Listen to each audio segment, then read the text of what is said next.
On the continent of Zixin, the renowned Qingyuan Sect of the Yanqing Empire is nestled amidst the majestic Qingshan peaks, where towering mountains rise in grandeur, stretching endlessly toward the heavens, resembling a colossal black curtain draped across the sky.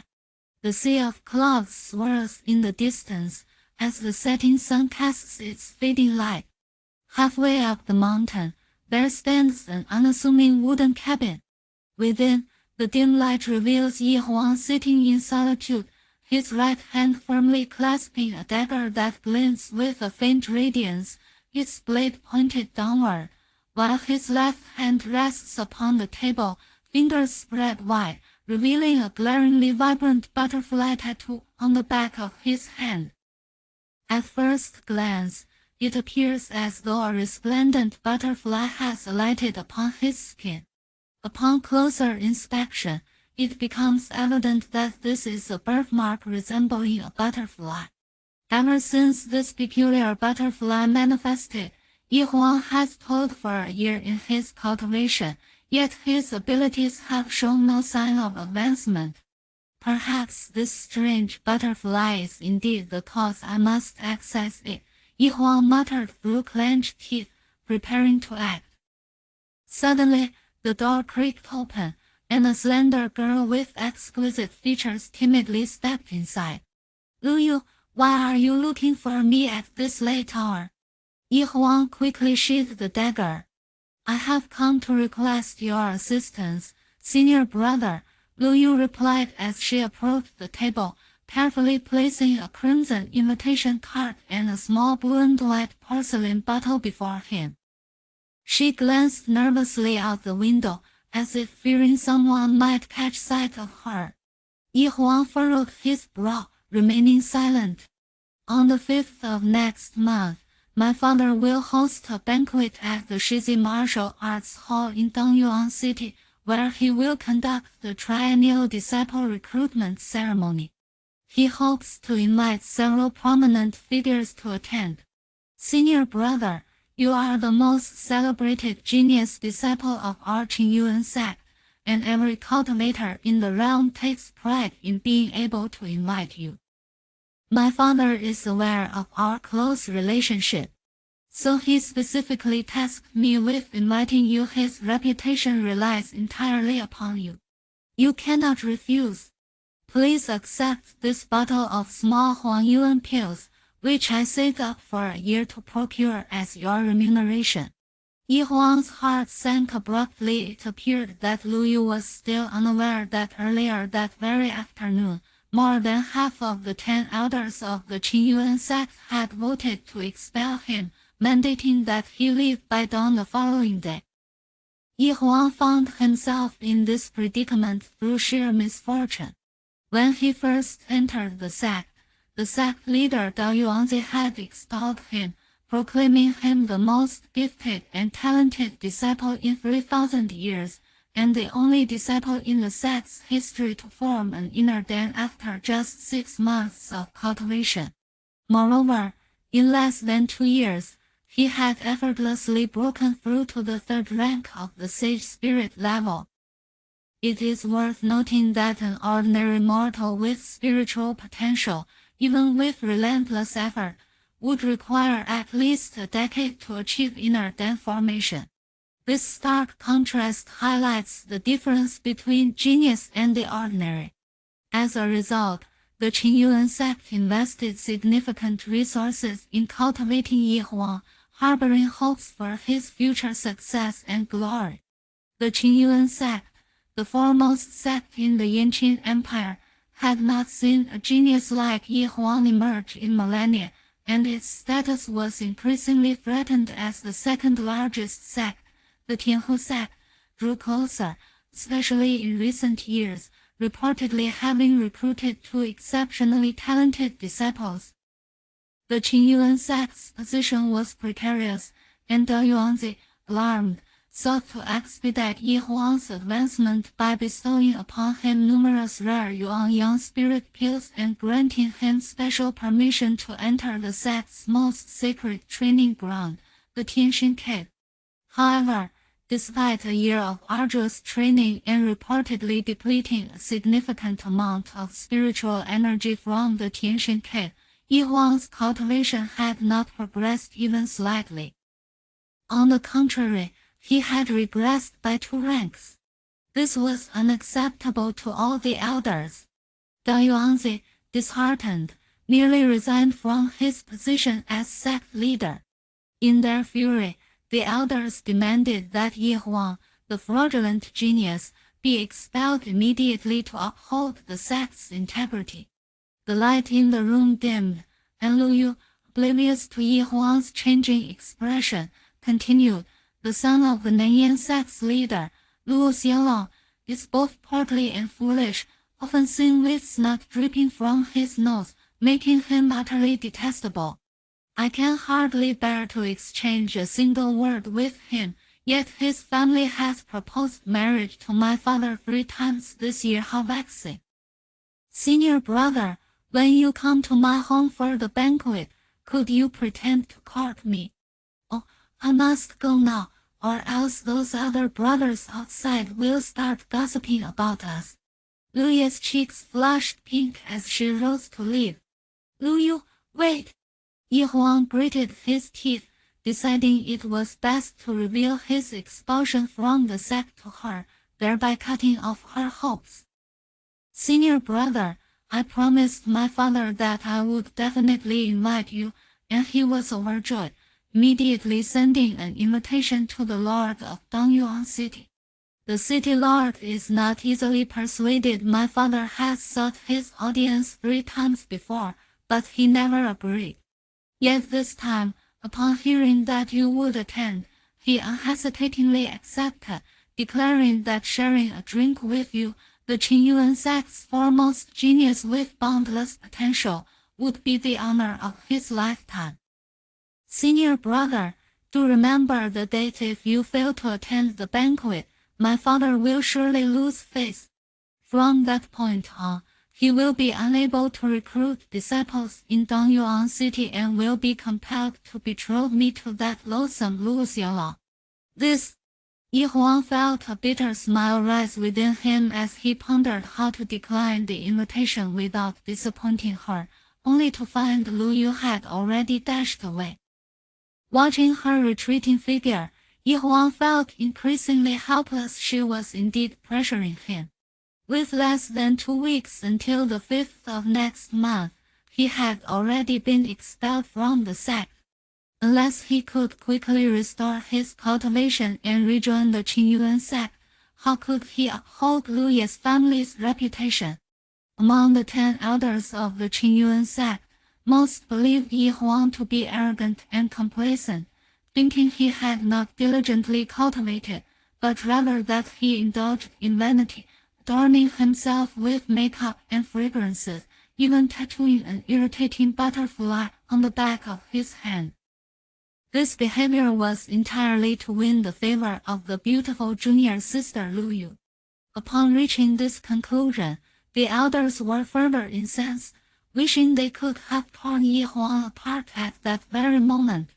Fortunately, Dao Yuanzi intervened just in time, allowing Huan to narrowly escape with his life. "Indeed, my body often emits a peculiar fragrance, but I swear I have not applied any makeup or sprayed myself with perfume." Huan stared at the butterfly design on the back of his left hand, retrieving the sharp dagger once more, preparing to plunge it down again. When this strange pattern first appeared, it was faint, like a mere shadow, yet over time, it had grown increasingly vibrant, resembling a butterfly resting upon his skin. Throughout it all, Huan had never felt any discomfort due to the butterfly's presence. He had once suspected that it was a demonic beast capable of absorbing spiritual energy. However, after numerous careful observations, he had never witnessed the butterfly siphoning off any of his internal energy. As Huan drove the dagger into the back of his hand, not only did it fail to penetrate, but it did not even break the skin's surface. Strangely, he felt no pain at all, as if the blade had not struck his flesh. If this butterfly were indeed a beast, it would instinctively evade or resist when attacked, yet it remained utterly unresponsive, like an inanimate stone. At that moment, Huan focused on the butterfly, contemplating the possibility that it was merely a benign skin growth, akin to an old wart. He could not fathom why it had formed in that specific location. He recalled its first appearance a year ago when he had discovered two bright red root fruits hanging from a low tree near Tianxin Cave. Captivated by their vivid hue and slight luminescence, he plucked one for himself and gifted the other to Lu Yu. This memory was vivid the following day. He noticed the butterfly design on his hand, while Lu Yu bore none. Perhaps the butterfly had merely transferred to her skin. This was also the reason Huan had often desired to remove Lu Yu's clothing. Though she had ultimately thwarted his plot, she remained convinced that Huan harbored a deep affection for her, albeit poorly expressed. However, throughout the year, Lu Yu's cultivation had progressed rapidly, her inner den already taking shape, indicating that even with the butterfly on her skin, she had not been adversely affected. Thus, the true culprit may not be the butterfly after all. Outside the window, the light dimmed further, as nightfall enveloped the land. Huan's master had once told him that if he exited through the eastern gate, he would cease to be a disciple of the Qingyuan Sect. However, if he chose the western gate, he might retain a glimmer of hope. The western gate led to the Back Mountain, forbidden area for all sage spirit-level disciples, known as Black Dragon Valley, where fierce and dangerous beasts roamed freely, creatures that no sage spirit disciple could contend with. In other words, if he ventured to the Back Mountain through the western gate, as long as he did not perish, he could still be considered a disciple of the sect. Yet, throughout the millennia, no sage spirit disciple had ever survived within Black Dragon Valley. Chapter 2, The Butterfly Prince. I must devise a way to swiftly restore my powers. I cannot let Lu Yu's expectations down. Huan took a deep breath. Having been expelled from the sect, retreating from the eastern gate in disgrace would only bring shame to my family, and my junior sister would surely look down upon me. Moreover, perhaps Black Dragon Valley is not as perilous as the rumors suggest. It is possible that I could escape from there by sheer luck. Only by breaking free from Black Dragon Valley can I continue to uphold the reputation of a talented disciple of the Qingyuan Sect. Attend the banquet at Lu Yu's home as planned, and restore my father's honor, ensuring that she does not marry another, especially that disheveled Lu Xiaolong. Clenching his fist, Huan silently encouraged himself before calmly uncorking the exquisite blue and white porcelain bottle Lu Yu had sent. Inside were 3 precious recovery pills. These elixirs are exceedingly rare. A single pill could fetch 10 gold coins in the marketplace, sufficient for an ordinary person's living expenses for an entire year. Lu Yu had painstakingly saved to acquire these coins. I should have returned the pills to her, knowing I could not attend the gathering as a disciple of the Qingyuan Sect. Yet, Huan hesitated, retrieving 1 recovery pill and, after a moment's contemplation, swallowed it whole. His reluctance lingered, and he wished to harness the spiritual energy released by the pill to investigate how the energy he had absorbed had dissipated. The recovery pill gradually dissolved, its spiritual essence, under Huan's cultivation, began to converge slowly within his dantian. As with previous occasions, the continuously melting spiritual energy swiftly filled Huan's dantian. Huan closed his eyes, resisting the urge to delve into his cultivation techniques, striving to maintain clarity of thought. This had been his experience in the past, whenever he awakened from his meditative state the following day, regardless of the substantial amount of spiritual energy he had absorbed. It would inexplicably vanish without a trace. As time gradually passed, Huan could distinctly sense the dwindling spiritual energy within his dantian, which had neither been released through his meridians nor absorbed by the butterfly upon his hand. Bewildered, He concentrated once more, employing introspection to examine his dantian. At that moment, his dantian appeared a deep crimson, filled with a substantial accumulation of white mist, layered thickly, resembling clumps of dense cotton. This mist comprised pure spiritual energy. And nestled within it was a milky white inner dan, roughly the size of a pigeon's egg. Apart from this, there was nothing unusual. Huan had encountered such a scene on numerous occasions before, and he knew without needing to look that the spiritual energy within his dantian would soon diminish drastically, subsequently devouring a portion of the energy stored in his meridians. The inner dan typically retained the spiritual energy absorbed from the outside, which, when casting spells, would naturally be released back to the body. For a normal cultivator, as long as they refrained from casting spells, the magical energy within the inner dan would hardly sustain any loss.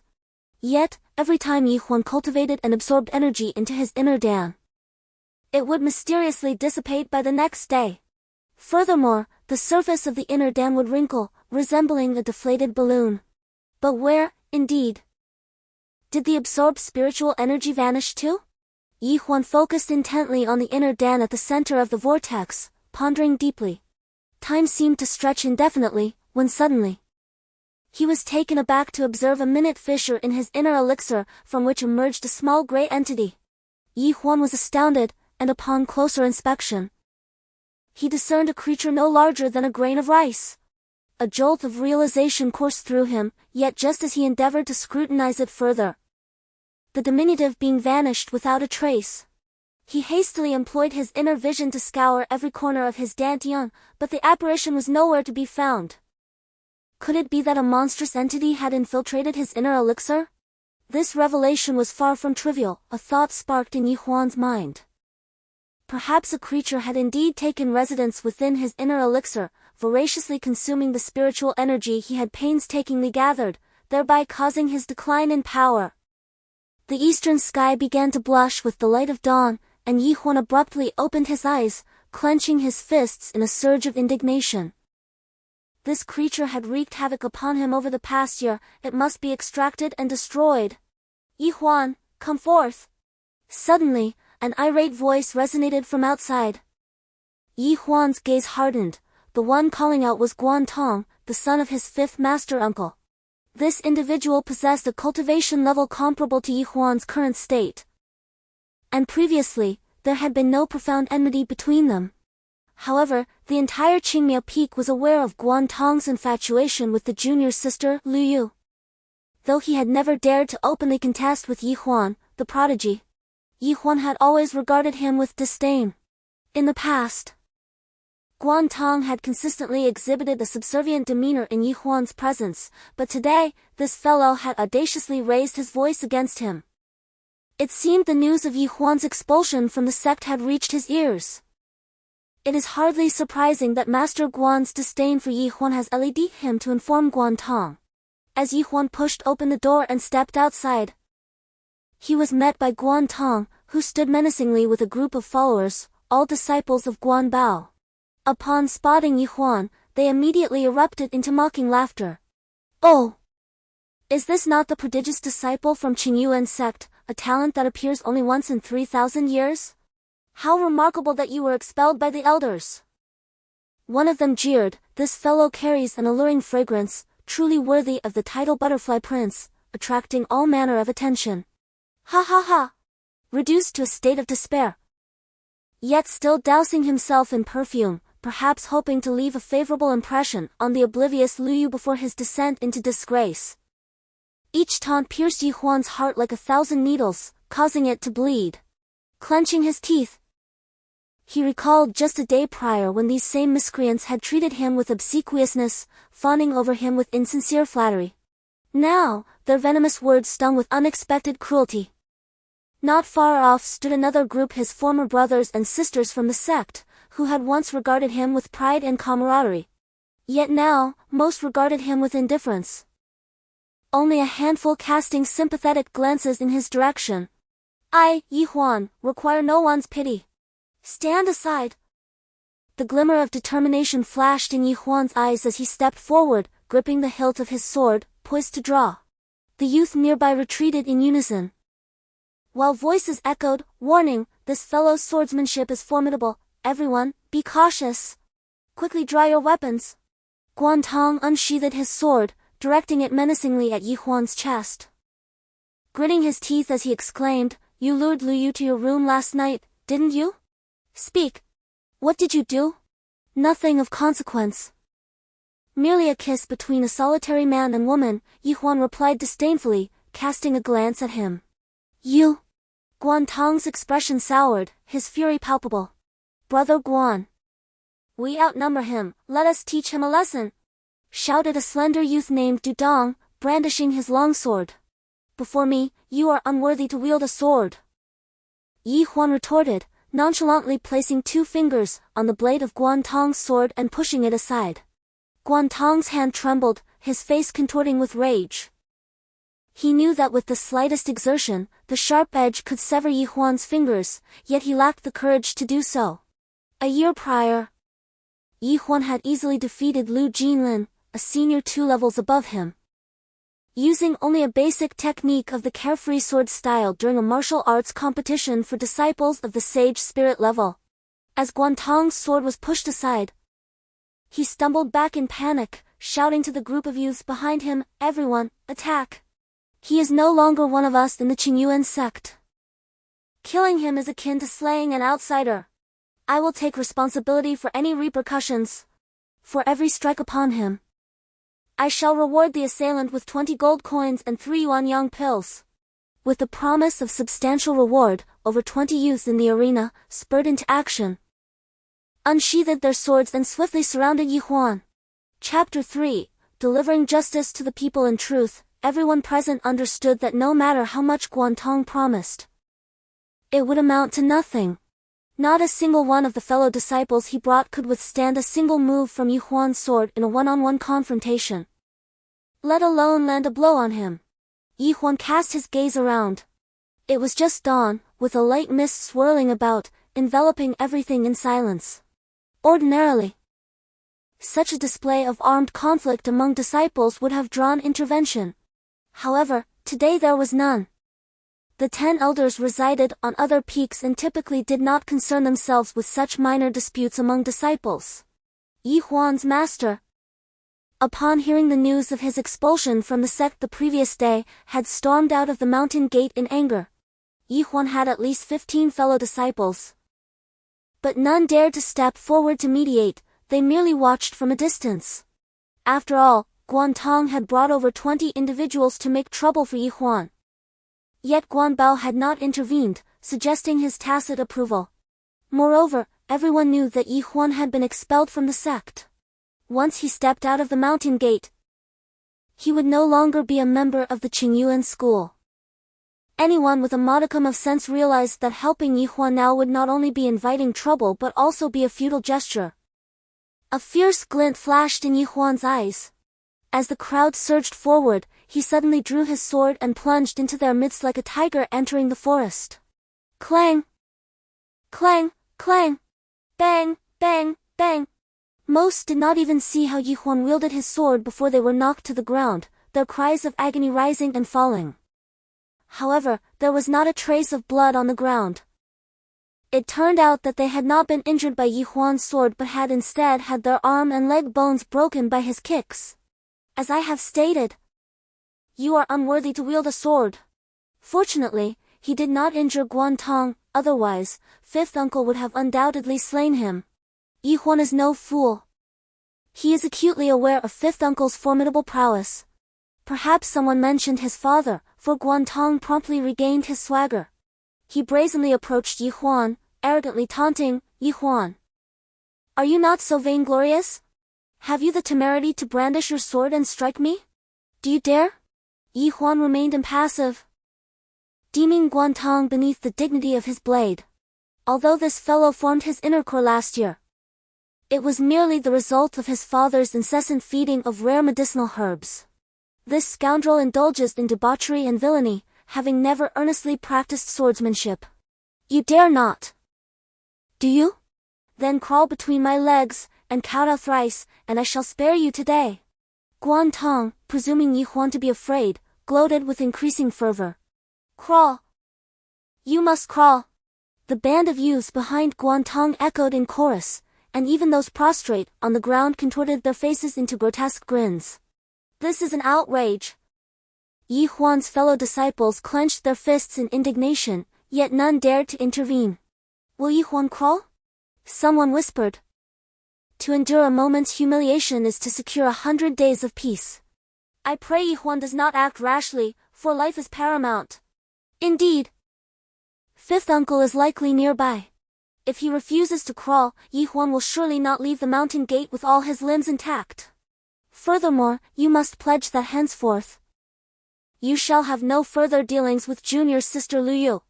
Guantong scorned Yi Huan, secure in the knowledge that his powerful father had his back, daring him to do anything. Then proceed, Yi Huan uttered with apathetic acquiescence, his gaze fixed upon Guantong. A collective sigh resonated from half the onlookers, while the other half erupted in boisterous laughter. Guantong, emboldened, brazenly splayed his legs, casting a provocative glance at Yi Huan. Unexpectedly, Yi Huan interjected, Guantong, since you are so inclined to crawl, then by all means, commence. With that, Yi Huan assumed a steadfast stance, his feet firmly planted. Enraged, Guantong unsheathed his sword, lunging towards Yi Huan. With nimble agility, Yi Huan evaded the descending blade, countering with a swift kick to Guantong's wrist. A searing pain coursed through Guantong's wrist, as if fractured, causing his sword to be dislodged and sent spiraling several meters away. In a fluid motion, Yi Huan's left hand delivered a forceful strike to Guantong's shoulder, eliciting a pained expression. A subsequent kick to Guantong's calf caused him to lose balance, collapsing to his knees. With a flourish, Yi Huan drew his sword, its tip pointed menacingly at Guantong's throat. Terror washed over Guantong's face as he instinctively raised his hands in surrender.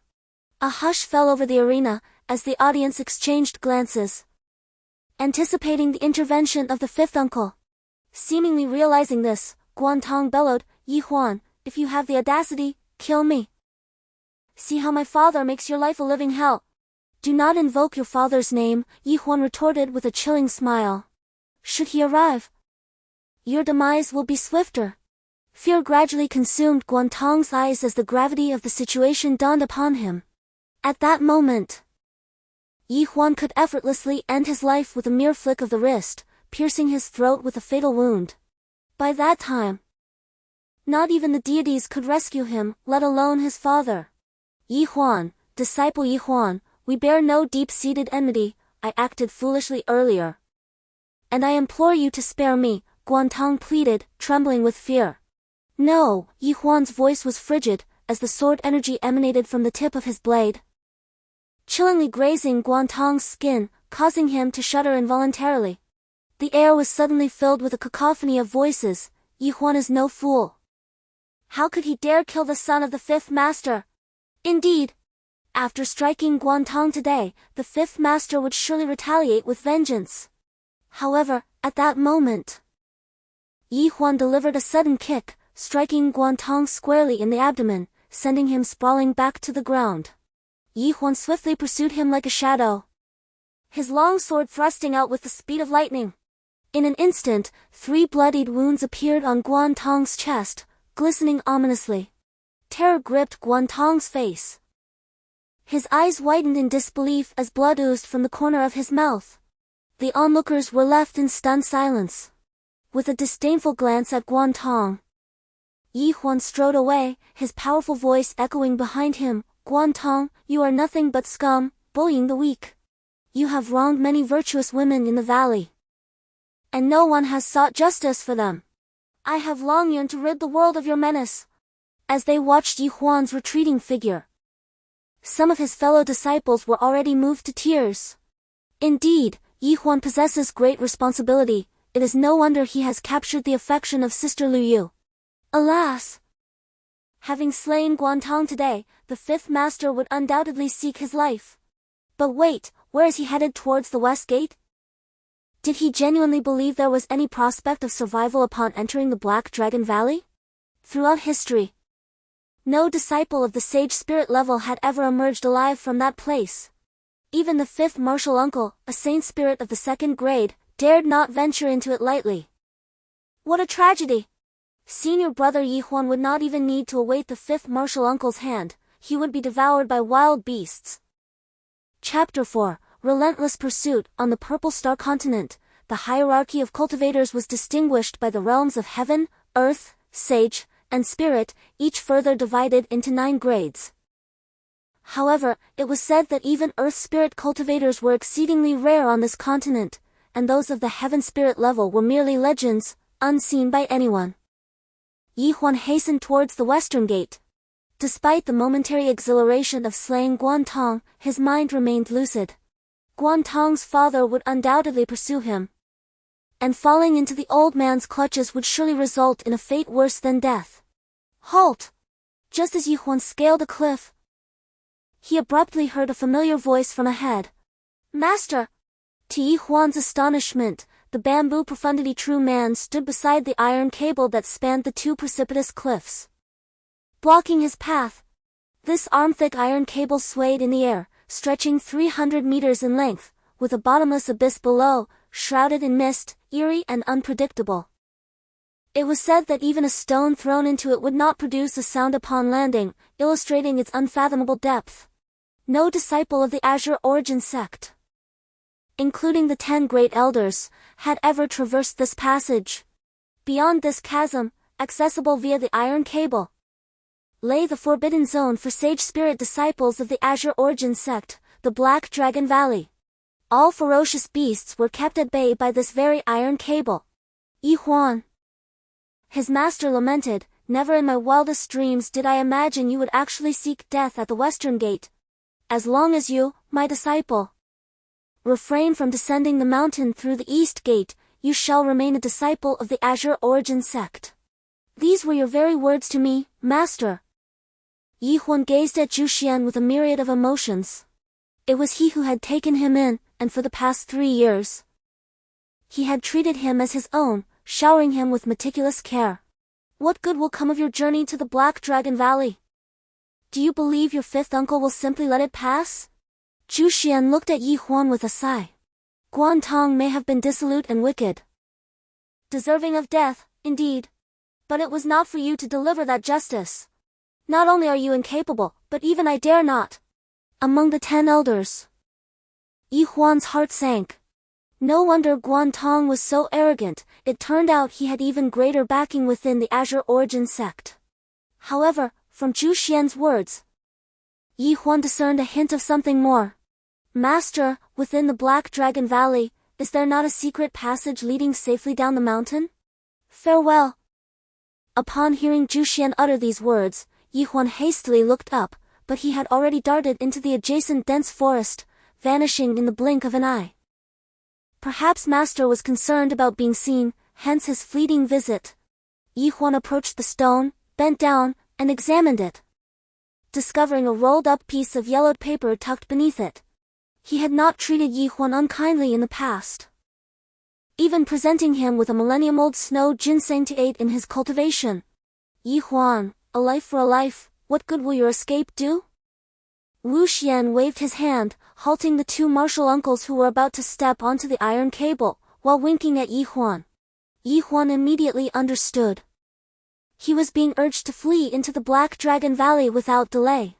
Elder Qingyuan. Huan's heart trembled violently, and in an instant, he lost his footing and fell from the iron chain. In a moment of desperation, he hastily grasped the chain, hanging precariously above.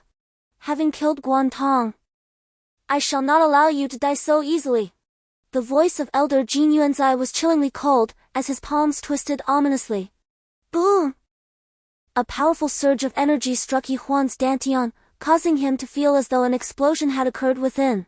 Faintly, he perceived the sound of something shattering.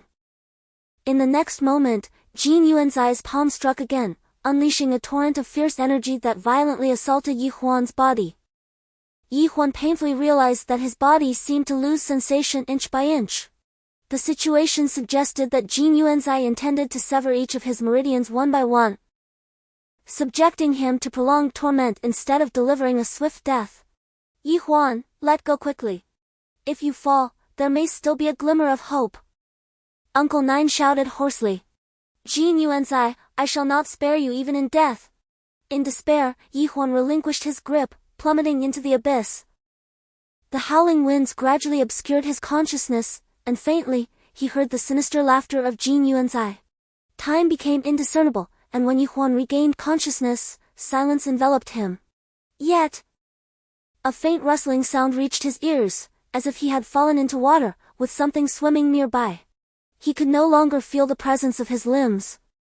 And suddenly, a clear, crisp voice reached his ears, seemingly that of a child, as if it were right beside him, yet Yi Huan could see no one. Who are you? Why do you call me Brother Huan? Yi Huan's voice was extremely faint, he truly lacked the strength to speak louder. Logically, I should call you father. But I can't call you father, you're just an ordinary mortal, a low-level being. To call you father would be beneath my dignity, the clear voice spoke again. So you're a superior being, Yi Huan forced a faint smile, thinking to himself that this must be a joke. Don't misunderstand, I am not human. Yi Huan was startled. His eyes darting around as he asked, Senior, could you show yourself? Chapter 5, Superior Beings.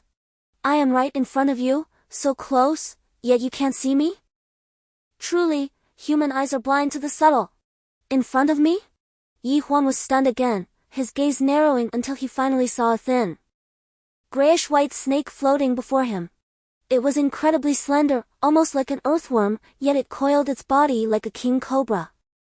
Its body was covered in fine scales that reflected a faint light, distinctly different from an earthworm. Moreover, it had two tiny, grain-sized horns on its head. Yi Huan felt as though he had seen it somewhere before, and upon careful recollection, he slowly remembered. Could this be the worm that had burrowed into his inner elixir before?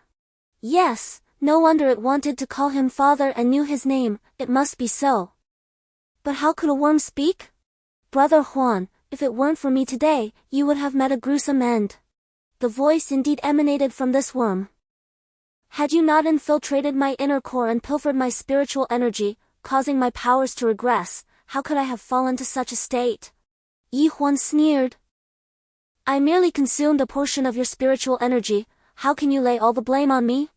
The worm was immediately displeased. What should I call you? You may call me Milong. A tiny worm, as small as a grain of rice. I am no ordinary worm, and you are merely a lowly creature. So you'd better show me some respect. Milong's voice suddenly rose in pitch. To dare call humans lowly creatures, this little thing is far too arrogant. In the past, Yi Huan would have surely beaten it to death. But now, his entire body was numb, naturally unable to engage in any dispute. Of course. A talking worm is indeed quite extraordinary. Am I going to die? Yi Huan pondered, feeling it was more urgent to address his own predicament. Don't worry, you won't die. Milong paused, then cheerfully asked, Brother Huan, there's good news and bad news, which would you like to hear first? The bad news first. The bad news is, the main meridians in your body are severed. Can they be reconnected? Yi Huan anxiously inquired. Yes. And the good news?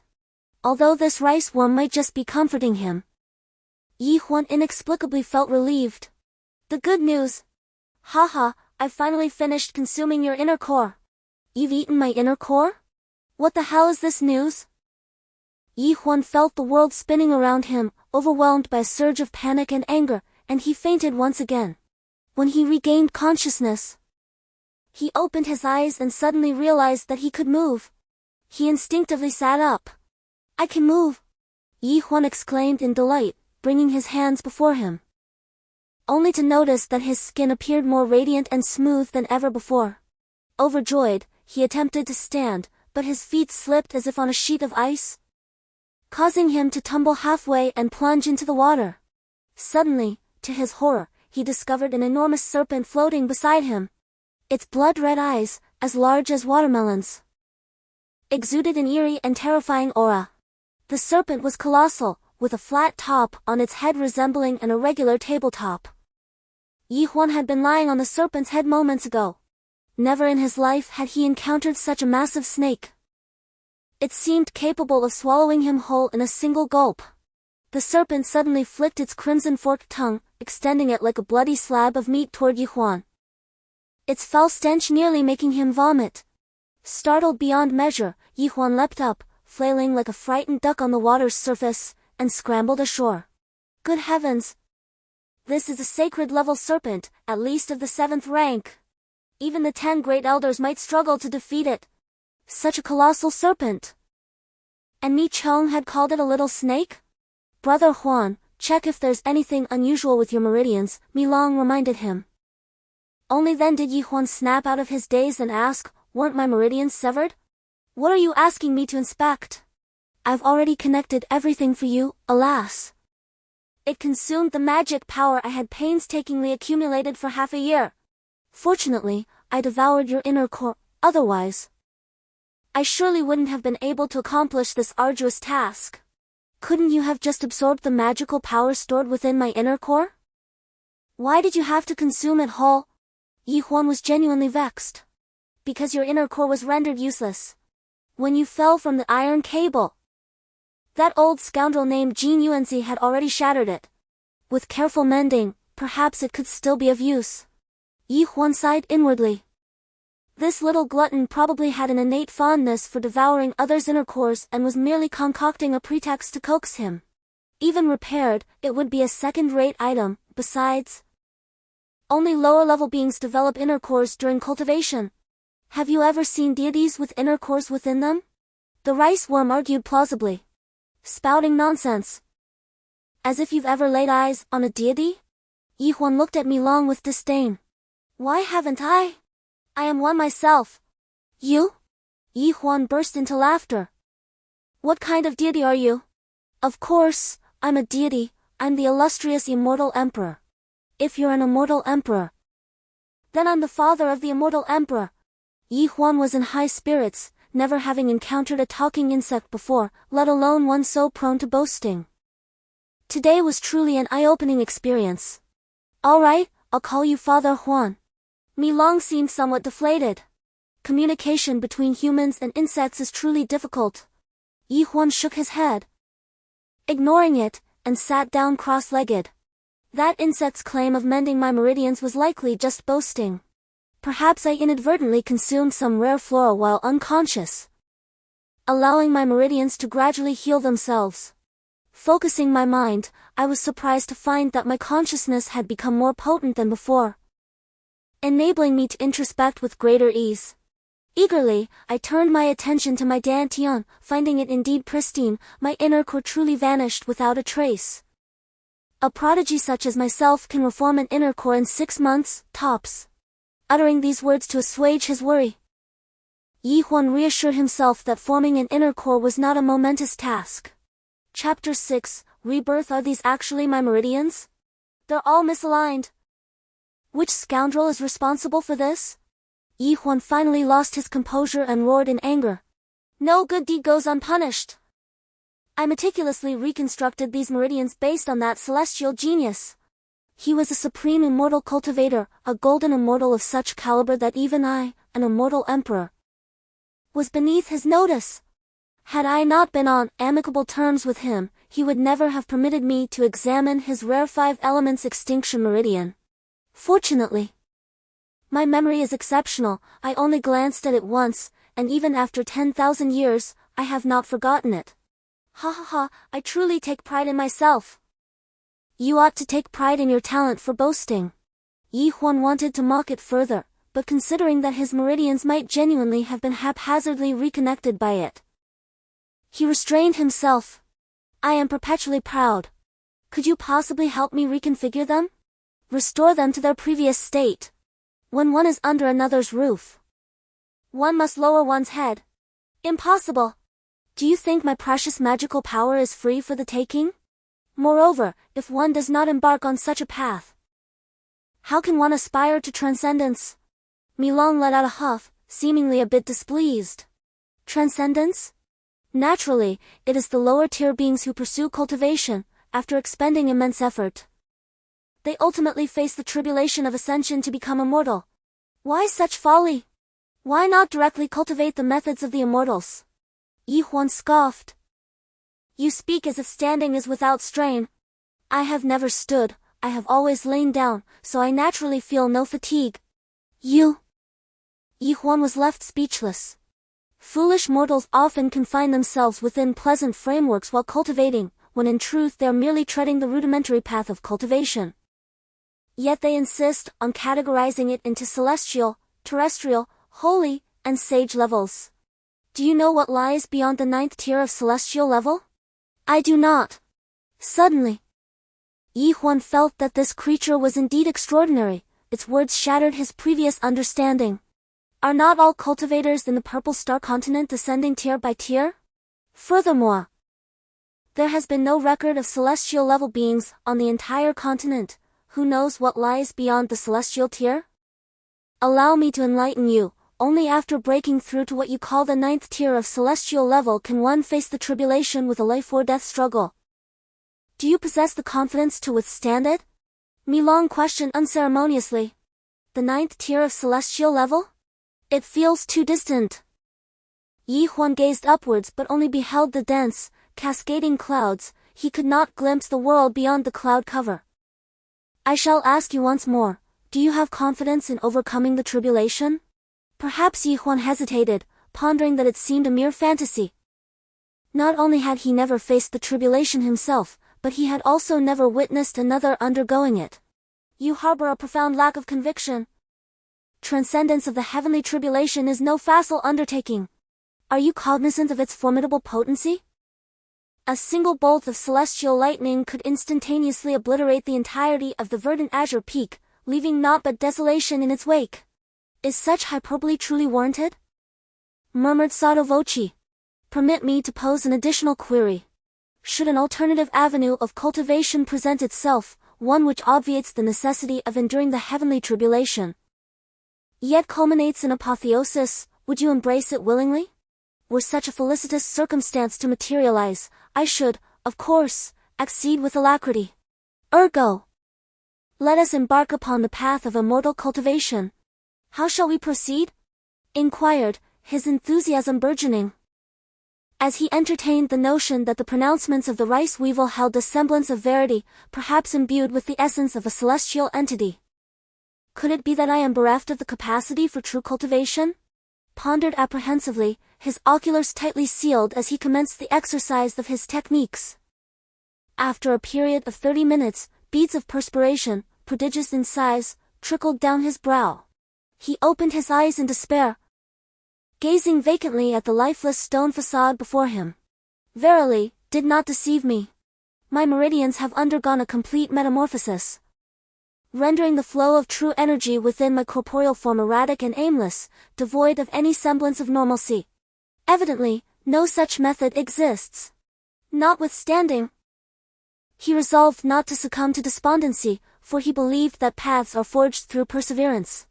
While fortifying his resolve, contemplated the essence of cultivation, the absorption of external spiritual energy into one's being, and its subsequent transmutation into spiritual power, thereby effecting a transformation of one's physical form. Given this understanding, might I not employ alternative means to procure spiritual power? In that moment, Huan suddenly thought of Guantong.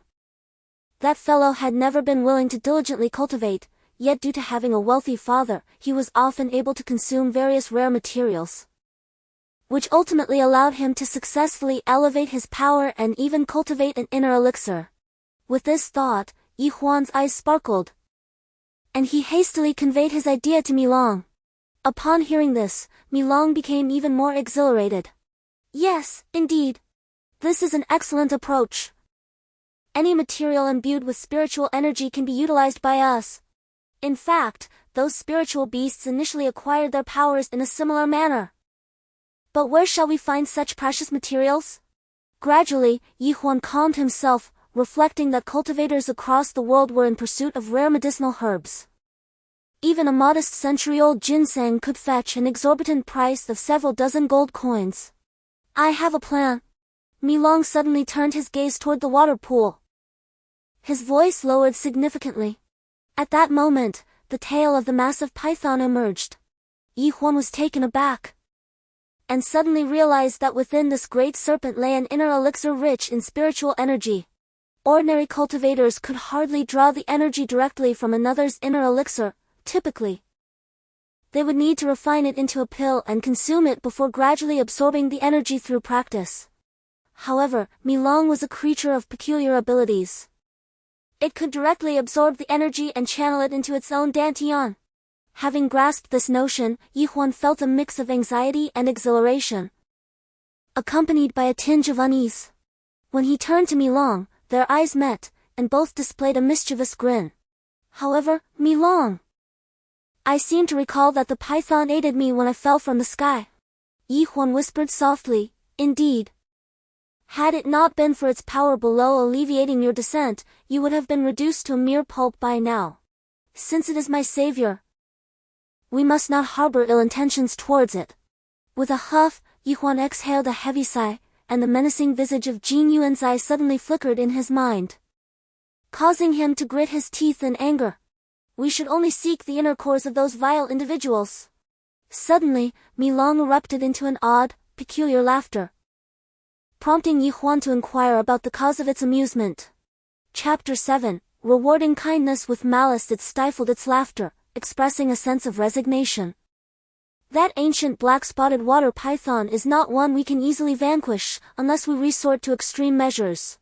Huan chuckled in disbelief, realizing he had overthought the situation.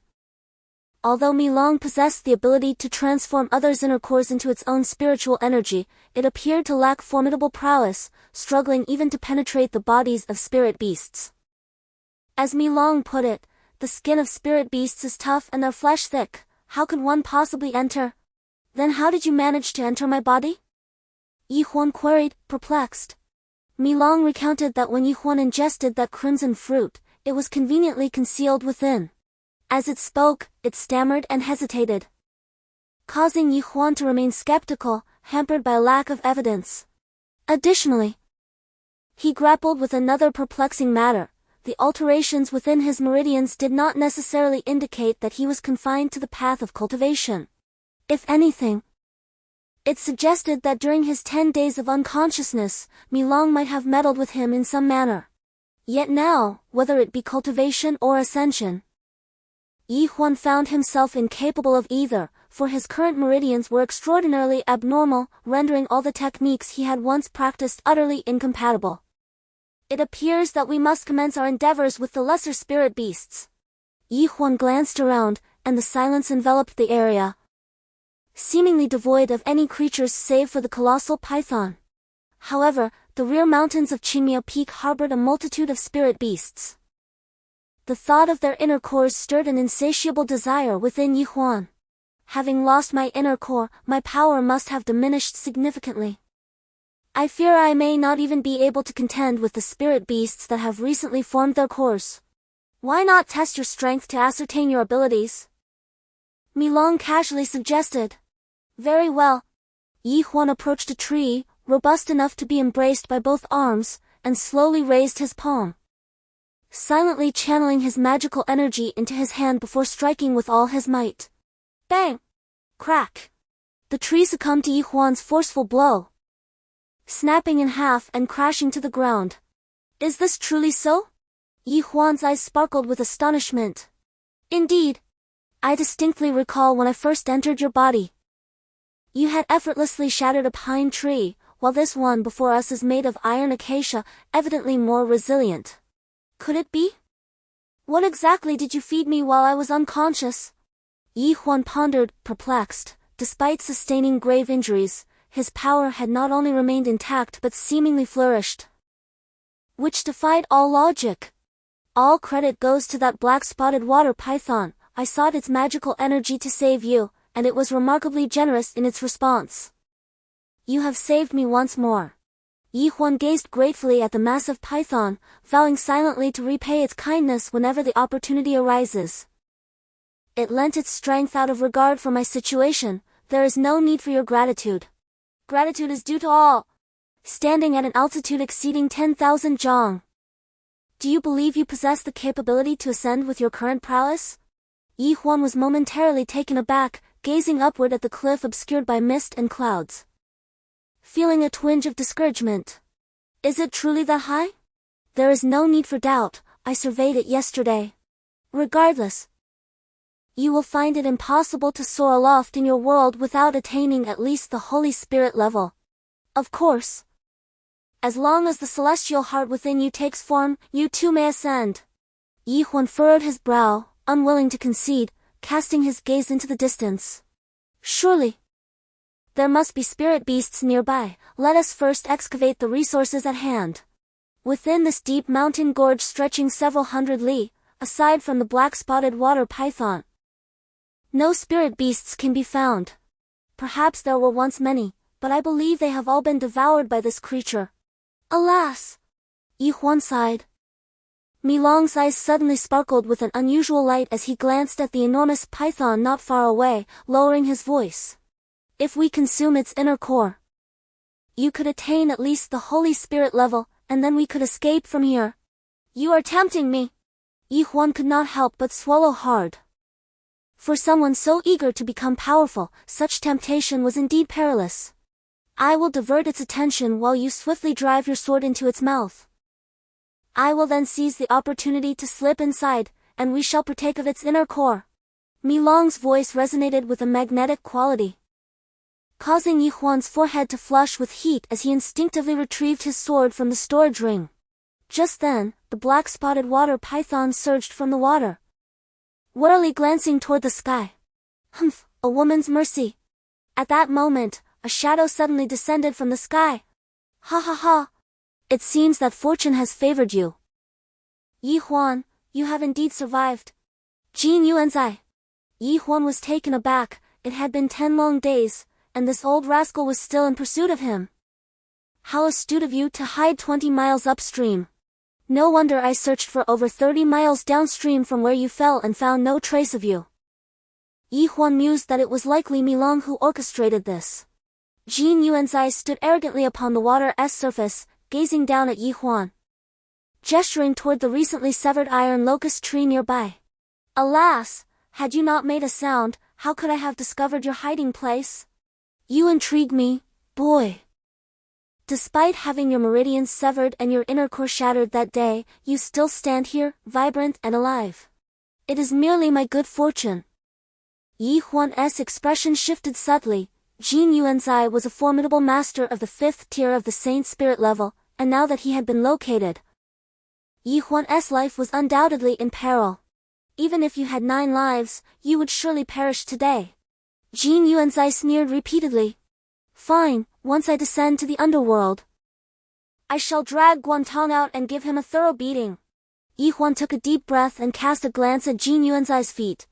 At this juncture, merely resorting to reckless defiance would not resolve the predicament, for his strength was vastly inferior. The pressing matter was to buy time.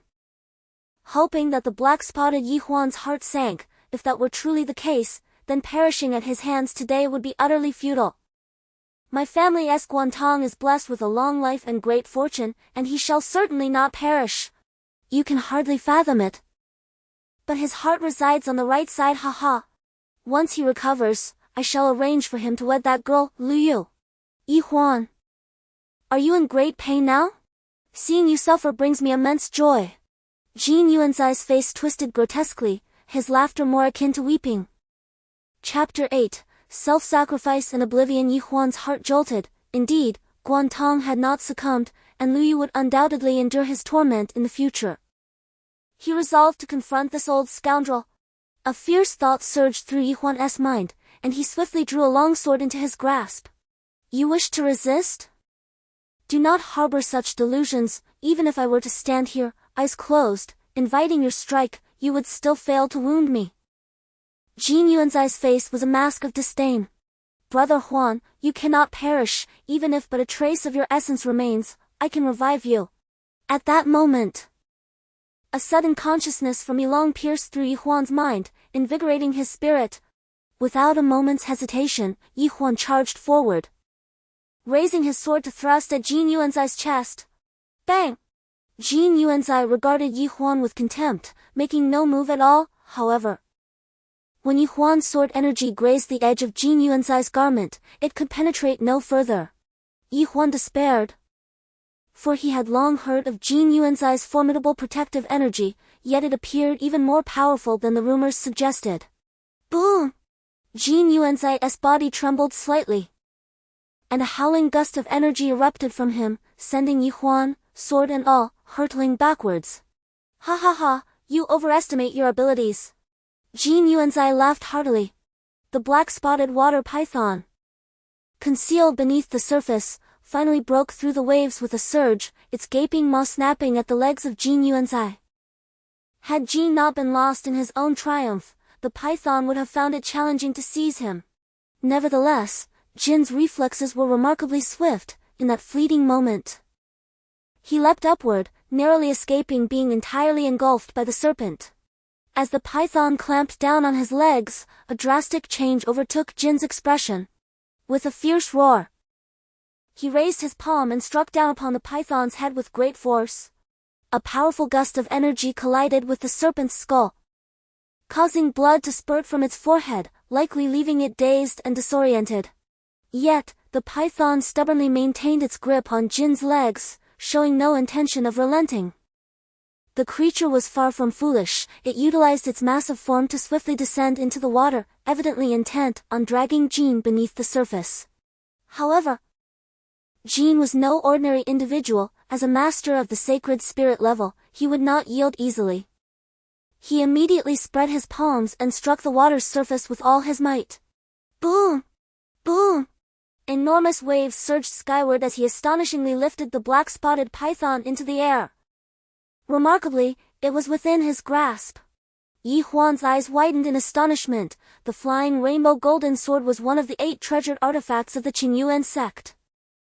He had been fortunate enough to catch a glimpse of it last year, but never imagined it would come into Jin's possession. It was no surprise, considering Jin's esteemed rank as the 4th among the 10 elders and his rightful claim to such a significant weapon. Upon drawing the sword, Jin swiftly activated its technique and struck down fiercely at the black-spotted python once more. Clang! As a resplendent, frigid beam collided with the mottled python, it resonated with a metallic clang. Despite the python's formidable hide, crimson rivulets began to surface, swiftly tincturing the surrounding waters scarlet. Jin Yuanzi, brandishing his sword, continued his assault, each flash of light precipitating a greater effusion of blood, soon bespattering his countenance. The python, equally frenzied, its eyes ablaze with a sanguinary ferocity, tenaciously clamped onto Jin Yuanzi, refusing to relent. The situation was critical. Unchecked, Jin Yuanzi's assault might well lead to the python's exsanguination. Conversely, Jin Yuanzi's finite reserves of power suggested he might be dragged into the depths. In the blink of an eye, this desperate struggle unfolded. A mere scintilla of time elapsing less than 3 minutes from inception to this juncture. Initially, Yi Huan was seized by awe and primal trepidation. But witnessing the python's blood jetting forth like sanguine arrows, he was consumed by rage. Without deliberation, he unsheathed his sword and charged forth, unleashing a fierce wave of sword energy upon Jin Yuanzi with all his might. Yet, he perceived that Jin Yuanzi was not the invincible foe he had imagined. Unbeknownst to Yi Huan, the python's millennia-honed glacial aura had infiltrated Jin Yuanzi's body through its fangs, impeding the flow of spiritual energy through his meridians, thus diminishing his prowess. Taste another strike! With renewed vigor, Yi Huan propelled himself upwards, brandishing his sword with both hands as he unleashed a dazzling silver radiance towards Jin Yuanzi's head. The lad's skill has indeed burgeoned, Jin Yuanzi remarked with a hint of surprise. Boom! Yet, Yi Huan failed to discern the manner in which Jin Yuanzi brandished his sword. A formidable sword chi abruptly collided with his own. Inevitably, he was once more hurled backward, even with his power diminished by half. Jin Yuanzi remained an insurmountable opponent for Yi Huan. Furthermore, his head was struck fiercely by the violent air current, inducing a bout of dizziness. Yi Huan crashed heavily against the stone wall, only to rebound and plummet to the ground, his entire being feeling as though it had been disassembled. With great difficulty, he used his sword as a support, barely possessing the strength to rise again. To withstand 2 of my heavy sword strikes and still remain standing. The sect leader's judgment was indeed accurate. This lad is truly a prodigious talent, one rarely encountered in 3 millennia. Qingyuan's eyes gleamed with a fierce light as he redirected his sword to pierce the eyes of the black-spotted water serpent. Thwack! A crimson light flickered upon the sword's tip, and the serpent's right eye exploded in a burst of blood. Huan, witnessing this, inwardly lamented. Realizing the serpent's demise was imminent. Suddenly, a droning sound filled the air. Looking up to locate the source, Huan was astonished to see a vast, dark swarm of bumblebees descending with a roar. Are those not red-eyed golden bees? What brings them here in such numbers? Huan pondered, taken aback. Sting that old monster to death! Milong exclaimed. Huan was greatly surprised. Could it be that they were summoned by Milong? How could Milong command these red-eyed golden bees, creatures with so little sentience? Huan was astonished to detect a peculiar fragrance wafting from Milong. Was this not the very scent that once emanated from her own body? It dawned upon her that Milong had been the source of the disturbances within her. The swarm of buzzing crimson-eyed golden bees, likely drawn by Milong's enigmatic aroma, descended rapidly from the skies, akin to a torrential downpour, pelting towards Qingyuan's eye. Qingyuan's eye appeared quite taken aback. Ordinarily, he could have soared into the air, evading the golden bees. However, his legs were firmly ensnared by the black-spotted water python, rendering escape impossible. Chapter 9, The Law of the Jungle. Qingyuan's eye, a practitioner of the Saint Spirit level. Though his internal powers were constrained and besieged by both the water python and the golden bees, remained composed. He promptly brandished his sword, which erupted in a fiery crimson glow, radiating extreme heat. The nearby golden bees plummeted from the air. Many others, in their haste, flew directly into the crimson mist, resulting in a cacophony of explosive sounds. What could mere wild bees do to me? Qingyuan's eye chuckled triumphantly. Charge! Slay! Slay! Suddenly, Milong bellowed once more. The golden bees in the air became even more frenzied, recklessly diving downwards, their sheer numbers and tight formation igniting into flames. With the lower tiers not yet consumed, the upper layers surged down, and the entire swarm was engulfed in a sea of fire, unexpectedly setting Qingyuan's eye's hair ablaze. Qingyuan was taken aback, momentarily losing his composure. In a fit of desperation, he contemplated leaping into the water to evade the surrounding inferno.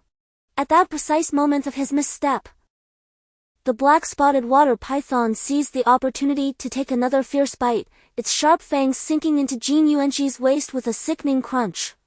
Qingyuan's eyes widened in fury, his body quaking as he spewed forth a torrent of blood.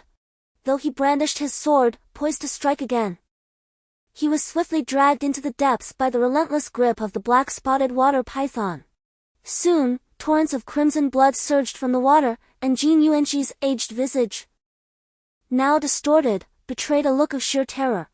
At that moment, the water appeared to boil, churning violently with a cacophony of sounds. Huan struggled to rise.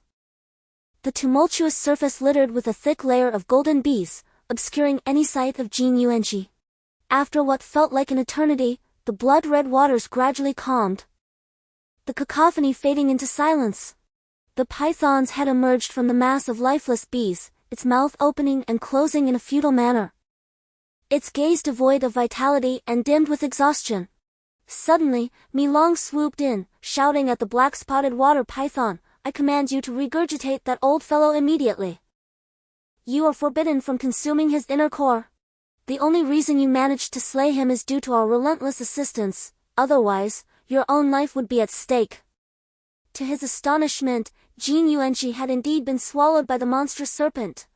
A wave of satisfaction washed over Huan, who quickly retorted, "Milong, look at its injuries. Let it be. No! Blood relations must be accounted for. It can consume flesh, but the core must be regurgitated for us." Tui! The black-spotted python opened its maw, expelling a gory, pulpy mess containing Qingyuan's golden core. Upon witnessing this, Huan recoiled, retching. Half of Qingyuan's head was shattered, with his whitish brain matter floating to the surface, yet not entirely detached, remaining connected in a macabre, crimson-streaked mass. Quickly, extract his core. Milong urged Yi Huan once more. Yi Huan remained motionless, instinctively glancing at the blood-soaked black-spotted python. Many of its scales were missing, revealing raw, pale flesh mingled with blood, creating a somewhat eerie and horrifying sight. Yi Huan, don't you aspire to soar out and rescue that Kami Junior's sister?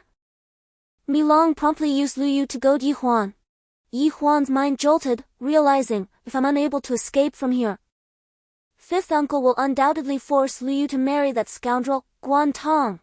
Gritting his teeth, Yi Huan plunged into the water, seized Qingyuan's leg, and dragged his corpse ashore. Only then did he retrieve a small knife and slice open his abdomen. Qingyuan's core was unexpectedly black, possessing a faint warmth in his hand. Yi Huan suddenly comprehended that Qingyuan's family was exceedingly wealthy, and judging by the circumstances, he likely consumed numerous rare medicinal herbs regularly. As the adage goes, medicine is inherently toxic to a degree. Perhaps this was the reason for the black hue of his core. Yi Huan, ingest the core promptly, we must hasten. Milong began to implore once more. Holding the core, Yi Huan hesitated momentarily, then with a resolute bite, he swallowed the somewhat foul-smelling object in one gulp. Whoosh! Milong had already rushed inside, unable to restrain himself. After the alteration of Yi Huan's meridians, he found himself unable to dissipate the inner elixir through his cultivation techniques. Thus he had no choice but to entrust this matter to Milong. His gaze inadvertently fell upon Qingyuan's fingers, which resembled dry twigs, where a purple copper storage ring was situated. Yi Huan held little interest in the ring. Yet it was rumored that Qingyuan possessed a considerable collection of spiritual pills and miraculous remedies. He wondered if some were concealed within this very ring. Removing the ring, Yi Huan peered inside with his spiritual awareness and was pleasantly surprised to discover an array of treasures contained within. Among them was a 2-inch-long blue and white porcelain vial, adorned with a note. This was nothing short of a life-saving elixir for those who had gone astray in their cultivation, teetering on the brink of madness. Furthermore, he found 2 vials of Yuanyang Dan, designed to replenish magical energy, alongside a wealth of rare medicinal herbs, 5 stalks of Millennium Snow Ginseng, 8 exquisite golden-leafed spiritual mushrooms, 12 pieces of obsidian stone used to ward off malevolent spirits, and over 100 gold coins. Ecstatic, Yi Huan eagerly extracted all the contents, save for the clothing, and transferred them into his own storage ring. Turning around, he noticed the black-spotted water python gazing at him with its lone eye, looking rather pitiful. He quickly rose to his feet and kicked Qingyuan's corpse towards it. Although the majority of Qingyuan's power was sealed within the inner elixir, his meridians still contained a significant amount of spiritual energy. With one eye bleeding, the other gleaming with delight, the black-spotted water python eagerly consumed Qingyuan's body, relishing every moment. Yi Huan discovered a flicker of crimson light deep beneath the water. Upon closer inspection, he recognized it as the famed flying rainbow golden sword. I must secure this treasure, he thought, yet I shall refrain from wielding it carelessly in the future. Yi Huan was acutely aware that, although it was the black-spotted water python that had slain Qingyuan today, he was undeniably an accomplice. Should the elders of the sect learn of this incident, he feared he would face dire repercussions. After all, Qingyuan was one of the 10 esteemed elders of the sect. To harm him, or even to show him disrespect, would constitute a grave offense. The law of nature dictates the survival of the fittest. Did you truly believe it intended to save us? Its motives were solely driven by gluttony. It merely failed to catch its prey and nearly suffered a loss. Yi Huan shrugged, expressing his incredulity.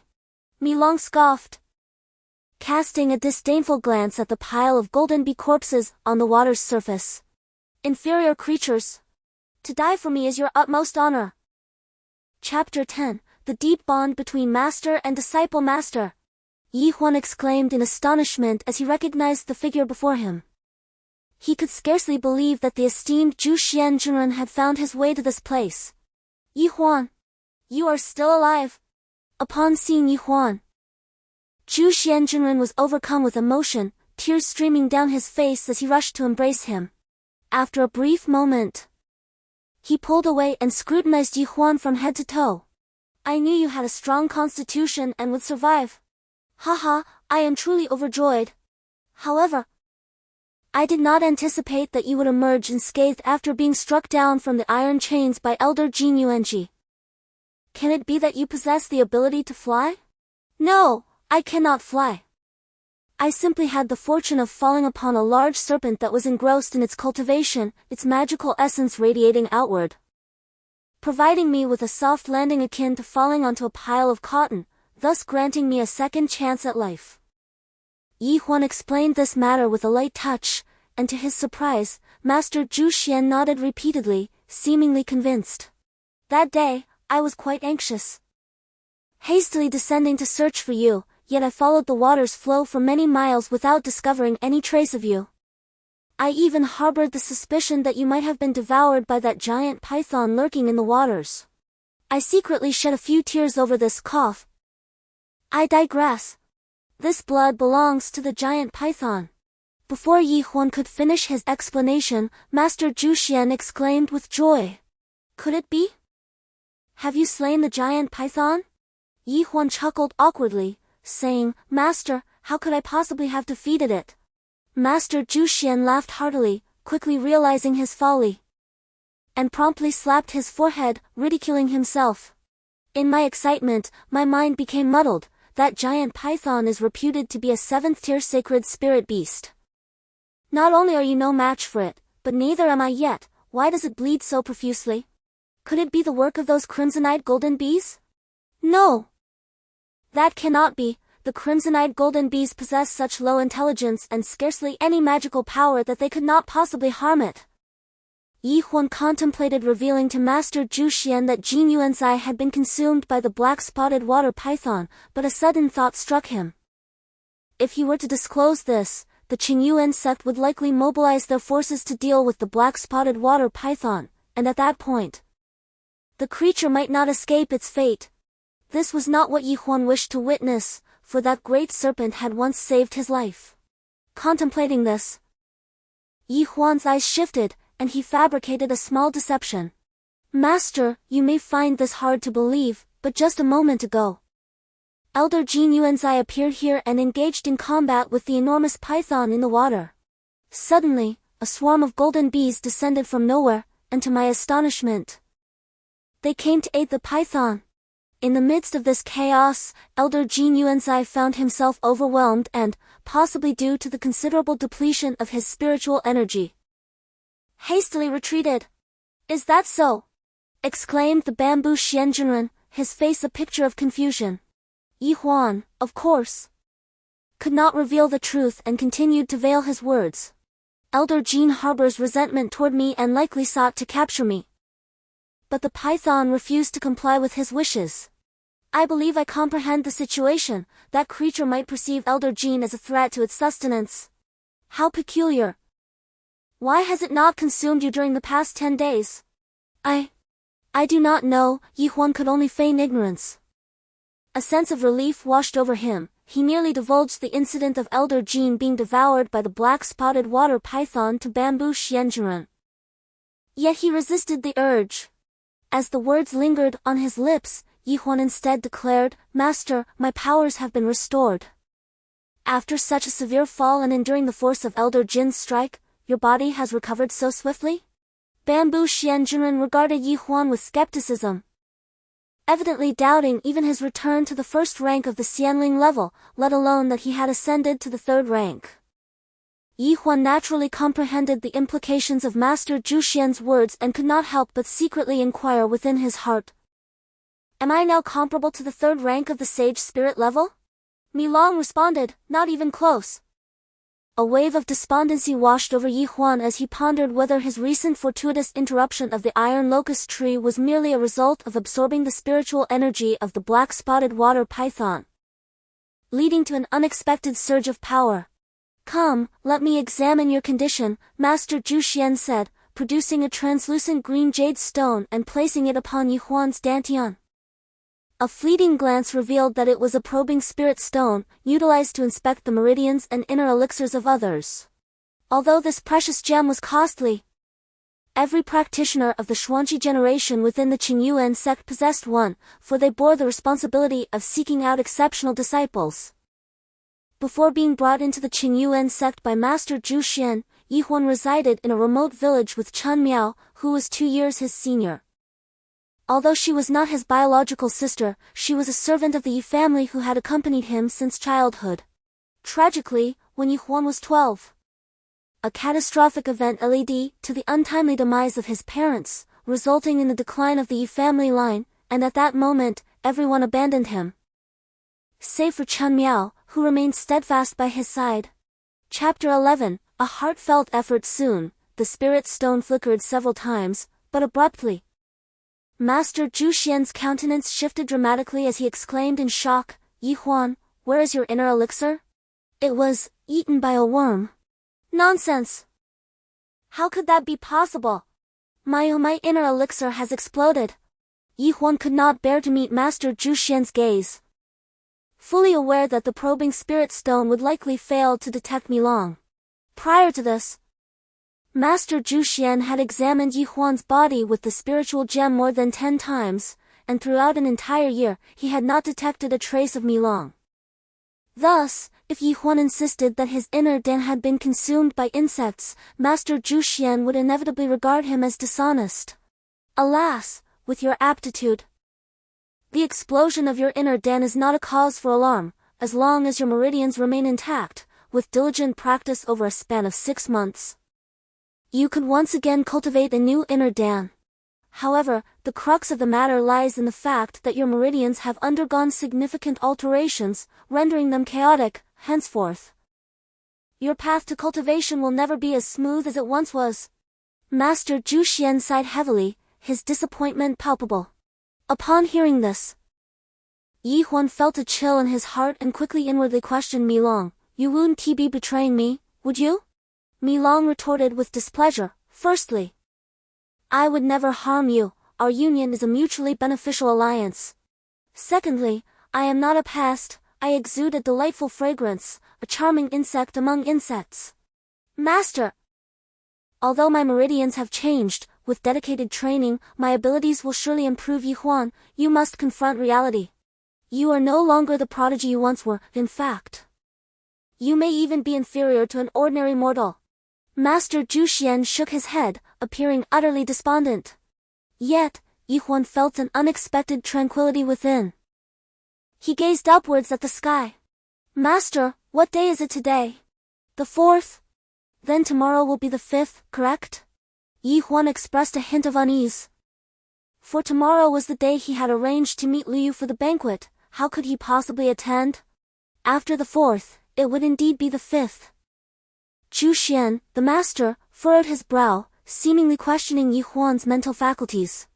He could not help but sigh, grasping Yi Huan's arm before leaping into the air. The sound of the wind howled fiercely in his ears, a piercing noise that made it difficult for Yi Huan to convey that his strength had indeed returned. Yet, as he opened his mouth, the roaring gusts rushed in, compelling him to seal his lips. After a brief moment of travel, they were suddenly noticed by others. A voice nearby exclaimed in astonishment, Heavens! That waste, Yi Huan, is still alive. Zhu Xian turned sharply, fixing a steely gaze upon the speaker, bellowing, Old 7. How dare you speak so? The speaker was none other than his junior brother, Su Xian, who wore a mischievous grin. Third senior brother, am I mistaken? First, Yi Huan is alive. Second, the sect leader himself declared him a waste. Those are not my words. Yi Huan, ablaze with urgency, had no interest in their bickering and pressed forward with determination. Surprisingly, Zhu Xian refrained from further comment, seemingly at a loss for words. Third senior brother, Su Xian continued. Do not let your fondness for this boy cloud your judgment. We, as mentors, must be impartial. Consider this, every year, some disciples ruin their own potential. If we were all so benevolent, would we not be left with a mountain full of idlers? Su Xian's words rang true. The number of disciples expelled by the Qingyuan Sect in the past was at least tenfold that of the current disciples on the mountain.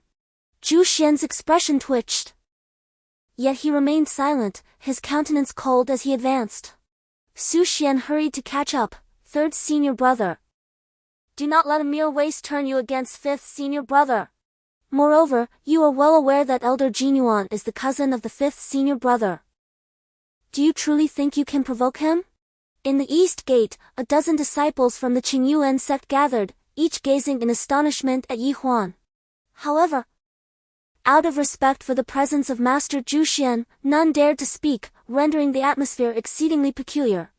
Huan, seemingly oblivious, strode forward with determination. Master Zhu Xian fixed his gaze upon Huan's retreating figure, then turned to see his eldest disciple, Lin Jian, and his second disciple, Tian Shanshao, approaching. He hastily instructed, "You two, go and see Huan off, ensuring his safe passage through the front mountain gate." Lin Jian and Tian Shanshao nodded in acknowledgement and promptly pursued him beyond the east gate. No one else has ever been a master to such an extent, sighed Master Su Xian, shaking his head. Mind your own business, Master Zhu Xian retorted, angrily flicking his sleeve. All right, I shall not argue with you. The third senior brother is loyal and righteous, yet did your disciple bow even once to bid you farewell? Master Zhu Xian opened his mouth, yet found himself at a loss for words. Huan ran swiftly, and after half an hour, he finally reached the front mountain gate, only to find himself obstructed by several guards.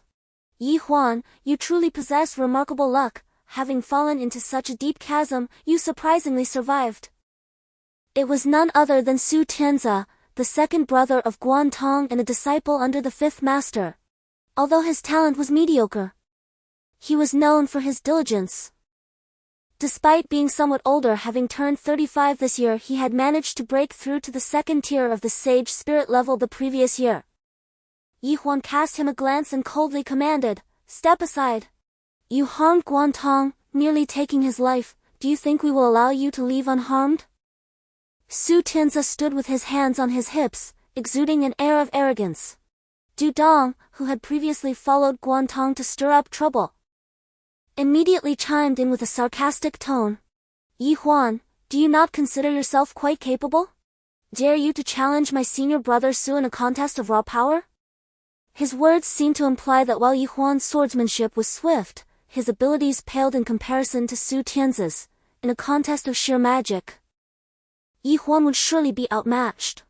Indeed, do you dare to compete? Others echoed, adding to the commotion. Chapter 12, The Appraisal Spirit Stone. Huan, I shall remain here without moving. Should you manage to force me back, I will allow you to leave the mountain, Su Tianzi declared, his expression brimming with contempt. At that moment, Lin Jian and Tian Shanshao rushed over, their concern for Huan evident as they shouted from a distance.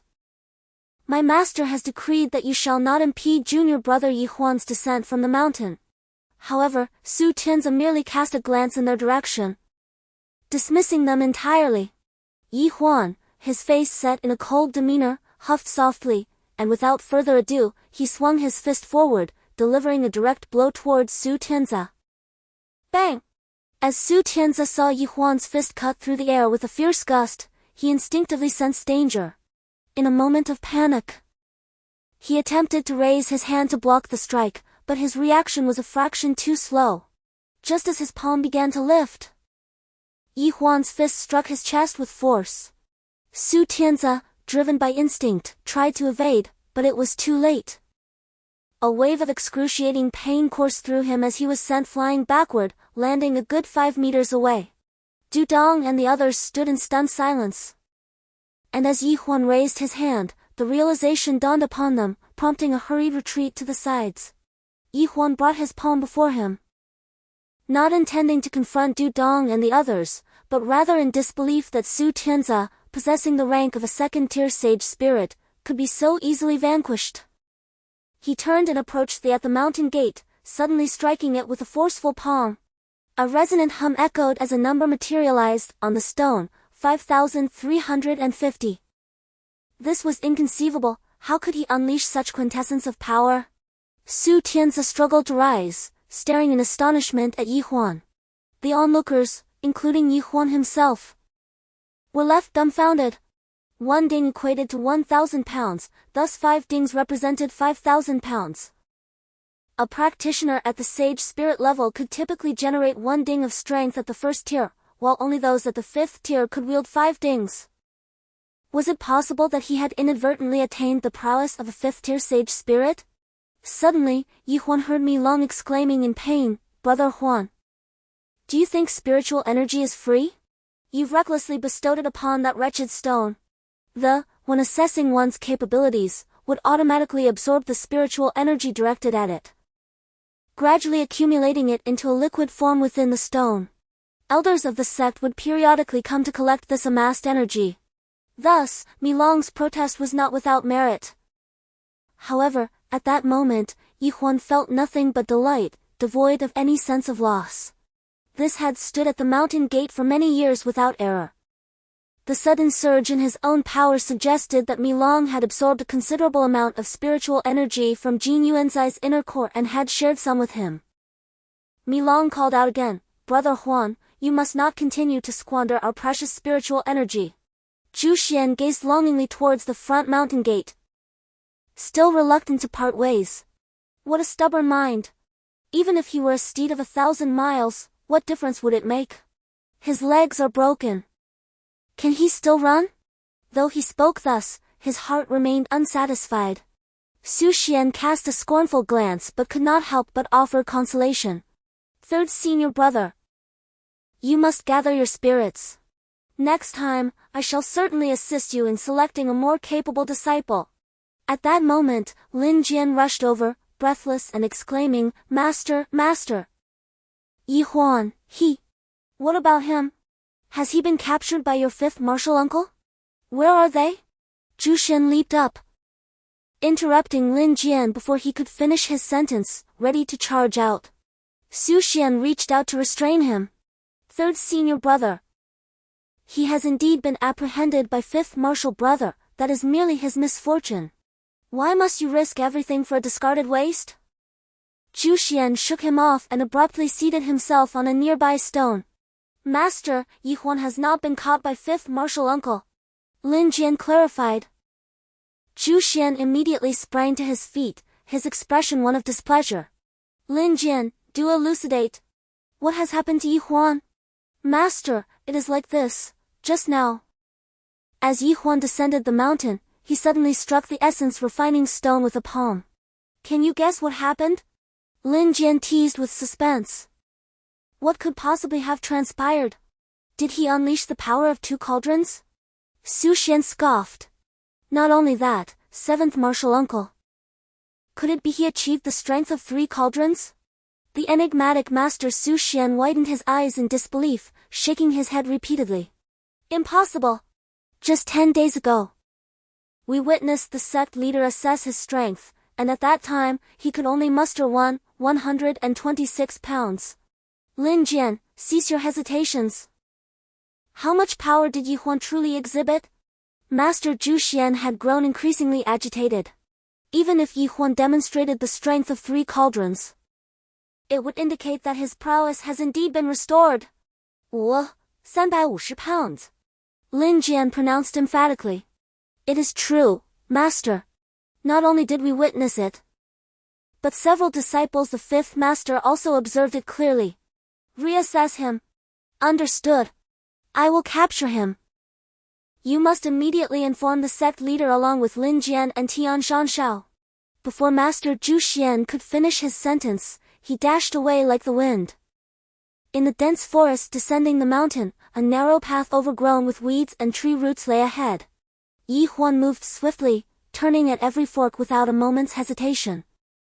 "Brother Huan, have you been here before?" Mi Long inquired, climbing onto Yi Huan's shoulder. "I once pursued a millennia-old soil ginseng along this very path. It was remarkably swift, and I failed to catch it at the time. Subsequently, I spent an entire month waiting here, and finally managed to seize it. What became of that ginseng? Milong asked with curiosity. I released it. Why? It transformed into a child, weeping sorrowfully, claiming it had cultivated for 13 millennia and endured countless perils. Unwilling to perish at my hands. Huan's brow furrowed slightly. Goodness!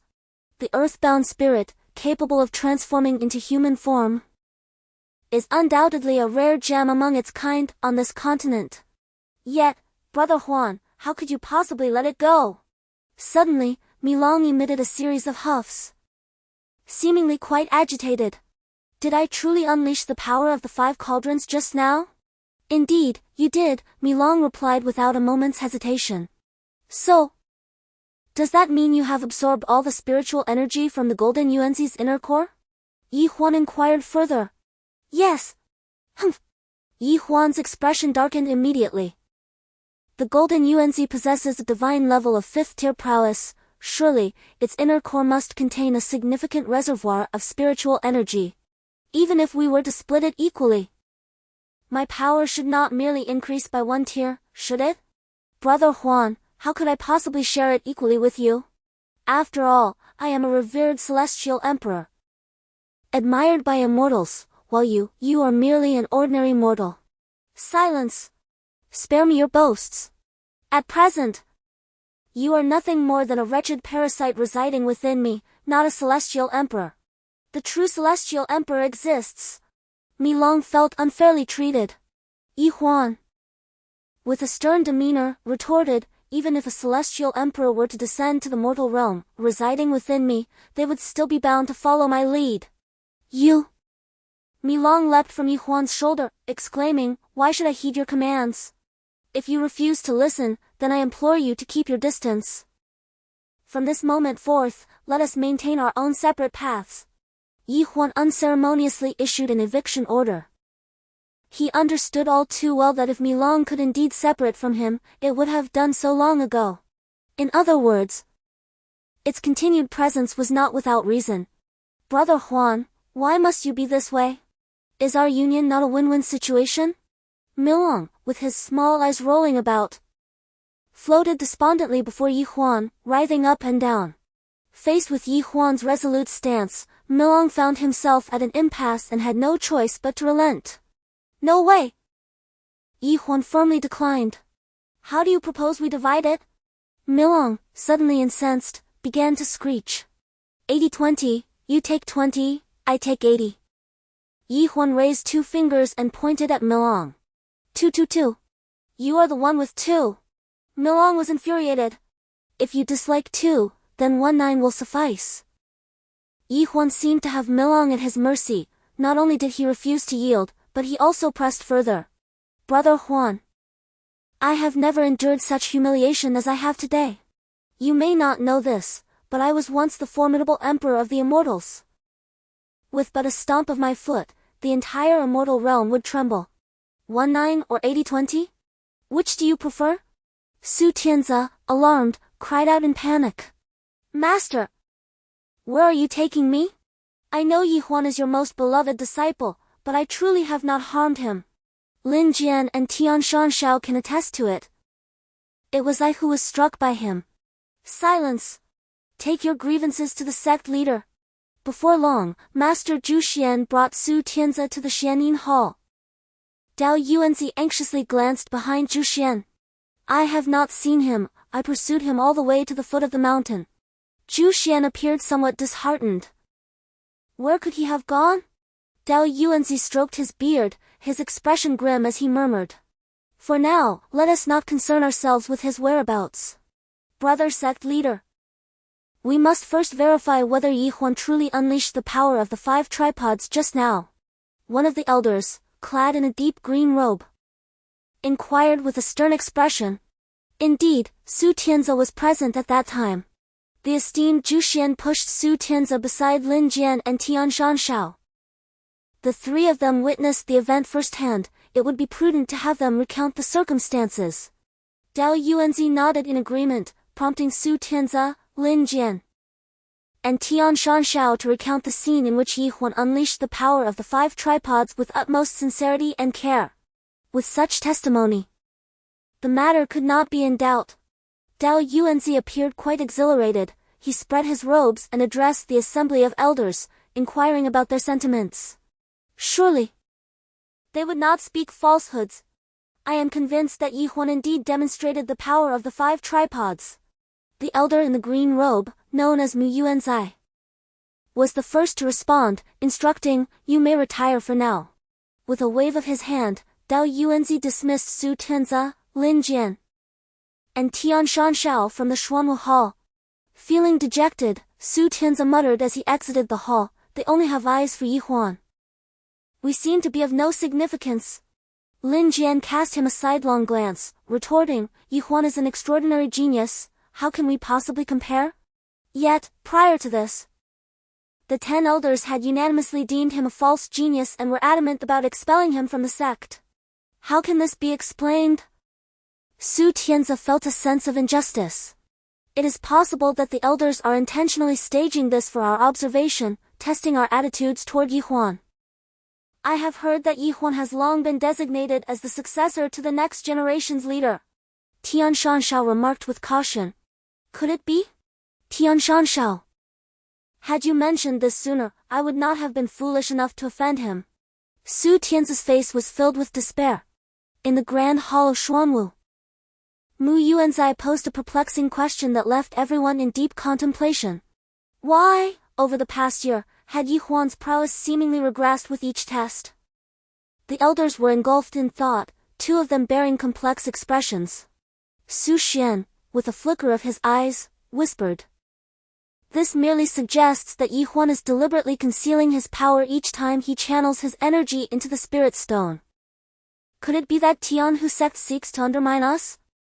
Chapter 14. The intransigence of insects. Su Xian appeared to pierce through the thoughts of those present as he continued, "To my knowledge, Yi Huan hails from a very impoverished background, with a sister who sews to make ends meet. This is his Achilles' heel, he is in dire need of money. Would you not agree?" Upon hearing this, Su Xian's expression darkened, and he retorted, "Yi Huan is not that kind of person." Dao Yuanzi raised a hand, his demeanor grave. "It is all Jin Yuanzai's fault for inciting me. I was momentarily bewitched by my thoughts." Mu Yuanzai's countenance soured. Ignoring him, Dao Yuanzi pulled Zhu Xian aside and quietly inquired, "Besides yourself, who has the closest relationship with Yi Huan?" "Lao Jiu, your junior disciple, Wu Xian?" "Indeed." "Very well. Summon him for me, I have a task for him." Dao Yuanzi regarded Zhu Xian with utmost caution. Despite the agreement Yi Huan had made with Mi Long, it was merely verbal and devoid of binding force. Furthermore, Mi Long vehemently argued that the spiritual energy contained within Jin Yuanzai's inner elixir was in no way comparable to his own prowess. Yi Huan expressed his agreement. For once an individual absorbs external spiritual energy, they immediately utilize a substantial portion to transform their own body. Thus, the actual spiritual energy stored within the inner core is quite limited. However, Yi Huan believed that if a rule were not established for Mi Long, it would inevitably become unruly and difficult to manage in the future. A talking creature, no matter how capable, remains merely a creature, and one that is parasitic within oneself, which inevitably breeds unease. Therefore, it is imperative to discipline it properly, otherwise, if it becomes disobedient, it may become a source of calamity in the future. This was Yi Huan's true intention behind suppressing it. Suddenly, a unicorn-spotted golden leopard darted by not far ahead. Mi Long immediately exclaimed, "Brother Huan, hurry and kill it. This is a spiritual beast with an inner core." Yi Huan had already spotted it. It was an adult spiritual beast known as the golden horn leopard, roughly equivalent to a first-tier sage spirit. Though its inherent power was not particularly high, its defining characteristic was its remarkable speed, dashing like a gust of wind. The golden horn leopard took refuge among the trees, observing Yi Huan from a distance, its body flattened against the ground, occasionally crawling a few meters closer. Yi Huan cast a glance but paid it no heed, quickening his pace to continue onward. "Brother Huan, why do you not kill it?" Mi Long inquired anxiously. "It will not simply wait for us to strike," Such a leopard is incredibly swift, and if it remains beyond my attack range, pursuing it may prove quite challenging. Ultimately, the golden horn leopard did not launch an attack on Huan, nor did it follow him. Milan felt a tinge of melancholy. Lamenting the fact that he had watched an inner elixir float past him, yet failed to seize it, the sensation was truly disheartening. Before long, Huan descended to the foot of the mountain, opting not for the main road, but rather hastening along the narrow path that skirted the mountainside. The duo, one person and one creature, advanced for the better part of an hour when Huan suddenly came to a halt. Milan, perplexed, inquired. There is not a single trace of a spirit beast within a 5-mile radius, nor has any cultivator passed by. Brother Huan, why have you stopped? Look over there. A wild boar. It is quite plump. Huan swallowed hard at the sight of the boar. With a tremendous force, a stone was hurled, striking the beast with a resounding thud, causing it to topple to the ground, its body twitching uncontrollably. Milan, casting a disdainful glance at the creature, remarked. You ought to pierce its neck with a flying sword for a swift kill. Huan retorted, I have no desire to slay it just yet. He hurried over, retrieved a length of rope, and bound the wild boar securely before storing it within his storage ring. Milan's eyes widened in disbelief at the notion of placing a soulless beast within a storage ring. Dead pork is unpalatable, it must be freshly killed to be enjoyable, he protested. Meanwhile, Huan beamed with delight, whistling merrily. In those early days after entering the Qingyuan Sect, aside from diligently cultivating, he would often sneak out to hunt during his leisure time. The foot of the mountain was frequented by hunters and small traders gathering mountain goods. Each time Huan captured wild boars, ferrets, or deer, he would sell them at a bargain, thus earning himself a few gold coins. At times, he would procure various medicinal herbs to expedite his cultivation, while on other occasions, he would purchase delicate trinkets to present to Luyu. The distance to the quaint town of Baal, where Chun Miao resided, was drawing near. At his current pace, Huan estimated that he would arrive in about an hour. That afternoon, 2 slender young maidens graced the streets of Baal town. One was Luyu, and the other, her senior sister, Ziwan. Despite their veils, which were intended to obscure their exquisite features, they still captured the attention of many townsfolk. As they walked side by side along the cobbled path, Luyu's head hung low, her demeanor seemingly troubled. Sister, is what you said truly the case? Luyu's voice was tinged with a raspy uncertainty. How could I deceive you? Ziwan replied with a stern expression. Just the day before yesterday, Brother Hubei visited Huan's home. If he hadn't informed me of the situation, I would have remained oblivious to the circumstances. I refuse to believe it, Huan is not that kind of person. Luyu asserted weakly, biting her lip in a futile defense. You will know soon enough. A quarter of an hour later, the two crossed the town and arrived at a secluded corner near the mountains. Not far off stood 2 thatched cottages, their earthen walls mottled and revealing finger-sized cracks. The wooden door was ajar, and in front of it sat a woman clad in a patched blue garment. Her hair was somewhat disheveled, bound with a strip of white cloth. Chapter 15, The Priceless Bonds of Affection. At this moment, the sun descended in the west, casting its fading light upon her waxen face, rendering her the visage of a solitary and forlorn middle-aged woman. Her eyes appeared somewhat puffy, and her gaze was distant, while her palm, resting upon her cheek, bore an extraordinarily rough texture, with visible cracks etched upon it. In truth, her features were rather well-proportioned, yet a glaring scar marred her countenance. She remained fixated on the distant verdant hills, oblivious to the arrival of Luyu and Ziwan. Senior sister. Is she truly Huan's sister? Luyu's body trembled, disbelief coursing through her veins. The woman before her seemed far too aged for her years. Previously, she had heard Huan mention that his sister was merely 2 years his senior. Huan was 17 this year, thus this woman ought to be 19. Yet, the weariness etched upon her face was almost unbearable to behold. She was indeed Huan's sister, Chun Miao. Though Huan had already passed, I must unveil the truth. Luyu, In the past, he endeavored to win your favor by bestowing upon you floral hairpins and trinkets. But do you know that the funds for these gifts were all earned by his sister through painstaking labor, mending garments stitch by stitch? You mustn't say such things. Tears welled in Lu Yu's eyes. Had I not brought you to uncover the truth, you would have remained ensnared in the tender dreams that Yi Huan wove for you. This is detrimental to your cultivation. Ziwan exclaimed vehemently. Senior sister, On the afternoon you presented Yi Huan with the invitation, he had already been expelled from the sect, yet he concealed this from you, deceitfully manipulating your emotions. In a bid to maintain your infatuation, he audaciously accepted your invitation, despite knowing the truth. You are truly foolish. Even if he survives, he would not dare to attend the banquet at your home tomorrow. Do you believe it? Lu Yusen felt as though her heart was being torn apart, and tears streamed down her face. As they drew closer to home, Yi Huan's heart raced with increasing intensity.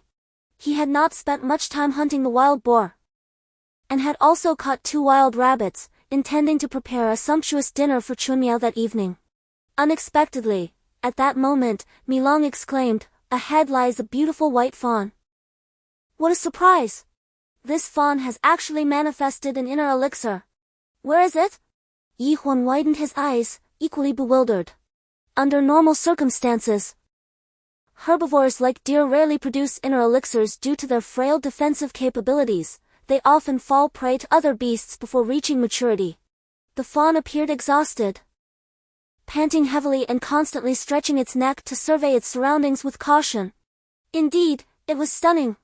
Yi Huan silently praised its beauty. Without further contemplation, he sprang into action, swiftly pursuing the creature. When the fawn spotted Yi Huan, it was merely 20 meters away. It quickly turned and fled. However, the underbrush was thick with weeds and branches protruded at odd angles. Coupled with the dim light, the fawn struggled to run swiftly and nearly collided with a tree.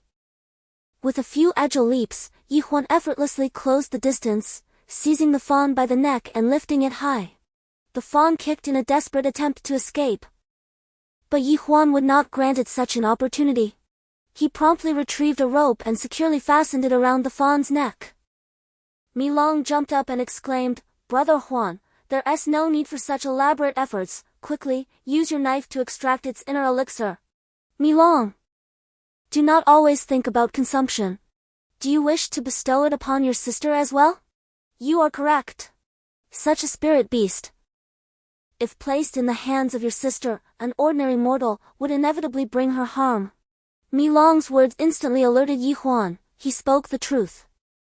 Sister Chunmiao could not possibly safeguard such a spirit beast. On the contrary, it would surely attract thieves. Since there were no others around, it would be prudent to eliminate him. His inner core would belong to us. Yi Huan's heart raced, a fleeting glimmer of murderous intent crossing his mind. Yet, he quickly regained his composure. He was not a demon, and how could he take a life so casually? Milong hastily urged him on. "Brother Huan, this fellow possesses the second-tier prowess of the sage spirit level. If you were to kill him and place his corpse into the storage ring, I shall gradually consume it and distribute his power to you. A fair 280 split. I assure you I will not covet your share." At that moment, the young man had approached Yi Huan, wearing a friendly expression.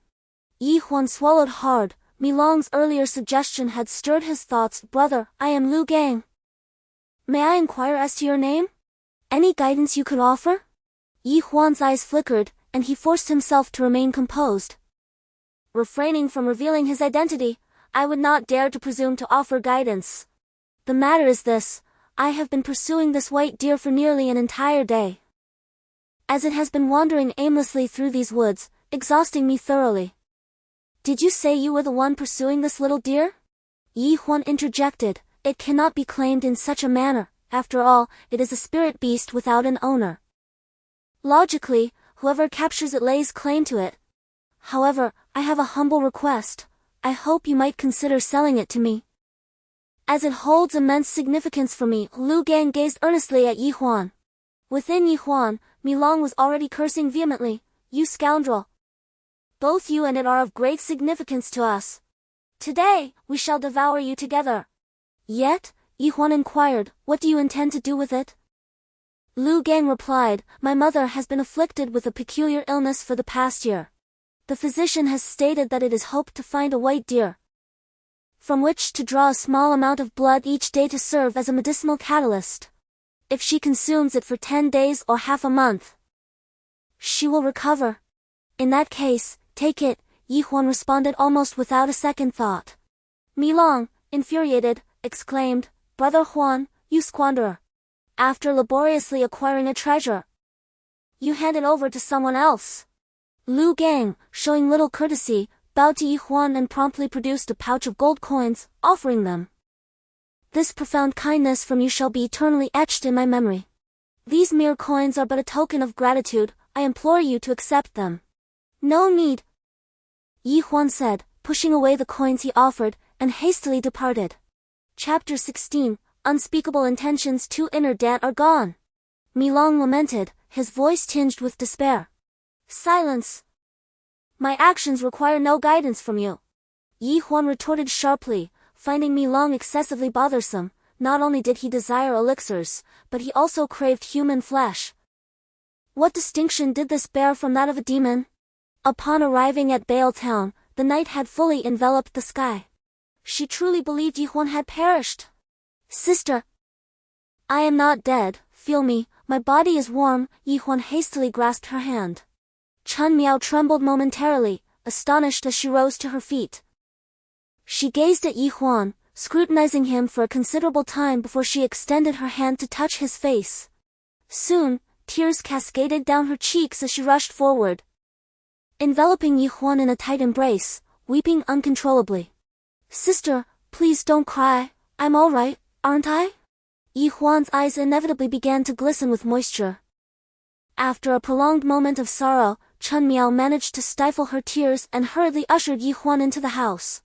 She dabbed at her swollen eyes, transforming her tears into a smile, and began to prepare a meal for Huan. However, upon opening the rice jar, Huan discovered only a handful of coarse rice. Within the humble abode, it was evident that there was not a single decent item in sight. The pot contained a congealed mass of black residue, already exuding a foul odor.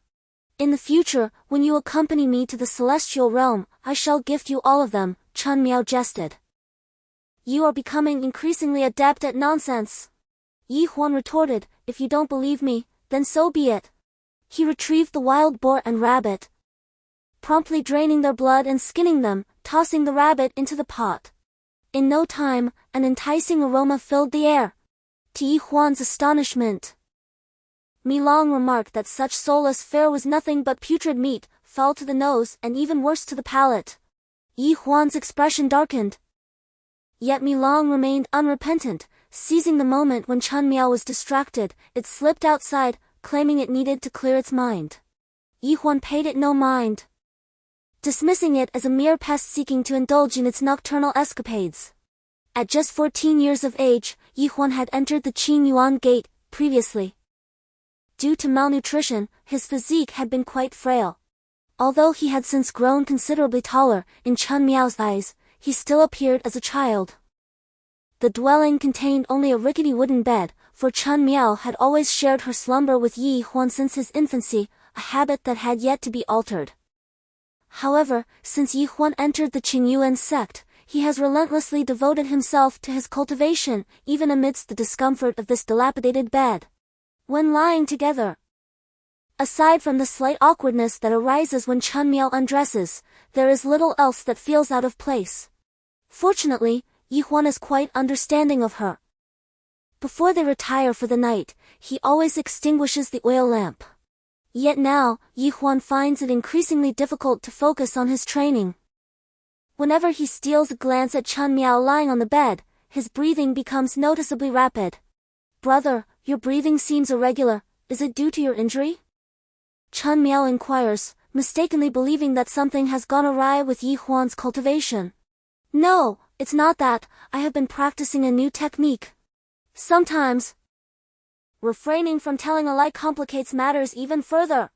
At this moment, the Yuan Inn in Bale Town is eerily quiet. This small town sees few travelers coming and going.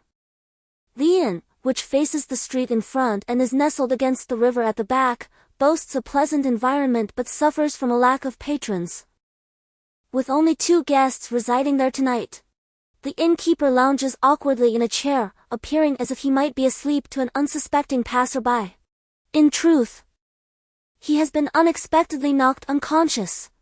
With a creak, the inn door opens, and 2 figures clad in black stealthily enter. One of them is short and stout, weighing no less than 200 pounds, resembling a plump penguin, while the other is more robust. "Young Master Long, please come in. I have already incapacitated those 2 lovely ladies. As per your instructions, I have administered a small dose of intoxicating fragrance to them, ensuring that they will emit enchanting sounds when they become aroused." The burly man grins mischievously. "Greetings. Is it not only supposed to be Liu here? How is it that there are 2 of them?" The corpulent fellow, wiping his nasal mucus with his hand, was none other than Luo Xiaolong, the son of the Nanyang sect's leader. Surprising, is it not? She is Lu Yu's senior apprentice, and a beauty in her own right. "My young master, behold. 2 fair maidens are before you. Might it be possible what? One for each of us. Begone! Do you not see this formidable physique? Do you doubt my capacity to handle both?" Luo Xiaolong puffed out his prodigious belly, a look of smug self-assurance plastered across his countenance. "The patriarch instructed me to diligently cultivate and take exceptional care of my corporeal form. Spare me the pronouncements of your sire. You remain here and maintain vigilance. I shall enter and indulge in merriment. After I have sated my desires with Lu Yu, I shall permit you to sample her senior apprentice. Profound gratitude, young master." I am, however, seized by a sudden apprehension. They are, after all, disciples of the Qingyuan Sect. Once I have brought Lu Yu to a state of blissful compliance, she shall thereafter follow my every command with docility. And even if they prove recalcitrant, what then? No one is present to witness our deeds.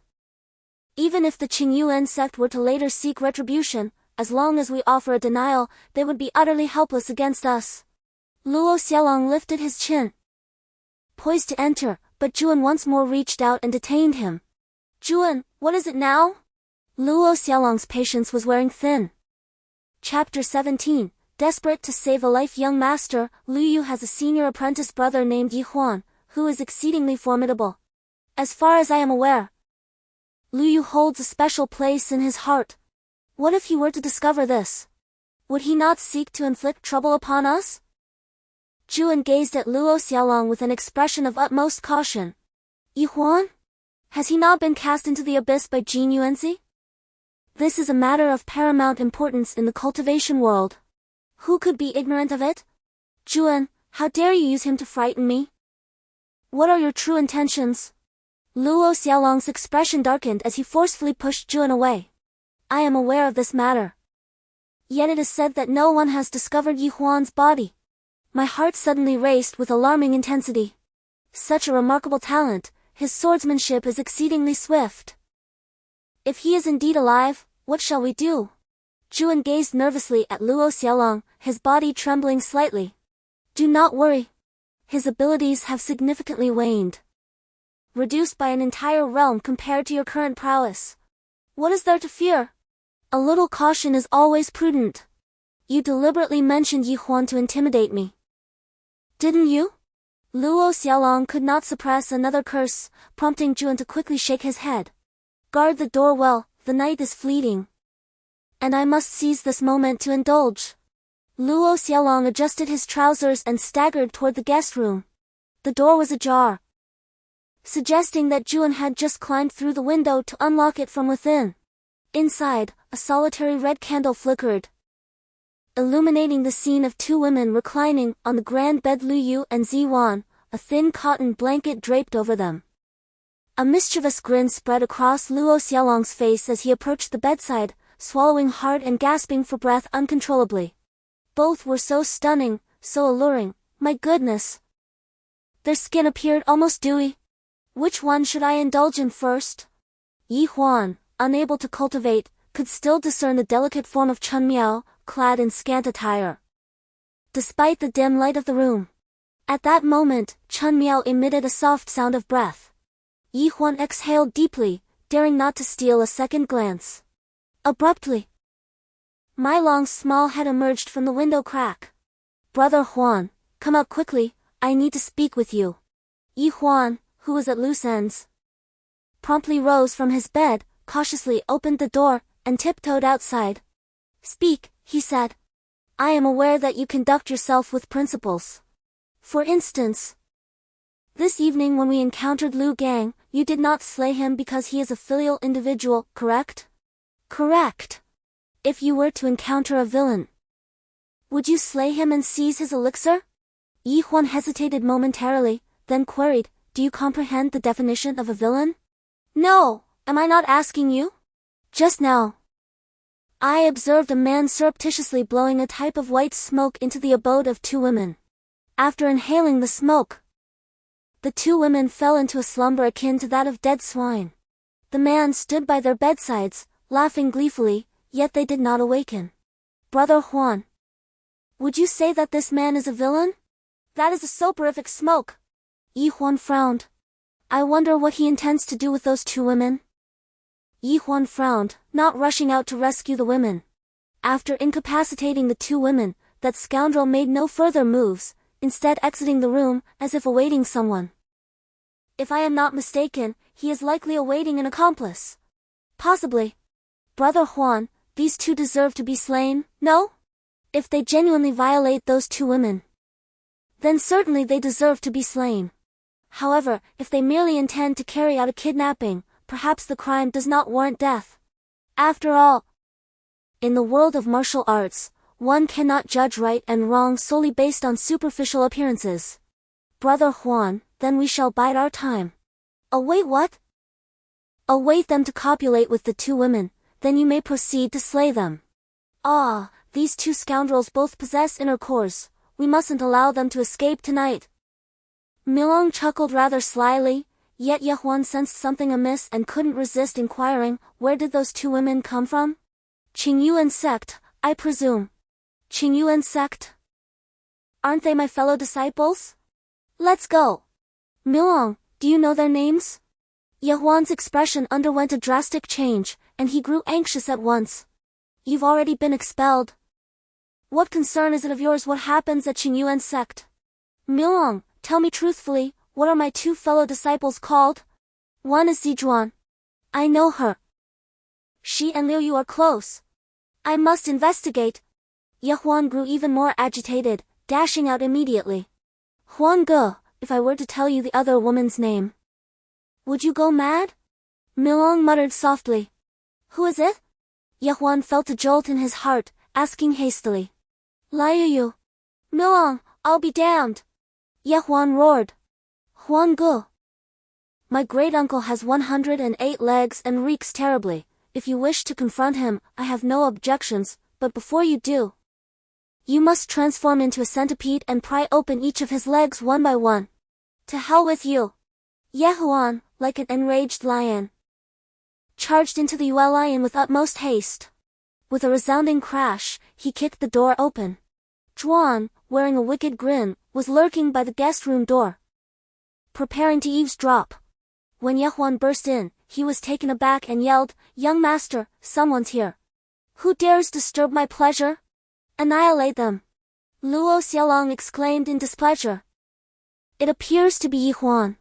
Instantly recognizing Zhuan, Yi Huan dashed forward, unsheathing his sword to deliver a fierce strike. Zhuan was visibly agitated, his astonishment palpable upon seeing Yi Huan. Within the Southern Yang sect, Yi Huan's name resonated with renown, further immortalized by his portrait adorning the sword chamber. Employed by the sect master as an inspiration for his disciples, Zhuan immediately identified Yi Huan. He swiftly drew his sword, attempting to parry the attack. However, Yi Huan's blade moved with unmatched velocity and formidable force, causing Zhuan's sword to deflect uselessly to the side upon mere contact. In the ensuing moment, Yi Huan's sword continued its relentless trajectory, the tips emanating radiance piercing through Juan's throat in an instant. With a twist of his wrist, Huan left a gaping wound on Juan's neck, causing blood to gush forth uncontrollably.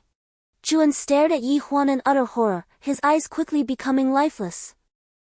Without so much as a second glance, Huan kicked him aside, placing his hand firmly on the door. A renewed sense of tension washed over him. Chapter 18, The Difficulty of Being Virtuous. After a moment of hesitation, Huan bravely pushed open the door, finding Lu Yu and Ziwan lying on the bed, their garments relatively intact, which brought him a sense of relief. Luo Xiaolong was nowhere to be seen within the room, the window on the wall standing wide open. Despite his corpulent physique, the boy possessed surprising speed. Huan's heart seethed with anger as he swiftly leaped through the window. In the distance, a portly figure was seen fleeing with haste. Has the world descended into chaos? My ninth uncle actually saved that villain, Mi Long exclaimed in frustration, unable to contain his agitation. What did you say? Was that person my ninth uncle? Startled, Huan was taken aback. His ninth uncle had always been a benevolent man. How could he possibly aid a villain? By all accounts, the scoundrel nearly violated a female disciple of the Qingyuan Sect, and he should have been severely punished. Esteemed Huan, this fellow is a grade 2 sage spirit cultivator, with a rather robust physique. Allow me to devour him, Mi Long implored, gazing longingly at Huan. How long will it take you to consume such a large cadaver? Huan inquired, furrowing his brow. At most, 3 days. And I shall have consumed all the spiritual energy within his body. Esteemed Huan, you mustn't believe I truly relish consuming such putrid flesh. However, I have no time to tarry here for 3 days. Furthermore, at daybreak, we shall be discovered. You could first store him within a storage ring. My ring cannot contain the corpse of such a vile individual. Huan naturally demurred. You could place the corpse within his own storage ring. Mi Long quickly suggested another idea. Huan then nodded his assent, reaching out to remove Juan's ring. However, he could not enter the room, as it contained not only Lu Yu but also Ziwan. He was not well acquainted with Ziwan, and she was currently disheveled. He could not remain inside, as appearances could be deceiving. The room was still filled with the dissipating bewitching fumes, and Huan had inadvertently inhaled some when he covered the two women with blankets. Gradually, his consciousness began to cloud, and he fell asleep against the wall. The eastern sky slowly began to turn ashen. Lu Yu opened her bleary eyes, looking in bewilderment at Ziwan beside her. Senior sister, my head feels rather dizzy. Did you not close the door last night? Zijuan stared at the wooden door, which revealed a narrow gap the size of a finger, equally astonished. In a state of panic, she hastily rose, quickly wrapped herself in her clothing, and hurried to the door to glance outside. Yeah, Huan, Zijuan exclaimed in disbelief. The drowsy Huan was startled awake by her call. He turned his head warily and realized that dawn was approaching. Why didn't you go greet her instead of fleeing? Mi Long expressed his confusion. Why flee? Their door is not locked, which could arouse suspicion against me. Huan had already dashed out of the inn, acting on reflex, possibly due to Zijuan's previous coldness towards him, making him subconsciously wish to avoid her. This reaction was not surprising, as over the past year, everyone had considered Huan's behavior rather eccentric. He daily adorned himself with perfume and had an exquisite butterfly tattooed on the back of his hand. It was within reason that Zijuan looked down upon his ostentatious display. Suddenly, Huan recalled leaving home the previous night without locking the door, prompting him to hasten back. Meanwhile, Lu Yu was glaring at Zijuan, who stood frozen by the door. Senior sister, why did you suddenly call out Huan's name? Do you wish for me to weep once more? No, I believe I just saw Huan. Zijuan rubbed her eyes and murmured, perhaps I was mistaken. Senior sister, could it be that you two are longing for Huan? Lu Yu sighed and inquired. Me? How could I possibly miss him? Oh, there's blood on this door. Goodness, there's a pool of blood on the ground. Boss, did you slaughter a chicken in front of our door last night? Zijuan anxiously shouted at the innkeeper, who finally stirred from his slumber, stumbling over with a heavy head and unsteady feet. So much blood? Where did it come from? The innkeeper gaped at the pool of blood before the door, utterly bewildered. How can you still ask us that? Zijuan retorted sharply, her silver teeth clenched. I was just about to inquire why our door was ajar. You haven't done anything to us, have you? And no, you misunderstand. Even if I had 10 times the courage, I would not dare harm you. As for the door, perhaps you simply forgot to close it before sleeping? The glint of a shimmering sword momentarily blinded the innkeeper, causing him to drop to his knees in terror. Please spare me. I was knocked unconscious last night. By whom? Zijuan demanded, her sword trembling in her grip. I don't know, I couldn't see clearly. Was it a young man in gray and white? Chapter 19, Cutting Off the Source of Trouble. Senior Sister. Who came in last night? Lu Yu inquired, increasingly perplexed. Who else but that little thief, Huan? Huan? Is he still alive? Are you certain he truly came? Lu Yu asked, his excitement palpable. I saw him distinctly, who else could it be?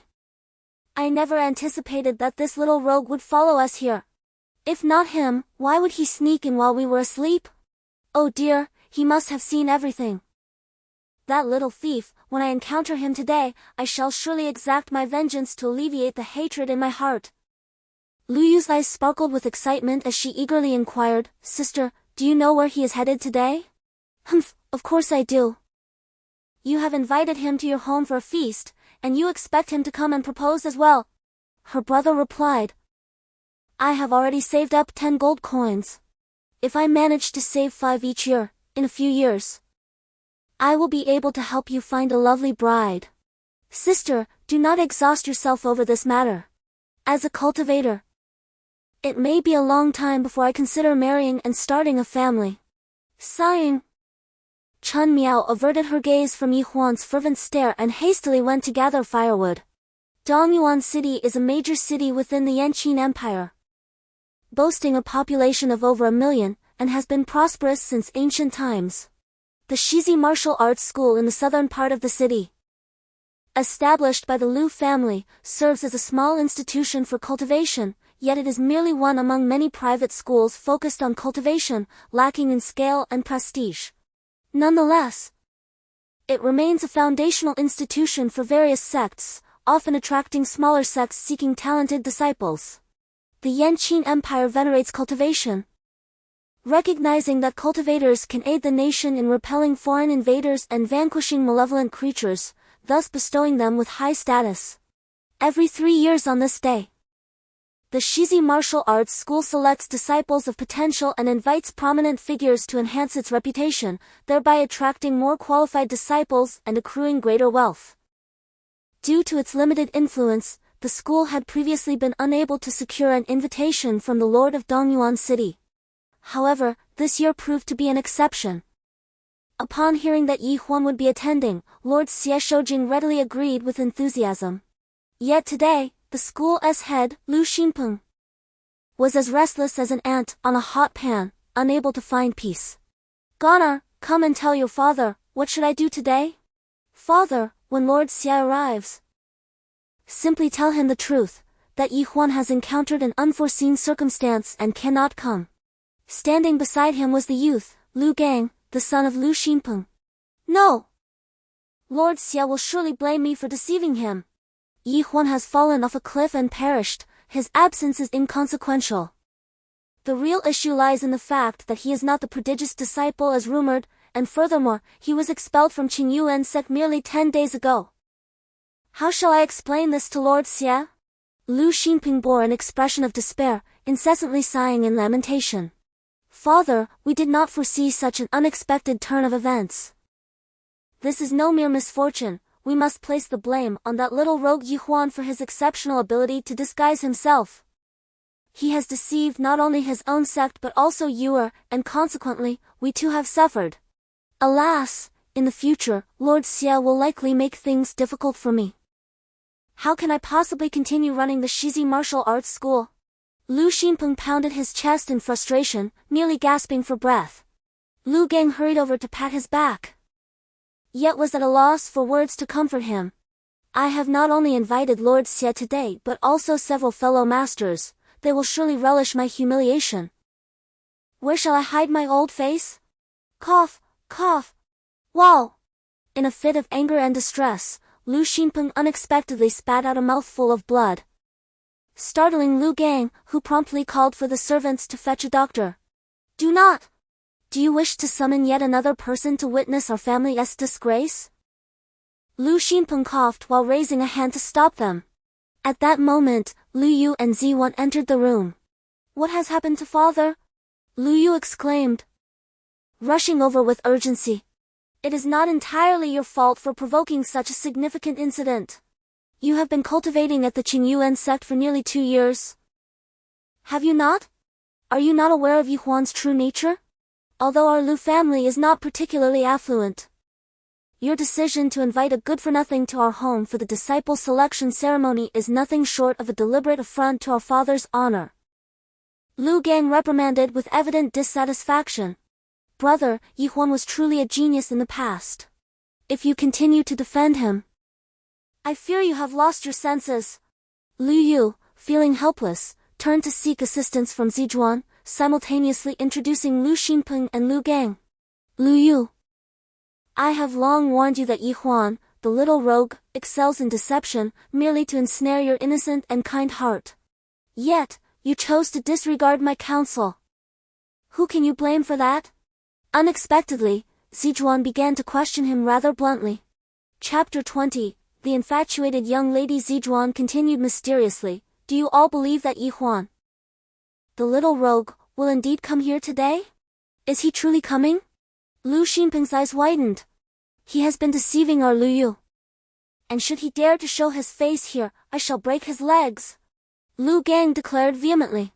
At that moment, a servant announced from outside that 3 prominent masters from the martial arts sects of Dongyuan City had come to visit. Lu Pavilion Master.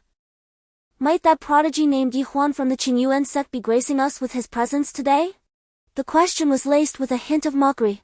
He might come. Lu Xinpeng replied with an awkward chuckle. It is rumored in the martial world that he is a notorious fraud, having been expelled from the Qingyuan Sect not long ago.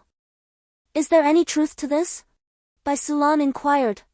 Alas, whether he is a deceiver remains uncertain to me. However, I have heard whispers regarding his expulsion from the sect. Bai Sulan chimed in with a question. Surely you must know? Lu Xinpeng offered a wry smile. Since the esteemed lord of the city is already aware, will he still come? Bai Sulan huffed lightly. If he chooses not to come, that would be for the best. Lu Xinpeng murmured softly, a peculiar glimmer flashing in his eyes. I have heard that the cherished youngest daughter of Lord Xie, Xieya, has fallen ill, causing him great distress.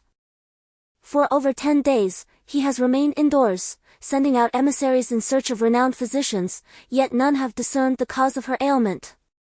How could he possibly concern himself with matters pertaining to Huan? Lu Guanju could seize this opportunity while Lord Xie's mind is clouded, perhaps to introduce an impostor.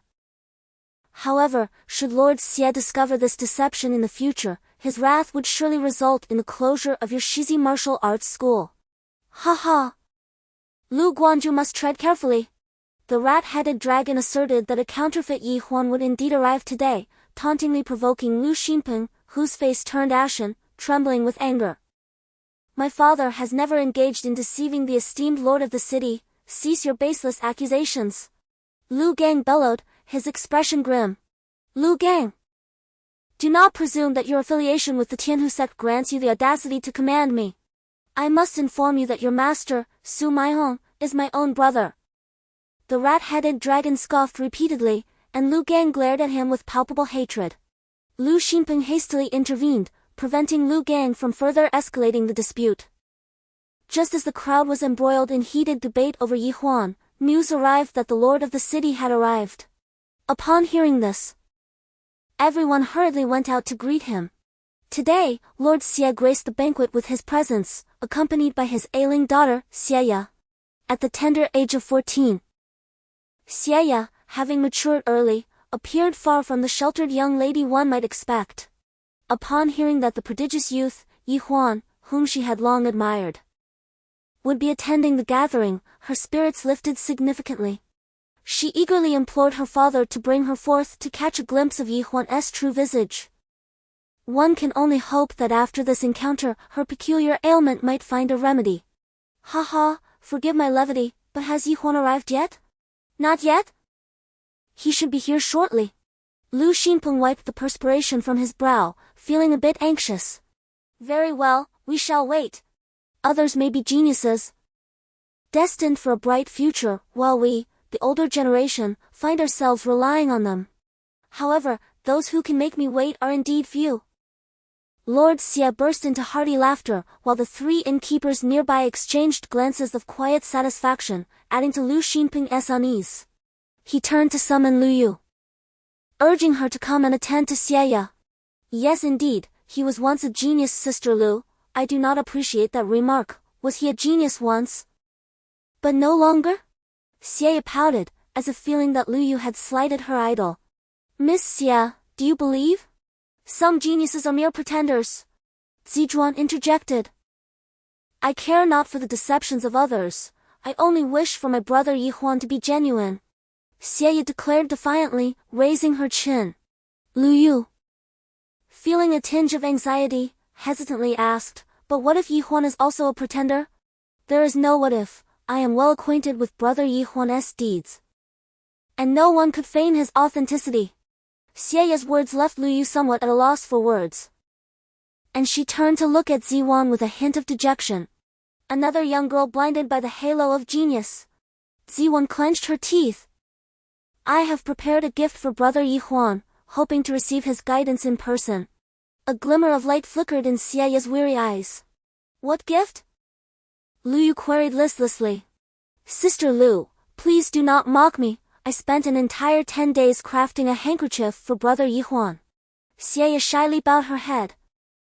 Approaching noon, Huan finally arrived at the Shizi Martial Arts Hall. Upon hearing of his arrival, the atmosphere inside the hall grew lively. Even the typically aloof Master Xie wore a broad smile and stood up. Watch how I expose him. Ziwan rubbed her fists together. Brother Huan is not only a genius but also quite handsome, isn't he? Xie's eyes sparkled with excitement. Lu Yu's expression was somewhat complicated. She longed to meet Huan yet was deeply concerned about his predicament today. Lu Xianpeng forced a smile, for the three masters' eyes were filled with mockery. Lu Gang clenched his fists, gritting his teeth as he thought, this scoundrel who deceived my family, should I first teach him a lesson? With that thought, Lu Gang rushed out, intending to act before Huan entered the hall. Lu Xianpeng seemed to sense his intentions and hurriedly called out, Ganger, do not be reckless. Master Xie smiled and inquired, the great genius has arrived, should I not go out to welcome him? Chapter 21, The Genius Doctor. Oh! Isn't this the brother who gifted me the white deer yesterday? What brings him here? As Lu Gang's heart stirred, he hurriedly approached, extending his hands with fervent warmth. Brother! Upon seeing him, Huan was somewhat taken aback. Lu Gang? Lu Gang nodded but glanced behind Huan, still shouting, Brother, wait a moment. Let me go out and teach that rascal Huan a lesson. Huan was taken aback and queried, You wish to strike me? How could I possibly strike you? I am Huan. You are Huan? Lu Gang gasped, retreating 2 steps, his expression suddenly turning complex. Huan shot him a glance filled with displeasure, recalling how he had presented a splendid white deer to him the previous night. This fellow, it seemed, was repaying kindness with enmity, turning his back on him. Mi Long was equally vocal in his grievances. Brother Huan, I have long warned you that one should not engage in benevolence. Yet you did not heed my words. Do you now regret it? At that moment, however, Lu Gang suddenly adopted a stern expression, his voice icy. They say even blood brothers must keep clear accounts. Huan, let us settle our grievances before we proceed. How do you intend to settle them?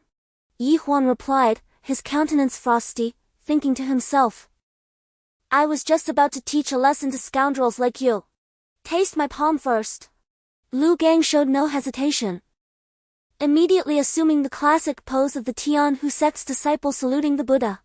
Those unaware might think he was merely bowing in respect to Huan, but in reality, he was gathering momentum. Although Huan was not well versed in the spells of the Qingyuan Sect, he could sense the hidden danger within Lu Gang's palm.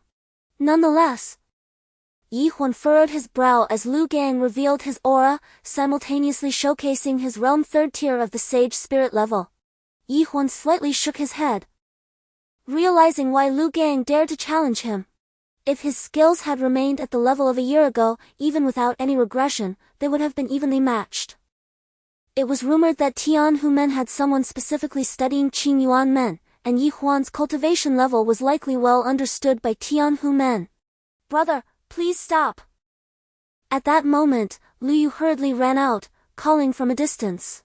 Lu Gang turned to glance at her, his voice grave. Lu Yu, what are you doing here?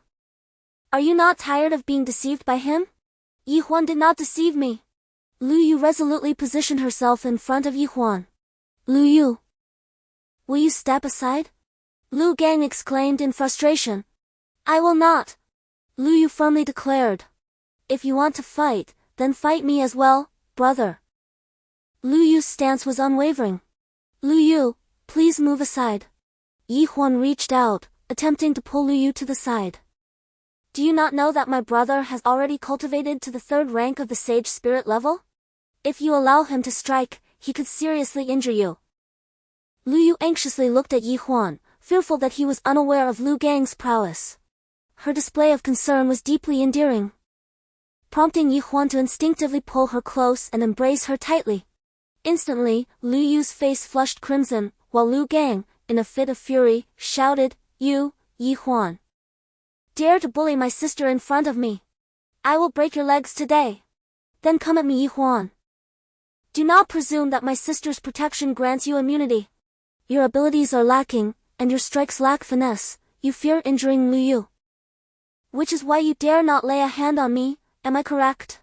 Upon hearing this, Lu Gang was instantly enraged. He let out a low growl and struck towards Huan's chest with a palm. Buddha's blessing palm! He exclaimed. A fierce gust of wind surged from his hand towards Huan, causing the surrounding flora to sway violently. Huan, be careful! Lu Yu cried out. Huan deftly maneuvered his left hand, shielding Lu Yu behind him, while his right hand swiftly rotated downward. Instantly, dust and debris swirled around as a powerful vortex formed at his feet.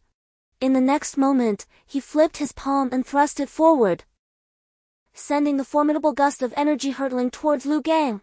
With a resounding thud, Huan remained steadfast on the ground, while Lu Gang stumbled backward, retreating 7 or 8 steps before losing his balance and collapsing to the ground. Lu Yu heard the sound of a violent clash of air, and in an instant, tranquility returned. The next moment, she was astonished to see Lu Gang seated on the ground. Panic washed over her as she rushed to his side, grasping his arm and anxiously inquiring, Brother, are you all right? Is it true that Huan's power surpasses yours? What do you mean by that? Are you pleased that your brother has been defeated? Lu Gang shook his head, a hint of disappointment in his eyes. Victory and defeat are commonplace in battle. Lu Yu replied with a bright smile. No, even if he retained his strength from a year ago, he should not have easily repelled me. Perhaps he possesses a formidable defensive treasure hidden away. Lu Gang's face was clouded with indignation, as he sought to justify his defeat with a facade of grandeur. At that moment, Zijie and Xie emerged in quick succession, likely drawn by the commotion from Huan and Lu Gang's altercation. Brother Huan! Xie called out. Her steps a lively trot as she hurried to his side, her smile radiant and devoid of any semblance of restraint. Huan gazed at Xie as she approached. Remaining silent, instead, he scrutinized her graceful figure, leisurely circling around her. Pa! Scoundrel! Zijie exclaimed, her expression instantly revealing her disdain. In contrast, Xie appeared quite pleased, her eyes sparkling as she looked at Huan and playfully inquired, What are you looking at? Am I not beautiful? Indeed, you are unwell. Huan unexpectedly retorted. Xieya's eyes widened in surprise, her mouth agape, as she considered asking Yi Huan how he had discerned her condition. Yet, Ziju interjected, "Yi Huan, what are you saying?" Unaware of Xieya's situation, Ziju assumed Yi Huan was belittling Xieya, who had fallen under the spell of infatuation. Yi Huan turned to Ziju, responding with measured calmness. "You are also unwell. You are the one who is unwell, your entire family is unwell." Ziju fumed, her anger flaring. Never before had she faced such humiliation in front of others. Being the true beauty of Qingyuan Sect, her prestigious lineage had instilled in her a frosty demeanor, one that even Guantong dared not challenge. Thus, when Lu Gang attempted to curry favor with her that very morning, she had paid him no heed. Now, however, she found herself publicly disparaged by Yi Huan, who dared to declare her unwell before so many witnesses. Zijuan could hardly bear it. "Zijuan, I mean. Your health is in decline. I observed, you may not have noticed, but there is a faint darkness between your brows, and your skin lacks luster." "That's none of your business," Zijuan interrupted indignantly. I raised my hand, and a column of mist abruptly emanated from my fingertips, swiftly brushing against Zijuan's cheek, and I continued. "Your skin exhibits little elasticity." Zijuan, incensed, was about to retaliate, but I gazed intently at her and elaborated, "This indicates a severe accumulation of toxins within your body. You've been consuming tonic recently, haven't you?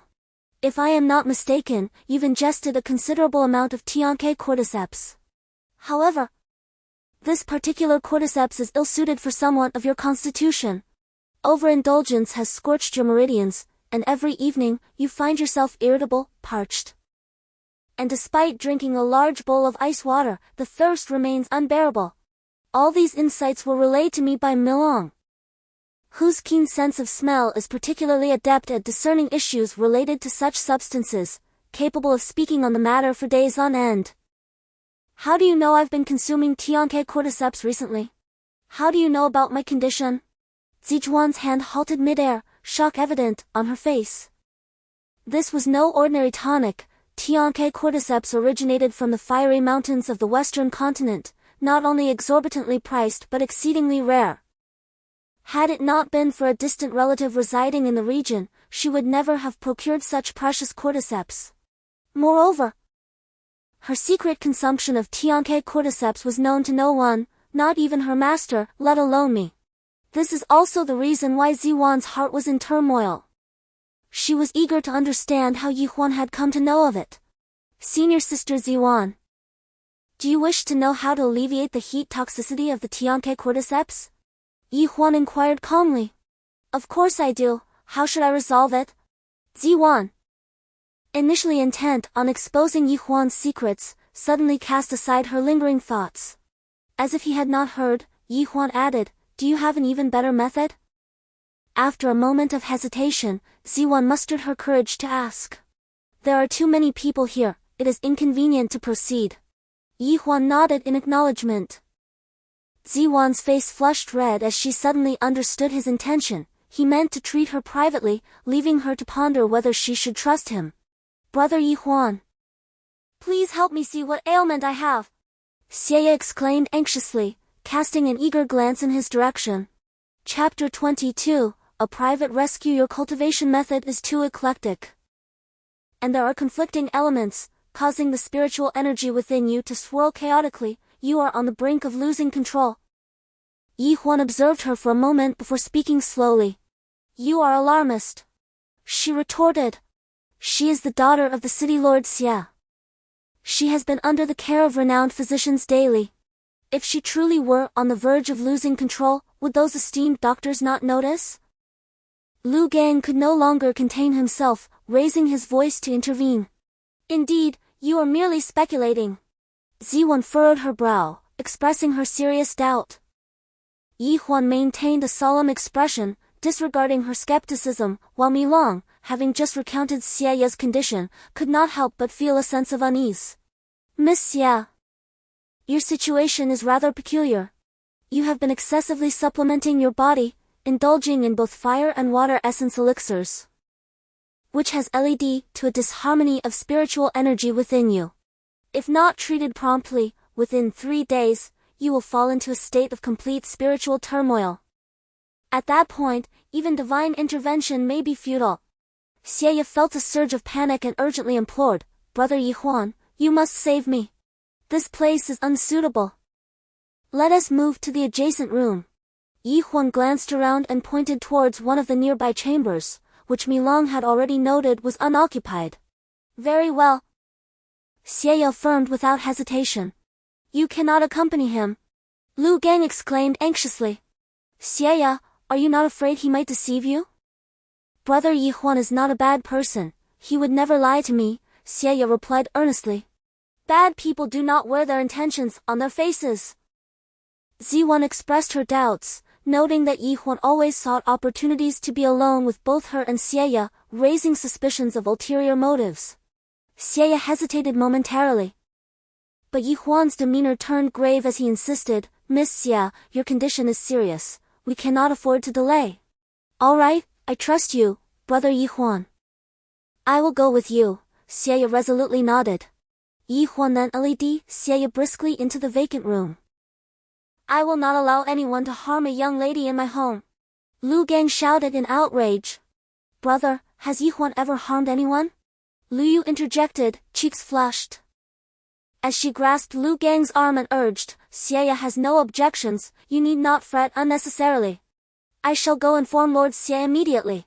Lu Gang stamped his foot, shook off Lu Yu's hand, and strode towards the hall. Lu Yu anxiously glanced at Ziwan and inquired, Senior sister, what are your thoughts?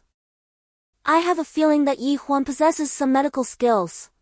Huan ushered the naive girl, Xie, into the room, closing the door behind her. Instantly, a scene from that morning flooded Ziwan's mind the moment when the blankets covering her and Lu Yu were tossed aside, causing an unsettling flutter in her heart. Brother Huan. She consumed an abundance of nourishing medicine, we have struck a fortunate bargain. Haha, the spiritual energy she has accumulated within is sufficient for a hearty meal. Milong exclaimed with exuberance. To prevent others from witnessing Milong enter Xie's body, Huan was compelled to resort to this desperate measure. At this moment, Lu Gang had already rushed into the reception hall in haste. What did you say? Huan took Xie to an empty room? Why did you not stop him? Master Xie, both shocked and furious, leaped from his chair and hurried outside. He seemed flustered, stumbling over the threshold and nearly falling. Lu Gang, quick to react, swiftly steadied him. Huan was invited by your Lu family. If anything were to happen to my daughter, you shall not escape unscathed. As Master Xie rushed over, he bellowed angrily. Upon hearing his voice, Huan hastily stepped outside, blocking the entrance. What have you done to my precious daughter? Master Xie exclaimed, his eyes aflame with rage, nearly driven to madness. She is fine, she will recover shortly, Huan replied calmly. Step aside.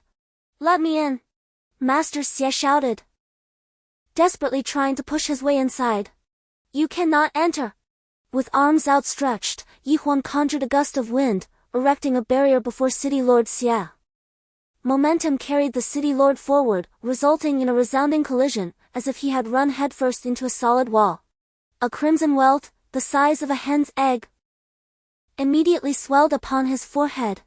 Being a civil official devoid of martial prowess, the impact nearly rendered him senseless. You've rebelled. I'll have you all apprehended. City Lord Xie exclaimed incoherently. Huan, have you come to bring ruin upon the Lu family? Lu Gang cried out in dismay. Though Huan was the instigator of the chaos, the Lu family had extended the invitation. Should anything befall Xie, the Lu family would be unable to atone for it, even if they were to liquidate their entire estate. Huan cast an indifferent gaze upon City Lord Xie and Lu Gang, offering no defense. Lu Yu and Ziwan, equally bewildered, could not contain themselves, simultaneously calling out, Huan. Just then, Xie's voice emanated from within the house, Father, I am unharmed. With Brother Huan's assistance, my malady shall soon be alleviated. Ah! Yeah, do not be so easily swayed by his fabrications. In my quest to heal you, I have consulted no fewer than 20 eminent physicians. Yet none could ascertain the cause of your ailment. How could he possibly cure you? Hearing Xieya's voice, City Lord Xie breathed a sigh of relief. Father! I feel unclean. Would you have someone bring in a tub of hot water? What? You feel unclean? City Lord Xie gasped, his gaze turning murderous as he glared at Huan. Lu Gang lamented, this is a disaster.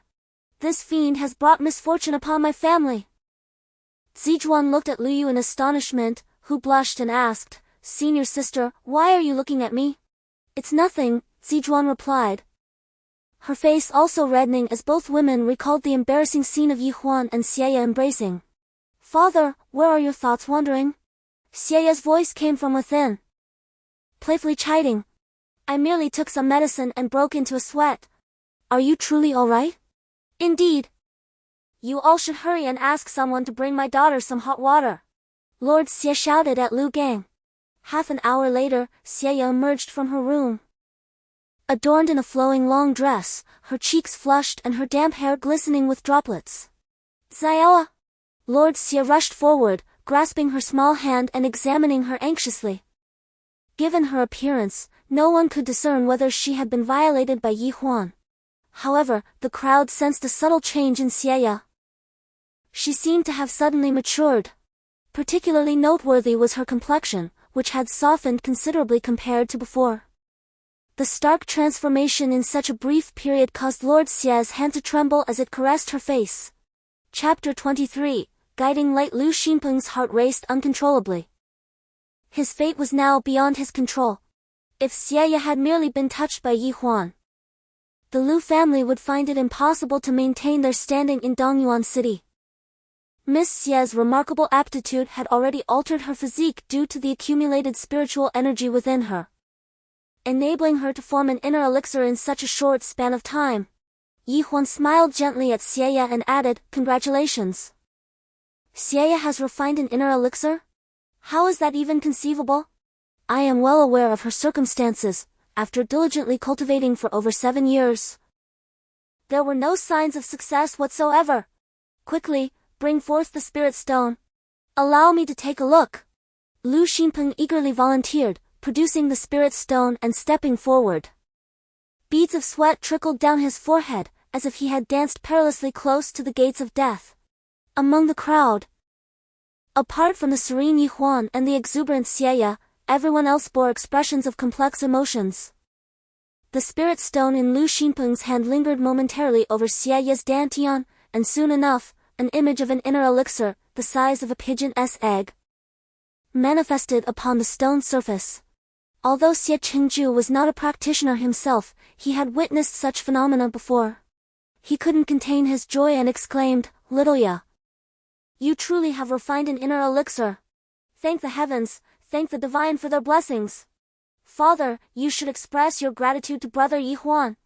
Xieya interjected, promptly moving to Huan's side, eliciting a pang of jealousy from Lu Yu.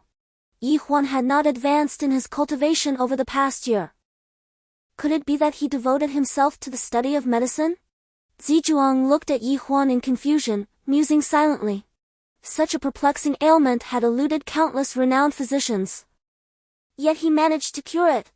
With medical prowess that could rival the finest in the land, the Qingyuan Sect should not have cast him out. However, her achievement of refining the inner elixir today was the result of her relentless dedication and the continuous consumption of wondrous medicinal pills. Xie Qingju was particularly elated, smiling radiantly at Huan. Huan, no, Yizhenren. You are truly remarkable. Not only have you cured my dear Xiaoya of her chronic ailment, but you have also enabled her to cultivate an inner elixir in such a brief period. I am genuinely in awe. And a thought has crossed my mind, though I am uncertain whether it is appropriate to voice it. The city lord smiled graciously and encouraged, Please, speak candidly. Huan nodded in acknowledgement. What are your thoughts on my daughter? The city lord gestured towards Xieya with a beaming smile. Huan was momentarily taken aback, and Xieya blushed shyly. Everyone assumed that the city lord intended to propose his beloved daughter to Huan, especially Lu Yu, who was utterly bewildered. Was this not an overt attempt at matchmaking? Huan, too, was somewhat surprised and found himself momentarily puzzled by the city lord's insinuation. After a quick contemplation, he adopted a defensive stance. Xie's talent is rather average. Indeed, many esteemed individuals hold this view. However, under your guidance, she has still managed to cultivate an inner elixir. Thus, I pondered whether you might offer me some insights as well. Of course, I would not expect you to do so without recompense, should you assist me in achieving the cultivation of an inner elixir. I would be more than willing to take you as my mentor. Huan's words were expressed with considerable politeness. It was well understood that the city lord, having fathered a daughter in his middle age, now in his 50s, faced exceedingly slim chances of successfully cultivating an inner elixir from scratch in his lifetime. Yet, the city lord remained undeterred and pressed Huan for any possible remedies, to which Huan patiently elaborated. Lu Xinpeng pulled Lu Yu aside and whispered, Huan, being such an extraordinary talent, undoubtedly possesses a unique understanding of cultivation. Why don't you beseech him to offer guidance to our disciples? I do not seek any substantial gains for them, my primary concern is that word of this will elevate my father's reputation. Is that so? Very well. Lu Yu gently nodded. However, Lu Gang leaned in and said, Sister, Huan possesses remarkable medical skills. It is imperative that we seek his assistance to treat our mother. Lu Gang, do not disrupt the order, let him first guide my disciples before attending to your mother. Lu Xinpeng's expression hardened as he asserted his parental authority. Lu Yu, unable to resist, had no choice but to plead with Huan. Initially, Huan was reluctant to agree, but unexpectedly, Milong within him was exuberantly urging him on, claiming that this celestial emperor could showcase his prowess, allowing Huan to witness his might. This fellow does not even comprehend human techniques, how can he instruct others? Huan harbored doubts regarding this. The group swiftly arrived at the training grounds, where several young recruits recently inducted were either honing their fundamental skills under the guidance of the Lu family instructors or undergoing physical assessments.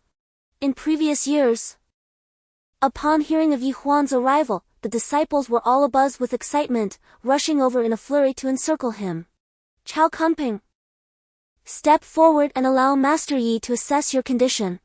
Upon hearing his name called by Lu Xinpeng, the boy named Chao Kunping joyfully stepped forward, while the other youths gazed at him with envious eyes. Huan, maintaining an impassive demeanor, inquired, How long have you been training at the Shizi Martial Arts Academy? 5 years and 3 months, Chao Kunping replied. Huan nodded and, with a swift gesture, a faint yellow light descended upon Chao Kunping's brow. How did you know? Chao Kunping asked, astonished, staring at Huan. Residual cold spiritual energy lingers at your Huagai acupoint. There exists enmity between you and another, Huan continued. That night, the darkness was too profound, and I could not discern the identity of the assailant. Chao Kunping's body trembled slightly. Most of the onlookers furrowed their brows, uncertain whether to believe what was unfolding. Do your utmost and strike the stone. Huan gestured towards the appraisal spirit stone beside him. Chao Kunping nodded, gathering his strength, and struck forcefully. A resonant hum echoed as the appraisal spirit stone emitted a faint glow, revealing the number 325. Chapter 24, Misapplication of Techniques. The rat-headed dragon nodded. I could also indulge in such baseless claims, for there is no evidence to the contrary.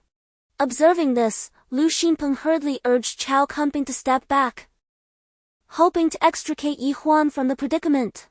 Wait! Huan called out, stopping Chao Kunping. Suddenly, he struck decisively beneath his collarbone.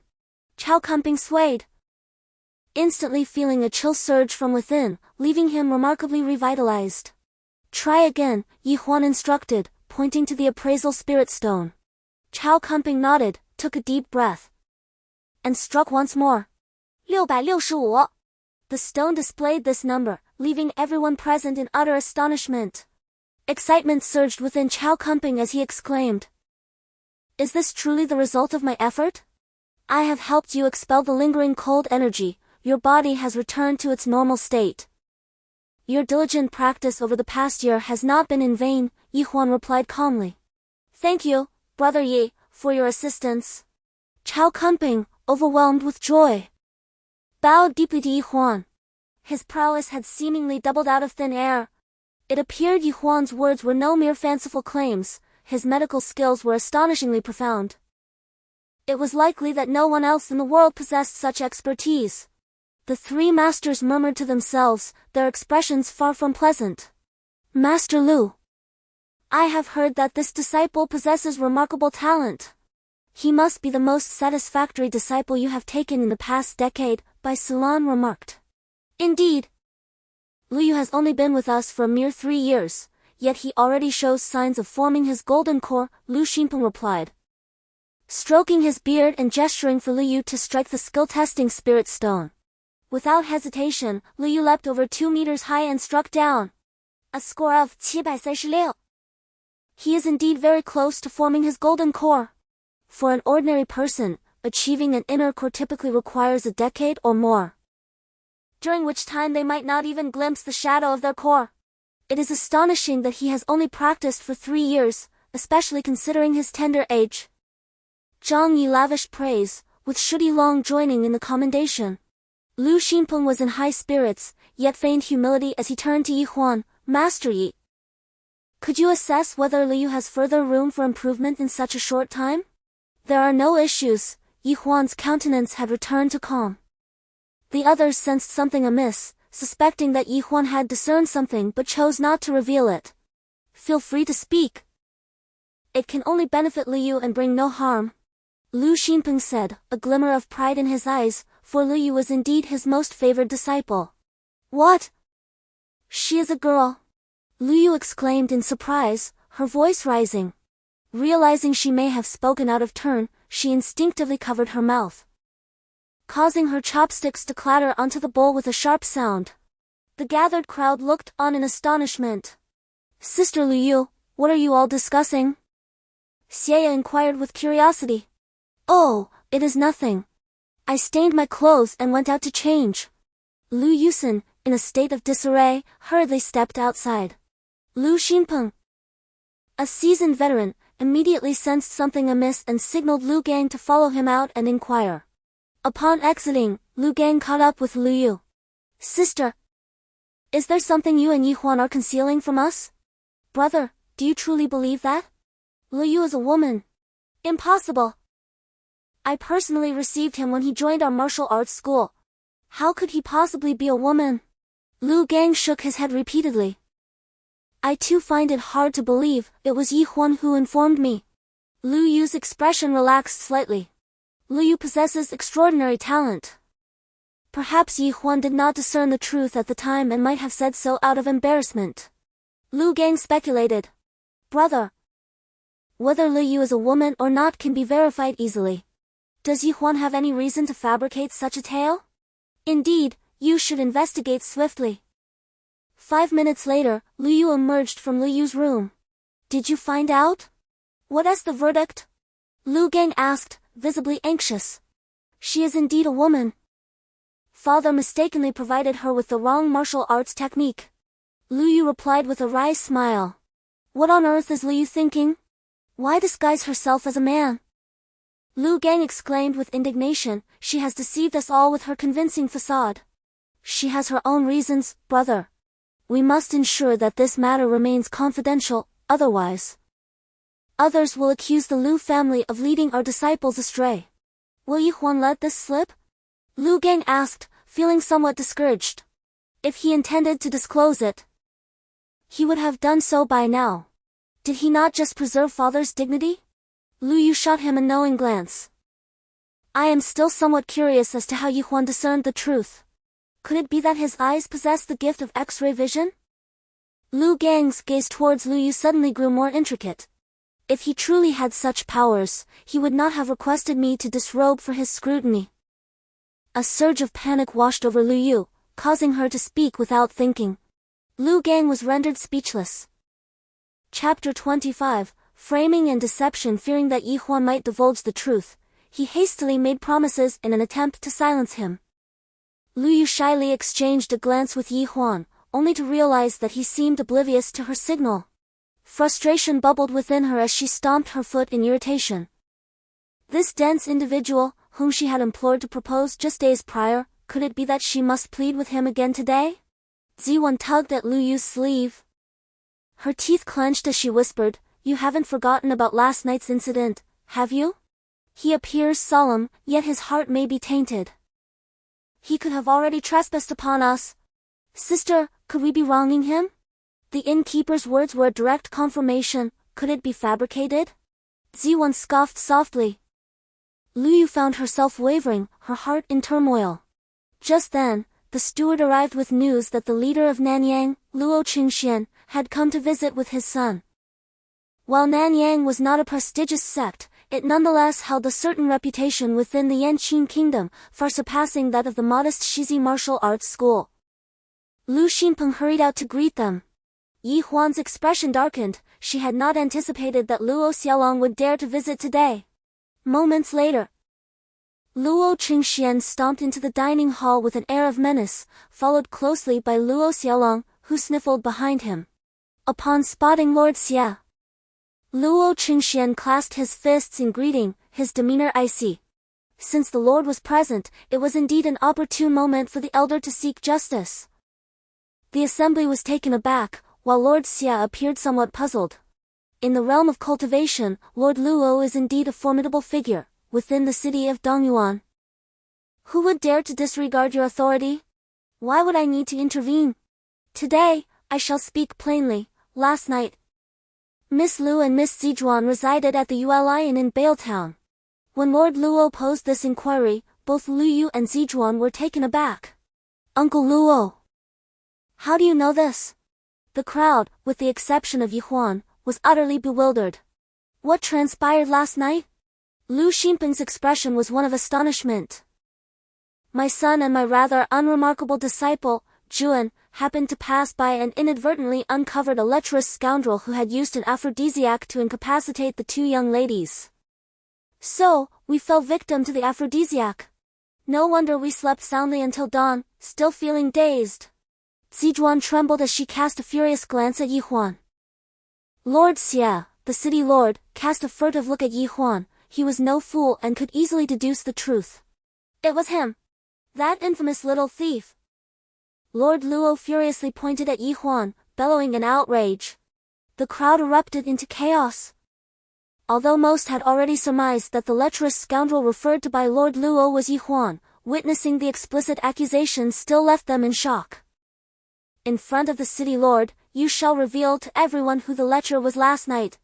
The innkeeper, upon noticing the murderous glares directed at him, was instantly terrified. He dared not look up and simply muttered, "It was Yi Huan." Lord Xia, his countenance stern, raised his hand and commanded, "Everyone, please be silent. Let him identify for himself who he witnessed last night." Lord Luo's brow furrowed deeply. The innkeeper raised his head, looking anxiously at the crowd at the table. To his surprise, his gaze landed on the rat-headed dragon. Yi Huan's eyes flickered, and he effortlessly remarked, "A lecher is inherently a villain, surely, he is no good." This reminder only intensified the innkeeper's suspicion towards the rat-headed dragon. After all, this fellow had a distinctly shifty demeanor, unmistakably suggesting he was up to no good. Moreover, the innkeeper had not seen Yi Huan at that moment. He only recalled Ziwan mentioning that Yi Huan donned a grayish-white attire. Today, however, Yi Huan had changed his garments, while the rat-headed dragon was adorned in an exquisite gray and white embroidered robe. "What are you staring at?" the rat-headed dragon said, a hint of irritation in his voice. "Speak the truth to me, the city lord. Whom did you see last night? Do not hesitate. With me here. No one dares to trouble you." City Lord Xie banged the table authoritatively, as if presiding over a trial. The innkeeper, trembling with fear, glanced at Luo Qingxian. He had come to identify Yi Huan, but he did not actually recognize him. "Yes, it is him, indeed." The innkeeper ultimately pointed a trembling finger at the rat-headed dragon. "You old fool, have you lost your senses?" The rat-headed dragon roared in fury. "How dare you, rat-headed dragon, you hypocritical scoundrel, to lay your hands on my daughter. Lu Xinpeng seethed with rage, delivering a fierce punch to the rat-headed dragon's face, catching him utterly off guard. Father, let me smash this lecher to pieces. I have long heard of his nefarious use of aphrodisiacs to ensnare innocent women. I cannot believe he would employ such treachery against my sister today. Lu Gang bellowed as he charged forward, raising his fists to rain down blows. The scene was somewhat chaotic, the restaurant was small, and the rat-headed dragon was shrieking in terror as it rolled and crawled its way outside, pursued and beaten by the Lu father and son. Chapter 26, Argumentative Fallacies. Luo Xiaolong claimed that Yi Huan had murdered Juan, expressing his skepticism. After all, as the leader of the Nanyang Gate, he had considerable knowledge of Yi Huan's circumstances. Over the past year, Yi Huan's martial prowess had significantly declined, reportedly dropping to the first rank of the Xianling level.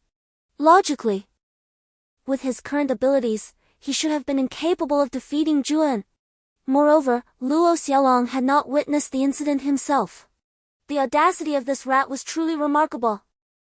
Master Lu, I hope the two young ladies were not harmed? Sighed Mayor Xia. Though he held the title of mayor of Dongyuan City, he was merely a figurehead. He lacked the capability to apprehend the rat-headed dragon, especially given that its brother, Su Maihong, was an elder of the Tianhu Gate. Luo Qingxian coughed lightly, signaling to Luo Xiaolong. Despite his disheveled appearance, Luo Xiaolong was quite astute and quickly understood, immediately bowing to Lu Xinpeng. There is no need for thanks, Uncle Lu. I only hope you will betroth Lu Yu to me. Lu Xinpeng's brow furrowed, instinctively glancing at Yi Huan. Lu Yu looked at him with a pleading expression, to which Yi Huan nodded firmly, asserting, Lu Yu cannot marry you. You don't have the final say. Luo Xiaolong exclaimed, wiping his nose on his arm and raising his voice. While I may not have the final say, I spent the night with Lu Yu last night. Yi Huan provocatively declared. Impossible! Luo Xiaolong shouted. The crowd was enveloped in a tapestry of complex expressions. Both Lu Xinpeng and Lu Gang furrowed their brows. Yi Huan's words tarnished Lu Yu's reputation, yet they would rather see her honor compromised than witness Luo Xiaolong's courtship. Thus, the father and son remained silent, observing the unfolding drama. If you do not believe me, you may inquire with her. Yi Huan gestured towards Lu Yu. Although we are together, we did not engage in anything, Lu Yu stammered, her cheeks aflame. You lie! I distinctly saw you and her sleeping together last night. In a moment of desperation, Luo Xiaolong pointed at Ziju. Both Lu Yu and Ziju were taken aback. How could he know? Did he enter our room? The expressions of those present grew increasingly intricate. We three shared a bed, Yi Huan stated calmly, adding fuel to the fire. The crowd erupted in astonishment, and Xie exclaimed in anger. How could you act in such a manner? Ziju, flustered and anxious, was about to protest when Lu Yu unexpectedly slipped something into her hand. Ziju paused, glancing down to ask softly, what is this? It's an earring, Lu Yu whispered in her ear. An earring? Ziju was taken aback, confused by the implication. Luo Xiaolong, furious, shouted, Yi Huan, you are speaking nonsense. Last night, Lu Yu and Ziju were in the same bed, how could I not have seen you there? I slept between them. Yi Huan replied, a triumphant smile on his face. Impossible. They were pressed closely together, there was no space for anyone. How would you know? You were in their room. Weren't you? Yi Huan sneered. Luo Xiaolong was rendered speechless. Indeed, I stood outside the window and observed. Everyone is acutely aware that Luo Xiaolong was most likely in the rooms of Lu Yu and Ziwan at that time. Lu Xinpeng, with a stern countenance, refrained from voicing any accusations. Lu Gang, infuriated, ground his teeth in frustration and was ready to erupt, only to be restrained by Lu Xinpeng. Ganger! We must rely on witnesses and evidence, do not act impulsively. Yi Huan had not anticipated that Luo Qingxian, the head of the family, would conspire with his own son to play tricks. Luo Xiaolong, do you recognize this item? Lu Yu suddenly inquired, pinching a circular earring between her fingers. Initially, everyone was perplexed about Lu Yu's intention with the earring. Upon glancing at it, Luo Xiaolong exclaimed in surprise, "Isn't this my earring? How did it end up in your possession?" It was then that everyone noticed the matching earring dangling from Luo Xiaolong's left ear, while his right ear bore none. There was no doubt that the earring in Lu Yu's hand was the one that belonged to Luo Xiaolong's right ear. Yet, there was a collective curiosity about how Luo Xiaolong's earring came to be in Lu Yu's possession. "I found it this morning in the guest room," Lu Yu retorted bitterly. "Scoundrel!" Ziwan shouted in indignation. Luo Xiaolong, at a loss for words, cast a dejected glance at Luo Chengxian. "Lu Yu, although Xiaolong's earring was indeed found in your room, it does not necessarily imply that he was present there at that moment. I suspect someone has stolen his earring to frame him." Luo Chengxian, ever the cunning fox, had managed to present such an absurd justification. However, upon initial hearing, others began to entertain the possibility. Chapter 27, Upholding Justice. "Indeed, it must be you who has stolen from me," Luo Xiaolong asserted, regaining his composure as he decisively pointed a finger at Huan. The shamelessness of the father and son duo was truly remarkable, rendering them a peculiar spectacle. Lord Xie could no longer tolerate the scene before him, yet he forced himself to endure. "How could Brother Yi possibly pilfer your belongings? Luo Xiaolong, you are slandering him unjustly," Xie exclaimed in exasperation. "Facts speak louder than words," Luo Xiaolong retorted with a sense of triumph. Noting that even Yi Huan did not refute him. "Xie, why are you in such a hurry to defend him?" In her fury, Xie raised her chopsticks as if to hurl them at him. Yi Huan, with a calm smile, extended his hand to block her. "Indeed, I spent the night with them, fearing they might seek retribution upon waking. Thus, I placed your earrings in their room." The assembly was taken aback by Yi Huan's unexpected admission.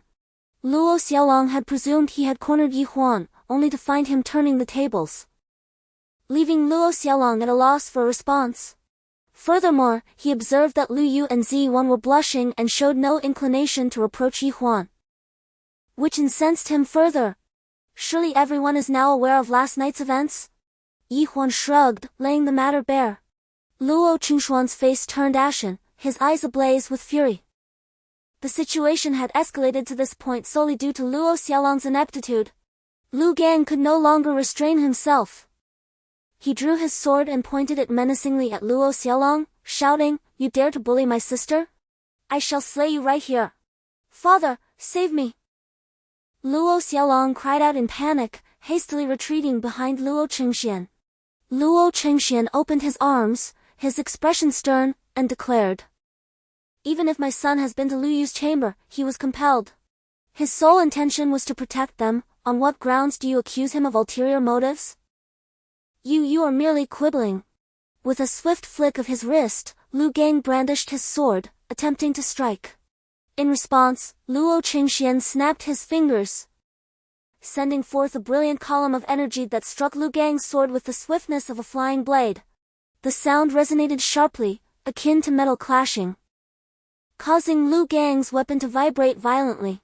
The force was astonishing. Lu Gang could only withstand it for 3 seconds before relinquishing his grip, his sword soaring from his hand. He hastily sidestepped, and the sword embedded itself into the pillar behind him with a resounding thud. "You dare to act recklessly before me? You are sorely mistaken," Luo Qingxian scoffed. "Second-grade sane spirit." Yi Huan inhaled deeply, a grave expression overtaking his features. Luo Qingxuan's prowess was formidable. Not only was Lu Gang far outmatched, but even if the others in attendance united their strength, they would be utterly incapable of withstanding the might of his domineering finger technique. Xie Qingzhu, being a civil official, trembled involuntarily at the sight of this display. Luo Qingxian scanned the room imperiously and proclaimed, "I am not one to act without reason. If you cannot present irrefutable evidence to condemn my son, I shall never acquiesce." "Father, you are truly formidable. These individuals are simply asking for a beating." Luo Xiaolong clapped in approval. The veins on the foreheads of the Lu father and son throbbed with fury. They were incensed at being humiliated yet rendered powerless to retaliate, which was utterly disgraceful. Father, brother, fortunately, neither my senior sister nor I have suffered losses, so let us consider this matter settled, Lu Yu nervously urged. Indeed, without evidence, we cannot accuse Luo Xiaolong of ulterior motives. My friends, heed my advice, let us conclude this matter here and avoid discord, Master Xie quickly interjected. If a conflict were to arise, the Lu family would not be the only ones to suffer. Lu Xinpeng sighed, expressing his willingness to heed Master Xie's counsel. However, Luo Qingxian coldly chuckled, pointing at Yi Huan, you have persistently harassed my son today, I must teach you a lesson. Yi Huan's face hardened as he clenched his fists. Master Luo, do you wish to make an enemy of my Qingyuan Sect? Ziwan exclaimed in a delicate tone. Miss Ziwan, your words are misguided. I have always held the Qingyuan Sect in high esteem, Luo Qingxian replied, softening his tone slightly. Whether my junior brother erred or not, the sect leader and the elders will decide the punishment. What authority do you have to lecture him? Ziwan's words resonated with conviction, and Yi Huan cast a grateful glance in her direction. Ha ha ha! Luo Qingxian laughed uproariously. What are you laughing at? Ziwan asked, her anxiety palpable. He is no longer a disciple of your Qingyuan sect, he was expelled from the mountain gate 10 days ago. How could he possibly receive your sect's protection now? Luo Qingxian proclaimed, triumphantly pointing at Yi Huan. The revelation that Yi Huan had indeed been expelled from the sect caused Lu Xinpeng to furrow his brows. What wrong did brother Yi Huan commit? Why must he be treated this way? Xie exclaimed indignantly. Though he has been expelled, he will always be my senior brother. Lu Yu stepped forward, positioning herself protectively in front of Yi Huan. Everyone, step aside. With a swift motion of his hand, Luo Qingxian summoned a fierce wind that seemed to seize Lu Yu by the arm and cast her aside. She stumbled, nearly losing her balance. But Lu Gang rushed forward to steady her. Enough! Who claims that Yi Huan has been expelled from the sect? In that critical moment, a resonant voice suddenly drifted in from outside. Almost instantaneously, a slender figure burst into the hall. Master Uncle Gio. What brings you here? The newcomer was none other than Master Wu Xian, and upon seeing him, Ziwan and Lu Yu were instantly filled with joy, calling out in unison. Yi Huan also chimed in. Brother Gio, he was clearly expelled from the sect, why do you still defend him? It was unexpected that Luo Qingxian addressed Master Wu Xian so affectionately as Brother Gio, indicating a prior acquaintance. This is the decree of the sect leader. Would you care to take a look? Master Wu Xian flicked his left hand, and a piece of yellow paper slid down, inscribed with several lines of small characters. Upon reading it, Luo Qingxian was taken aback. Is it possible? Not only did you refrain from expelling him from the mountain, but you also designated him as the heir to the next generation of sect leader. This revelation surprised Yi Huan as well. And everyone turned their gaze toward the decree in Master Wu Xian's hand, which indeed conveyed this message. Master Luo, do you still wish to meddle in the affairs of my sect? Master Wu Xian asked solemnly. Since he remains your disciple, I naturally would not dare to intrude further. I shall take my leave now and hope to visit you again, Brother Gio. Chapter 28, The Spirit Stone Record. Where is your evidence? Yi Huan. Do not speak recklessly. If you cannot produce evidence in front of the city lord, I shall accuse you of slandering an innocent. Luo Qingxian sneered repeatedly. Even if I harbor a heart of malice towards the cat, what can you do to me without evidence? Luo Xiaolong arrogantly pointed at Yi Huan and proclaimed. Master Wu Xuan furrowed his brow, deliberately clearing his throat to subtly remind Yi Huan not to provoke Luo Qingxian in the absence of proof. After all, he is the leader of a sect, not an ordinary cultivator. Master Gio, last night when Luo Xiaolong fled from the rooms of Lu Yu and Sister Zizhuang, it was you who took him away, correct? The crowd was taken aback by Yi Huan's unexpected inquiry. Master Wu Xuan was momentarily stunned, then chuckled awkwardly, did that happen? I don't recall such an event. Your Master Gio is getting on in years and his memory may fail him regarding last night's occurrences. Master Gio. How can you say that? Zizhuang glared at him indignantly, clearly seeing it as an attempt to shield Luo Xiaolong. Have you and Liu not endured any bullying? Master Wushuan retorted with a laugh. If it weren't for Yi Huan's timely arrival, would we still have the face to meet others today? Zizhuang questioned him in anger. With Master Gio present, he cannot bully you. Ha! Yi Huan understood that even if he had not arrived in time last night, Master Gio would have still protected Zizhuang and Lu Yu. Yet, Yi Huan felt a sense of confusion. Why hadn't Master Gio intervened to prevent Luo Xiaolong beforehand?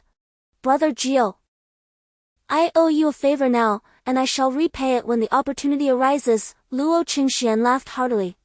Lu Xinpeng could only shake his head in despair. Realizing that there was no way out of this situation, rumors of a close relationship between Master Wushuan and Luo Qingxian seemed to hold truth, indicating that today they would only suffer in silence. Wait, don't you have evidence? Yi Huan suddenly exclaimed. Yi Huan, do not jest, came the response. Wu Xianjunren winked at him, and I witnessed the entire exchange. You were not present at that moment, what evidence could you possibly possess? Yi Huan smiled faintly and replied, Ninth Master Uncle, it is precisely because you were there that I hold the evidence. Impossible. Wu Xianjunren shook his head repeatedly. What do you see here? Yi Huan opened his palm, revealing a piece of crystal-clear jade. A recording spirit stone? Wu Xianjunren's expression shifted. Though he quickly regained his composure, the crowd's expressions grew increasingly complex, with Luo Qingxian frowning deeply as he cast a glance at Wu Xianjunren. I did not encounter him last night, he could not have recorded anything. He is certainly spreading alarmist tales. Luo Xiaolong gritted his teeth. That is fortunate. Yi Huan infused the recording spirit stone with his spiritual energy, causing it to emit a brilliant array of colors that swiftly projected onto the adjacent white wall. The assembled onlookers were astonished to witness Jian incapacitating the innkeeper with a single strike, then stealthily releasing a sleeping powder into the chambers of Lu Yu and Ziwan. The previously restrained Lu Xinpeng could no longer contain his fury, roaring. Is there no law left? Allowing such beasts to exist among us is a disgrace to our cultivation realm.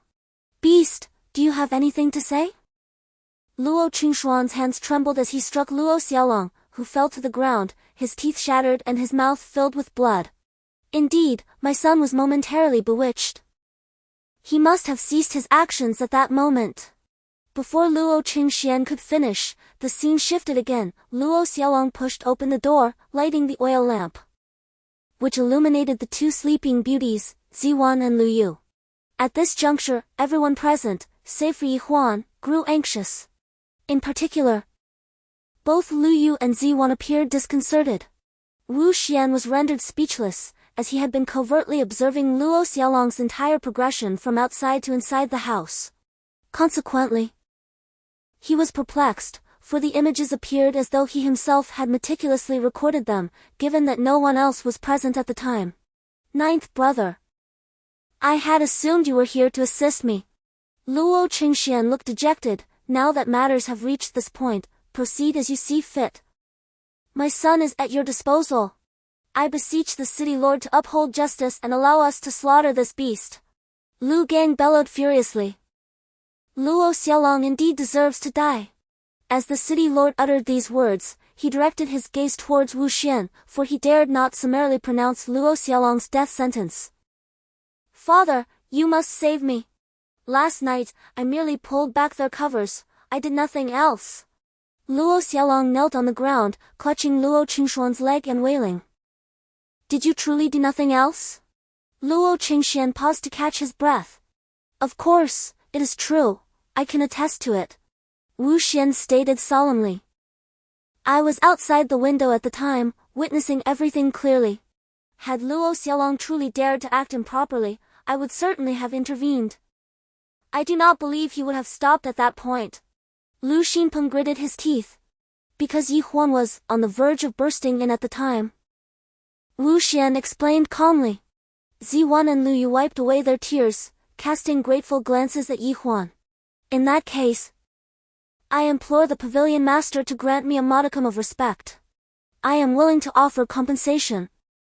Specifically 1,000 gold coins each to Miss Lu Yu and Miss Ziwan. What say you? Chapter 29, Fabricating Evidence. A frown creased Lu Xinpeng's brow. 1,000 gold coins was no trifling sum. No, we do not seek money, I desire nothing less than his demise. Lu Gang exclaimed in a fit of rage. Lu Gang!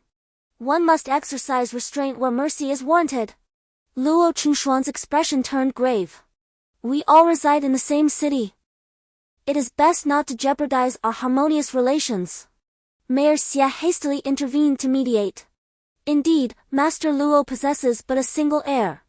Master Lu, I implore you to relent. Realizing the futility of the situation, Lu Xinpeng waved his hand dismissively. Even if Luo Qingxian forcibly took Luo Xiaolong away, he felt utterly powerless to intervene. Thank you, Master Lu, for your understanding. I assure you, I will return the funds in full on a later date, Luo Xiaolong said hurriedly. Very well, you have my word.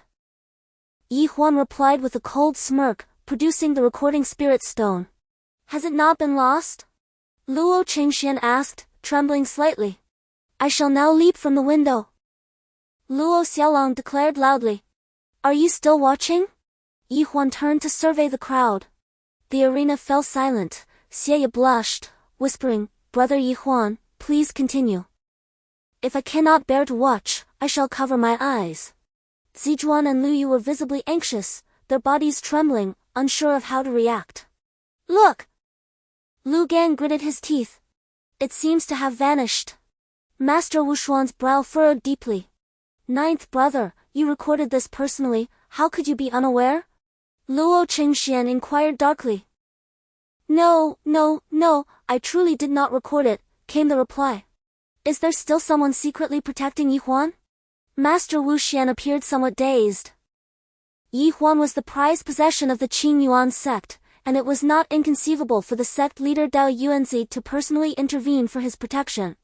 Everyone, please observe.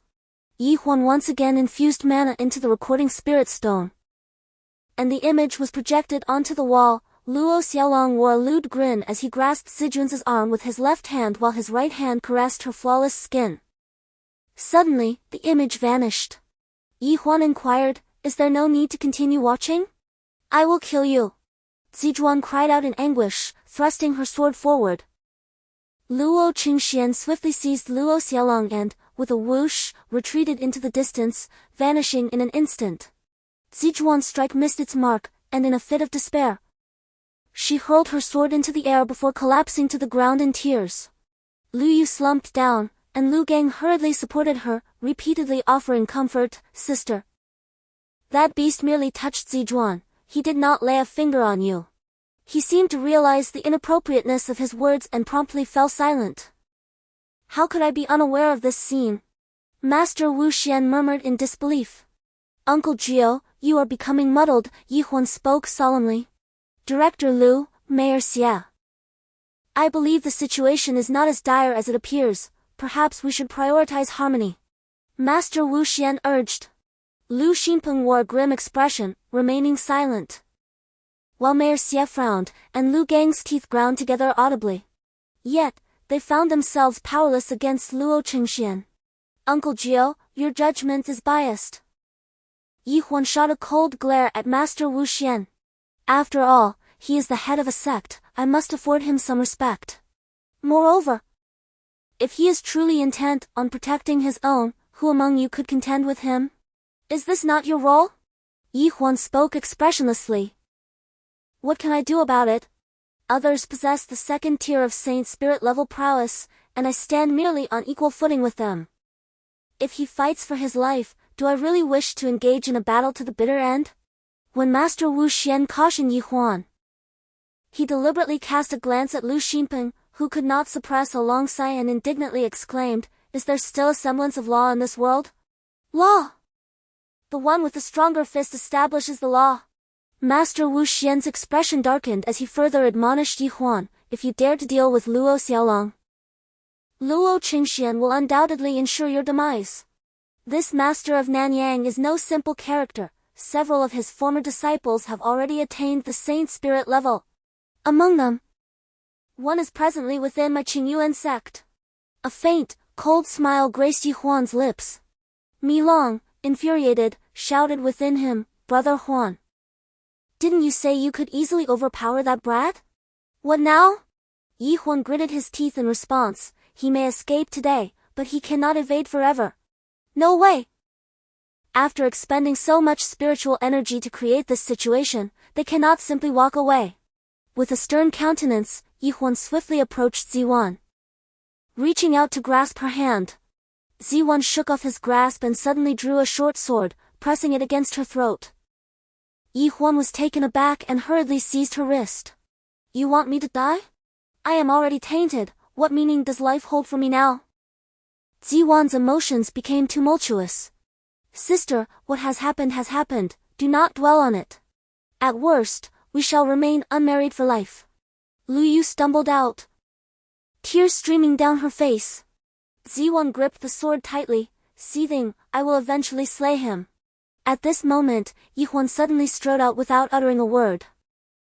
Mi Long, initially exhilarated, quickly regained his composure and remarked, however, Brother Huan, they will undoubtedly place special emphasis on protecting Luo Xiaolong now.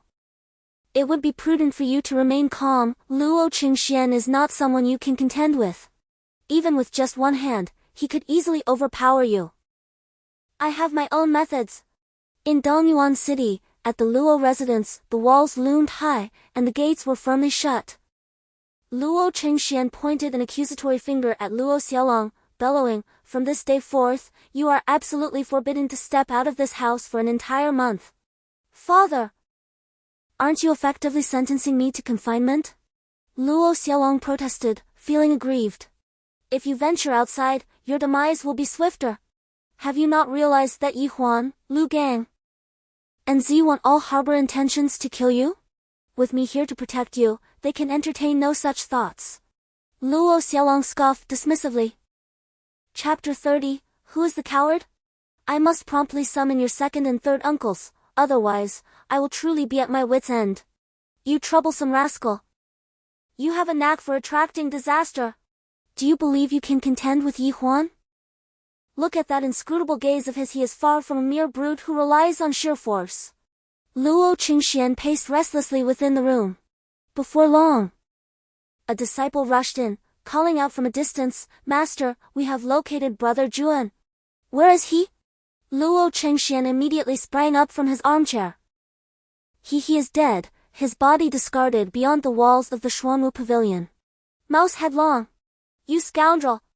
How dare you murder my senior brother? Luo Xiaolong shouted in fury. Xiaolong, you must stay inside obediently.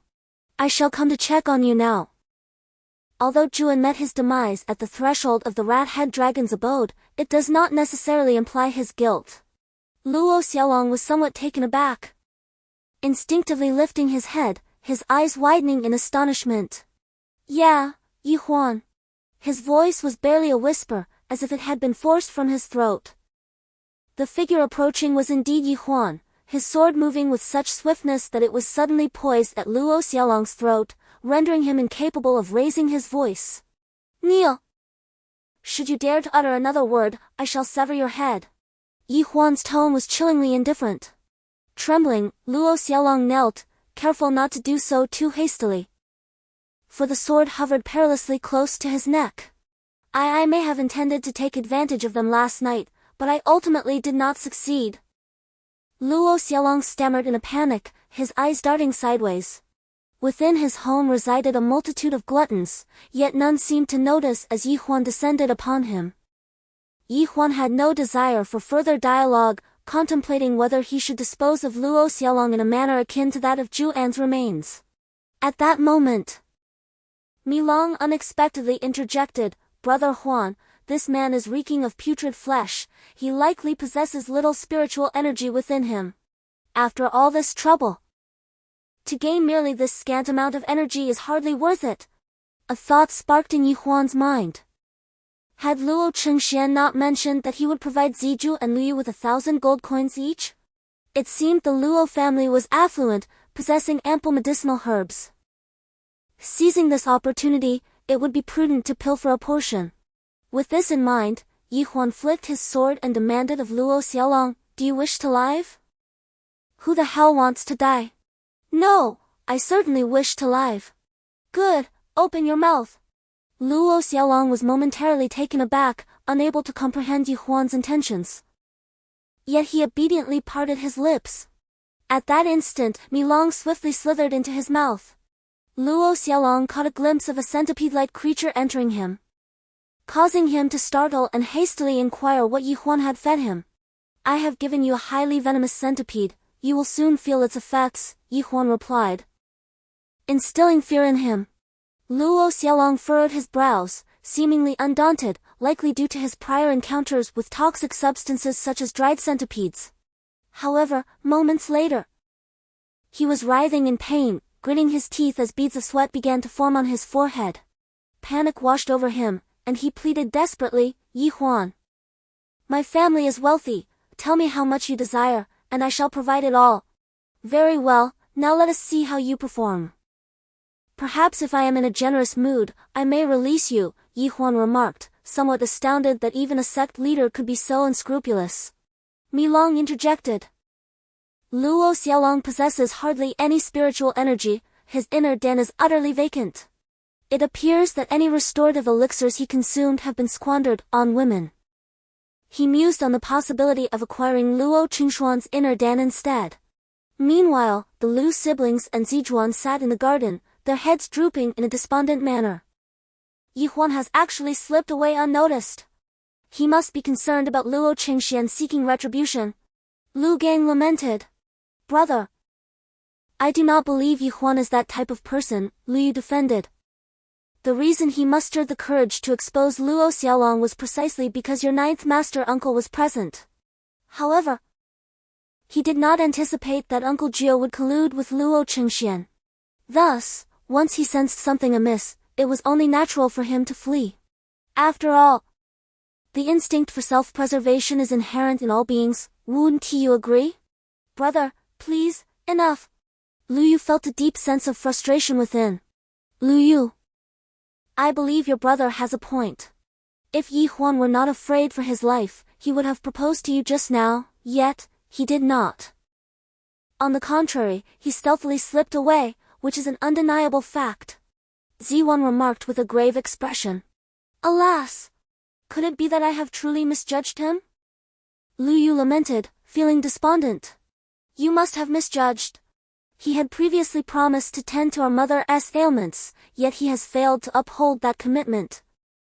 Lu Gang expressed his disappointment with a few words.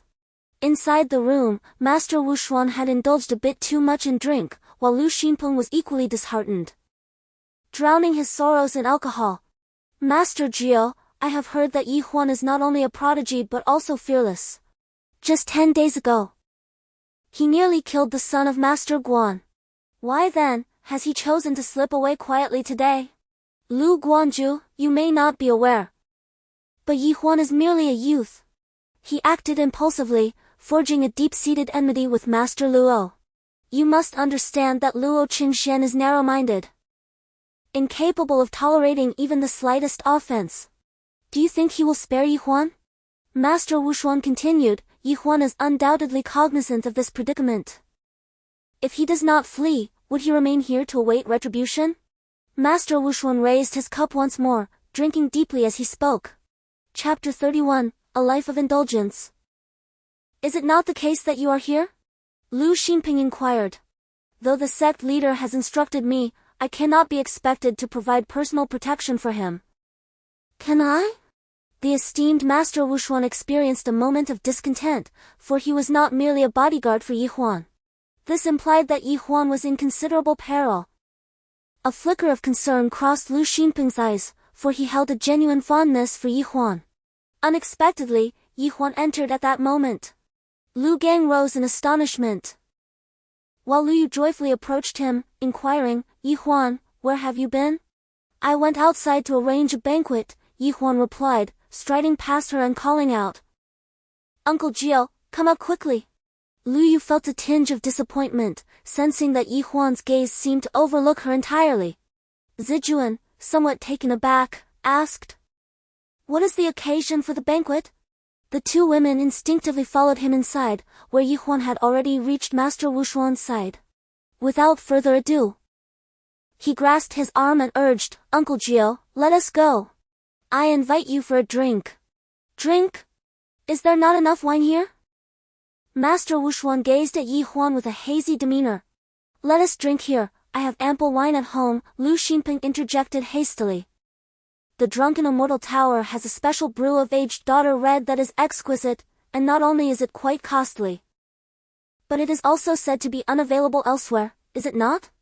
Huan remarked, smacking his lips. Master Wushuan, being a connoisseur of fine spirits, perked up at the mention. I have tasted it once before, it was indeed extraordinary. Huan, you truly intend to treat me? I have never had the honor of treating you, Uncle Gio. Today, since I find myself in Dongyuan City, I cannot let such a splendid opportunity pass. Huan earnestly declared. Splendid! Then let us all go for drinks. Master Wushuan exclaimed, unsteadily rising and gesturing for Lu Xinpeng to join them. Very well. I shall take the lead, let us change our venue for drinks. Lu Xinpeng forced a smile, feeling a tinge of displeasure in his heart. Was this not an insinuation that his family's wine was inferior? To his surprise, Huan unexpectedly raised a hand to halt him, saying, Master Lu, you have much on your plate. Today, refrain from mingling. Lu Xinping's face flushed with embarrassment, simmering with irritation. Was this not a grave affront to his dignity? Did Huan not desire to become his son-in-law? Huan showed no regard for his feelings, taking the revered Wushuan master and departing. Ziwan and Lu Yu stepped forward, expressing their desire to accompany them, only to be met with Huan's dismissal. Drinking is a pursuit for men. What purpose do you serve in joining? Ziwan, incensed, stamped her foot, while Lu Yu stood by, tears brimming in her eyes. He surely looks down upon us because of our encounter with Luo Xiaolong. Ziwan seethed with indignation, wishing she could draw her sword against Huan. Once Huan and Wushuan master exited, Lu Gang suddenly interjected, Huan does not strike me as a connoisseur of fine spirits. Ziwan retorted bitterly, surely. The drunken immortal pavilion boasts enchanting companions to accompany the drinks. The drunken immortal pavilion was the most opulent establishment in Dongyuan City. Even the simplest of feasts would command dozens of gold coins, a luxury beyond the reach of the common folk. Is Huan's family truly affluent? Lu Gang furrowed his brow and inquired further. He possesses ill-gotten wealth. His household consists solely of an elder sister who toils away for meager earnings to support his cultivation. It is scandalous that he squanders her hard-earned money on indulgences. The more Ziwan spoke, the more her ire grew, and Lu Yu, influenced by her fervor, could not help but feel disheartened. His sister is truly pitiful. How much can a laborer earn? After a year of back-breaking work, can one even amass 5 gold coins?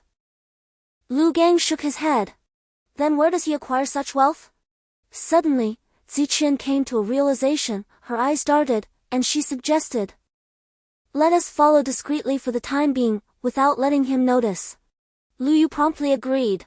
In the drunken immortal pavilion, a spacious private room housed a round table crafted from mahogany, adorned with merely 5 dishes, yet several flasks of wine were present. As Huan poured wine for the esteemed Wushuan Zhenren, he earnestly sought his guidance. Uncle Gio, might you share with me the sword technique of sword sweeping the 8 desolations? What a clever lad! Willing to spend on wine for your Uncle Gio, I sense a scheme afoot. Wushuan Zhenren chuckled heartily. Taking a generous gulp from the wine jug before continuing, to merely treat me to 1 meal and expect to receive my sword sweeping the 8 desolations in return seems insufficient. Doesn't it? Certainly, it is but a start. I shall invite you for more feasts in the future, Huan replied.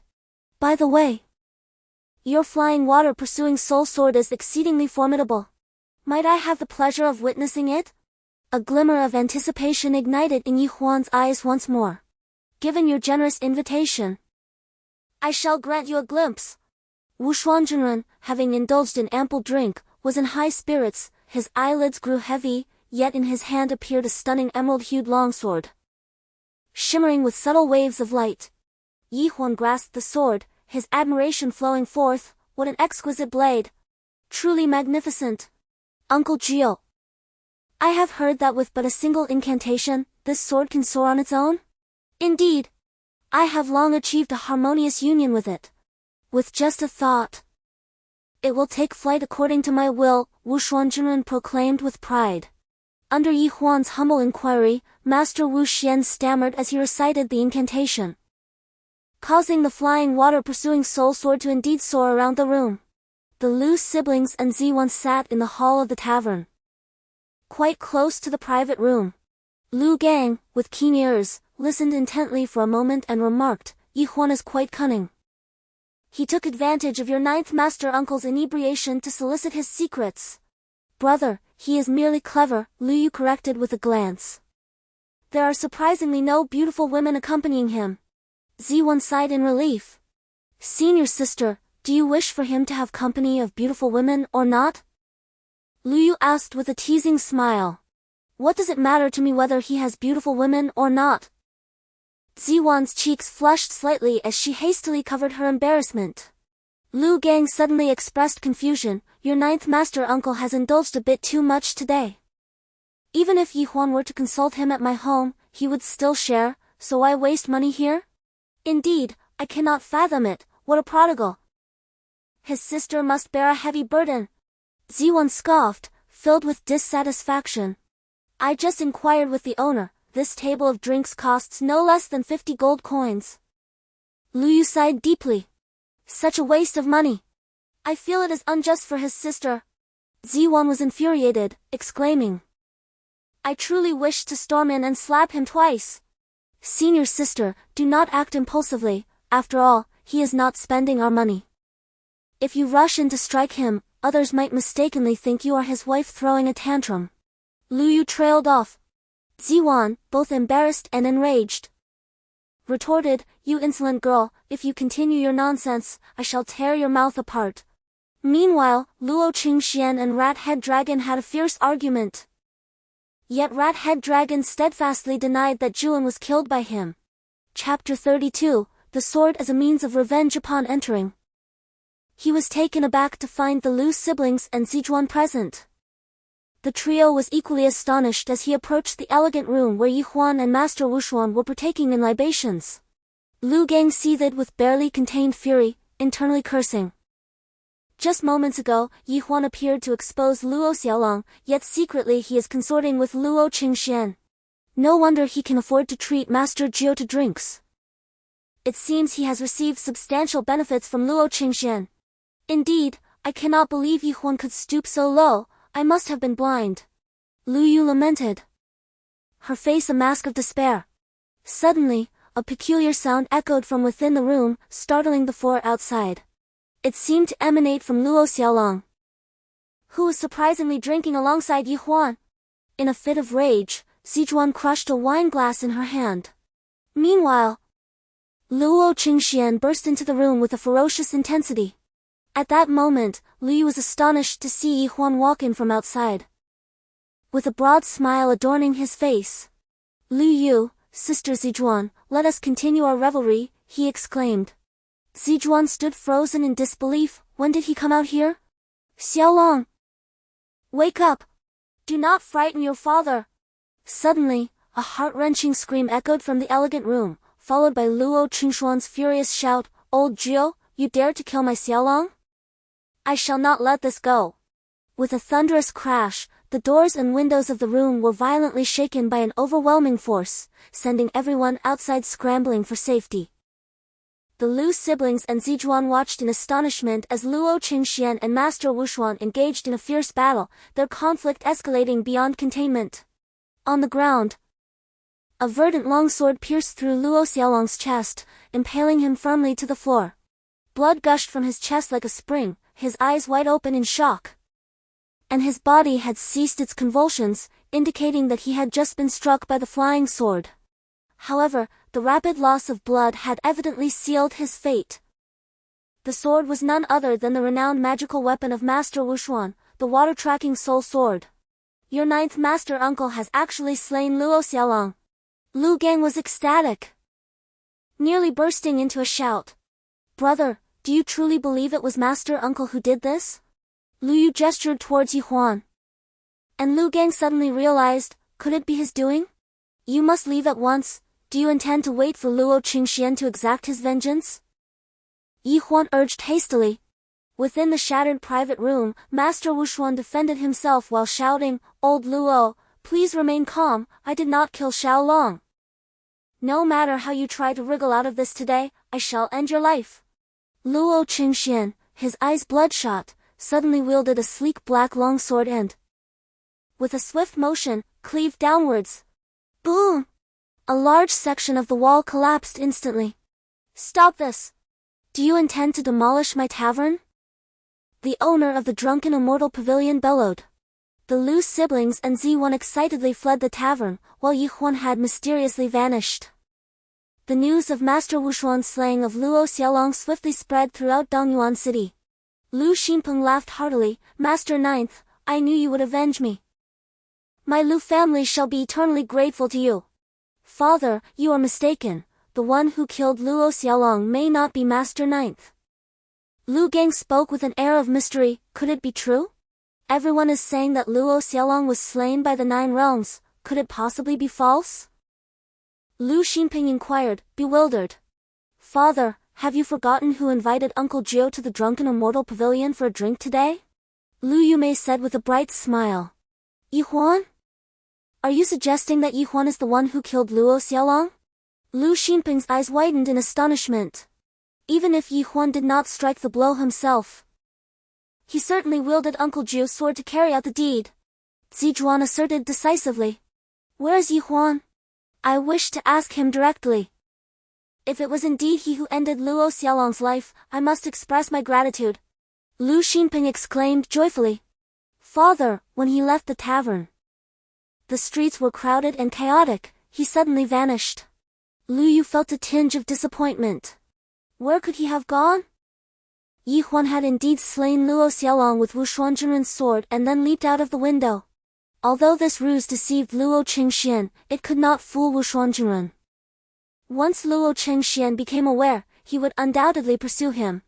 Thus, Yi Huan's immediate priority was to flee. However, Yi Huan did not take flight, on the contrary. He covertly observed Wuxuan Jinren and Luo Qingxian. While their powers appeared comparable on the surface, Wuxuan Jinren hailed from a prestigious lineage, possessing superior combat skills and mastery of spells. This was why Yi Huan was not concerned about Wuxuan Jinren facing danger. Moreover, Yi Huan fervently hoped for Wuxuan Jinren to injure Luo Qingxian. If he could severely wound him, Yi Huan would have his opportunity. This was the reason Yi Huan had been trailing them. Milong was equally exhilarated, proclaiming that only by consuming the inner elixir of a spirit-level cultivator would both he and Yi Huan's powers elevate more swiftly. Wu Xian Jinren had been evading the confrontation, not exerting his full strength against Luo Qingxian. His intoxication had dissipated, and he incessantly defended himself, insisting that he had never contemplated harming Luo Xiaolong. Initially, Luo Qingxian paid no heed, relentlessly pursuing him. Gradually, as his magical energy waned, fatigue set in, causing him to relent somewhat. The two had already fought their way to a secluded forest outside Dongyuan City, and Yi Huan observed with mounting concern. They had come to a halt. Luo Qingxian, eyes aflame, bent over, gasping for breath. In this state, he seemed to begin to believe Wu Xian Jinren's words. Old Jiu, if you do not wish to harm my Xiaolong, then why is your sword embedded in him? Luo Qingxian demanded furiously.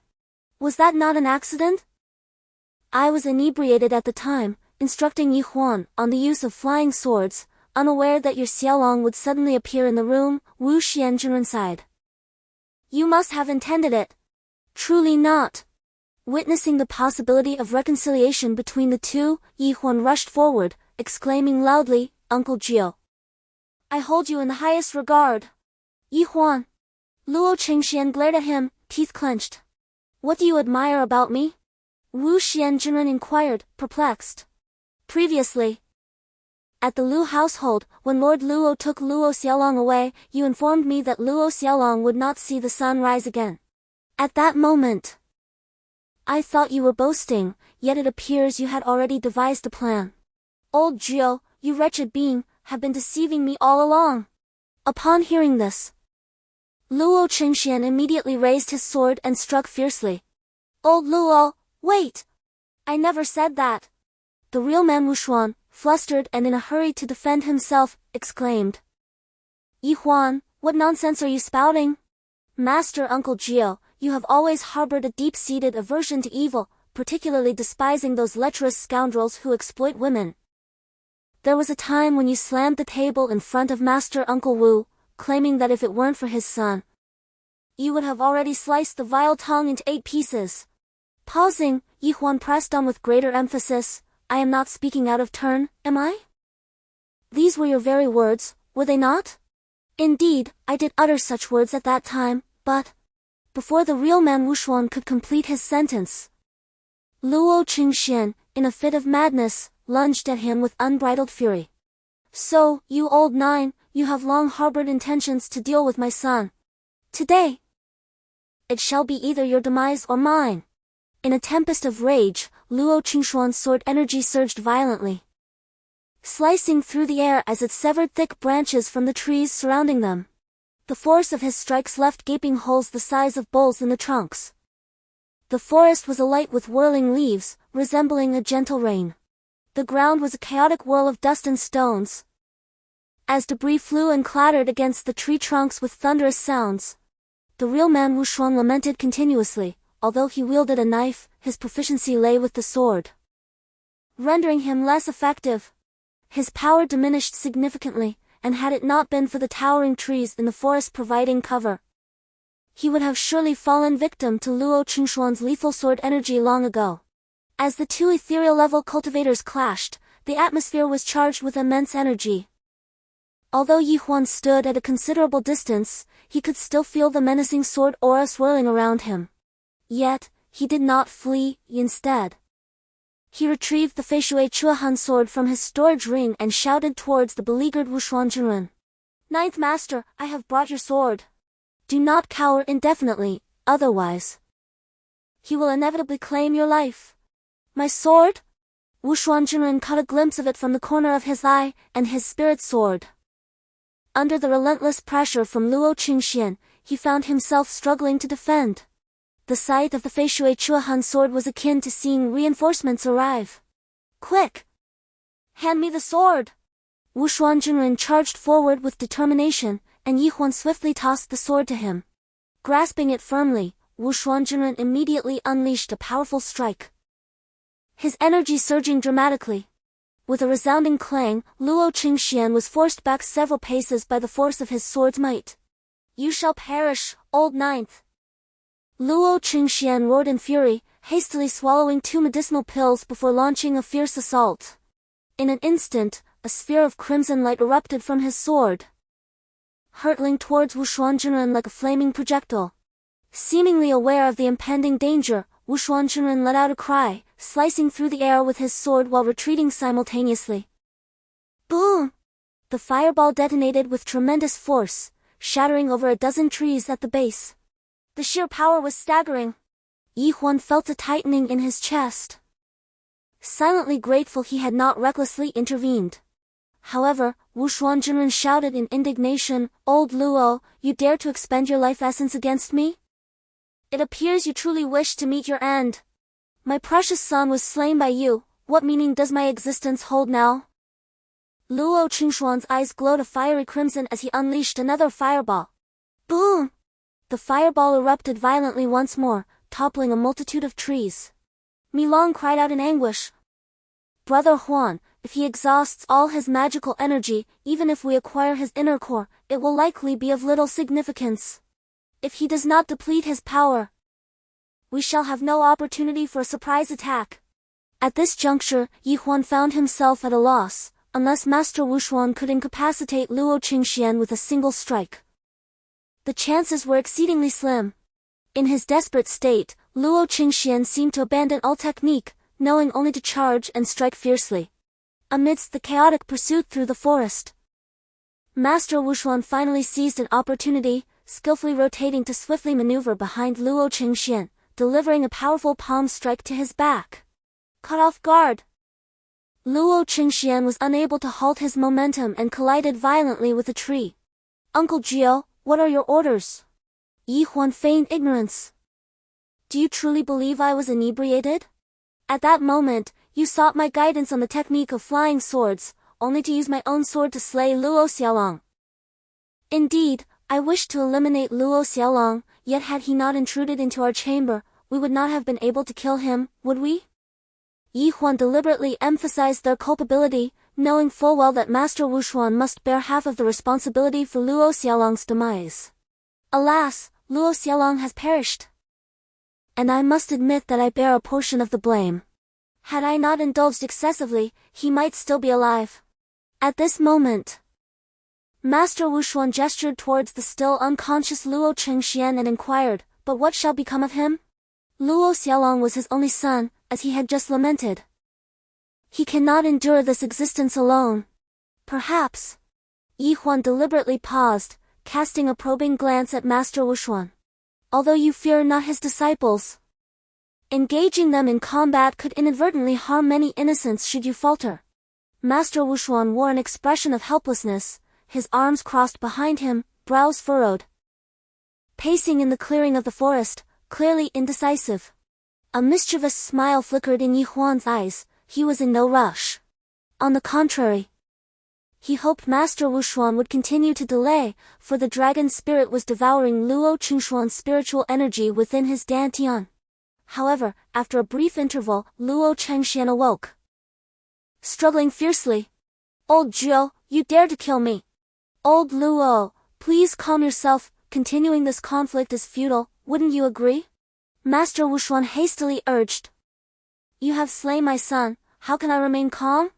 Luo Qingxian bellowed through gritted teeth at Master Wushuan. With no means to counter him, Master Wushuan patiently attempted to explain, yet Luo Qingxian, unable to move his body, unleashed a torrent of curses upon him. Chapter 34, The Extermination of Evil.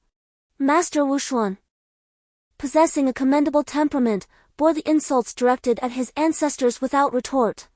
Huan could no longer endure the situation. He let out a cold snort and suddenly shouted at Luo Qingxian, how dare you stand here and insult others? Tell me, if your daughter were to be dishonored, would you seek vengeance on her behalf? Luo Qingxian gritted his teeth and replied resentfully, if my daughter were to be neglected and dishonored, then I would accept my fate. Slap! Enraged, Huan struck him across the face. He is your elder, how could you lay a hand on him? Wu Xianzhenren hurriedly restrained Huan. When I break free, you will be the first to face my wrath. Luo Qingxian glared at Huan with murderous intent. Huan's gaze turned icy, and a murderous impulse surged within him, yet he maintained an outward composure. He deliberately turned his gaze towards the sky and remarked, Ninth uncle, I believe I just saw Elder Qingyuan flying past over there. Elder Qingyuan? He has arrived? Wu Xianzhenren instinctively turned to look. Where is he? He is the elder brother of my master. It is said he has long wished for Lu Yu to marry Guantong. Last night, Lu Yu was nearly insulted by Luo Xiaolong. Do you think he would be furious upon hearing this news? Who can say how he would react? Wu Xianzhenren frowned. If you dare to kill me, your ninth uncle will not spare you. He and I share a bond of 8 oaths. Luo Qingxian sneered, dismissing Huan's words entirely. Then let's see if I dare. Huan suddenly drew forth the Fei Hong Lu Jin sword, which he had retrieved from Qingyuan. How did you come into possession of that sword? Luo Qingxian was utterly astonished. If I am not mistaken, that is one of the treasured artifacts of your Qingyuan Sect, long overseen by Qingyuan. Your perception is commendable. You might seek enlightenment on this matter from Qingyuan Sect in the netherworld. Perhaps he would enlighten you. With a resolute grip on the hilt, Huan plunged his sword into Luo Qingshuan's chest, twisting his wrist to lacerate the wound. Instantly, blood erupted forth like a fountain. Luo Qingshuan stared at Huan in disbelief, a surge of blood welling up in his throat. You! Luo Qingshuan attempted to cry out. But Huan withdrew the sword, impaling him through the mouth and twisting, severing his tongue. Utter horror now filled Luo Qingshuan's eyes. The fault of the son lies with the father. Moreover, you repeatedly indulged Luo Xiaolong's misdeeds, you deserve to die. Huan thrust the sword once more into Luo Qingshuan's chest, then leaped back, turning to shout towards the direction in which Wu Xianjunren had departed. Huan tentatively inquired, "Ninth uncle, could you examine this sword? It feels terribly ominous." The flying rainbow-gilded sword. Elder Qingyuan Sect's cherished possession, never parted from his side. It seems he has indeed arrived. Wu Xianjunren's hand trembled as he grasped the sword's hilt, wrenching it free. In his other hand, he crushed a crimson pill the size of an egg, intending to apply it to the wound on Luo Qingshuan's chest. However, unbeknownst to him, Luo Qingshuan had not merely been pierced through the chest, Huan had lacerated the wound with several twists of the blade. Consequently, when Wu Xianjunren withdrew the flying rainbow-gilded sword, Luo Qingshuan's blood flowed uncontrollably. He convulsed violently, his eyes dimming, before abruptly falling still. Huan breathed a sigh of relief. Had Wu Xianjunren truly saved Luo Qingshuan, he would have found himself in dire straits. "Venerable Wu Xian!" he cried out in despair, his countenance bordering on madness, as he embraced Luo Qingshuan and shook him violently, soon staining himself with blood. His features appeared contorted, as if on the verge of demonic possession.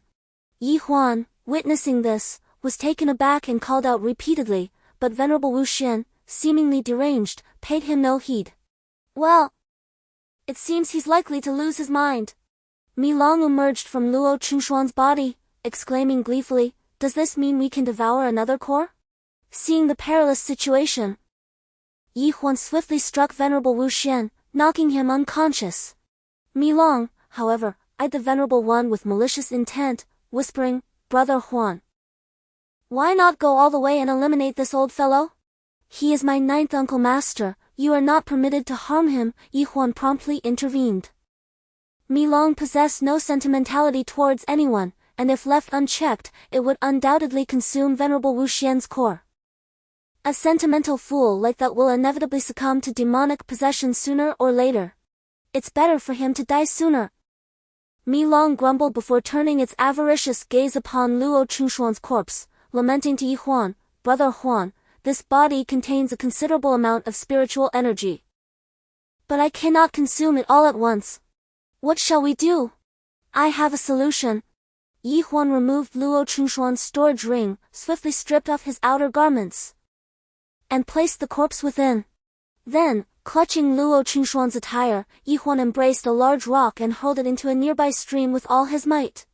Before long, Master Wu Xuan regained consciousness, leaping to his feet in a disoriented frenzy, exclaiming, "Huan, where is the lord of the Luo sect?"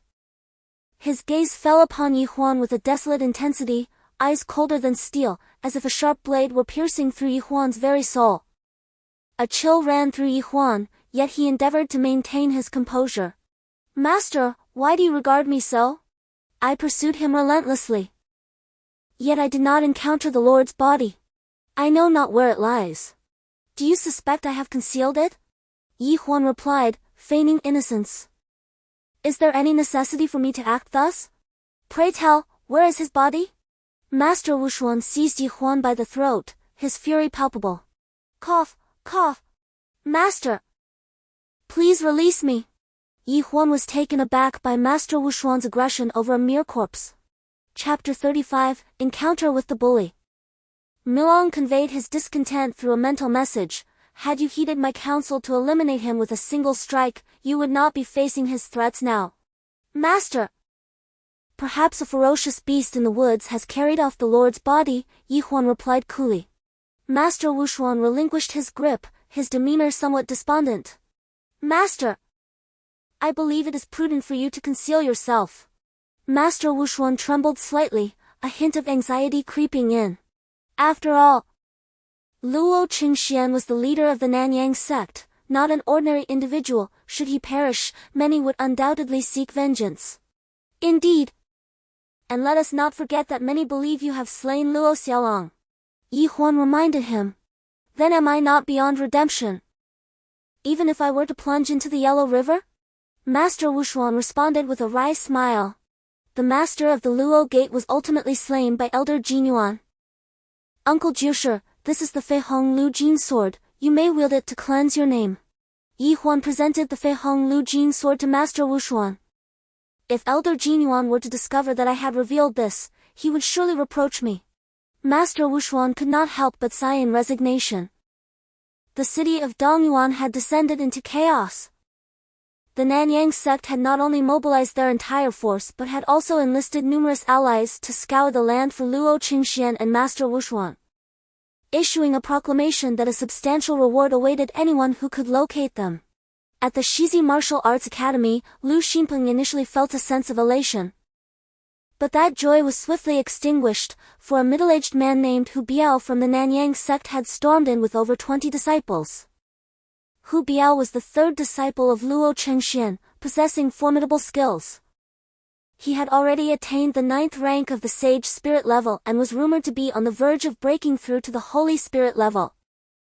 This individual was known for his ruthless demeanor and had established himself as a tyrant within Dongyuan, having extorted nearly every martial arts academy within a 300-mile radius.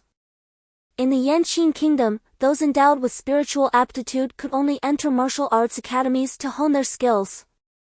And only after establishing a certain foundation could they aspire to join a cultivation sect. Renowned sects such as Qingyuan Gate, Tianhu Gate, and Jinyan Gate were generally inaccessible to the common populace. If martial arts academies were akin to elementary and secondary schools, then cultivation sects represented universities, with prestigious institutions like Qingyuan Gate being esteemed academies. Aside from prodigious talents like Huan, who could gain exceptional admission to Qingyuan Gate, others typically had to ascend through the ranks of martial arts academies. Furthermore, in affluent families of considerable standing, such as that of Lu Xinpeng from the Shizi Martial Arts School, it is only with great difficulty that his son and daughter managed to gain entry into the esteemed Qingyuan Sect and Tianhu Sect for their training. Of course, Lu Gang and Lu Yu possess commendable talents, otherwise, they would find it challenging to be accepted into such prestigious sects. At present, Hu Biao, accompanied by a group of disciples from the Nanyang sect, has encircled Lu Xinpeng, Lu Gang, Lu Yu, and Zizhuang. Hu Biao, with a menacing demeanor, bellowed, Lu Xinpeng, heed my words. If you fail to report any pertinent information, I shall dismantle your martial arts school.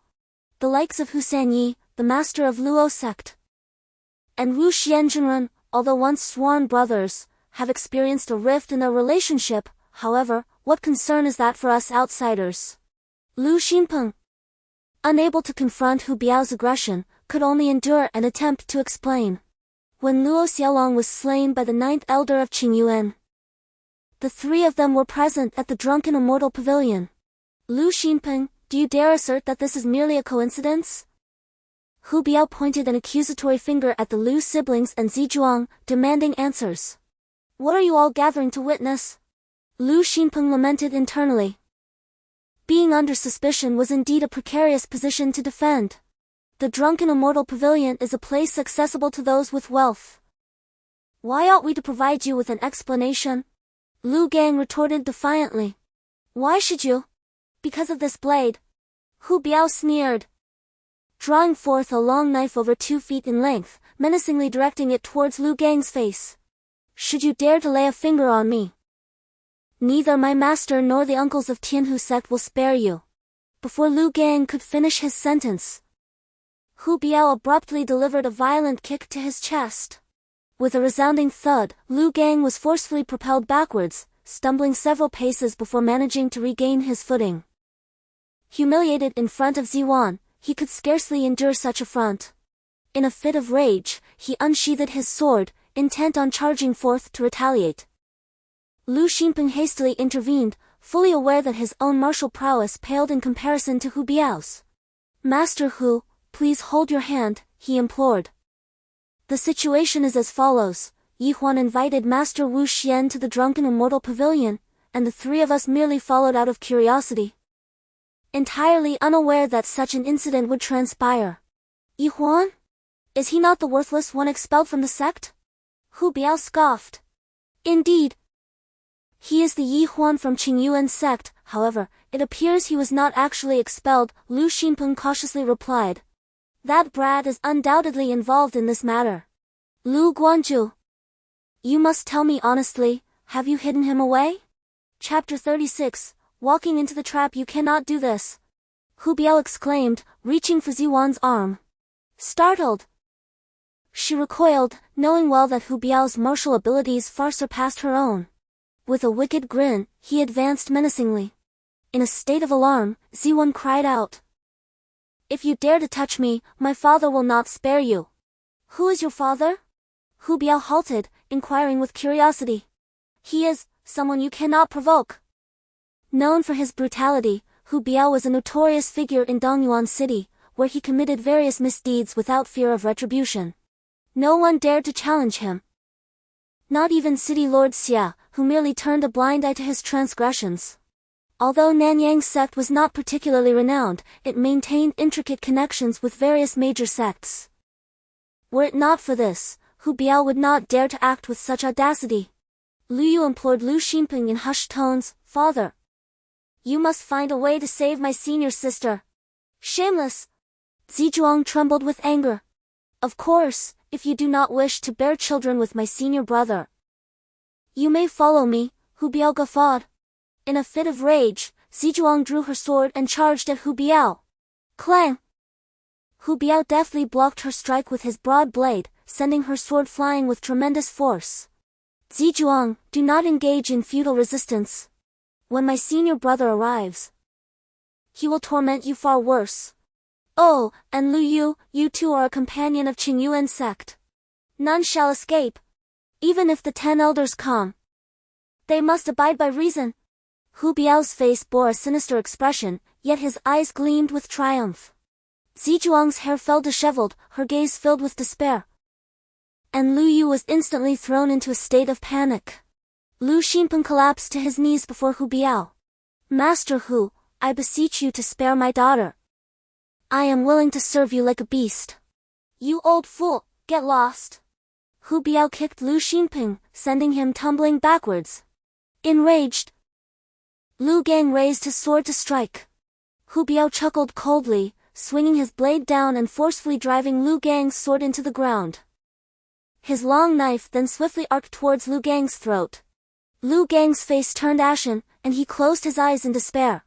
Suddenly, a cry rang out from outside, "This is bad. The sect leader has been murdered. The body is abandoned in the street." Chaos erupted in the hall, and Hu Biao, startled, turned and barked, "Who speaks such nonsense?"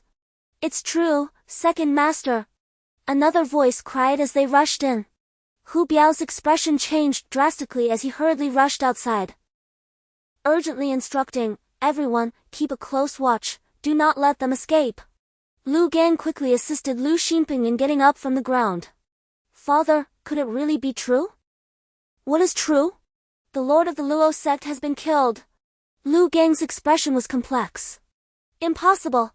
Even if he fought for his life against the 9 true ones, they would never be able to kill him. After all, they are sworn brothers." Lu Xinpeng shook his head repeatedly. "Luo Qingxian has indeed been murdered." Suddenly, a familiar voice came from nearby, prompting everyone to instinctively turn their heads. "Yi Huan." Lu Yu, with tears brimming in her eyes, found herself unable to move closer, as over a dozen disciples from the Nanyang sect were tightly encircling her and Zizhu. Upon seeing Yi Huan, the disciples of the Nanyang sect immediately drew their weapons and surrounded him. Zizhu, feeling a sense of relief, quickly pulled Lu Yu aside, whispering, "We should escape quickly." "What about Yi Huan?" "It's fine," Yi Huan replied calmly. At this moment, You still have the presence of mind to worry about seeing a doctor? Ziju was somewhat speechless, wondering if Yi Huan had lost his mind. Hu Biao would soon enter. Would he wait for Yi Huan to finish treating the patient before attacking? Medical attention won't take long. Yi Huan took a couple of steps forward, prompting the disciples of the Qingyuan Sect to shout, "Capture him, do not let him flee!" Clang! Clang! A flicker of murderous intent suddenly flashed in Yi Huan's eyes as a long sword appeared in his hand.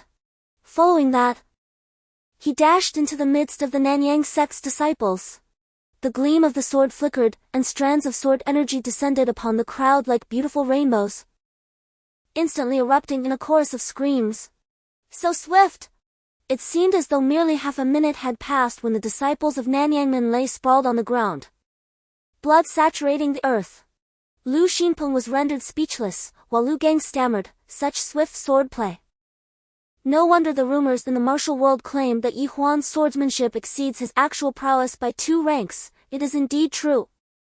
As Yi Huan dispatched the last adversary, he deftly wiped the blood from his blade against the fabric of the fallen's clothing and nonchalantly sheathed it within his ring. Lu Yu was left in a daze, while Ziwan exclaimed in horror, "Yi Huan, have you lost your mind? How could you slay so many?" To which Lu Yu interjected, "Sister, perhaps your vision is failing? I merely assisted them in releasing a bit of blood." Upon Yi Huan's reminder, Ziwan scrutinized the fallen once more. They writhed in agony yet appeared to be non-fatally wounded. Each strike had pierced their hands and legs, but none had been severed. Yi Huan's swordplay was indeed masterful. With a look of admiration, Lu Gang remarked, "Yi Huan, you must flee at once." Finally coming to her senses, Lu Yu urged urgently, "I cannot leave just yet. I have yet to attend to your mother."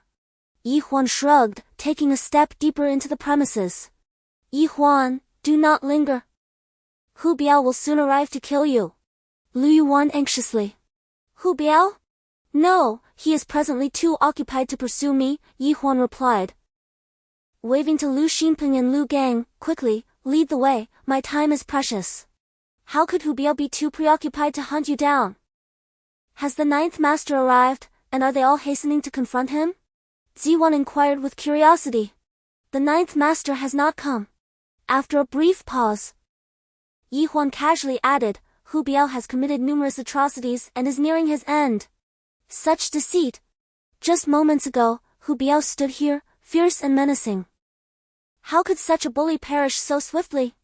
Ziwan glared at Yi Huan, shaking her head repeatedly, asserting that even lies should possess a modicum of skill. "Ganger!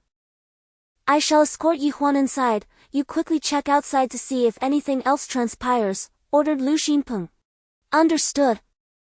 Hu Biao had scarcely time to evade before being besieged by those insects, his body inflating with swelling, his face, neck, and exposed arms smeared with a foul, black liquid. Surely those are corpse insects? Even if the lord of the Luo sect is deceased, it cannot have been long. How could he be infested with such a multitude of them? Lu Xinpeng queried in horror. "I know not." Hu Biao must be in excruciating agony, scratching himself wildly, even pulling out his own eyeball and tearing off his tongue. At this juncture, the steward halted, for both Lu Yu and Ziwan were bent over, retching. "I shall step outside. Ganger, swiftly take Yi Huan to attend to your mother." Lu Xinpeng promptly altered his course, striding out with haste. Truly, evil begets retribution. Ziwan straightened, feeling a sense of satisfaction within. Yet Yi Huan suddenly sighed, speaking to himself, "To save you, I have incurred significant losses today." Milong, equally displeased, added, "Brother Huan, such a splendid corpse brimming with spiritual energy, and you would have me feed it to those lowly corpse insects? What a waste! Do not feign pity. What loss have you truly suffered?" Ziwan inadvertently overheard, shooting Yi Huan a scathing glance. "It is futile to reason with someone so narrow-minded," Yi Huan retorted. "Who are you talking about?" Zijuan fumed. "Of course, I am referring to you." Yi Huan glared at her and continued, "Not only are you long-haired and short-sighted, but your temper is also quite explosive. How do you expect to find a husband in the future? You..." Zijuan was beside herself with rage. Don't hold your breath. I have no intention of marrying you, Huan retorted dismissively. Zijuan felt faint with anger. Are you trying to cling to me? That's out of the question, a forcibly twisted melon is not sweet. Huan hastily waved his hand, clearly rejecting her advances. Tears brimmed in Zijuan's eyes. I am a dignified young lady, recognized as the most beautiful in Qingyuan Sect. Countless undesirable men have vied for my attention. Yet I have never given them the slightest glance. How could you belittle me like this? Who do you think you are? Senior sister. You should refrain from consuming that sort of cordyceps. Just look at you, you've gained at least a pound in the past 6 months. I gained weight on my own. I haven't eaten your family's food. Zijuan seethed. As a beauty, the most intolerable thing for her was to be accused of gaining weight. Senior sister. Where have you gained weight? It's merely that your bosom has grown a bit. I didn't expect this rogue to notice so keenly.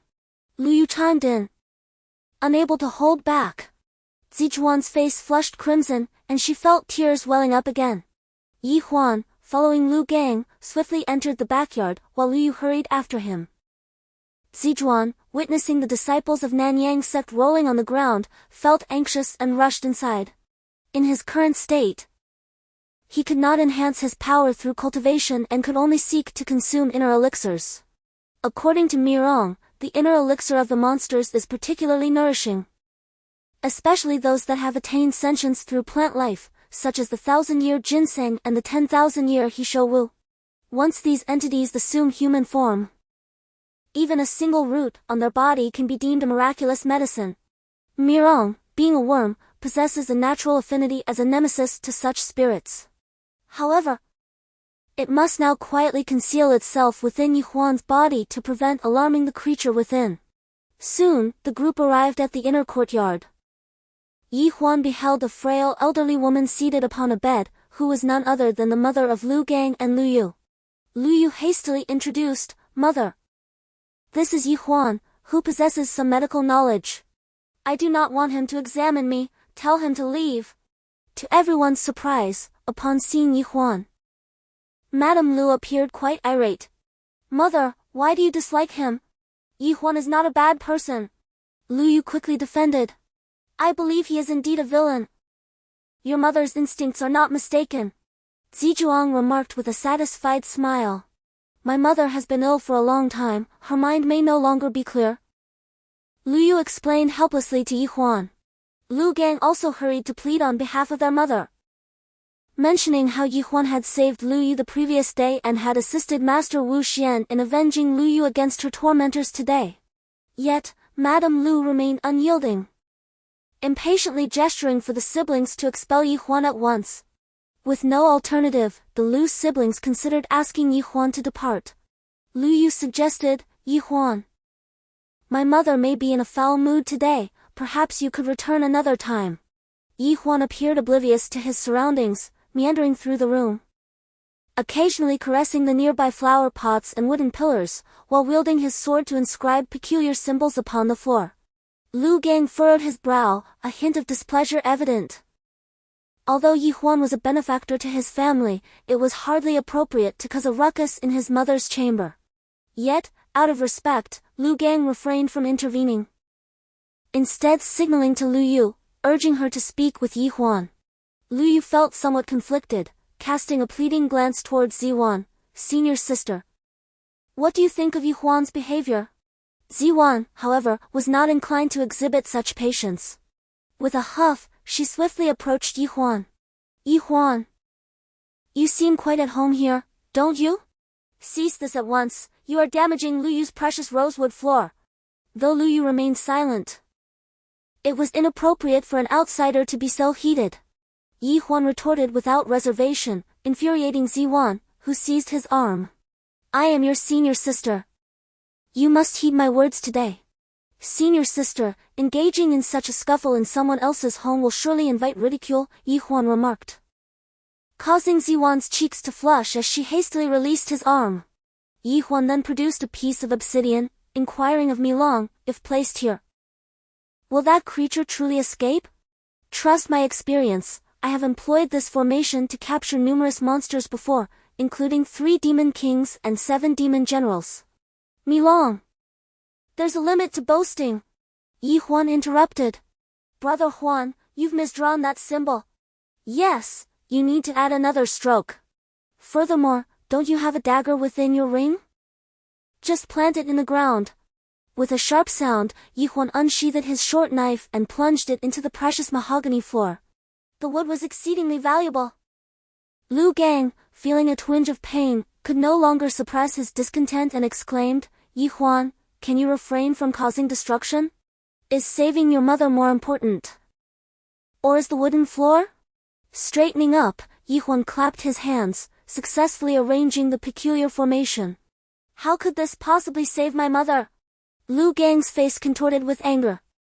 Everyone, please leave. Yi Huan unexpectedly pushed Lu Gang aside. You want us to leave? Lu Gang glared at him indignantly. Am I not clear enough? Everyone out. Not just you, but also Lu Yu and Ziwan, hurry up. Yi Huan commanded without the slightest hint of courtesy. This is my home. Lu Gang shouted. Yi Huan seized his arm and unceremoniously tossed him outside.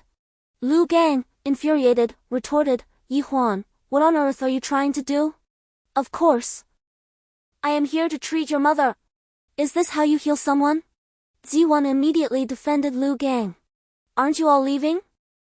Do I need to personally carry you out? Yi Huan's expression darkened as he questioned Lu Yu and Ziwan. You wouldn't dare. Ziwan fumed. To save someone, I must resort to this. Yi Huan approached Ziwan, extending his arms as if to embrace her. Ziwan glared at him indignantly, believing he was merely posturing and would not dare to act. However, to her surprise, Yi Huan genuinely lifted her off the ground, clasping her around the waist. Ziwan was momentarily stunned, her eyes wide, and by the time she regained her composure, Yi Huan had already carried her outside. Overwhelmed by Yi Huan's youthful, radiant aura, Ziwan felt a wave of dizziness. Throughout her life, aside from her father, Zijuan had never been embraced by another man. When Yi Huan set her down outside the door, she remained in a daze. Lu Gang, however, was taken aback. Realizing that he should have mustered the courage to embrace her as well, Yi Huan approached Lu Yu, who opened her arms as if anticipating his embrace. To her surprise, Yi Huan brusquely pushed her away, exclaiming, Your father is coming. Father indeed. Lu Yu stomped her foot in frustration. How could one be so lacking in romantic sensibility? Lu Yu, come up quickly. Yi Huan had his reasons for acting as he did. Just then, Lu Xinping's voice echoed from outside, almost on the verge of throwing herself at him in front of her father. Indeed, this is prepared especially for you, Yi Huan remarked. You practitioners of the arcane arts delight in such trivial pursuits. Do you find it amusing? Not at all, Yi Huan shook his head. Should I refer to you as Madame Lu, or perhaps as the Black Sephora demon? The older woman trembled at his words. What did you say? Time is precious for all of us, let us speak frankly. You are, in essence, a Black Sephora demon. Why do you choose to inhabit another's body? If it were not for Milong's introduction, Yi Huan would not have known that Madame Lu was possessed by the Black Sephora demon. Who are you, truly? Madame Lu suddenly rose, fine tendrils sprouting on her face. Enough idle chatter, leave at once. Yi Huan commanded sternly. Ha ha ha. You, a mere spirit-level practitioner, dare to speak to me in such a manner? You are quite audacious. Do you not fear that I might seize your body and drain your spiritual essence at this very moment? Disbelieving. Yi Huan shrugged. Outside, Lu Gang angrily exclaimed, Father, listen. Yi Huan actually told my mother to get out. His actions seemed somewhat excessive. Lu Xinpeng furrowed his brow. What kind of doctor behaves like this? Ziwan scoffed. Is Yi Huan insulting someone else? Lu Yu murmured softly. Each person harbored their own thoughts, especially Lu Gang, who was particularly anxious, straining to listen intently. However, the room suddenly fell silent. Inside, the Black Sephora tree spirit departed from Lady Lu's body, immediately enveloping itself in a swirl of black mist and lunging towards Huan. Previously, in the mountains, while one might occasionally encounter such spirits, they were typically weak and easily frightened. Even a distant encounter with Huan would send them scurrying away. To his surprise, today, this black Sephora tree spirit not only displayed no fear but instead charged directly at him. Milong secretly conveyed a message to Huan, "Let her in." Huan, with a stern expression, thought to himself that Milong was merely speaking without understanding the gravity of the situation. The tree spirit invading his body could injure his meridians, yet for Milong, there would be no consequence whatsoever. Nevertheless, Huan chose to heed his advice and did not draw his sword to strike. Concerning such shape-shifting spirits, he had no better course of action. Chapter 39, Summoning Souls and Capturing Spirits. Milong had already plunged headlong into the black mist, which began to rise desperately, attempting to burrow underground. However, due to the formation Huan had previously set up under Milong's guidance, the ground acted as an impenetrable barrier to the black Sephora tree spirit, preventing it from escaping. Brother Huan, this creature possesses a profound mastery. I am utterly at a loss as to where its true essence might be concealed. At that moment, Milong called out in a state of urgency. A wave of anxiety washed over Huan. He realized that he had been too gullible in believing Milong's words, thinking it truly had the ability to vanquish evil spirits. To his dismay, it appeared to be ensnared. "Milong, you must come out at once." Huan felt a twinge of panic as well. "Brother Huan, fetch the vase." "The vase?" Huan was taken aback, turning to see a 2-foot-tall colorful ceramic vase nestled in the corner, clearly an antique. Although he did not comprehend Milong's intentions, he swiftly placed Madame Lu on the ground and rushed to embrace the large vase. "Point the opening towards us," Milong shouted again, and Huan immediately understood. It seemed Milong aimed to confine the Huai tree demon within the vase. With that thought in mind, Huan promptly directed the vase's opening towards the swirling black mist. Buzz! The dark mist suddenly surged into the vase, and Milong quickly scrambled out. Yet it did not depart, instead perching itself at the mouth of the vase. "Brother Huan, do you know how to seal?" Milong inquired anxiously. "Seal? I do not possess that knowledge." Huan attempted to cover the vase's opening but recoiled as an eerie, scorching heat emanated from within, the temperature unbearably high, akin to touching a piece of red-hot charcoal. He hastily withdrew his hand. "Brother Huan, can you draw talismans?" "What nonsensical thing is that? I cannot." Huan shook his head. "Brother Huan, why is it that you seem to lack every skill? Must I remain perched here at the vase's mouth indefinitely?" Huan furrowed his brow and retorted, "Is it true that if you leave the bottle's opening, the spirit will escape?" "Indeed." Milong sighed and added, "Quickly fetch me a pen and paper, I shall teach you to draw a sealing talisman." Huan promptly agreed, but alas, there were no such items in the room. He had no choice but to open the door and called out to the anxious Lu Xinpeng, "Bring me a pen and paper, will you? Are you preparing a prescription?" Lu Xinpeng immediately shouted to Lu Gang, "Hurry to my study and retrieve them." Milong, in a state of panic, exclaimed, "What do we do now? I cannot leave this bottle." An idea sparked in Huan's mind. "What if I draw a likeness of you and affix it to the bottle's opening?" "That seems like a plan," he thought, disregarding everything else, and quickly sketched a rough image of Milong.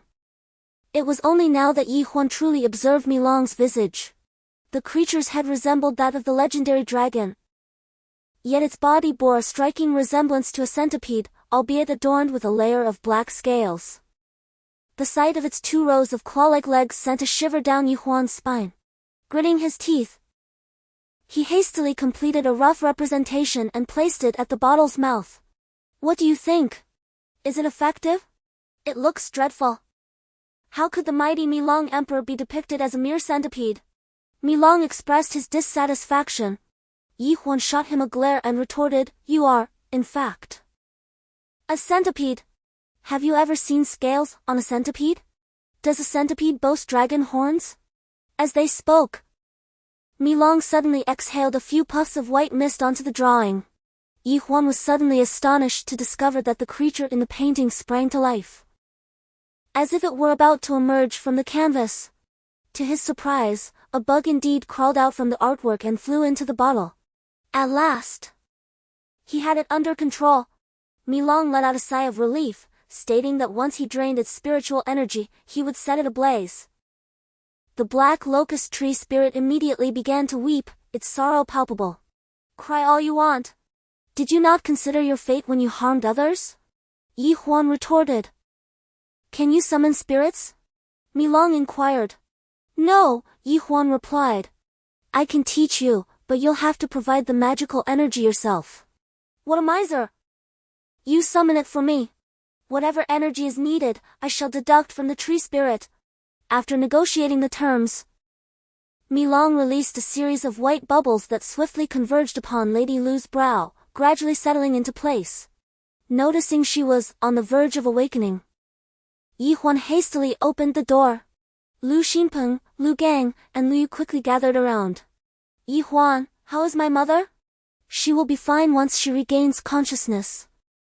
But my mother was clearly awake just now, why is she in a state of unconsciousness? Lu Gang asked angrily. Because I doubt you would comprehend the explanation, Yi Huan irresponsibly replied. Lu Gang, infuriated, gritted his teeth and said, what if something happens to my mother? I shall not be lenient with you. Yi Huan raised his hand, ready to deliver a resounding slap, when Lu Xinpeng hurriedly interjected, my son, in his desperation to save his mother, hopes you can overlook his rudeness. Yi Huan scoffed and stepped out of the room. Zizhuan whispered, you wouldn't accidentally kill my mother-in-law. Would you? Which one of my many mothers-in-law are you referring to? Yi Huan retorted. You don't have any mother-in-laws left. Zizhuan exclaimed, slightly taken aback. I still have one residing in your household, Yi Huan replied. How could your mother-in-law be in my home? Zizhuan paused, momentarily perplexed. It didn't take long for her to realize, and her face flushed crimson. Goner, Yuer, what are you doing here? Chapter 40, Master Miaoxin, he has cured your mother. Whatever he desires, I shall acquiesce. As he spoke, Lu Xinpeng cast a glance at Lu Yu, who bore a complex expression, clearly displeased. Initially, Yi Huan had promised to come to their home to propose, yet he had not broached the subject even once since then. Fortunately, Luo Xiaolong was slain by the ninth master, otherwise, she would still be entangled in troublesome matters. Yi Huan was not one to shy away from complications. Yet he would not seek them out either. He acquired a fine black horse and galloped swiftly to Bale Town. Night had long since fallen, and a resplendent moon hung in the sky. He had resolved to rest at home for the night, planning to depart with Chunmiao the following morning. Regardless of what lay ahead, he had amassed a considerable amount of gold coins, sufficient for both himself and Chunmiao to live a life of comfort. Especially since the sect leader had remarked that his smooth progress in cultivation might not necessarily bode well. Enduring some setbacks could ultimately benefit his future cultivation endeavors. Am I to be treated like a fool? Yi Huan mused, rolling his eyes. So, does that mean I will be subjected to further setbacks in the future? No, no. I assure you that such things will not occur again. It appears that Master Zhu Xian has anticipated every conceivable concern that Yi Huan might harbor. What about Elder Qingyuan? Yi Huan inquired deliberately. Him? He certainly would not dare to trouble you again. The sect leader sternly reprimanded him regarding your matter. Is that so? When did this reprimand take place? Yi Huan asked nonchalantly. Yesterday, yes, indeed, it was yesterday. Trust me, my judgment has always been sound. However, my sister and I are not blood relatives. Master Zhu Xian seemed somewhat embarrassed. Why didn't you mention this earlier? Suddenly, two elegant middle-aged women descended from the air. Master Zhu Xian, you were right, Chun Miao's aptitude is indeed remarkable. One of the women smiled. Master Miaoxin. How do you know? Master Zhu Xian asked in astonishment. Yi Huan instantly recognized these two women as elders of the Qingyuan Sect. One named Miaoxin and the other Qinxin. Their abilities exceeded even those of Master Zhu Xian. I also know that you deceived Yi Huan, Master Miaoxin continued. Do not speak so recklessly, how could I deceive him? What do you mean by that? Master Zhu Xian's expression turned grave. Yi Huan's heart jolted. And he quickly asked, Master Miaoxin, have you seen my sister?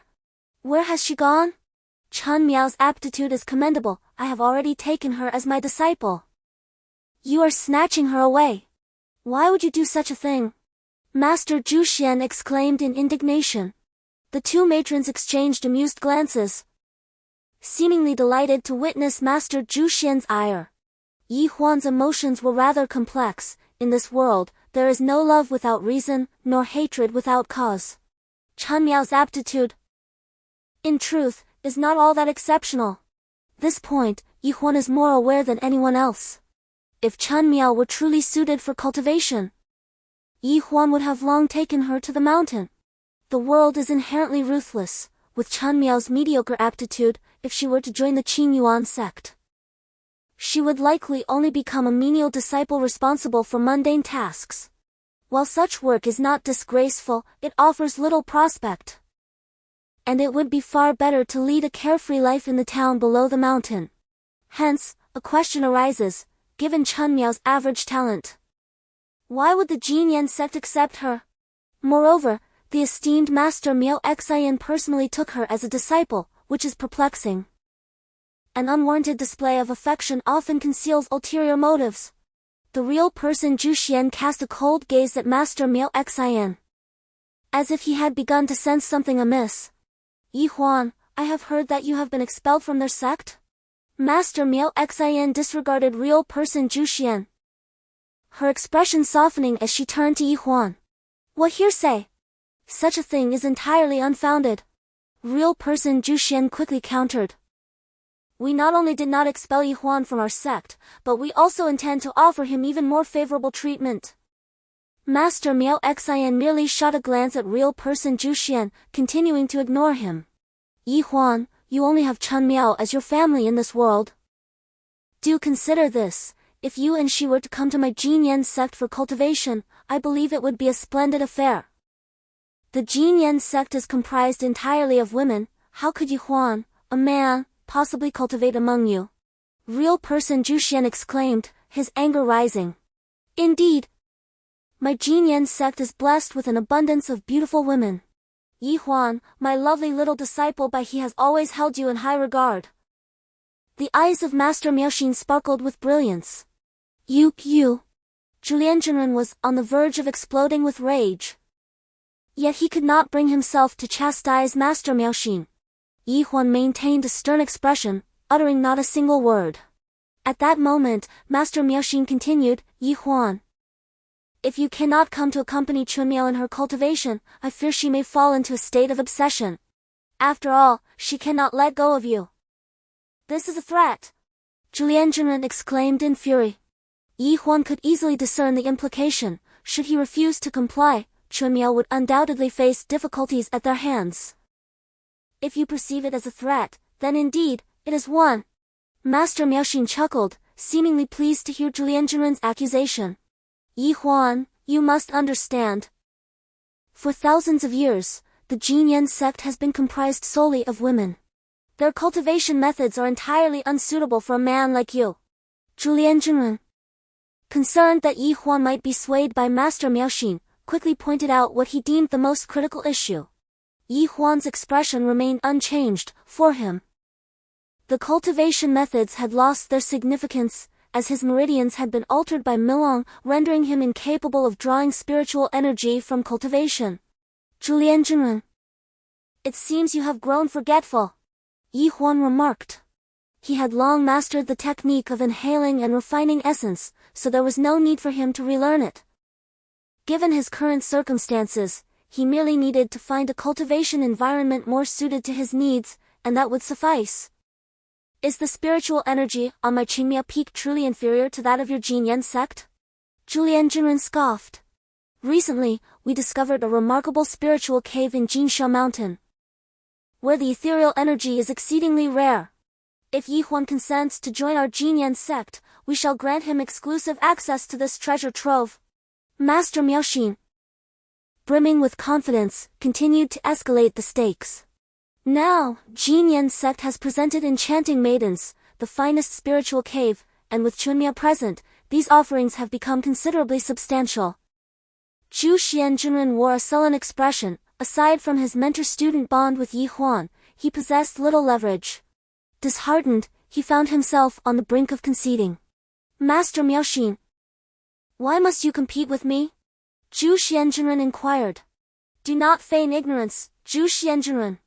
You are well aware that in 3 months, King Yanqin will hold a nationwide selection for prodigious youths, open to all sects regardless of size.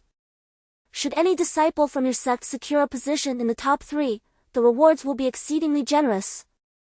It is said the prize will amount to hundreds of thousands of gold coins, along with various miraculous elixirs. And what of it? Do you intend for Yi Huan to fight on behalf of your sect? Zhu Xianjunren asked, his voice low. Should he willingly pledge himself to my cause? What objection could there be? He would never agree to that. Zhu Xianjunren's voice trembled slightly, his confidence waning. Master Miaoxin smiled gently and addressed Yi Huan. If you can assist our Qingyuan Sect in attaining a spot among the top 3, I assure you that Chunmiao will be treated as an honored guest, and I shall share half of the prize with you. Is that true? Upon hearing this, Yi Huan felt a flicker of interest. My junior sister can attest to my integrity, my word is as good as gold, and I shall never go back on it. Master Miaoxin gestured towards the nearby Master Qinshin, her joy unmistakable. Yi Huan, do not heed her words. With your current prowess, it is utterly impossible for you to break into the top 3. Master Zhu Xian hastily advised. Yi Huan hesitated for a moment and inquired, who else will be participating? First, there is an age limit, participants cannot exceed 25 years. Furthermore, only those who have reached at least the 5th rank of the virtuous spirit level are eligible to compete. As far as I know, there are 2 prodigies within the Tianhu sect who meet the criteria. They have been cultivating since childhood and easily surpassed the 6th rank of the virtuous spirit level over 6 months ago. What of it? Yi Huan retorted. In just over 3 years, I have already advanced to the 5th rank of the virtuous spirit level. If I were to devote myself to the Golden Goose sect, it is not inconceivable that I could improve another rank within 3 months. No sooner had Master Miaoxin spoken than Master Zhu Xian exclaimed in astonishment. How do you know Yi Huan's current abilities? Just yesterday, before descending the mountain, he struck the merit stone at the gate. Did you think I was unaware? Your information is indeed quite thorough. Master Zhu Xian gritted his teeth but continued, however, in every major competition, hidden geniuses emerge. Even if Yi Huan were to advance a rank, it does not guarantee a place in the top 3. Master Zhu Xian, you need not concern yourself with that. Master Miaoxin scoffed. Yi Huan, to encourage your diligent cultivation, our Golden Goose sect has another stipulation. Should you fail to secure a position in the top 3, it is likely that Chunmiao's circumstances will not fare well. After all, our sect does not support idlers, and you are well aware of Chunmiao's potential. What do you intend to do with her? Yi Huan clenched her fists, yet refrained from unleashing her wrath, for Chunmiao was in their grasp, akin to a hostage. She is now my disciple, and according to the tenets of our sect, should she fail to achieve any accomplishments in her cultivation, I possess the authority to demote her to a mere servant disciple. Master Miaoxin, should you dare to inflict harm upon her, even if it be the slightest injury, I shall undoubtedly seek vengeance on her behalf. Yi Huan declared with unwavering resolve. Her affairs were intrinsically linked to mine, and thus, they were of utmost importance to our Qingyuan Sect. Zhu Xian, the realizer, breathed a sigh of relief and quickly concurred, Yi Huan, I have already stated that our collaboration shall yield mutual benefits. Should you assist us in securing a position within the top 3, I shall not only share half of the prize with you, but I shall personally entrust Chunmiao into your care. Wherever you wish to take her, I shall not interfere. Master Miaoxin, your actions are utterly despicable. Zhu Xian had never before expressed such fury, yet he strived to maintain his composure. After all, Chen Miao had already become a disciple of the Qingyuan Sect. And the Qingyuan Sect had no justification to encroach upon their domain. Very well, I agree. Yi Huan released her tightly clenched fists, exhaling a breath of relief. Ha ha! Splendid! Yi Huan, I recognize you as a wise individual who understands the times. Chapter 42, Mutual Needs. Master Miaoxin, I have merely consented to participate in the competition. I have not agreed to join your Qingyuan Sect. Yi Huan's unexpected declaration astonished them. If you wish to compete as a disciple of the Qingyuan Sect, even if you were to secure first place, it is unlikely we would receive a single gold coin. Master Miaoxin replied with a frown, clearly displeased. 10 days ago, I was already expelled from my sect. At this moment, I am free and have no ties to the Qingyuan Sect. Yi Huan cast a glance at Master Zhu Xian, who could not help but shake his head with a wry smile. Very well, you may choose not to bow beneath the banner of my Qingyuan Sect. However, I still hope you will come to my Jinxiao mountain to cultivate, said Master Miao Xian earnestly. Yi Huan lowered his head in contemplation and suddenly inquired of Master Zhu Xian, Master, on our mountain, if one were to exit through the western gate and cross that iron chain, the savage beasts in the real wilderness must be formidable, correct? Master Zhu Xian, somewhat perplexed by Yi Huan's sudden question, assumed he was concerned about the potential invasion by those beasts and quickly reassured him, only a few are truly fierce, however. Those beasts cannot traverse the iron chain, so you can cultivate in peace without any concerns. Yi Huan frowned and turned to Master Miao Xian. Are there also fearsome savage beasts on Jinxiao Mountain? Master Miao Xian was momentarily taken aback but soon responded with a beaming smile, no. Not only are there no ferocious beasts on our mountain, but I can also assure you that within 1,000 miles, there are hardly any beasts that could pose a threat to you. Yi Huan felt a wave of disappointment wash over him, as he had hoped to slay some fierce beasts to obtain their inner cores and thus enhance his power. Since there are no such beasts at your Qingyuan Sect, what significance is there for me to go there? After all, he was a rare talent, revered among these cultivator maidens as a heroic figure. Master Miao Xian sighed. Indeed, he is quite handsome. Master Chen Xian added, with so many infatuated maidens in our sect, who could possibly resist his charm? Zhu Xian, the esteemed master, hurriedly led Yi Huan to Qing Miao Peak under the cover of night. Throughout their journey, he brimmed with excitement, expressing his delight that Yi Huan had not forgotten his mentor. Yet, he also questioned whether Yi Huan could truly let go of Lu Yu. Yi Huan remained silent, his teeth clenching audibly in frustration. The treachery of Master Miao Xian was beyond contempt. She had the audacity to use Chen Miao as leverage against him. No! He found himself in a position where caution was necessary, compelling him to endure. Once I rescue Sister Chen Miao, I shall exact vengeance for this day. With a solemn expression, Zhu Xian proposed a plan to Dao Yuanzi, though his heart was filled with trepidation. He knew Yi Huan all too well. He was not one to easily submit. Zhu Xian, inquire of Yi Huan what kind of training environment he requires. Whatever we possess, I assure you we shall provide. Including the Tian Xian treasure cave, let him enjoy it in solitude. If the Qingyuan Sect can offer it, we at Qingyuan Sect shall not be stingy. Dao Yuanzi declared through gritted teeth, determined to spare no expense to win Yi Huan back to Qingyuan Sect. At dawn the following day, Zhu Xian approached Yi Huan. Hulu Peak was Zhu Xian's domain, where all his disciples resided. Following the recent brawl involving Guantong, Qingyuan Sect promptly enacted new regulations prohibiting collective fighting among disciples, with strict penalties for any violations. Before dawn broke, Dao Yuanzi had already arrived at Hulu Peak. Zhu Xian, have you ascertained Yi Huan's desires? What does he seek? Last night, Dao Yuanzi had summoned the elders gathered on the mountain, and to retain Yi Huan, they unanimously supported his proposal. As soon as Yi Huan spoke, Every condition necessary for his cultivation would be met without hesitation.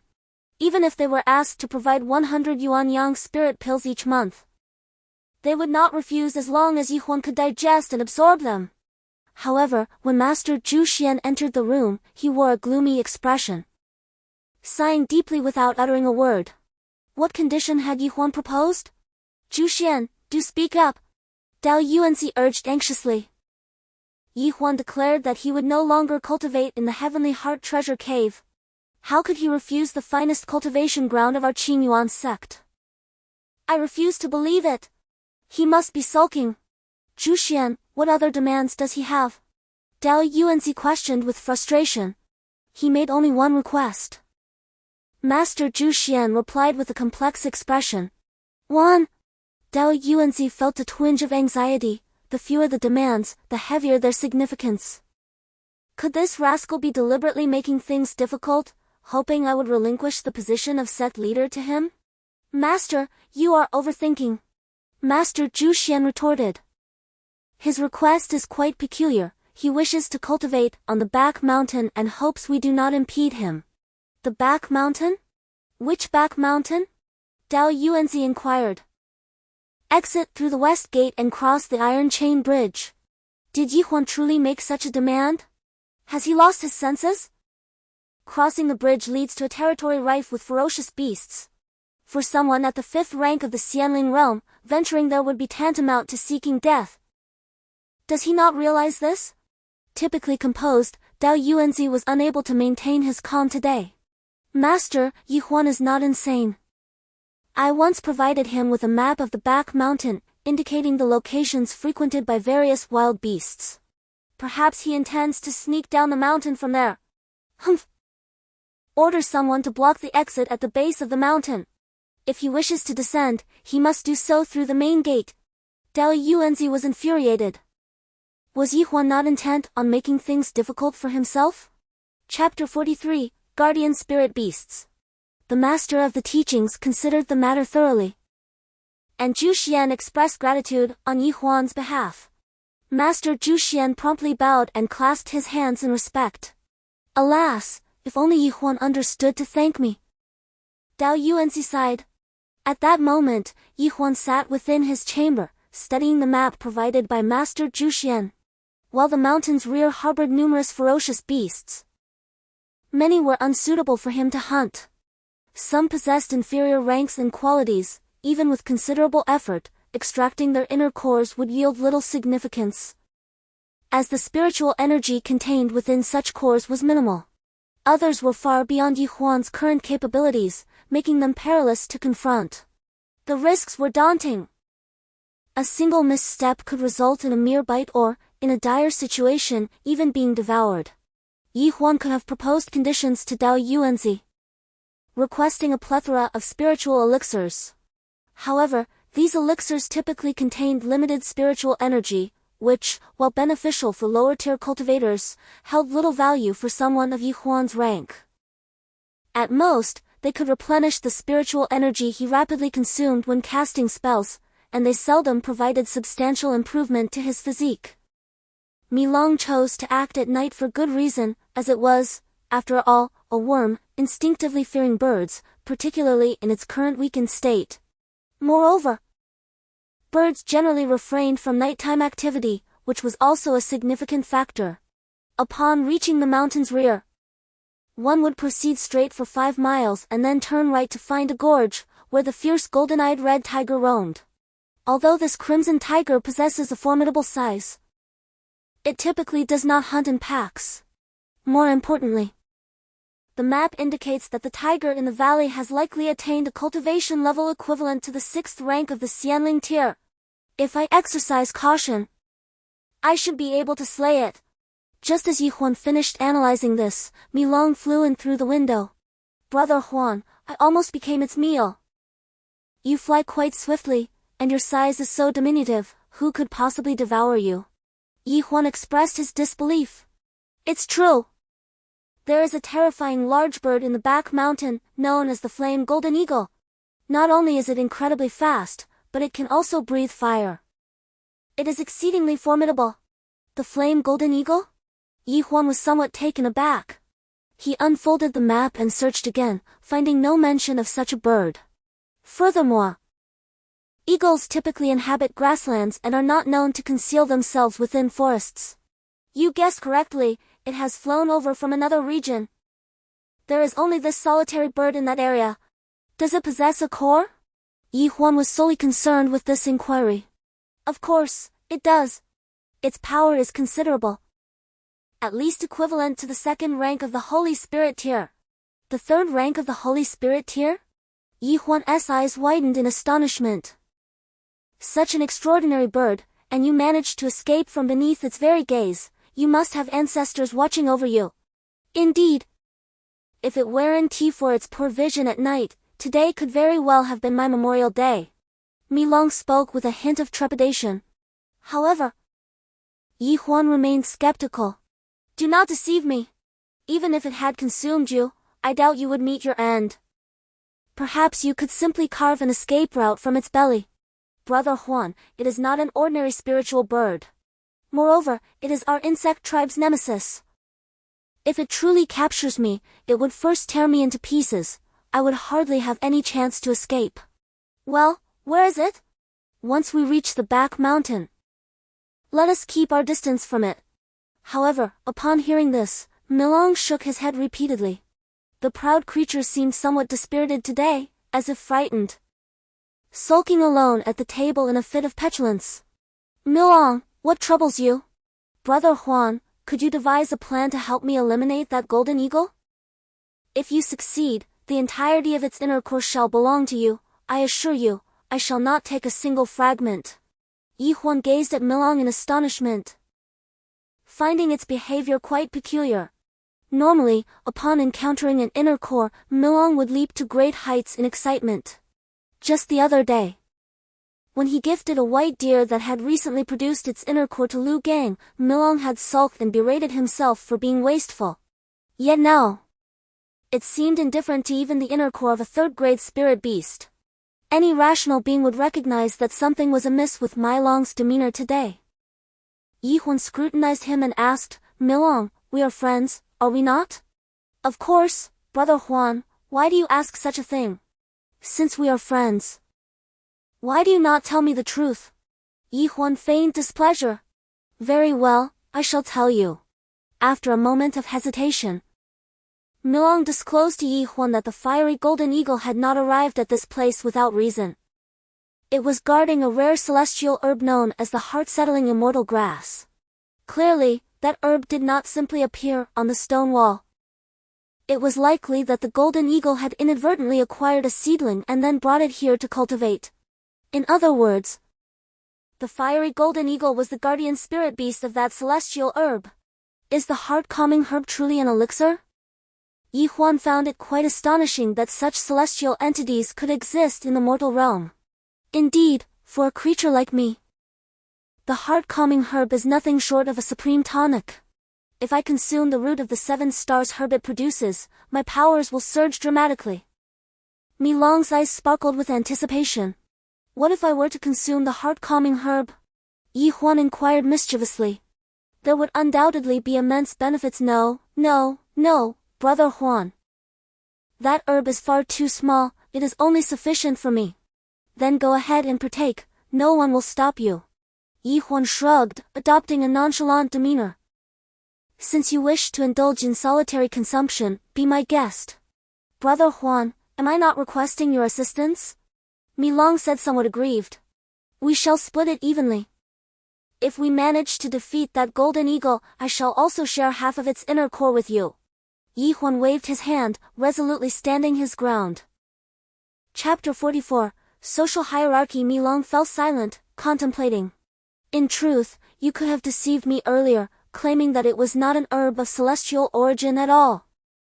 Once I had risked my life to lure away the flaming golden eagle, you could have secretly consumed the 7 stars herb root, couldn't you? Yi Huan said this deliberately, testing Mi Long's intentions. I did consider that, but I felt it would be unjust to you. How could that be unjust to me? Yi Huan replied, somewhat surprised. Mi Long sighed before revealing the truth. It turns out that Yi Huan's body had been partially transformed by him, yet not sufficiently, leading to Yi Huan becoming a being that is half human, half celestial. In other words, Yi Huan still possesses a mortal body. Yet the meridians within him have been permeated by celestial energy, resulting in a gradual evolution of his physique into that of an immortal after absorbing spiritual power.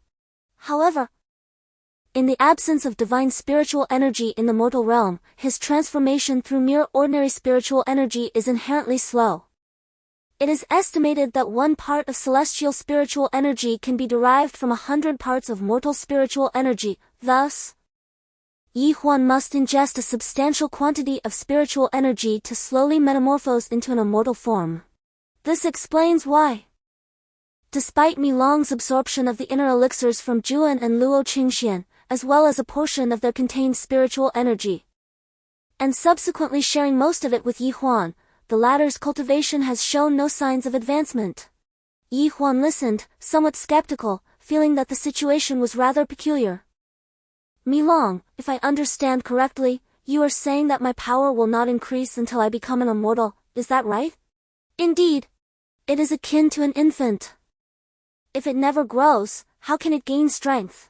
Yi Huan fixed his gaze on Mi Long, noticing its earnestness, and gradually began to accept this notion. After all, Mi Long had adamantly claimed over the past few days that it had apportioned the absorbed spiritual energy in an 8-to-2 ratio. Yet his own power had not experienced a modicum of growth. Unless Mi Long was being untrustworthy, Yi Huan detected an intriguing change. His body felt lighter, and he found himself capable of jumping higher and farther. Although the strength in his arms had not significantly increased, his agility was markedly enhanced, enabling him to discern swiftly flying insects in the night sky. As these thoughts crossed his mind, Mi Long appeared to grow somewhat anxious. Having consumed the heart-quelling herb, my body is bound to evolve at an accelerated pace. Yi Huan shared the same sense of yearning on his face. Indeed, one might even soar through the air with the grace of a swallow. As he spoke, Mi Long gazed at Yi Huan with a hint of distress. Yi Huan comprehended the implication. The heart-quelling herb was of utmost significance for both himself and Mi Long. Let us first devise a plan to procure the heart-quelling herb, and later we shall discuss how to divide it, shall we? Yi Huan proposed. Mi Long nodded in reluctant agreement. Outside the gate of Gourd Mountain, a stunningly beautiful fairy-like maiden suddenly appeared, leaving all disciples under the tutelage of Master Zhu Xian in a state of awe. Is that not Senior Sister Ziwan? What brings her here? Wow, Senior Sister Ziwan is truly breathtaking. She could rival a celestial maiden descending from the heavens. Ziwan is not particularly old, in fact. She is roughly the same age as Yi Huan. It is said that she was sent to this mountain at a very young age, being directly admitted to the Qingyuan Sect for training before even refining her inner elixir clearly indicates that her family is either wealthy or noble. Brother Ding Peng, on the other hand, is already 36 years old. He refined his inner elixir at the age of 15 and entered the Qingyuan Sect through assessments from the martial arts academy below, which was 21 years ago. Were it not for his honest nature and diligent cultivation, Master Zhu Xian would have sent him down the mountain a year prior. No major sect in the realm of cultivation supports idlers. Disciples undergo assessments every 4 years, and those like Ding Peng, who can no longer progress, are consistently eliminated in each round. Those disciples who were eliminated, some, unwilling to accept their fate, would descend the mountain in search of a tranquil place to continue their diligent cultivation. Others might open martial arts schools, like Lu Xinpeng, pursuing a mundane existence for monetary gain. Still others would become guardians of the nation, serving the empire. Naturally, any practitioner who attains the level of saint spirit will become a pillar of their sect, enjoying the patronage of the empire, akin to a university professor in contemporary terms. Thus, for any cultivator, advancement is not merely a product of effort. It is said that Zijuan visited Hulu Peak long ago, but after turning 15, she never returned. Her master, the esteemed Qin Shanjunren, was always quite strict with her. even asserting that her beauty could lead to calamity, particularly affecting the cultivation of the male disciples on the mountain. Consequently, Qingyuan seldom permitted her to wander to other peaks. Who would have thought that today she would come alone to Hulu Peak? This was indeed sensational news. Ding Peng happened to be on duty at the gate, and upon seeing Zijuan approach, he hurriedly went to greet her. Junior sister Zijuan, it is a rare honor to have you grace Hulu Peak today. May I inquire as to the purpose of your visit? I am here to find someone. Zijuan shot him a glance, her demeanor frosty. Whom are you seeking? Yi Huan. What business do you have with him? That's my concern. Ding Peng was taken aback. Not long ago, Lu Yu frequently sought out Yi Huan. And now it seemed that Yi Huan had drawn Zijuan as well. Junior sister Zijuan, do you require my assistance in calling for him? Not necessary. You need only inform me of his whereabouts, and I shall seek him out myself. Zijuan's gaze remained fixed upon a distant row of wooden houses. However, Yi Huan resided in a solitary wooden cabin, which was not among them. Under the guidance of Ding Peng, Zijuan swiftly arrived at Yi Huan's doorstep. The disciples of Master Zhu Xian gathered around, each one speculating about the icy demeanor of Zijuan, who appeared to seek out Yi Huan, possibly to vent her grievances. Recently, rumors had circulated on Qingmiao Peak, suggesting that Yi Huan had nearly bullied Zijuan upon descending the mountain, prompting Lu Yu to sever ties with him in indignation. It seemed that Zijuan intended to retaliate against Yi Huan, deliberately coming to confront him and humiliate him before their fellow disciples. While Yi Huan was engaged in a discussion with Mi Long regarding strategies to deal with the fiery golden rock, Zijuan arrived unexpectedly, catching him off guard. Chapter 45, Whispers and Rumors. As Yi Huan opened the door, he scrutinized Zijuan, but before he could utter a word, she interjected with a question. What about the promise you made to me? What promise did I make to you? Yi Huan replied, somewhat bewildered. My condition. Zijuan glanced to the side, noticing that the onlookers were all ears, and promptly ceased her statement. In that moment, Yi Huan realized that Zijuan had come to discuss her ailment. However, the group from Hulu Peak remained unaware and instead began to chatter amongst themselves. The rumors suggesting that Yi Huan had bullied senior sister Zijuan seemed to hold some truth. Yi Huan's audacity was indeed remarkable. How could he dare to lay a hand on senior sister Zijuan? Did he not know that senior brother Qin Pan had been pursuing her all along? Indeed, senior brother Qin Pan was the son of elder Qingyuan Sect, hailing from a family of cultivators, possessing formidable skills, and at under 25 years of age, he had reportedly reached the 5th rank of the celestial spirit. Correction, senior brother Qin Pan had attained the 5th rank of the celestial spirit last year. Qin Pan is indeed a prodigy, having once enjoyed considerable fame in earlier years, though in recent times overshadowed by Yi Huan's rising prominence. Nevertheless, Qin Pan hails from a noble lineage, possessing an impressive appearance and an exquisite sense of fashion, exuding an air of elegance. Within the confines of Qingmiao Peak, apart from Lu Yu's evident affection for Yi Huan, most of the other female disciples are enchanted by Qin Pan. Yet, in Qin Pan's eyes, there exists only Zijuan. Regrettably, throughout the years, Zijuan has not expressed any particular fondness for any male, remaining equally indifferent towards Qin Pan. Go to your room, Zijuan stated. Although she had long grown accustomed to the gaze of others, she felt somewhat uncomfortable today, likely due to the whispers surrounding her. Senior sister. Yi Huan initially intended to dissuade her, but Zijuan confidently strode into his room, closing the door behind her. Zijuan, the senior sister, has taken the initiative to enter Yi Huan's chamber. They have even shut the door. You didn't even get a chance to confront him. Moreover, while Lu Yu may be gentle-natured, she ultimately does not harbor feelings for you. It would be best for you to relinquish your pursuits, Qin Pan advised, taking a leisurely sip of tea. But I cannot let go of Lu Yu in my heart, cousin. Perhaps you could devise a plan to help me. To find an opportunity to humiliate Yi Huan, to make him lose face before Lu Yu. Yi Huan's abilities are not significantly inferior to mine. Cousin. Since you refuse to assist, I shall find a way on my own. Guan Tong retorted bitterly. What can you possibly do?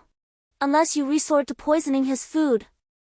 Guan Tong, you must think this through. If the sect master discovers this, not even my father could protect you.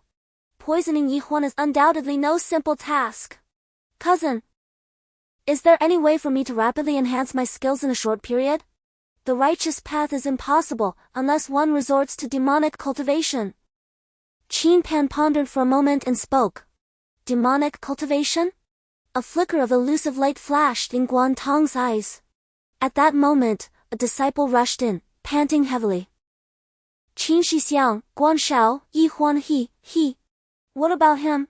Humph, is he secretly meeting with Lu Yu again? Cousin, I can no longer endure this. I must find a way to eliminate him. Guan Tong exclaimed in a fury. There are countless flowers in the world, Guan Tong. Why must you hang yourself on a single tree? Qin Pan said, placing a reassuring hand on his shoulder, offering sage advice. Qin Shixiang, Guan Shao. Yi Huan is not meeting with Lu Yu this time. The disciple finally caught his breath and hurriedly explained. If it is not Lu Yu, then why did you rush here to inform me? Guan Tong sighed in relief and chuckled, are you bringing me good news? No, it is not that. With whom is Yi Huan truly rendezvousing? Qin Pan's expression gradually turned grave. With senior sister Ziwan. Ziwan. Qin Pan's countenance changed dramatically as he sprang from his chair. It cannot be, how could he possibly be dating Ziwan? How could she even fancy him? It is true, just moments ago, Ziwan went to Hulu Peak. She even entered Yi Huan's room, and then the door closed. Who knows what they are doing inside? A solitary man and a woman, what could they possibly be up to? Guan Tong shot a knowing glance at Qin Pan. Flames of fury ignited in Qin Pan's eyes as he strode out. Cousin, why search for flowers when the world is full of them? Why must you hang yourself on a single tree? Guan Tong chuckled mischievously. Whoever dares to touch my tree shall face dire consequences. Qin Pan declared fiercely. Li Huan, feeling helpless, followed Zizhuang into the house. Zizhuang glared at Li Huan. You could have invited me to a secluded place for a meeting. Then our conversation would become even more convoluted. Listen closely, Li Huan, my intent in seeking you out is solely for medical treatment, not for a date. Zizhuang stated coldly. Senior sister, to avoid misunderstandings, you should have announced your affliction before entering. It is you who are afflicted. Zizhuang retorted with venom. Is it you who is unwell? Or am I the one in distress? Of course, I am the one unwell. You keep finding ways to insult me. Zizhuang seethed, raising her hand to strike. Li Huan instinctively blocked the blow. With a sharp clap, their palms met, producing a crisp sound that drew the attention of their fellow disciples outside, who immediately began to shout, I heard them kissing. I heard it too, that was quite a loud smooch. Zizhuang's cheeks flushed crimson with embarrassment, and she exclaimed. These people are insufferable. Did we kiss? Did we? Even if they hadn't, the onlookers had already misconstrued the situation. Li Huan chuckled awkwardly. What do you mean even if? We did not kiss at all. Zizhuang, infuriated, stomped her foot, causing another loud thud to echo. Chapter 46, Embracing the Mistake. If you prefer to dawdle, then by all means, take your time, Li Huan thought anxiously. Outside, a group of onlookers awaited, and the longer they lingered in the room, the louder the ruckus would become. Zizhuang's chest heaved with intensity as she wrestled with her thoughts. Soon, she clenched her teeth, closed her eyes, and slightly parted her lips. Yi Huan hastily summoned Mi Long, who immediately dashed forward. Ziwan seemed to sense something, perhaps experiencing a sudden pang of regret, and attempted to close her mouth, inadvertently bumping into Mi Long. Startled, she instinctively exclaimed, Ah! The sound of senior sister Ziwan's voice was truly melodious. Can you guess where Yi Huan's hand wandered upon her? Must one even ponder such a question? Ha ha ha! Ziwan was acutely aware of the sounds from outside. In a daze, she felt as though Yi Huan's hand genuinely rested upon her. Suddenly alarmed, She hurriedly opened her eyes to find Huan seated on a nearby chair, a good 6 feet away. Only then did she sigh in relief. "Did you not say you would treat my ailment? Why have you ceased?" Huan inquired, perplexed. "Close your eyes and refrain from wandering thoughts, it will be over soon." Huan replied without lifting his gaze, engrossed in studying the map. The cliff where the flame golden eagle guarded the Xianqiao was nestled deep within the back mountain.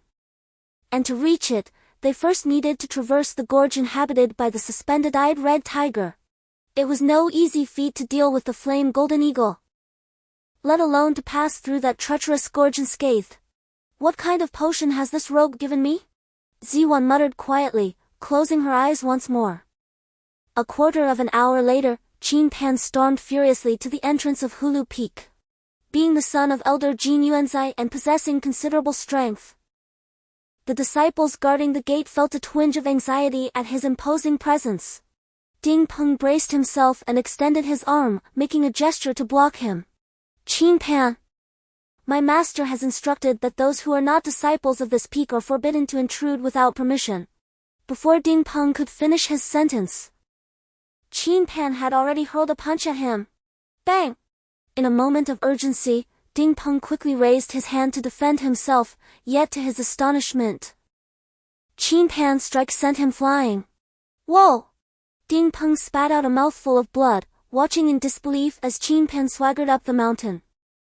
He found it hard to believe that despite his cultivation being merely a rank lower than Qin Pan's, he could not withstand her attack.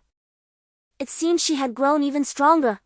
Qin Pan cast a disdainful glance at Ding Peng, sneering, "If Zijuan can enter, why can't I, Qin Pan?" "Brother Ding Peng, are you all right?" The two stunned youths nearby hurried over to assist him. Ding Peng managed a bitter smile. "This person is exuding murderous intent. She truly seems intent on causing harm. You must alert Huan to avoid any misfortune. Even if Huan can defeat her, would he dare to confront Qin Pan? Her father is Qingyuan Sect, one must consider the master before striking the dog." With a sigh, Ding Peng lamented, "How despicable! Relying on her connections to bully us here. I shall report this to the master and request that the sect leader deal with her." "Enough of that. Qingyuan Sect is the sect leader's senior. Even the sect leader must concede to him." Ding Peng sighed again. Meanwhile, Qin Pan had swiftly made her way to Huan's wooden cottage. Upon seeing her approach, a well-meaning senior called out urgently from inside, "Huan, cease your intimate moments and come out quickly." Huan frowned, choosing to ignore the call. Zijuan leaned back in her chair, her cherry-red lips pouting in frustration, yet she remained still. At that moment, someone shouted, "Senior brother Qin Pan has arrived." Huan's heart tightened. The serpent had devoured his father. Could it be that he was aware? With this thought, Huan instinctively rose to his feet and promptly called out to Milong, "Is everything ready?" Unlike Guantong, Qin Pan possessed a profound depth of character. Though he was intensely irritated internally, he maintained a remarkable composure in the presence of Zijuan.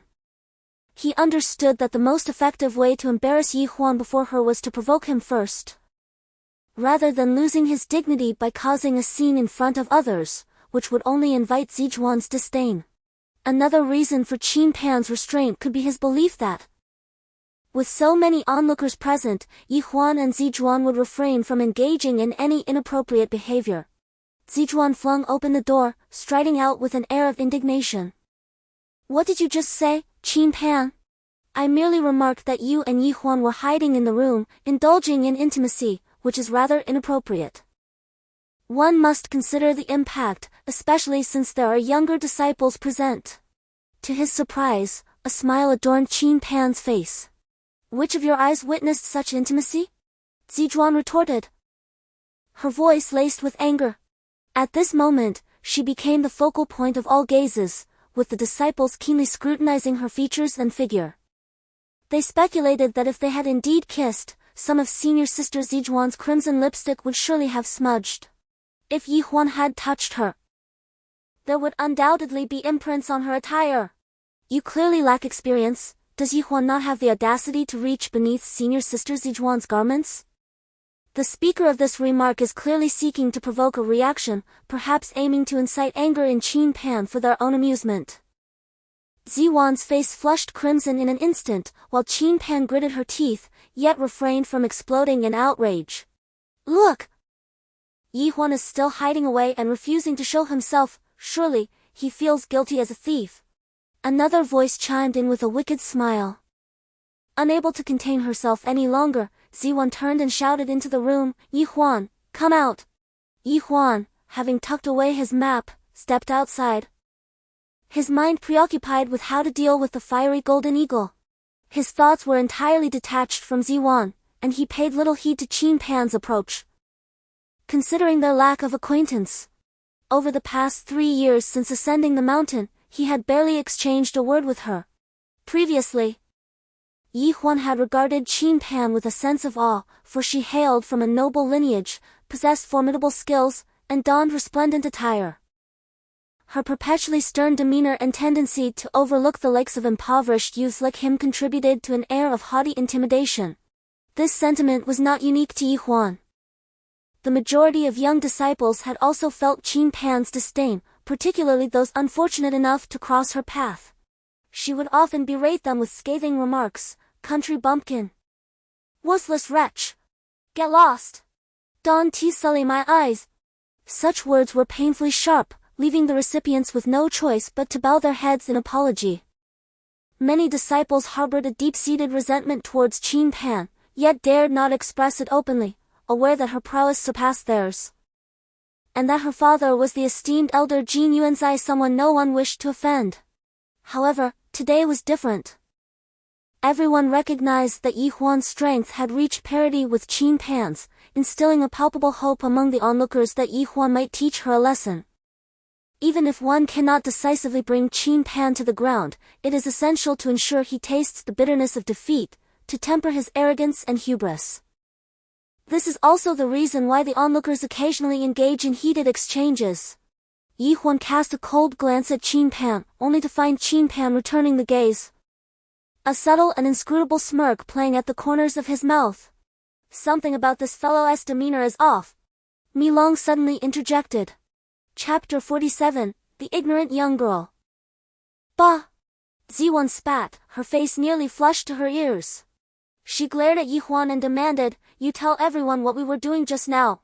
Huan nodded, intending to clear her name, but Qin Pan coldly interjected, Huan, if you consider yourself a man, you must bravely acknowledge whatever you have done. Are you threatening me? Huan felt a twinge of displeasure. If you fancy Ziwan, then pursue her, what concern is it of mine? If I claim that I did nothing with Ziwan just now, would you believe me? Huan spread his hands, addressing the surrounding brothers. Of course not. Indeed. A lone man and a solitary woman have been confined in a room for nearly half an hour. At the very least, they would have shared a kiss or touched a bit, right? Huan glanced at the blushing and indignant Ziwan and said, since they do not believe me, perhaps you should explain yourself. I came to find Huan solely to ask him for medical assistance, Ziwan replied, her cheeks aflame. Huan can practice medicine? What a joke! Qin Pan could no longer contain himself. Ziwan, you must have been deceived by him. No, he truly can treat illnesses, Ziwan retorted. Qin Pan, why should I have to convince you? Zijuan elucidated a statement but suddenly felt something was amiss and quickly retracted her words. It is our duty and responsibility to expose deceivers. This can aid Qingyuan Sect in rectifying its principles and preventing more Navi young women from falling prey to such scoundrels. Qin Pan asserted with conviction. You deem me ignorant? Very well. Today, I shall embrace my ignorance. To her surprise, while Qin Pan spoke extensively, Zijuan only registered the most trivial 2 words. Acting on impulse, she approached Huan and entwined her arm around his. Huan instinctively attempted to break free, yet Zijuan held on tightly. The crowd erupted in cheers. Huan, you and senior sister Zijuan truly make a perfect pair. Although Huan's attire was somewhat lacking, his demeanor matched that of senior sister Zijuan splendidly. Zijuan's face flushed crimson, rendering her even more charming and demure. Qin Pan, consumed with jealousy, spoke in a low voice, Yi Huan, I have heard you have ascended to the 5th rank of sage spirit, equaling my prowess. The weather is splendid today, and I wish to spar with you. Very well. Yi Huan readily agreed without hesitation. Ever since he unleashed over 5,000 pounds of strength in a single punch, he had not engaged in combat with anyone of his level. Now, with Qin Pan issuing a challenge, a surge of exhilarating combat spirit welled up within him. Yi Huan, you must not fight him. Zijuan whispered urgently, do you wish to throw your life away? Do not forget, his father is Qingyuan. The crowd had already begun to stir, each person seemingly exhilarated. Yi Huan mused, Qingyuan has already been devoured by a serpent, what more could he do to me? Upon contemplating this, Yi Huan pulled Zijuan aside and addressed Qin Pan, how do you wish to engage in this contest? We are all brothers of the same sect. A demonstration of our skills will suffice, there is no need for weapons, as that could easily disrupt our camaraderie. This assertion from Qin Pan exuded an air of magnanimity. However, it was evident to all that Yi Huan's greatest advantage lay in his mastery of the sword. Qin Pan was clearly aware of this as well. His seemingly nonchalant remark immediately positioned him advantageously. Yet, a fleeting glimmer of cunning and triumph danced in his eyes. The sooner you compete, the better. Afterward, I still require Yi Huan's assistance with my ailments. Zijuan, unfamiliar with Yi Huan's capabilities, Novelli believed Qin Pan was genuinely here to spar. Upon hearing this, Qin Pan's gaze darkened with a hint of malice. Yi Huan, let us contest our palm strength, unleash your full power. If you can push me back even a step, these gold coins shall be yours. As he spoke, Qin Pan flicked his hand, sending 36 gold coins clattering against the wooden cabin's wall, creating a striking pattern. Indeed, the Qin family was formidable. If he were to use those coins as projectiles, none of us could evade them. The crowd marveled at his wealth, astonished that he casually tossed such a sum. Alas, fortune favored him, his father was a powerful elder of the Qingyuan Sect, and each year, those who gained entry through backdoor means surely paid their respects to his family. A few, however, murmured quietly. For an ordinary person, 10 gold coins could sustain a yearly livelihood, and Qin Pan had nonchalantly discarded 36. Such extravagance would undoubtedly leave a strong impression. In the past, Yi Huan would have considered a substantial sum of money, yet now he harbored no such thoughts, for he possessed over 1,000 gold coins, effectively rendering him a minor magnate. Qin Pan initially intended to undermine Yi Huan's confidence by showcasing the lavishness of the affluent, allowing the humble young man clad in coarse fabric to witness the extravagance of the wealthy. To her surprise, Yi Huan remained unfazed, exuding an air of calmness and poise that left everyone in awe, sensing a mysterious and noble aura emanating from him. Even Zijuan, who seldom scrutinized Yi Huan closely before, found herself captivated by his dignified demeanor, which starkly contrasted with the others present. In fact, his charisma proved even more alluring than that of the extravagantly dressed Qin Pan. It was entirely unexpected for the simply attired Yi Huan to possess such grace, a notion that took Qin Pan by surprise. His expression soured as he realized that his display of gold coins merely served to accentuate Yi Huan's elegance. Had he inadvertently dug his own grave? A flicker of cold malice flashed in Qin Pan's eyes as he declared in a low voice, Yi Huan, let us see if you possess the ability to claim my gold.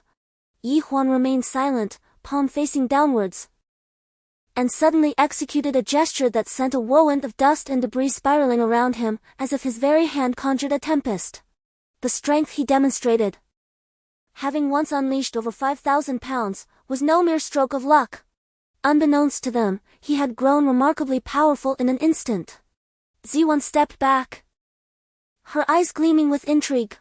Qin Pan glanced at her and noted her unwavering gaze fixed upon Yi Huan, which only fueled his irritation. Grinding his teeth, he swiftly extended his hand, mimicking a clawing motion towards the side. A young disciple, engrossed in the scene before him, was unexpectedly drawn in. The individual, taken aback, cried out in panic, while Qin Pan, with a flick of his hand, was instantly sent flying again, crashing to the ground and rolling twice. What kind of power is this? Truly domineering. Yi Huan must tread carefully.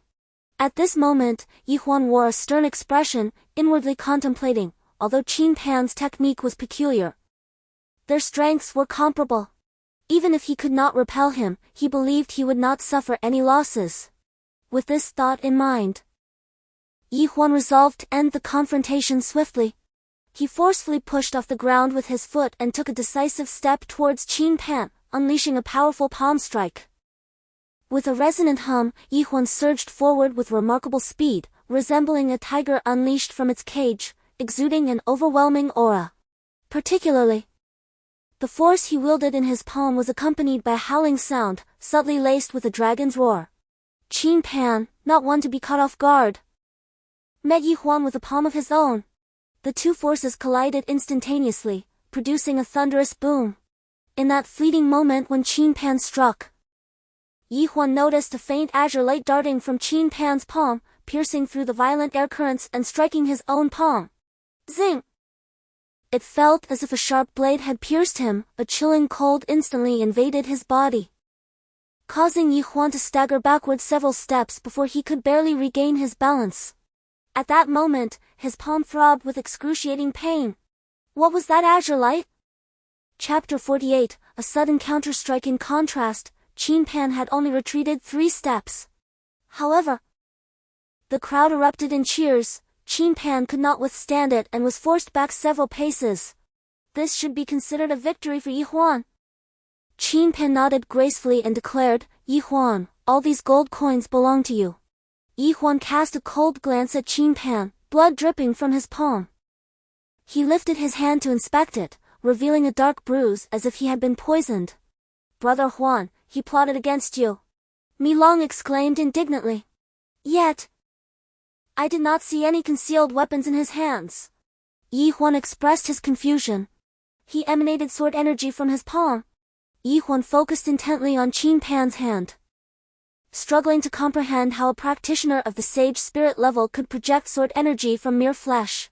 Furthermore, it seemed laced with poison. Zijuan's face radiated with a smile as she regarded Yi Huan with admiration, only to suddenly notice the blood oozing from his palm. She hurried over, her voice laced with concern. Are you all right? His cultivation is superior to yours. Why endure such pain? What do you seek from those gold coins? Do you wish to buy gifts to please Luyu? I have no need for these coins. Senior brother Ding Peng, please distribute them among everyone. Yi Huan replied with an air of indifference, prompting a chorus of approval from the crowd. Who are you trying to impress? Zijuan chided softly, producing a handkerchief to carefully bandage Yi Huan's wound. In the past, upon witnessing such a scene, Qin Pan would have been consumed by jealousy. To everyone's astonishment, however, he wore a self-satisfied smile and turned to leave. The onlookers were bewildered. This was not the character of Qin Pan. Today, he had lost face, discarded gold coins, and yet stood by as Zijuan tended to Yi Huan's injury without a hint of anger. He had never been the magnanimous type, nor would he willingly cede Zijuan to Yi Huan. What could possibly account for his unexpected composure?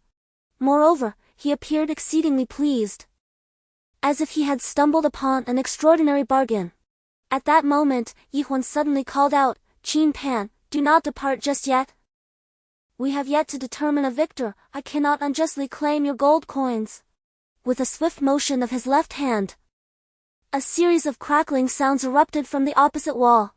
The onlookers turned their gaze, only to be astonished to discover it was brimming with gold coins no less than 100. Ziwan was taken aback, exclaiming, Yi Huan, how do you possess such wealth? He casually replied, I have merely slain some wild beasts and exchanged them for a modest sum at the foot of the mountain.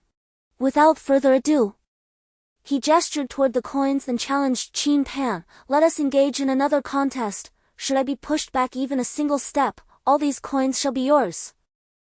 Qin Pan immediately furrowed his brow, while the crowd erupted in uproar. Yi Huan, have you lost your senses? If you find the gold overwhelming, You could share it with us. Ziwan hastily urged, calm yourself, you have just sustained an injury. Yi Huan, however, remained indifferent, his gaze fixed coldly on Qin Pan.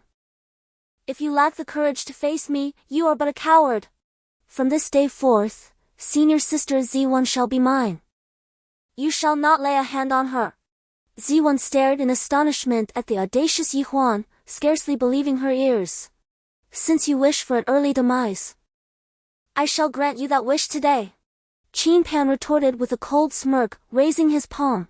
It seemed both were caught in a fierce contest of wills. Neither hesitated any longer, charging forth to unleash a powerful strike.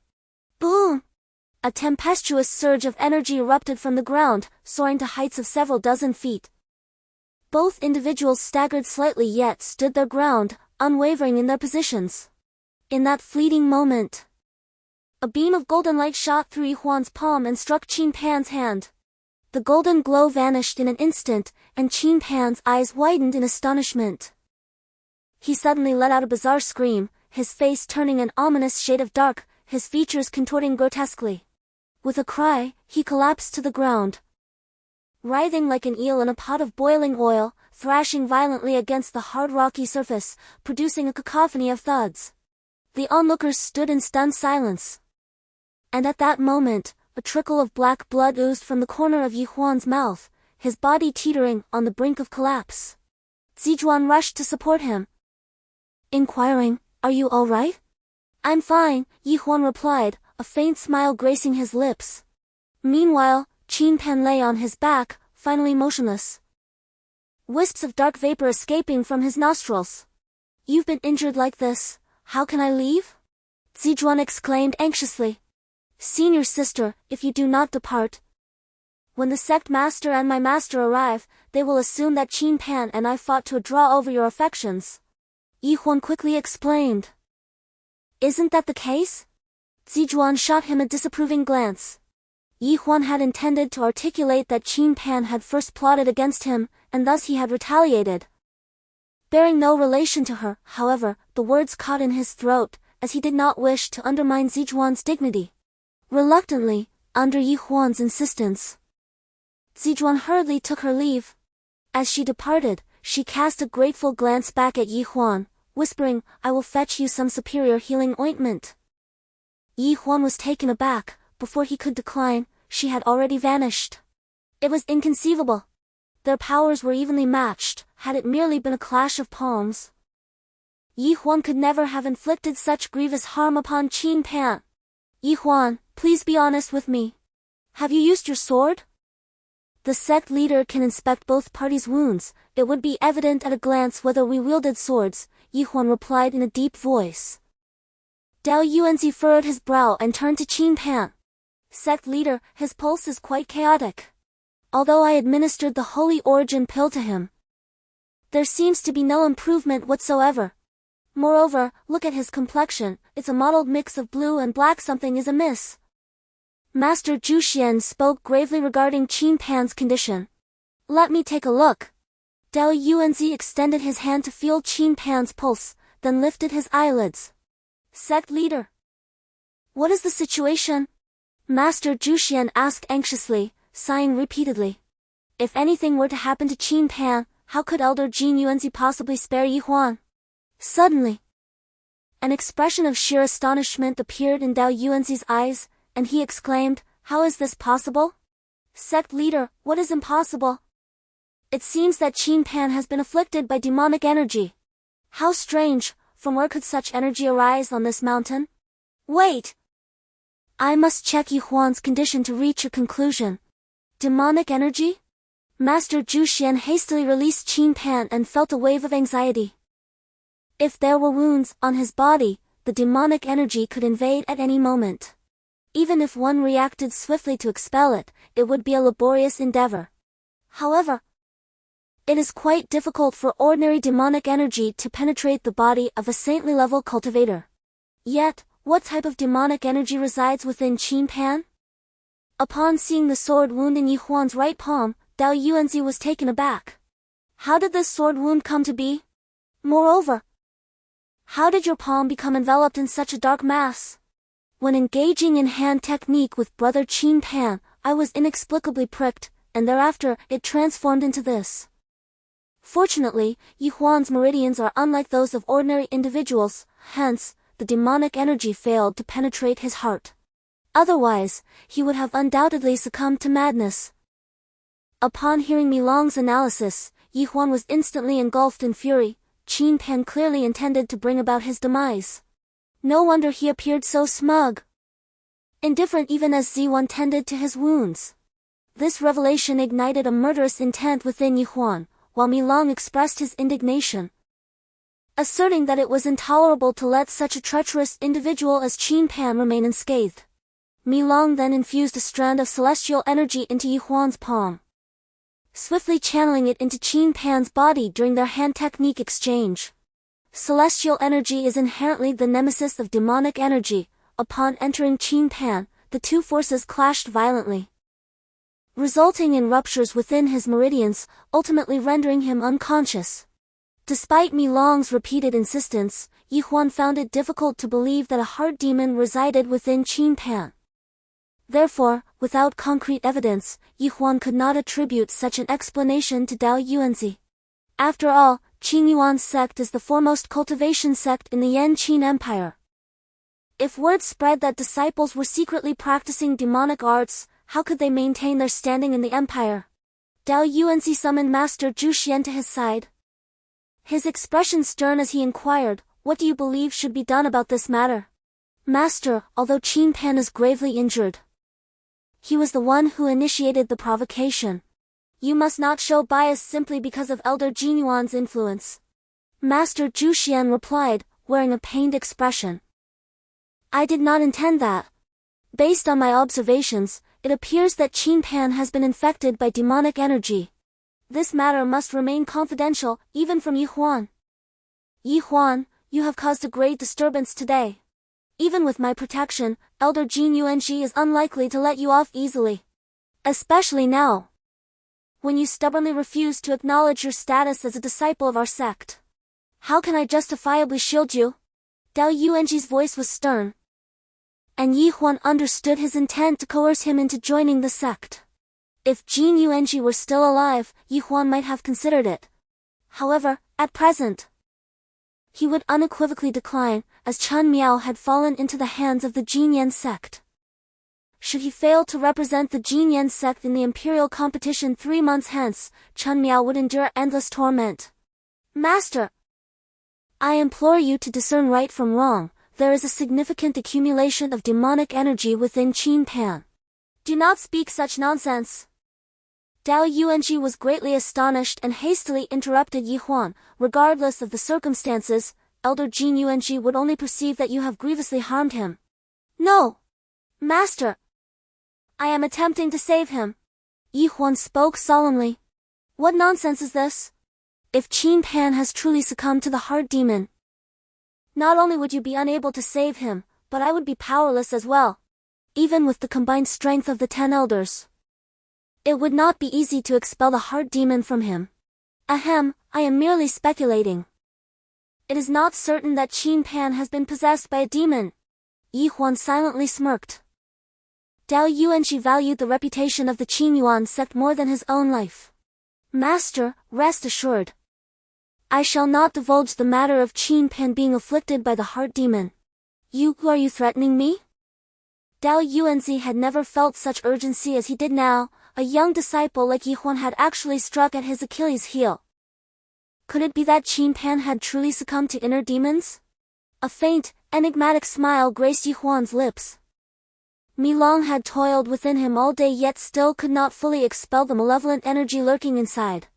It was akin to insidious cancer cells that, as long as even a trace remained, would continue to grow and multiply an exceedingly troublesome predicament.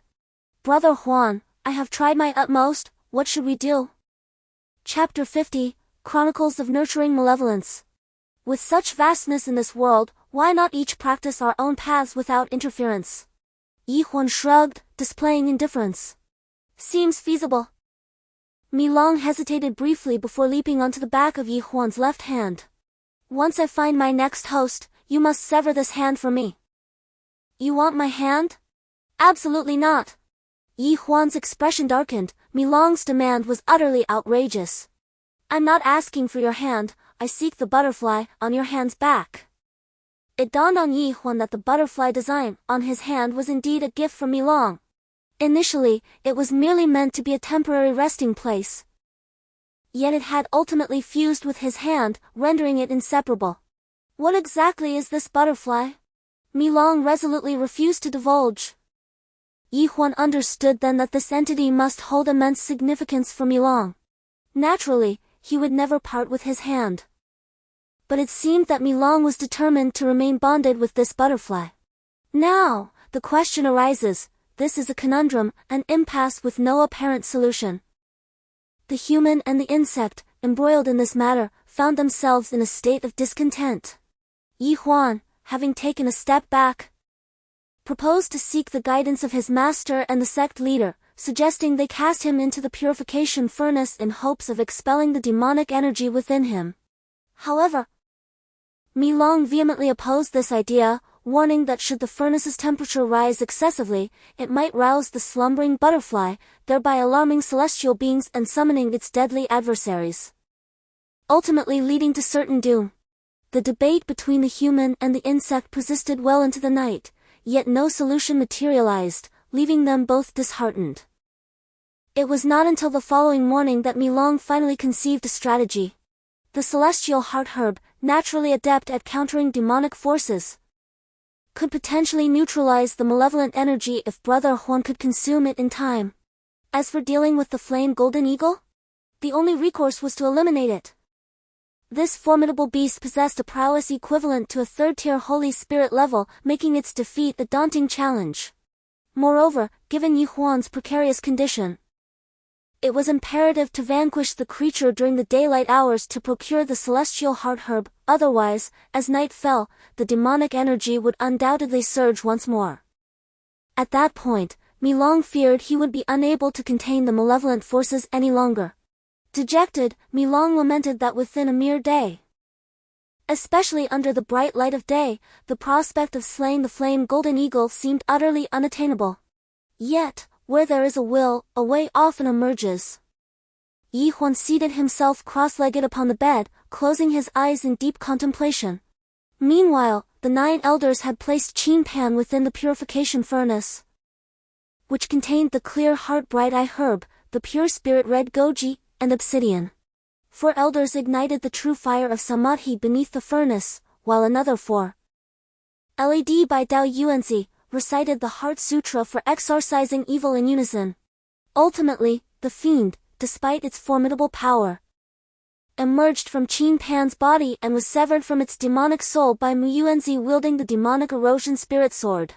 Cousin, no wonder your prowess has escalated so rapidly over the years. I recall that you only manifested your inner elixir just before turning 20. Which was even later than I did. Yet, you have since advanced by a rank every 2 years, swiftly becoming a widely acknowledged genius. It appears you have secretly nurtured a demon. Guan Tong, while astonished, could not help but feel a twinge of envy. My innate talent has always been rather mediocre. Without the clandestine cultivation of a demon, could I have achieved such success today? Qin Pan slammed his hand on the table again, fuming, this is disastrous.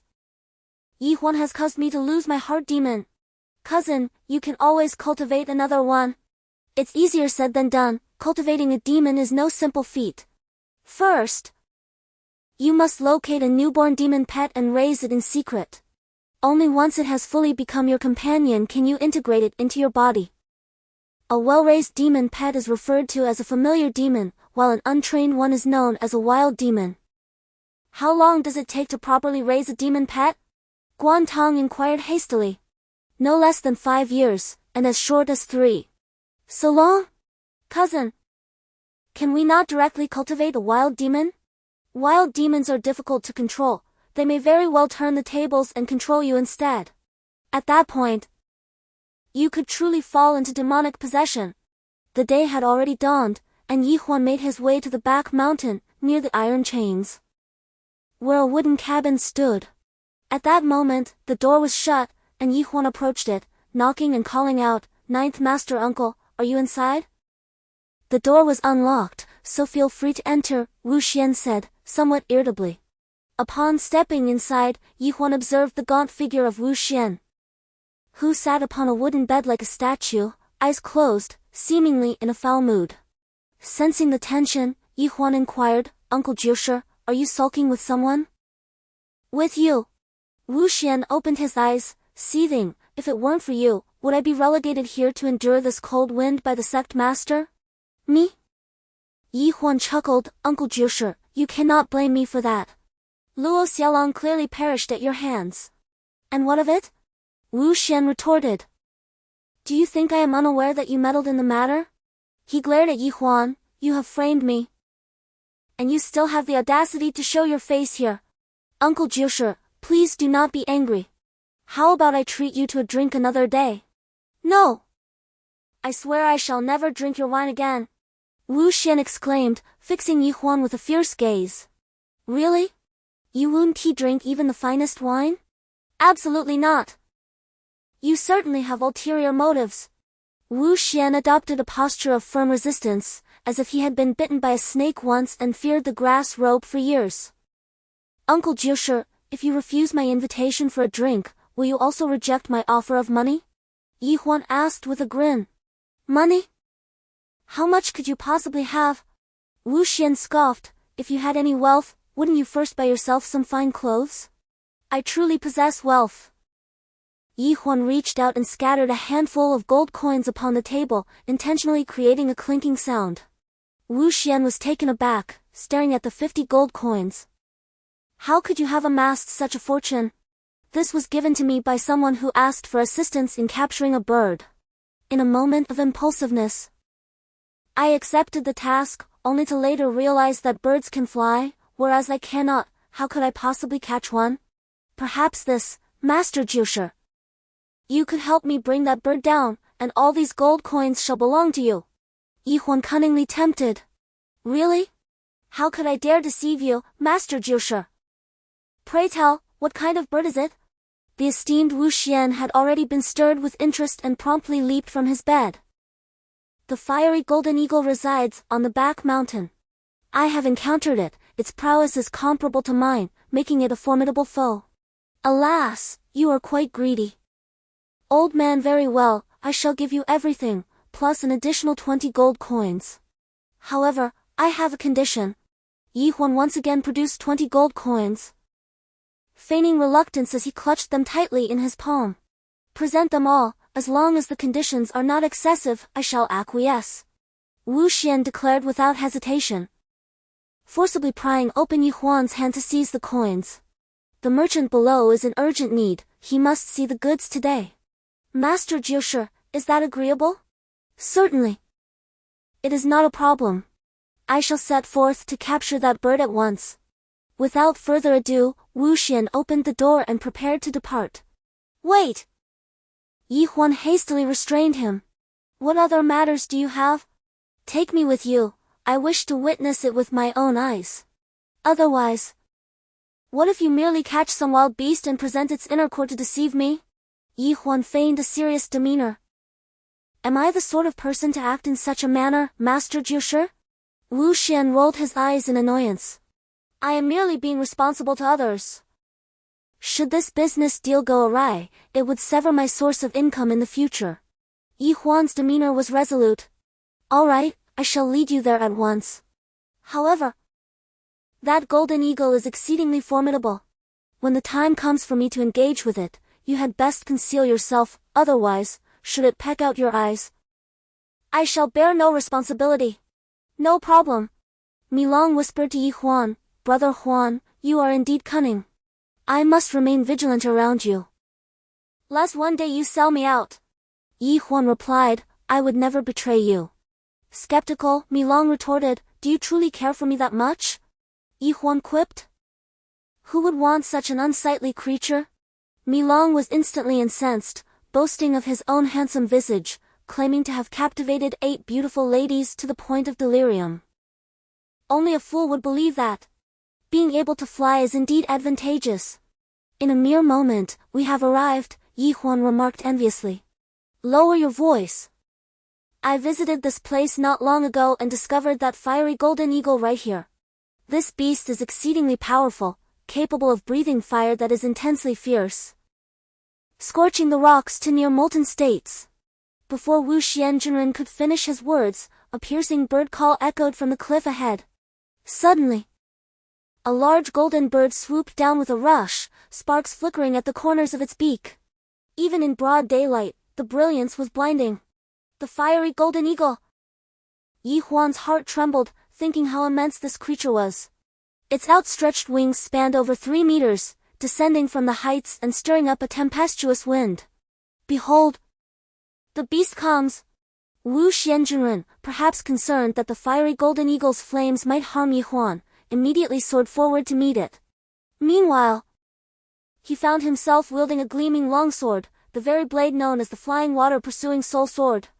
With a thunderous roar, the fiery golden eagle made the first move, instantly unleashing a straight pillar of flame that stretched for 10 zhang. Master Wu Xian swiftly leaped into the air, raising his sword to cleave towards the eagle's head. To his surprise, the golden eagle was no slouch. It swiftly veered to one side, its sharp beak aiming upwards, and the flame that had yet to escape its maw transformed into a colossal blade, hurtling toward Master Wu Xian. Once again, Master Wu Xian leapt sideways, retaliating with a powerful slash that emitted a brilliant silver light, cascading like mercury spilling forth. With a whoosh, the sword energy collided with the flame, astonishingly severing it.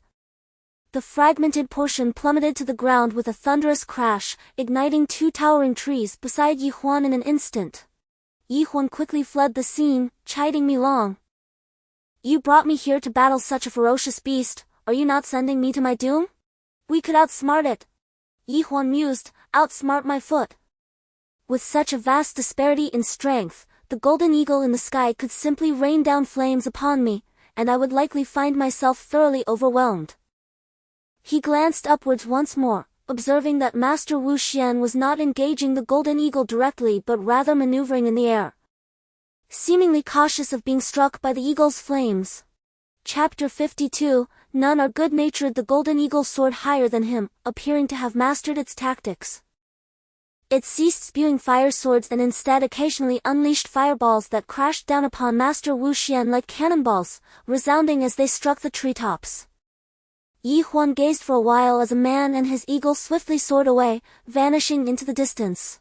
Brother Huan, the celestial heart herb lies upon the cliff face. Can you see it? Yi Huan nodded. Not far off, there stood a sheer cliff, its surface composed entirely of hard rock. Yet amidst this ruggedness flourished a peculiar plant with slender leaves. The leaves were notably thick, their edges glimmering with a golden hue, as if adorned with gilded trim. Remarkably, it thrives within the crevices of the stone. Mi Long elucidated. The cliff faces the sun, remaining relatively moist, nourished by the spring water that sustains its roots. The height from the ground to that spot is a staggering 50 zhang, he continued. Such elevation makes it difficult to ascend. Yi Huan furrowed his brow. Uncle Nine may not be able to slay that golden eagle. I cannot afford to wait indefinitely. Indeed, your Uncle Nine cannot match the eagle's altitude, speed, or agility. How could he possibly defeat it? Mi Long concurred.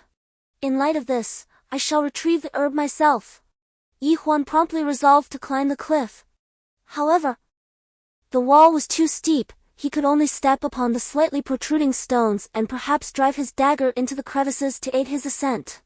At present, Yi Huan's physique was quite nimble, enabling him to leap 3 zhang in a single bound. He retrieved 2 daggers from his storage ring, gripping them in reverse. As he launched himself upward, he swiftly plunged the daggers into the fissures, pushing off with his feet against the cliff, propelling himself higher. The golden eagle and your Uncle Nine are now several dozen li away, I can scarcely sense their presence. You may proceed with confidence to gather the herb. Very well. Keep a vigilant watch.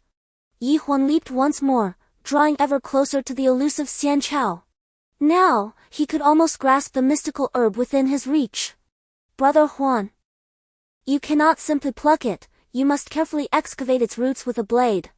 The pine tree, jutting from the stone wall, was nearly bent to the point of breaking. Mi Long, why did you not alert us sooner? Yi Huan felt a tinge of frustration. A mere breath of fire from the golden eagle could send him plummeting or engulf him in flames. Either outcome was unbearable. Brother Huan. This is not the same golden eagle as before, have you noticed? It is significantly smaller, seemingly a fledgling. Yi Huan focused intently and indeed discerned that this golden eagle was much smaller. Yet, regardless of its size, a golden eagle was never to be underestimated. Caw! The young eagle cried out, prompting Mi Long to urgently warn, Brother Huan, it is signaling to the large golden eagle we encountered earlier. How do you know that? Yi Huan inquired with curiosity. I can understand their language. Brother Huan, hide quickly. Just then, Mi Long shouted in alarm. Yi Huan sensed impending danger and pressed himself closely against the stone wall.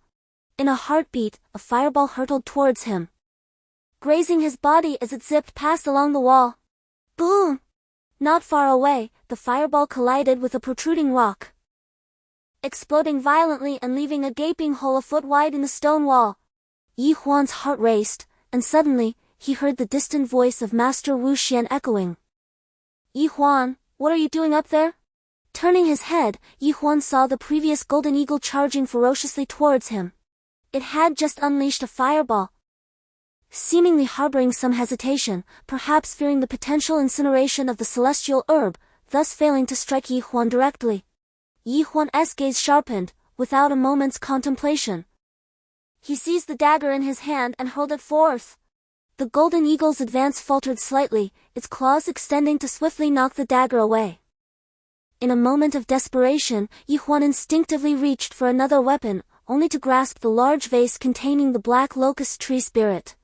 Without a second thought, he hurled it with all his might towards the golden eagle.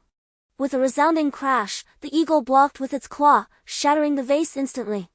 At that moment, a surge of black mist erupted forth, accompanied by an eerie, raspy voice, "Cursed human, I shall strangle you."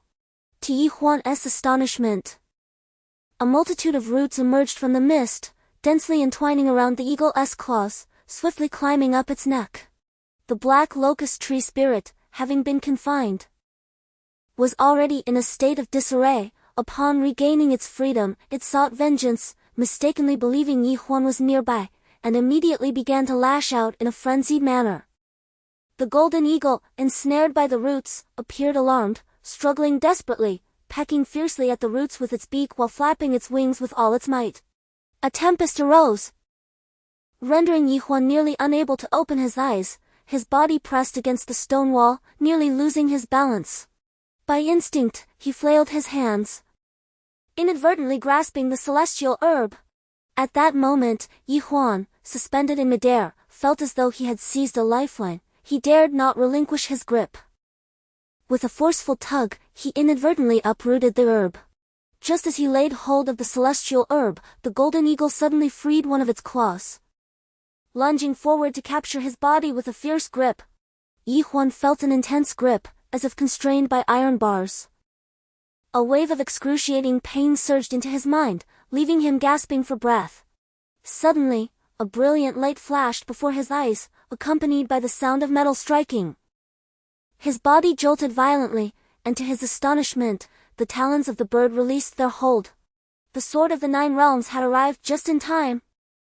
As Mi Long uttered these words, Yi Huan was plummeting downward at an alarming speed. Brother Huan, it's over. Yi Huan's heart raced with anxiety, fearing that he would crash to the ground and be reduced to a mere pulp. Just then, a shadow darted swiftly toward him, seizing his right hand, with several sharp spines embedding themselves into his flesh. Chapter 53, Taming the Fairy Beasts. At that moment, Yi Huan could no longer afford to dwell on the pain. With his free hand, he instinctively grasped a cold claw. A shrill cry pierced his ears, and he realized that it was a large bird.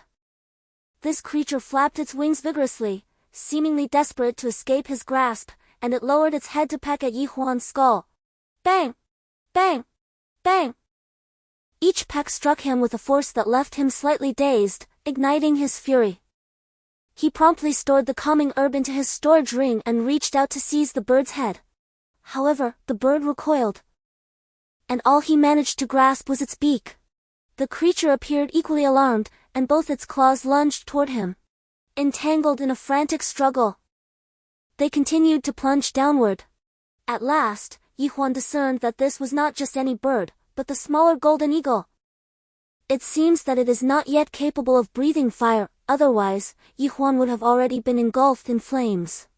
Additionally, the reason this creature suddenly launched an attack on Huan could be attributed to witnessing him tear away the celestial herb.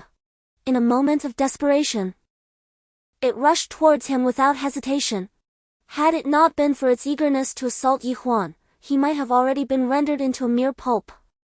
This unfortunate child is merely complicating matters. Soon, both man and bird were plummeting towards the ground. The little golden eagle appeared to be in a state of panic. Moments ago, it sought to capture Huan, but now it was solely focused on escaping, frantically flapping its talons. Noticing that they were close to the ground, Huan decided against further entanglement and swiftly swung his fist. Bang! At last, they separated, and Huan fell to the earth. This foolish bird actually saved you, Milong exclaimed. It has no such benevolence. Huan looked up to see the little golden eagle perched on a nearby branch. Its eyes filled with a sense of grievance. A realization struck him, he had indeed taken something that belonged to it. In the air, Master Wu Xian observed Huan's descent and hurriedly pursued him. Meanwhile, the large golden eagle, entangled with the roots of the black locust tree, was descending rapidly. Given the circumstances, it had evidently expended a significant amount of magical energy and was now ensnared by the tree demon, clearly reaching its limits. At some point, the black locust tree demon also reacted. Just as the large golden eagle, carrying it, was about to crash to the ground, it swiftly transformed into a wisp of black mist and darted into the adjacent forest. The golden eagle immediately took flight from the earth, soaring into the air while circling around and shrieking sharply. It appeared that it could no longer breathe fire, resorting instead to this display of anger.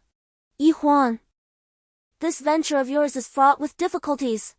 The esteemed Master Wushuan brandished his sword, vigilantly fixating on the majestic golden eagle, lamenting.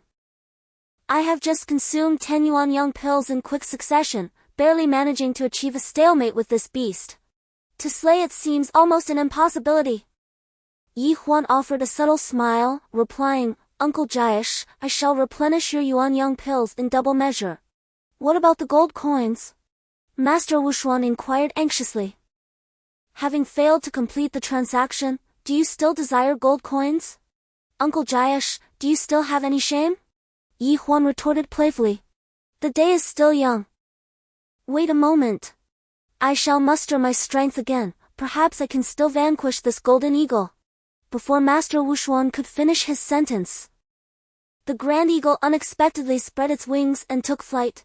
Disheartened, Master Wushuan watched it soar into the distance, exclaiming in pain, my gold coins, just like that, have vanished. Uncle Jaish, how about this? I shall forego your repayment of the gold coins, and in return, you assist me with a task in the future. How does that sound? A deal is a deal, no backing out. Master Wushuan's spirits lifted immeasurably. Of course, Huan, never deceive the elderly. Bending down, Huan retrieved a dagger and dug a small pit in the ground. After severing a substantial portion of the root of the calming heart herb, he planted the remaining fragment back into the earth. Brother Huan, what are you doing? Milong asked. Had it not been for that little golden eagle saving me earlier, I would surely have been shattered to pieces by now. It didn't save you at all, that foolish child merely lost its wits. Milong scoffed. But it ultimately served as a means of salvation for me. Huan disregarded the comment, stood up, and extended his hand to Master Wushuan. Uncle Jaish, let us depart. Milong felt somewhat dejected, yet he dared not venture outside, fearing that the small golden eagle might suddenly swoop down. Huan, did you climb the cliff merely to pluck that blade of grass? Huan replied perfunctorily. Master Wushuan scratched his head, sensing that Yi Huan was not being entirely truthful. Yet he could not find a reason to challenge him. Meanwhile, having secured the gold coins, his heart was already brimming with joy. Yi Huan, is that tree demon one that you have raised? Master Wushuan suddenly posed another question. Tree demon? No. Do not indulge in fleeting whims and secretly nurture a fairy. Though it may appear beautiful, in the end, it will drain the essence of human life. Master Wushuan wore a half-smile, half-serious expression. Uncle Gio. What do you mean by that? Yi Huan asked, somewhat perplexed, as he had not even seen what the black locust tree demon looked like, let alone deemed it beautiful. It was normal for a young man, full of vigor, to be fond of fairies. However, I must caution you to merely toy with it. Do not truly regard such a creature as a beauty. If Lu Yu were to discover that you were raising a fairy, she would undoubtedly look down upon you. As he spoke, Master Wushuan beckoned Yi Huan with a finger. Uncle Gio. Yi Huan immediately realized that he was attempting to extort him. Just show a hint of compliance. And I shall pretend not to have seen anything, Master Wushuan chuckled triumphantly. Yi Huan was not particularly concerned about a few gold coins. But the issue was that once he handed them over, the accusation of privately raising a fairy would likely be solidified. I won't give you anything. Are you not afraid that I will inform Lu Yu? Master Wushuan inquired. You have 2 flower demons with you, how dare you accuse me? Yi Huan retorted with a huff.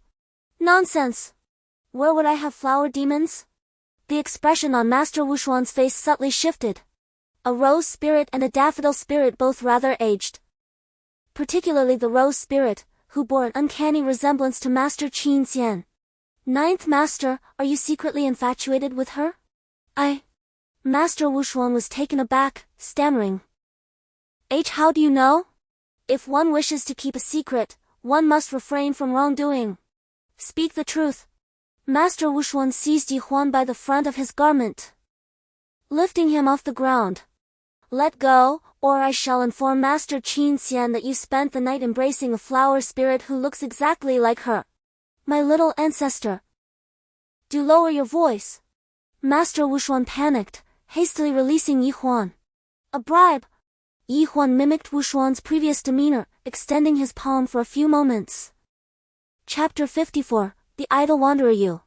Master Wushuan fumed, his anger evident. At least offer something, I assure you, I will keep it confidential. Here! How outrageous! To spy on another's privacy. Master Wushuan, in a fit of fury, pulled out 10 gold coins and slammed them onto Yi Huan's outstretched hand.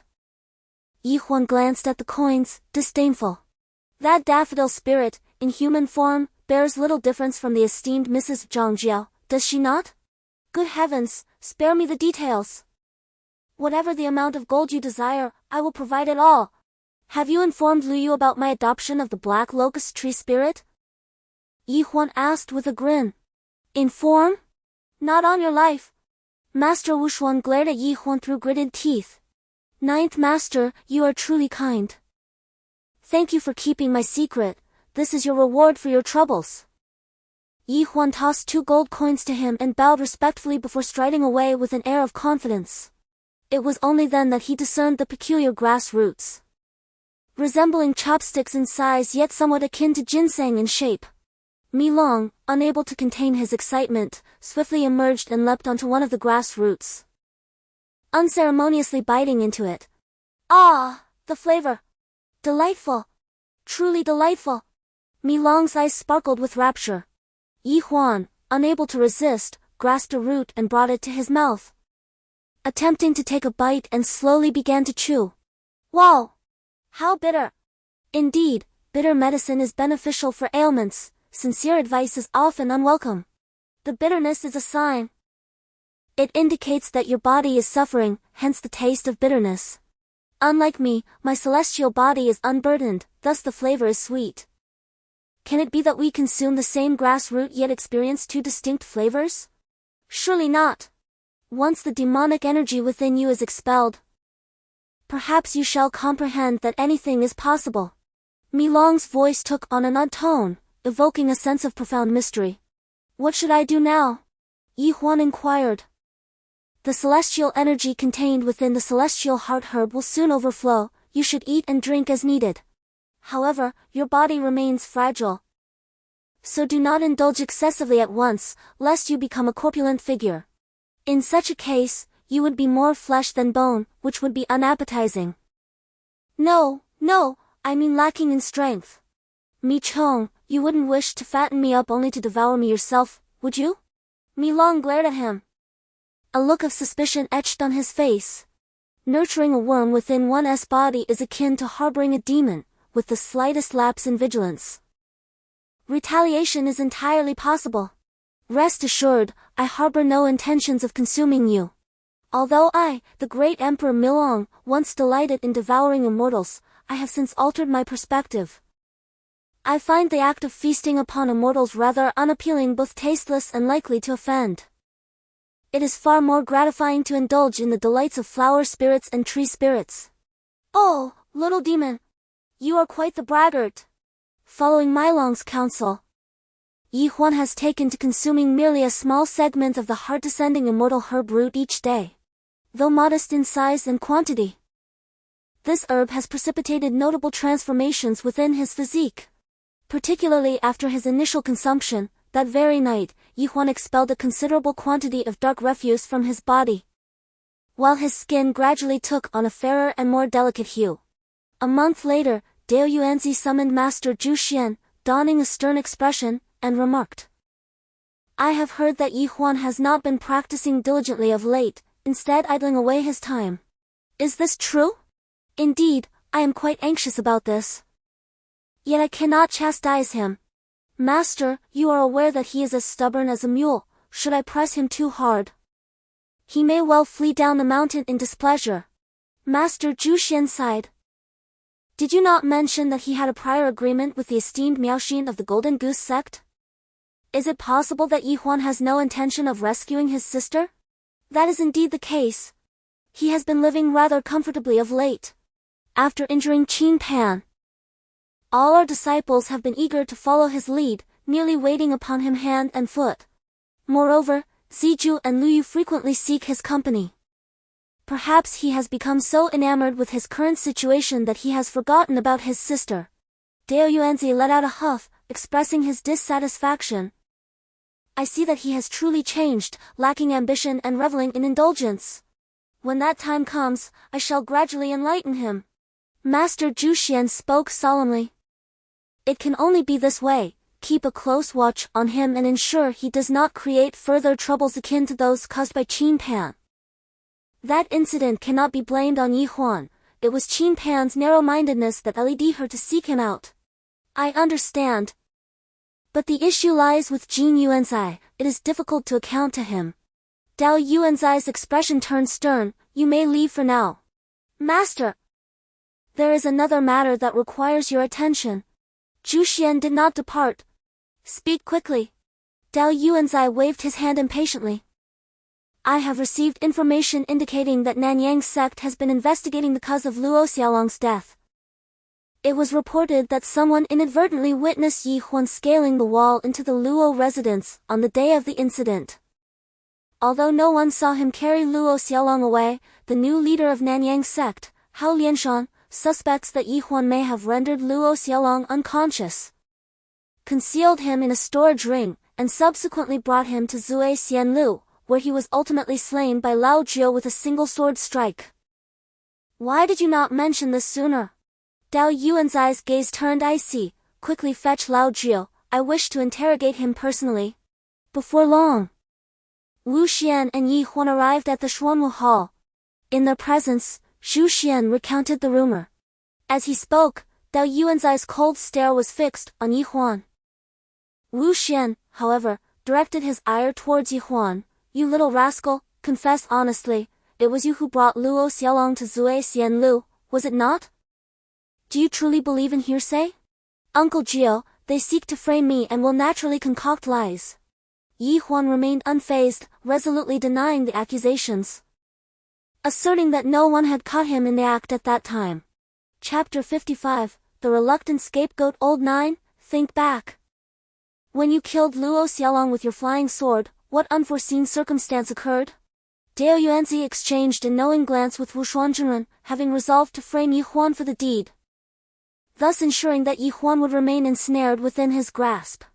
Wu Shuanzhenren comprehended the intent and nodded slightly, turning to Yi Huan and declaring, at that moment, I entrusted the sword to you, it must have been you who inadvertently struck down Luo Xiaolong. Yi Huan, we are discussing serious matters. Julian Zhenren interjected promptly. Master, I merely expressed a sentiment. I believe the most distinguished presence on this mountain is not Uncle Qin Xian, but rather the esteemed Madam Sect leader, Yi Huan remarked with admiration. Yi Huan, cease your flattery. Dao Yuanzi responded jovially, stroking his beard and chuckling. He assumed Yi Huan was intentionally seeking his favor. Indeed, in his eyes, the madam was truly enchanting. However, Wu Shuanzhenren was taken aback, particularly upon catching the malevolent glint in Yi Huan's gaze, which filled him with trepidation. Should Yi Huan insist on revealing that he was accompanied by 2 flower spirits, Dao Yuanzi would likely interrogate them, regardless of how well they were nurtured. Their loyalty to Wu Shuanzhenren was dubious. They would undoubtedly divulge all sordid details without hesitation. With this thought in mind, Wu Shuanzhenren hastily interjected, Sect leader, I just remembered that I did not retrieve my recording spirit stone that day. You? Dao Yuanzi's countenance darkened, revealing his displeasure. That day, I was truly inebriated and accidentally killed Luo Xiaolong. It had nothing to do with Yi Huan, Wu Shuanzhenren quickly added. Are you certain that it was indeed you who killed Luo Xiaolong? Dao Yuanzi raised his voice, visibly irate. He had clearly conveyed his discontent through countless glances, yet today, to his bewilderment, the usually astute Luo Xiaolong failed to comprehend his intent. Master, I assure you, it was I who killed him beyond a shadow of a doubt. The visibly satisfied Yi Huan interjected, casting a glance at the distressed Wu Shuanzhenren. Get out of my sight! Dao Yuanzi fumed. As they exited, Yi Huan and Wu Shuanzhenren strolled together, arms draped over each other's shoulders. You little rascal, cease using that matter to blackmail me. Do you dare believe I would destroy the 2 flower spirits and then point the finger at you before the master? Wu Shuanzhenren retorted with palpable resentment.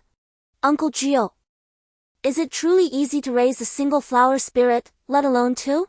Moreover, they have now adeptly mimicked the demeanor of both the master's wife and Uncle Qin Xian to an uncanny degree. I genuinely doubt you could bring yourself to eliminate them. You, very well, from this day forth, let us maintain our distance, regarding the matter of Luo Xiaolong. I shall shoulder it for you. As for my affairs, not a whisper must escape your lips. Wu Shuanzhenren conceded. Agreed. Yi Huan whistled cheerfully as he departed with swift strides. Wu Shuanzhenren watched Yi Huan's retreating figure, feeling a profound sense of frustration, muttering to himself. I have been exceedingly cautious. Each time I summon the flower spirits, it is always in the dead of night. How on earth does this brat know? Old Zhou, what are you contemplating? Suddenly, the voice of Zhu Shuanzhenren emerged from behind. Startled, Wu Shuanzhenren hurriedly replied, nothing in particular. Merely pondering how to guide Yi Huan in his cultivation. Although I am his master, your bond with him surpasses mine, and I cannot help but feel envious. Zhu Xian sighed and departed. It appeared that his body had indeed undergone a transformation. However, Mi Long remarked that this current form still lacked the purity of a true celestial body, as it contained impurities that required further refinement through celestial spiritual energy. Unfortunately, this world is nearly devoid of such energy.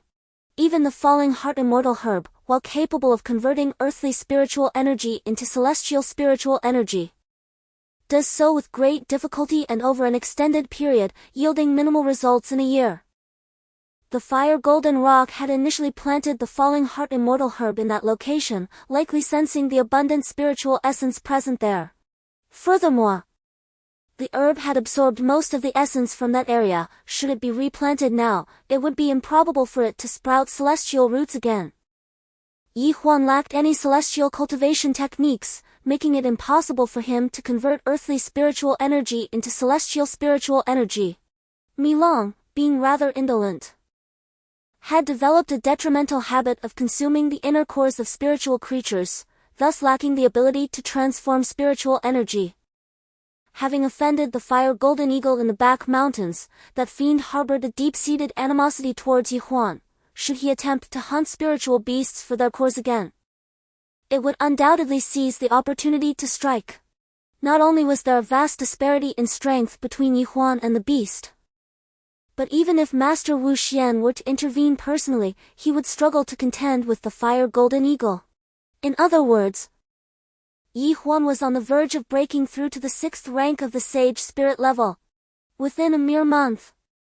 Achieving such significant progress left Huan immensely satisfied. However, Milong was discontented, fiercely exclaiming, "Let us simply resort to slaying for cores, after all. There are plenty of villains in this world. Yet, killing is no simple endeavor. Last time, it was entirely reliant on the assistance of Uncle Nine." "Then you should continue to ask him for help," Milong urged. "You know he is strictly forbidden by the sect leader to descend the mountain, and thus cannot assist." "Then let us fight atop this mountain." Milong's eyes glinted with ferocity. "You are truly a heartless fiend." Huan scoffed, dismissing the remark. 3 days later, as dusk enveloped the sky, Huan was engrossed in his reading when the wooden door creaked open. Turning his head, he saw Zijuan stealthily entering. "Senior sister. What brings you here again?" Huan frowned. "Why can't I come?" Zijuan replied, slightly displeased. "Didn't you invite me over last time?" "I have kept my promise, yet you seem unsatisfied. Tell me, do you dislike me?" Chapter 56, Fragrant Tea and Poisonous Herbs. "Do you wish to kill someone?" Huan was taken aback, but Milong within him cheered with delight. "Senior sister Zijuan is truly wonderful, a kindred spirit. If you were a man, I would choose you as my host. I feel quite unwell at times, and I sense a tightness within me. Please help me determine what is wrong with my body." Zijuan implored, her gaze filled with hope. "Strange, we cannot find the heart-piercing snake's venomous grass in this region. It typically thrives in scorching desert terrains." "How could you have consumed such a toxic herb?" Huan questioned, perplexed. "Moreover, this poison is notoriously difficult to treat. One must consume the fresh roots of the money leaf flower for 3 consecutive days to have any chance of recovery. Do not frighten me. I truly have not eaten it," Zijuan exclaimed. "When did I ever send you fragrant tea?" Now it was Huan's turn to be astonished.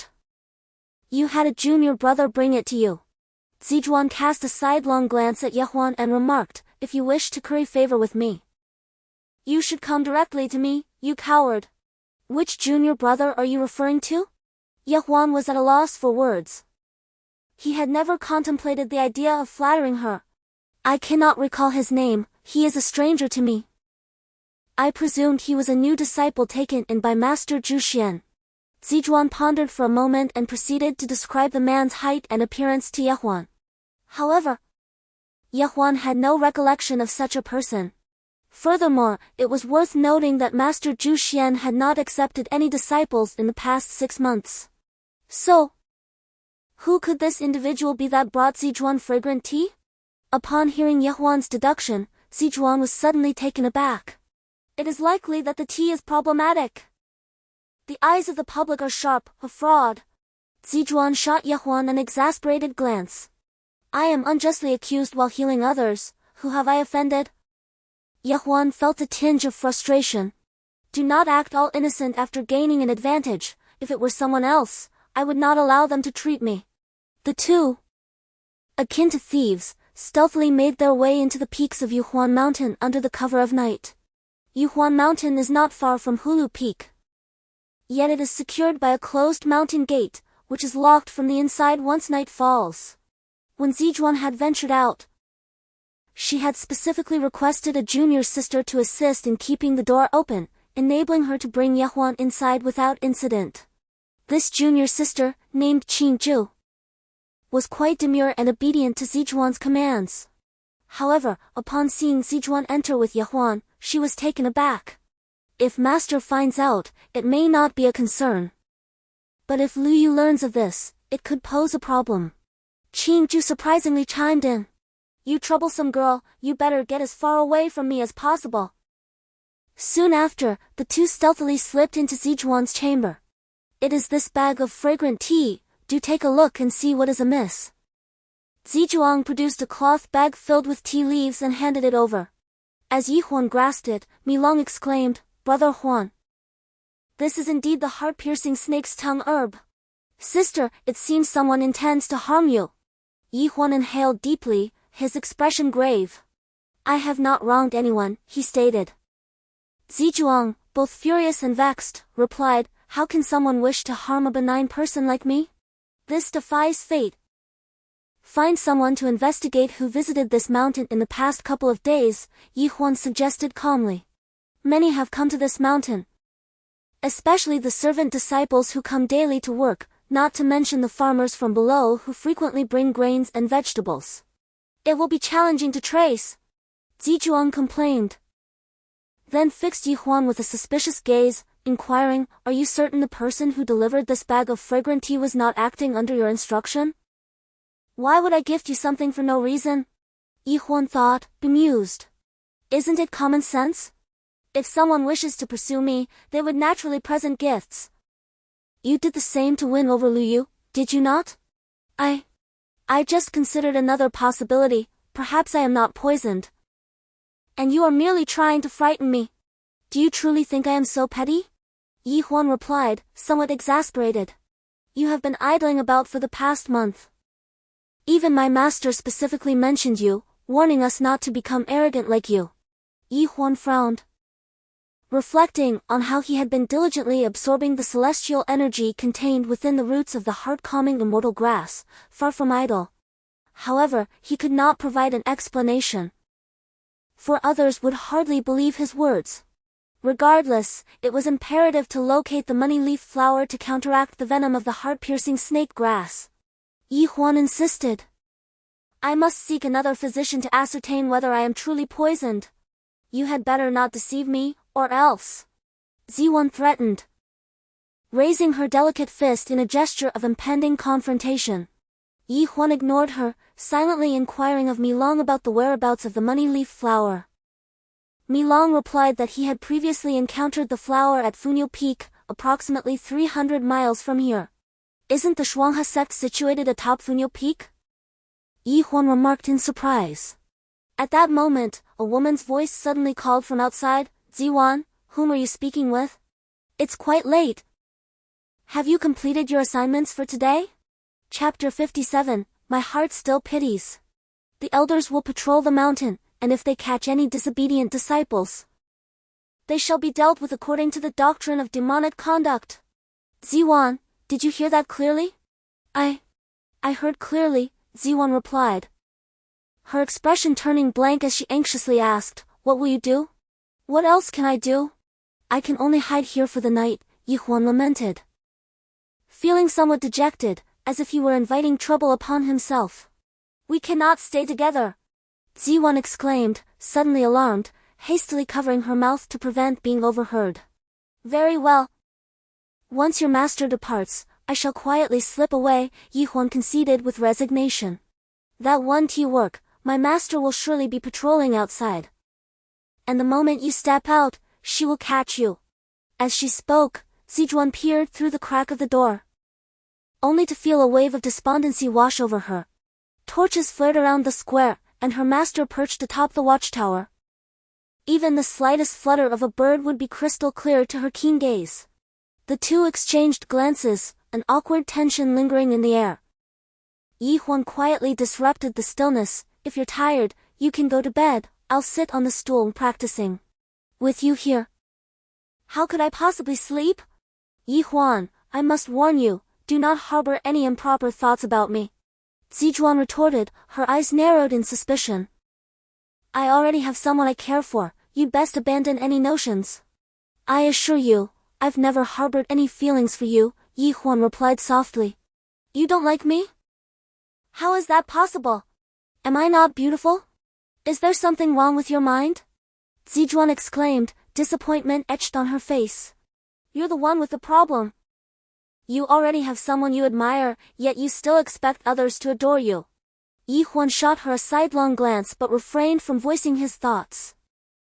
He felt a sudden weight upon his chest, illuminated by the ethereal moonlight. Zhuan was breathtakingly beautiful, akin to a water lily gracing the chill of the wind. Yet, this enchanting figure, resembling a fairy, had long been taken by another. Who is this person you admire? Huan asked, a hint of bitterness in his tone. My cousin. Zhuan replied, her voice tinged with pride.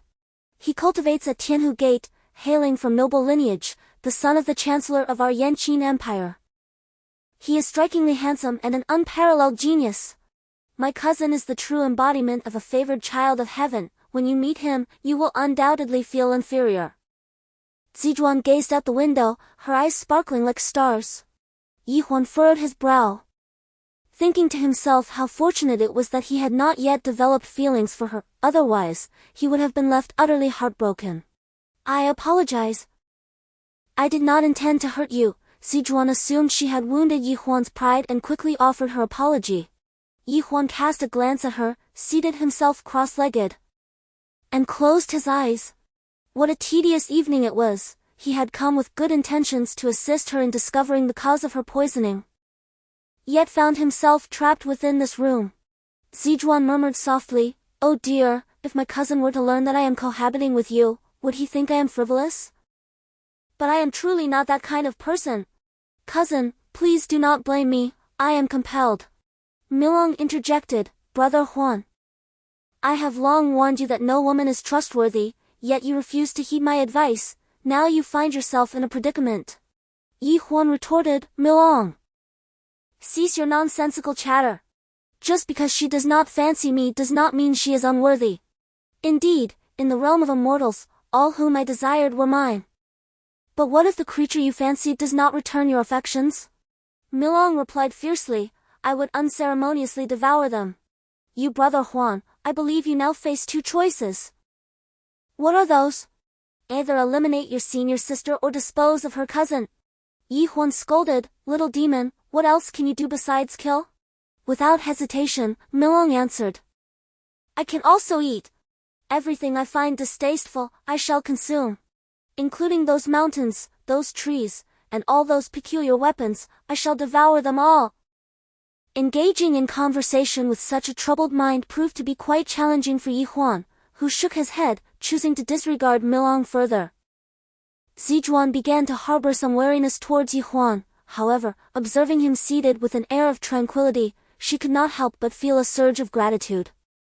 She reflected quietly, tonight, he has indeed come to assist me, yet I have treated him with such coldness this is truly unwarranted. Yet, my heart is already claimed by my cousin, I cannot allow myself to develop feelings for another. In a haze, Zhuan leaned against the headboard and drifted into slumber. That night, within the Xuanwu Hall of Qingyuan Gate, 3 unexpected visitors arrived from the mountainside. Their arrival was sudden and discreet. Guided into the mountain gates by Mu Yuanzai after receiving word. Among them was an elderly man, adorned with a golden jade hairpin that pierced through his flowing white locks. Attired in an imposing official robe embroidered with colorful cloud patterns, exuding an aura of authority and gravitas. This man was none other than Shangguan Jinhong, the national master of the Yanqing kingdom, possessing formidable power at the 5th rank of the sacred spirit level. Accompanying him was another elder, clothed in a simple azure robe. Surrounded by a swirling purple mist, he was none other than the esteemed Xian Zhenren, the second among the 8 revered elders of the Tianhu Gate. Beside him sat a strikingly handsome young gentleman, dressed in sumptuous attire, crowned with a purple gold headpiece, and adorned with a purple python belt, secured by a golden tiger head buckle. His feet clad in long leopard skin boots. The young man carried himself with exceptional poise, albeit with a hint of arrogance. Shangguan, having traveled across vast distances and through the starry night to Qingmiao Peak, what business do you bring? Dao Yuanzai inquired politely. Dao Yuanzai. I shall not beat around the bush, the elder replied. The family of the Nanyang Gate Lord has met with a tragic demise. Their struggles against you have been in vain. They have sought redress from the emperor, who has entrusted me to intervene, hoping for a resolution. Dao Yuanzi furrowed his brow and said, I shall do my utmost to assist the national master in his investigation. I am curious as to the purpose of your visit. Master Xian. Luo Qingxian was once my disciple, do you think I should have come? Master Xian replied with a cold chuckle, gesturing toward a young gentleman beside him. Zhuangfeng is a favored student of my sect's leader, and I have brought him along to broaden his horizons. Chapter 58, Coercive Inquiry. You have traveled extensively and must be weary. It would be wise to rest before we deliberate on this matter tomorrow, Dao Yuanzi stated solemnly. We have ascended the mountain overnight precisely to prevent you from concealing the perpetrator. You must summon them tonight so we may interrogate them without delay. Master Xian, emboldened by the national master's presence, spoke rather rudely. Dao Yuanzi let out a cold laugh, retorting, and who do you believe the culprit to be? We have been keeping watch over them for some time, at the very least, they have not exited the mountain gate tonight. Dao Yuanzi scoffed, his mind already grasping the situation. Master Xian had evidently come prepared, and his arrival was abrupt, akin to a surprise attack. Intended to prevent Qingyuan Sect from concealing Wu Xian and Yi Huan. Yes, they are indeed on the mountain and cannot escape. However, your timing is unfortunate. An unexpected incident has occurred on the mountain, with a demon secretly infiltrating.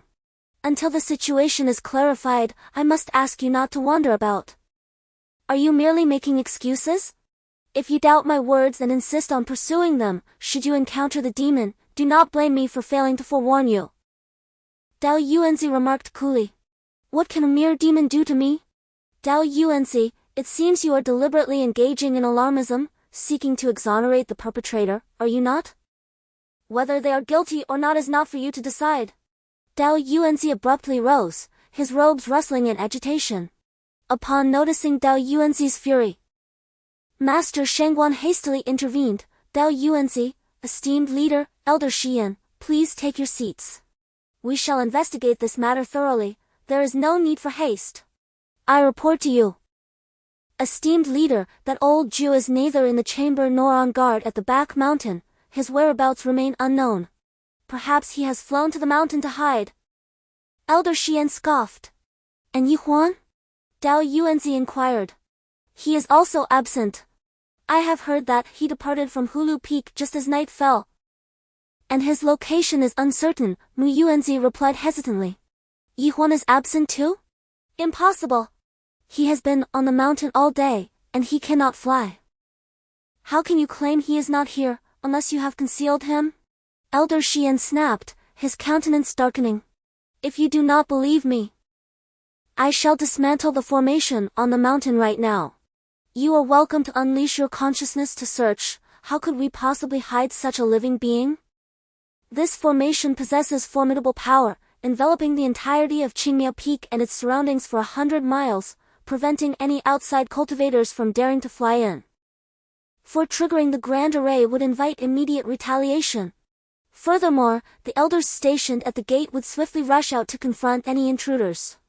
In other words, to forcibly assault another's formation is akin to directly kicking down their door. It is undoubtedly a blatant provocation. Thus, for centuries, apart from those of the demonic sect, no one has ever dared to attack the protective formations of any sect. Furthermore, the formation was fortified with several concealment arrays, primarily designed to deter unwelcome guests who might covertly spy under the guise of a friendly visit.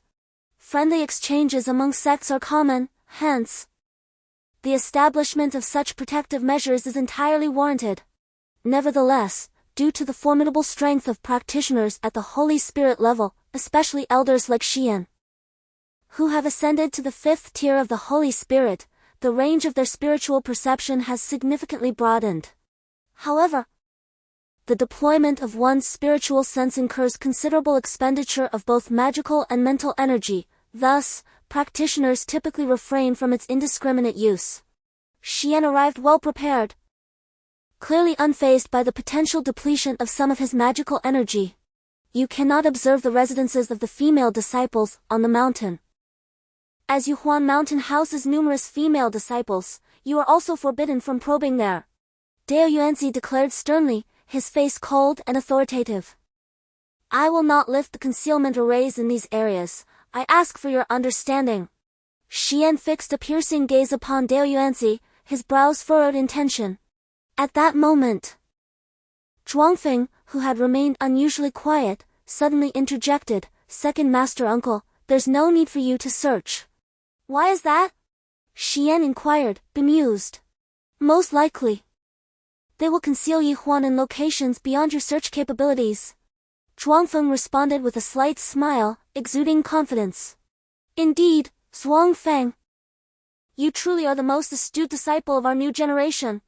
Xian exclaimed, realization dawning upon him. Had you not pointed it out, I might have fallen into their trap. Xian regarded Zhuangfeng with newfound admiration. Dao Yuanzi, too, was taken aback. He instinctively exchanged a glance with Mu Yuanji, who sighed, a genius is indeed a genius. Their intellect is extraordinary. Zhuangfeng, where do you believe Yi Huan might be hidden? The esteemed Xian inquired, if I am not mistaken. He is most likely concealed within the Jade Ring Mountain. Without a moment's hesitation, Zhuangfeng responded, very well, let us proceed to Jade Ring Mountain. Xian's demeanor brightened instantly. You cannot go, they are all resting behind closed doors. Dao Yuanzi interjected with a grave expression, hastily preventing their departure. We can wait until they awaken, Zhuangfeng remarked, clasping his fist towards Dao Yuanzi. He continued, we shall refrain from releasing our spiritual awareness and entering their quarters. We will guard outside until dawn. Haha, what a splendid idea. Zhuangfeng, you are indeed clever. No wonder the sect leader insisted that I bring you along. He truly possesses foresight. Xian laughed joyously. Dao Yuanzi quickly exchanged glances with Mu Yuanzi, who nodded in understanding, yet remarked. I truly do not know where Yi Huan has gone. Sect leader, since Xian wishes to keep vigil, let us allow them to do so. I shall accompany them. Dao Yuanzi nodded but kept his hands behind his back, signaling Mu Yuanzi with a peculiar gesture. Understanding the cue, Mu Yuanzi suddenly produced a pearl the size of a pigeon egg. The pearl gleamed momentarily, and with keen eyes, Zhuangfeng noticed it. He hastily rose and urged. Second uncle, quickly, let us make haste. Chapter 59, The Healer's Unfettered Compassion. Dao Yuanzi pretended to be angry, and Mu Yuanzi offered no defense, promptly stowing the pearl into a storage ring. Yi Huan felt a sense of unease, prompting a desire to slip away discreetly. After all, if one did not depart under the cover of night, it would likely become far more challenging to leave come dawn. After approximately an hour had passed, Milong, who had been vigilantly observing the situation outside, finally remarked that it appeared Master Qingyuan had departed from the courtyard. Yi Huan cautiously opened the door and stealthily stepped outside. To his astonishment, just as he was about to take a step forward, a figure suddenly descended before him, obstructing his path. Yi Huan was taken aback and, upon looking up, realized it was none other than Master Qingyuan herself, who was glaring at him with icy disdain, her eyes alight with anger.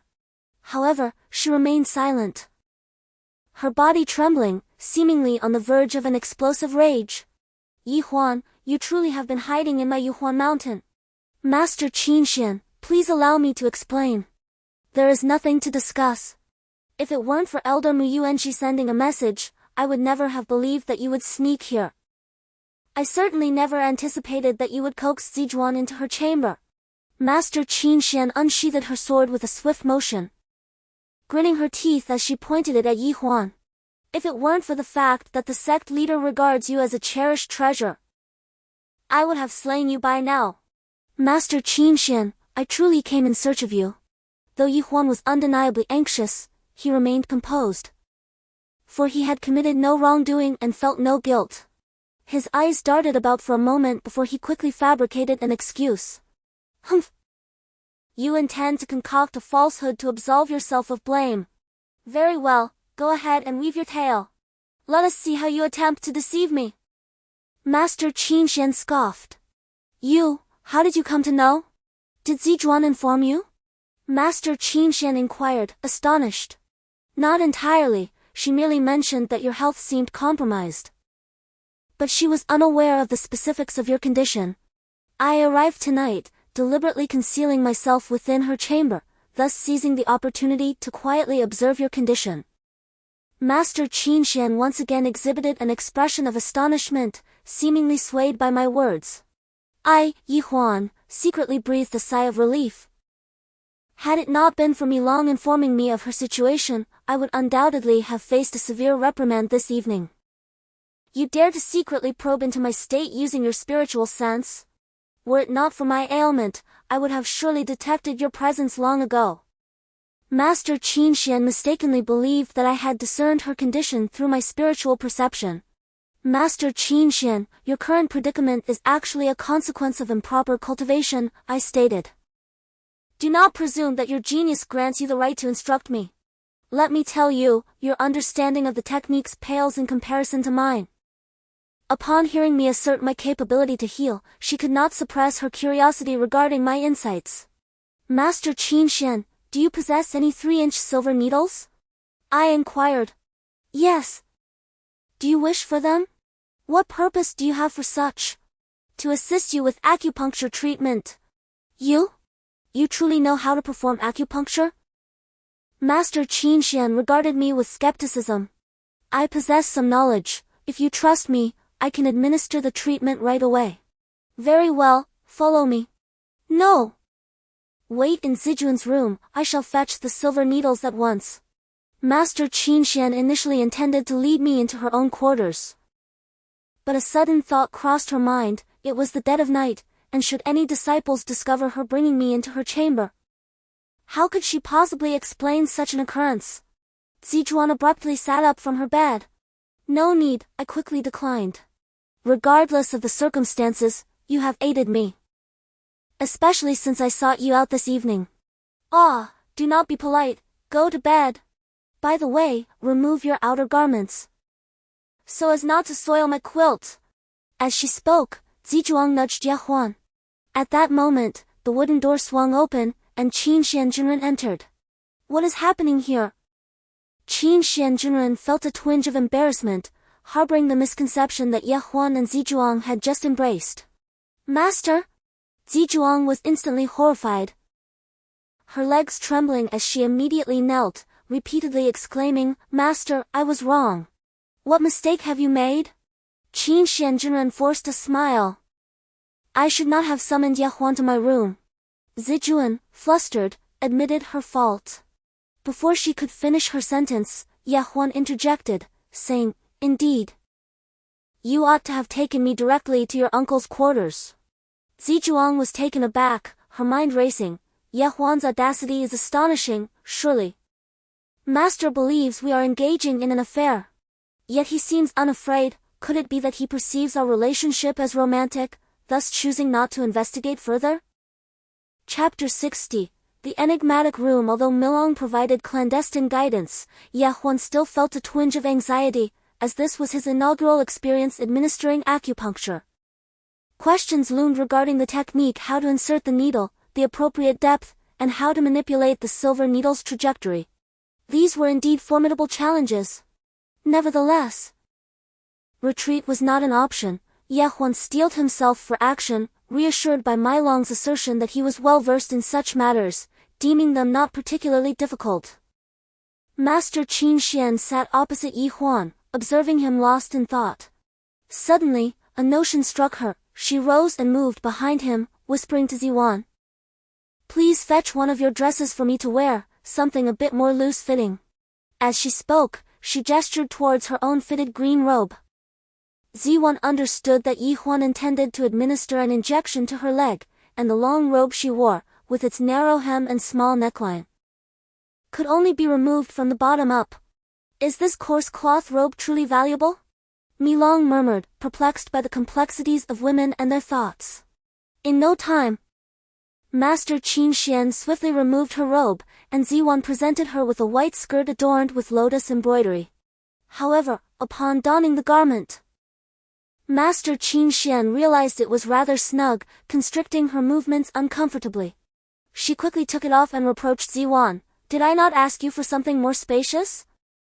Why did you give me such a tight dress?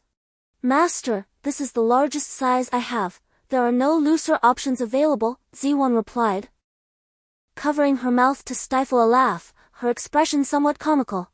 Is it truly that amusing?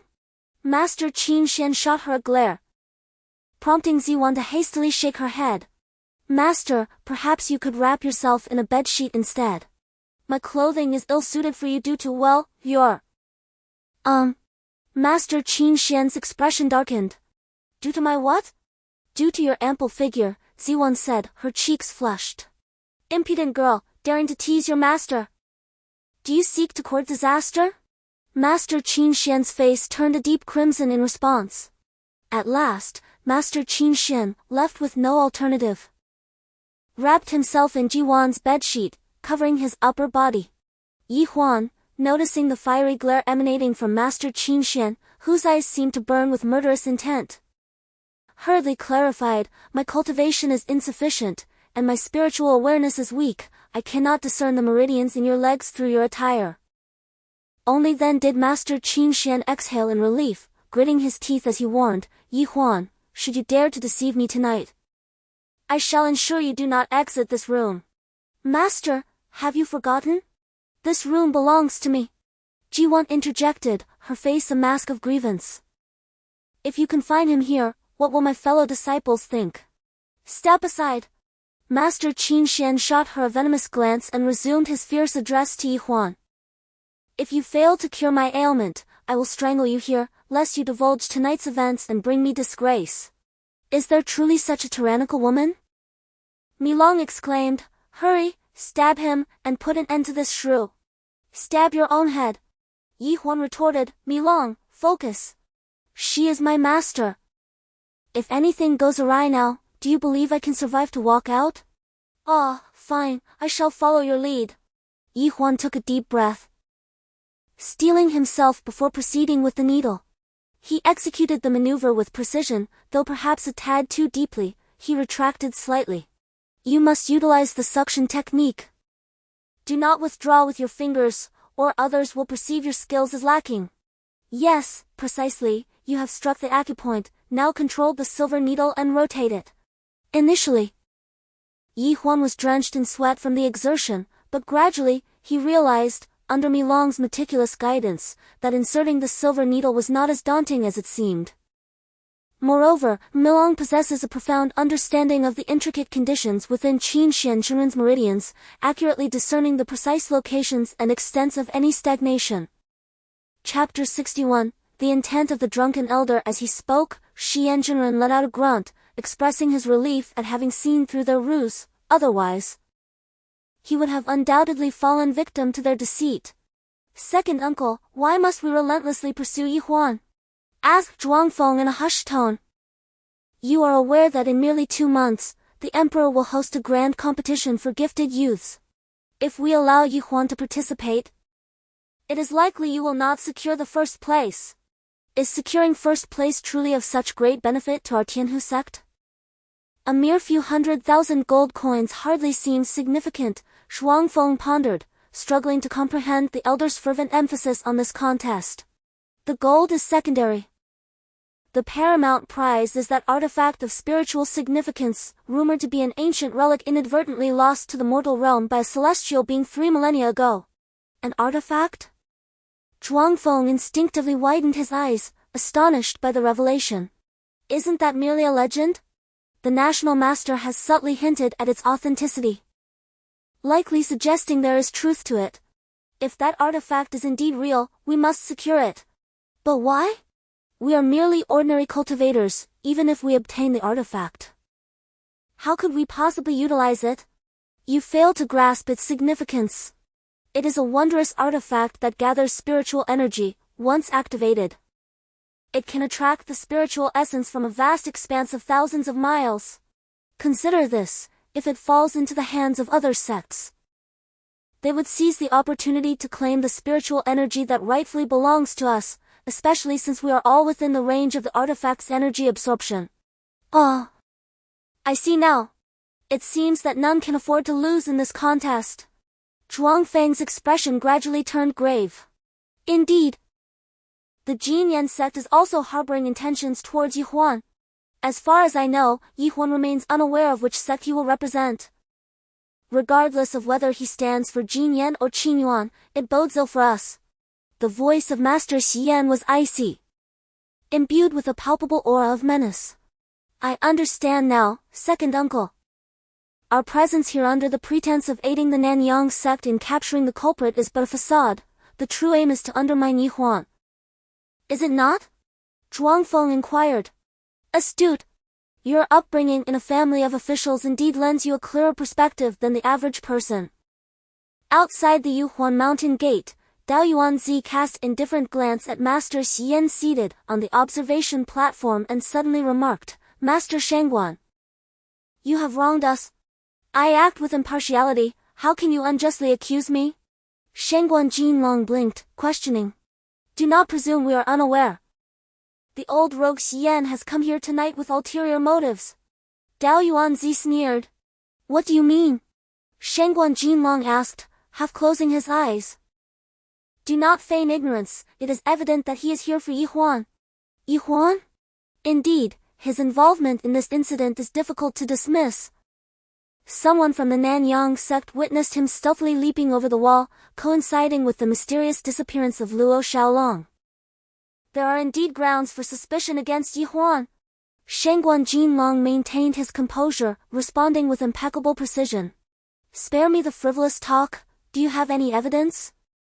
Dao Yuanzi inquired coldly.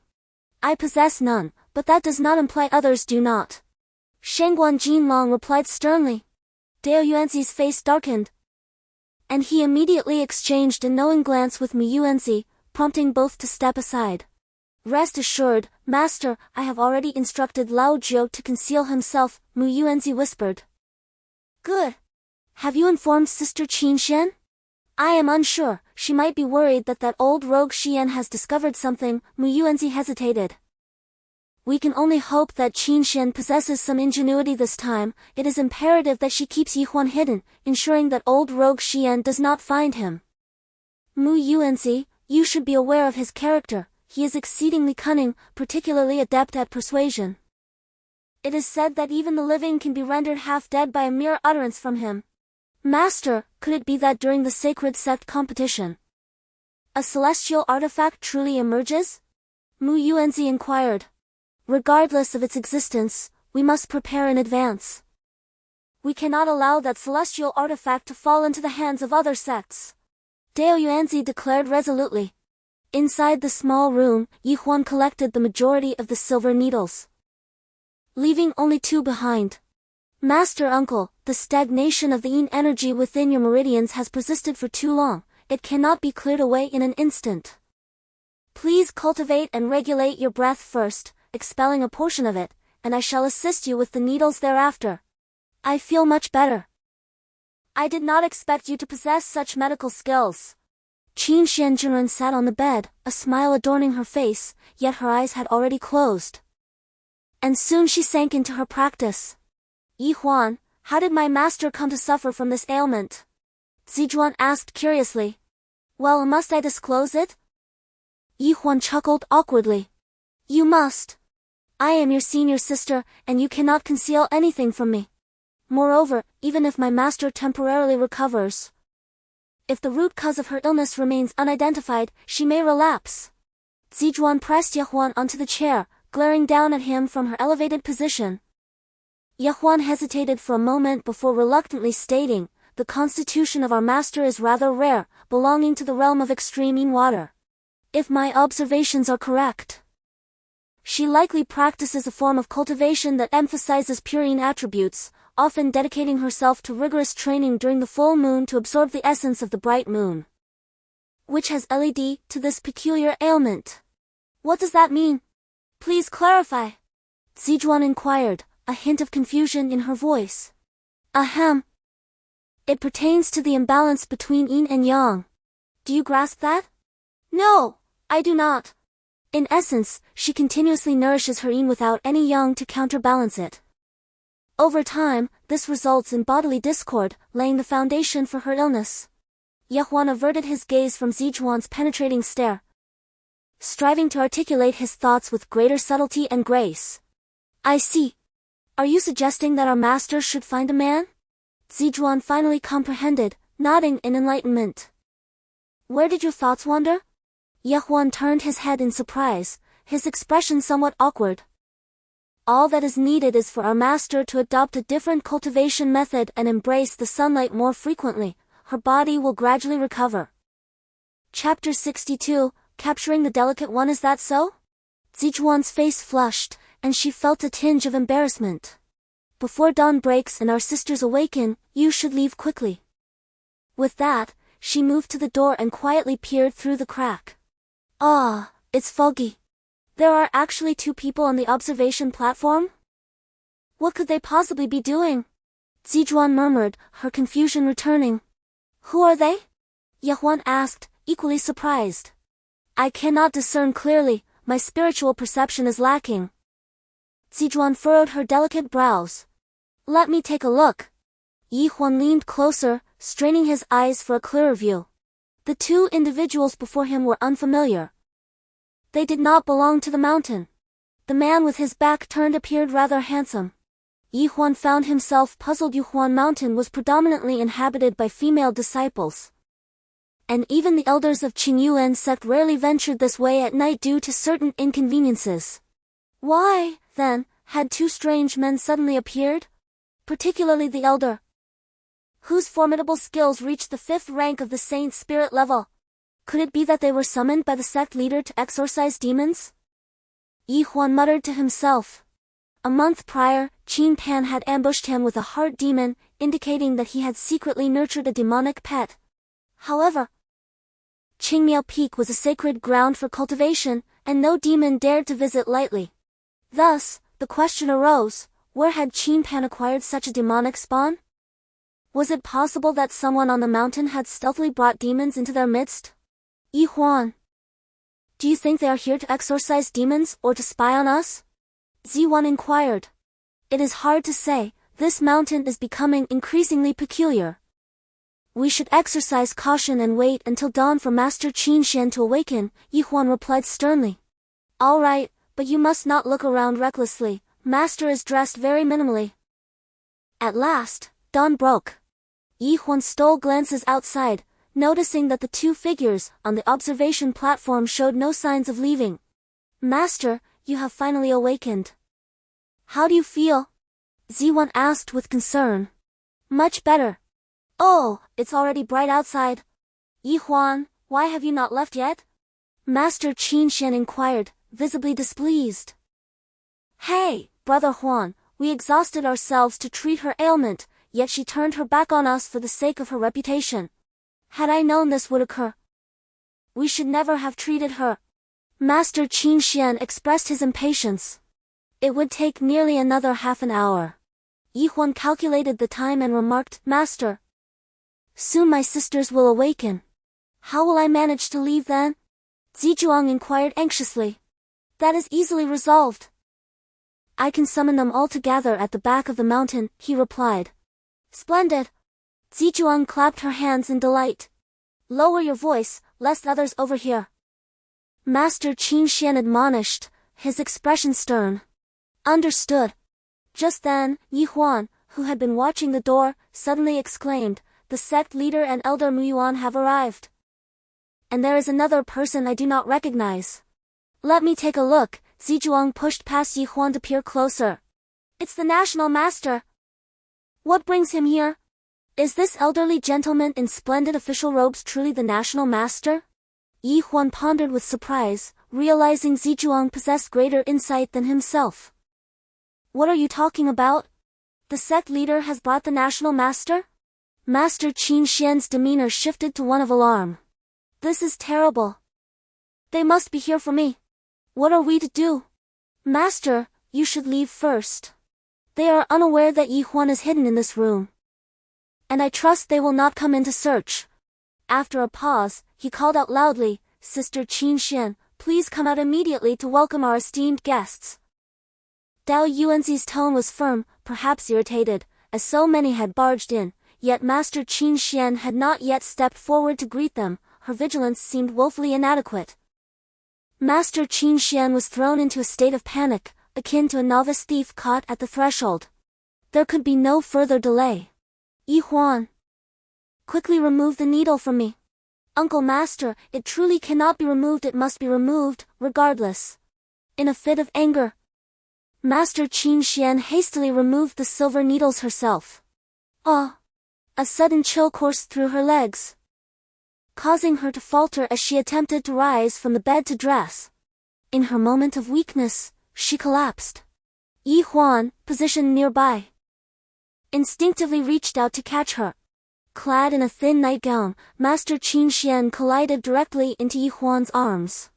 Startled, he quickly withdrew his grasp, and she immediately stumbled against the edge of the bed, casting an irate glare at him, perhaps momentarily forgetting her disheveled state. Master, you must put on your clothes quickly, urged Huan in a flurry. It was only then that Master Qin Xian regained her composure, frantically attempting to don her long robe, which had a narrow collar and trailed to the floor. In her haste, she mistakenly put it on inside out, prompting her to hurriedly remove it and try again. Alas! She inadvertently tore the collar, leaving her hair in disarray. Yet, with no time to spare, she hastily draped the robe over herself. Chapter 63. Unjustly suspected. Huan pried Huan's hand away, her voice a mixture of astonishment and delight. He is my cousin, isn't he handsome? Your cousin? Huan suddenly realized that the elegantly attired young man outside was indeed her cousin. No wonder she was so excited. A pang of jealousy and a twinge of inferiority struck Huan, for her cousin was undeniably affluent. The mere cost of his attire must amount to hundreds of gold coins. Previously, in the finest clothing store of Dongyuan City, Huan had encountered such silk robes adorned with golden embroidery, each marked with astronomical prices. At that time, he had assumed that no one would ever purchase garments so exorbitantly priced. Clad in such resplendent vestments, it was indeed a surprise to behold them adorning cousin Zhujuan. Had she not overheard Dao Yuanzi's directive, Zhujuan would have eagerly dashed forth. Even now, her gaze upon Zhuangfeng was filled with a radiant sparkle. At that juncture, the esteemed Xi Yanjinren proposed, Qin Xian, I would request that you summon forth your disciples. This, Qin Xianjinren furrowed his brow, a hint of perplexity clouding his countenance as he sought guidance from Dao Yuanzi. Sister, comply with his request, Dao Yuanzi affirmed with a nod. There's no need to summon them all, Zhuangfeng interjected, gesturing towards Zhujuan's abode. Summon the occupant of that room. Qin Xianjinren faltered slightly, his complexion paling. Dao Yuanzi, observing this, felt a sudden unease grip his heart. What? Must we personally extend the invitation? Xi Yanjinren concurred with an understanding nod. Dao Yuanzi's countenance darkened as he stated, Qin Xian, is that not Zhujuan's chamber? Quickly, summon her forth. Yes, sect leader, Qin Xianjinren responded. Zhujuan? Zhuangfeng's eyes lit up as he exclaimed with a smile, is cousin Zhujuan within? Zhujuan, come forth at once. Qin Xianjinren called out towards the dwelling. Zhujuan, with unrestrained elation, flung open the door and hastened towards Zhuangfeng. Cousin, have you come specifically to seek me out? Nay, Zhuangfeng replied, his smile receding. As Zhujuan approached, she noted that he did not even offer an embrace, causing her to halt in disappointment. Huan, anticipating a warm embrace between the cousins, felt a pang of melancholy. Instinctively, he averted his gaze, wishing to avoid witnessing the scene. When he could no longer resist lifting his gaze, he discovered Zhuangfeng scrutinizing Zhujuan with an odd expression. Huan thought to himself, I assumed they would embrace for an extended period, yet they parted so swiftly. Cousin, why do you stare at me? Zhujuan felt a twinge of unease under his gaze. Zhuangfeng remained silent, circling around her, even lowering his head to inhale the scent from her hair and shoulders. Cousin, you carry the scent of a man, he remarked abruptly. Zhujuan was immediately taken aback, her face paling as she recalled that her cousin possessed an exceptionally keen sense of smell, nearly rivaling that of a hunting dog. Master Qingyuan, unaware of Zhuang Feng's unique ability, promptly darkened her expression and said, "Young man, do not speak recklessly and tarnish my disciple's reputation. Can you afford the consequences?" Zhuang Feng, unfazed, retorted, "Master, you too bear the same scent. Surely, a man is concealed within the room?" Master Qingyuan was struck dumb, her body turning icy, her unhealed legs trembling uncontrollably. Dao Yuanzi and Mu Yuanzi exchanged glances, both offering wry smiles. "Do not hide, summon the person forth," said Shangguan Jinlong, stroking his beard. "Humph! Must I personally extend the invitation?" sneered Xianzhenren. "No need for an invitation, I shall emerge on my own," Huan declared, pushing the door open and striding out boldly. Whether this is a blessing or a curse, one cannot escape their fate. The crowd fell into an abrupt silence. Each individual fixated on Huan with varying expressions, some delighted, some disappointed, some enraged, and others dejected. "Cousin, I truly did not expect you to be entangled with a man." When Zhuang Feng beheld Huan, fury ignited within his eyes. "Cousin, I did not. Please allow me to explain," Zizhuang exclaimed anxiously. "No need for explanations. I witnessed it with my own eyes. How could it possibly be false?" Zhuang Feng retorted through gritted teeth. "I never anticipated that the renowned and virtuous Qin Xianzhenren would stoop to such deceit," Xianzhenren mocked, casting a derisive glance at Qin Xianzhenren, who was now incensed. "You old scoundrel, mind your tongue." Dao Yuanzi's expression darkened, he felt a deep sense of despair. Not only had they captured Huan, but they had also become the unwitting audience to an egregious farce. Even more alarming was that Qin Xianzhenren had spun a colossal falsehood that would only invite ridicule from the cultivation realm. "Junior sister, perhaps you have it backward. It should be Huan who was injured, and you were merely aiding him, correct?" Mu Yuanzi hastily interjected, casting a discreet glance at Qin Xianzhenren. "No, it is indeed true," Qin Xianzhenren insisted. "Excellent. You are all from the same family. No matter how chaotic the situation, it bears no relevance to my Tianshu sect. National Master, let us return to our business," Xianzhenren declared triumphantly, relishing the day's bountiful gains. Not only had he apprehended Huan, but he had also enjoyed a scandalous performance involving a master and disciple caught in an indiscretion. Should this scandal spread, the esteemed reputation of the Qingyuan Sect, built over millennia, would be irrevocably tarnished. Truly exhilarating. However, Shangguan Jinlong gestured toward Huan and winked at Zizhuang, saying, "Niece, this matter solely concerns your master and him. You were not involved, were you?" "Involved in what?" Zizhuang asked, utterly bewildered. Chapter 64. Superb medical skills. When your master and Huan were engaged in that affair, you stood guard, utterly oblivious to everything else. Shangguan Jinlong coaxingly winked at her, while Qin Xianzhenren, filled with indignation, exclaimed, "Shangguan Jinlong, how can you, as a grand master, be so shameless? You may indulge in indiscretions with your disciples, but do not drag Zizhuang into this mess." Shangguan Jinlong's expression darkened as he retorted, "Huan is genuinely treating my wounds. Why can't you all believe that? If you had arrived just a moment later, he might have already healed me." Qin Xianzhenren, both angry and anxious, began to argue fervently.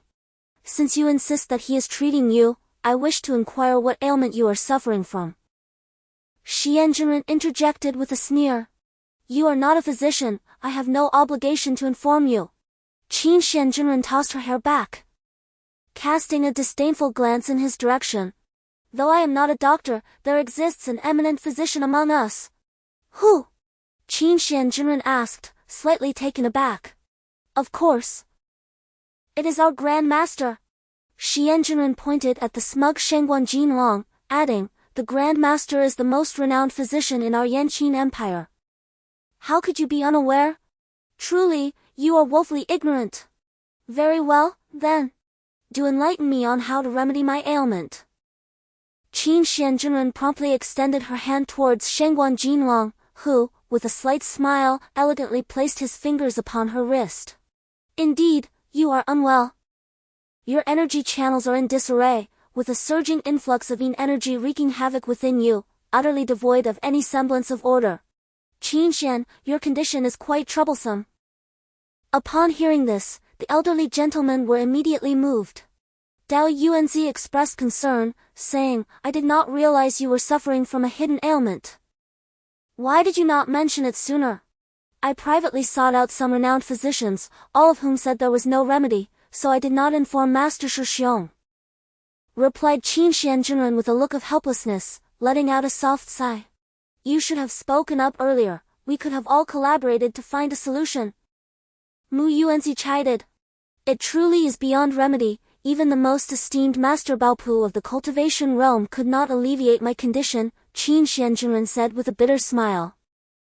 If even Baopu is at a loss, then it seems your ailment is indeed incurable, Dao Yuanzi sighed heavily.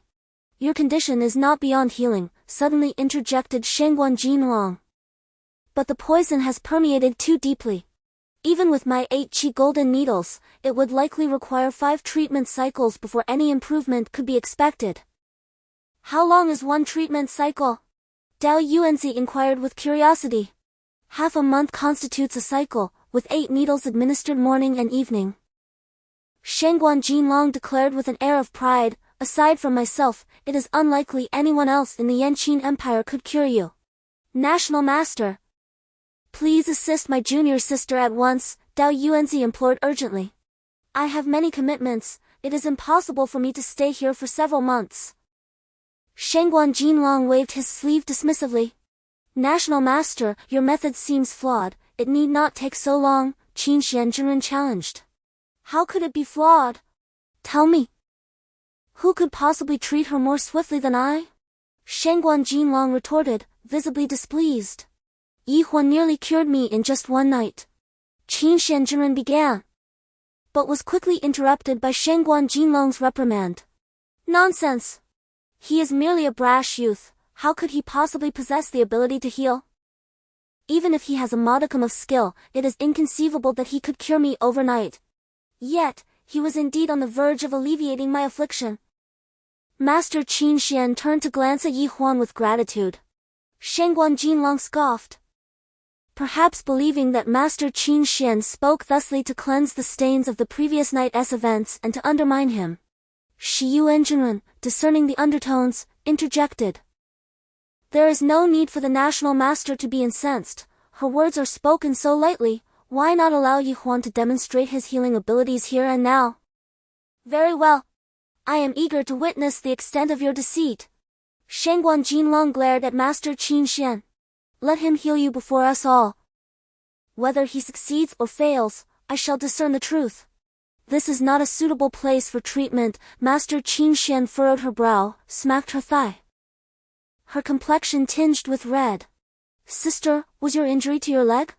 Dao Yuanzi's expression turned peculiar. So, you undressed for him to treat you last night? His laughter resonated. Even if you did not engage in any sordid acts, Huan would likely only earn the reputation of a quack. Shengguan Jinlong guffawed, with Qingyuan Sect joining in with a mischievous grin. Zhuangfeng glared at Zizhuang with resentment, exclaiming, Cousin, I never imagined you could become so shameless. Cousin! What nonsense are you spouting? We did nothing. Zizhuang's face flushed with indignation. Zhuangfeng snorted derisively, turning away to signal his disbelief, causing tears to well up in Zizhuang's eyes. Who said one must undress to seek my treatment? National Master.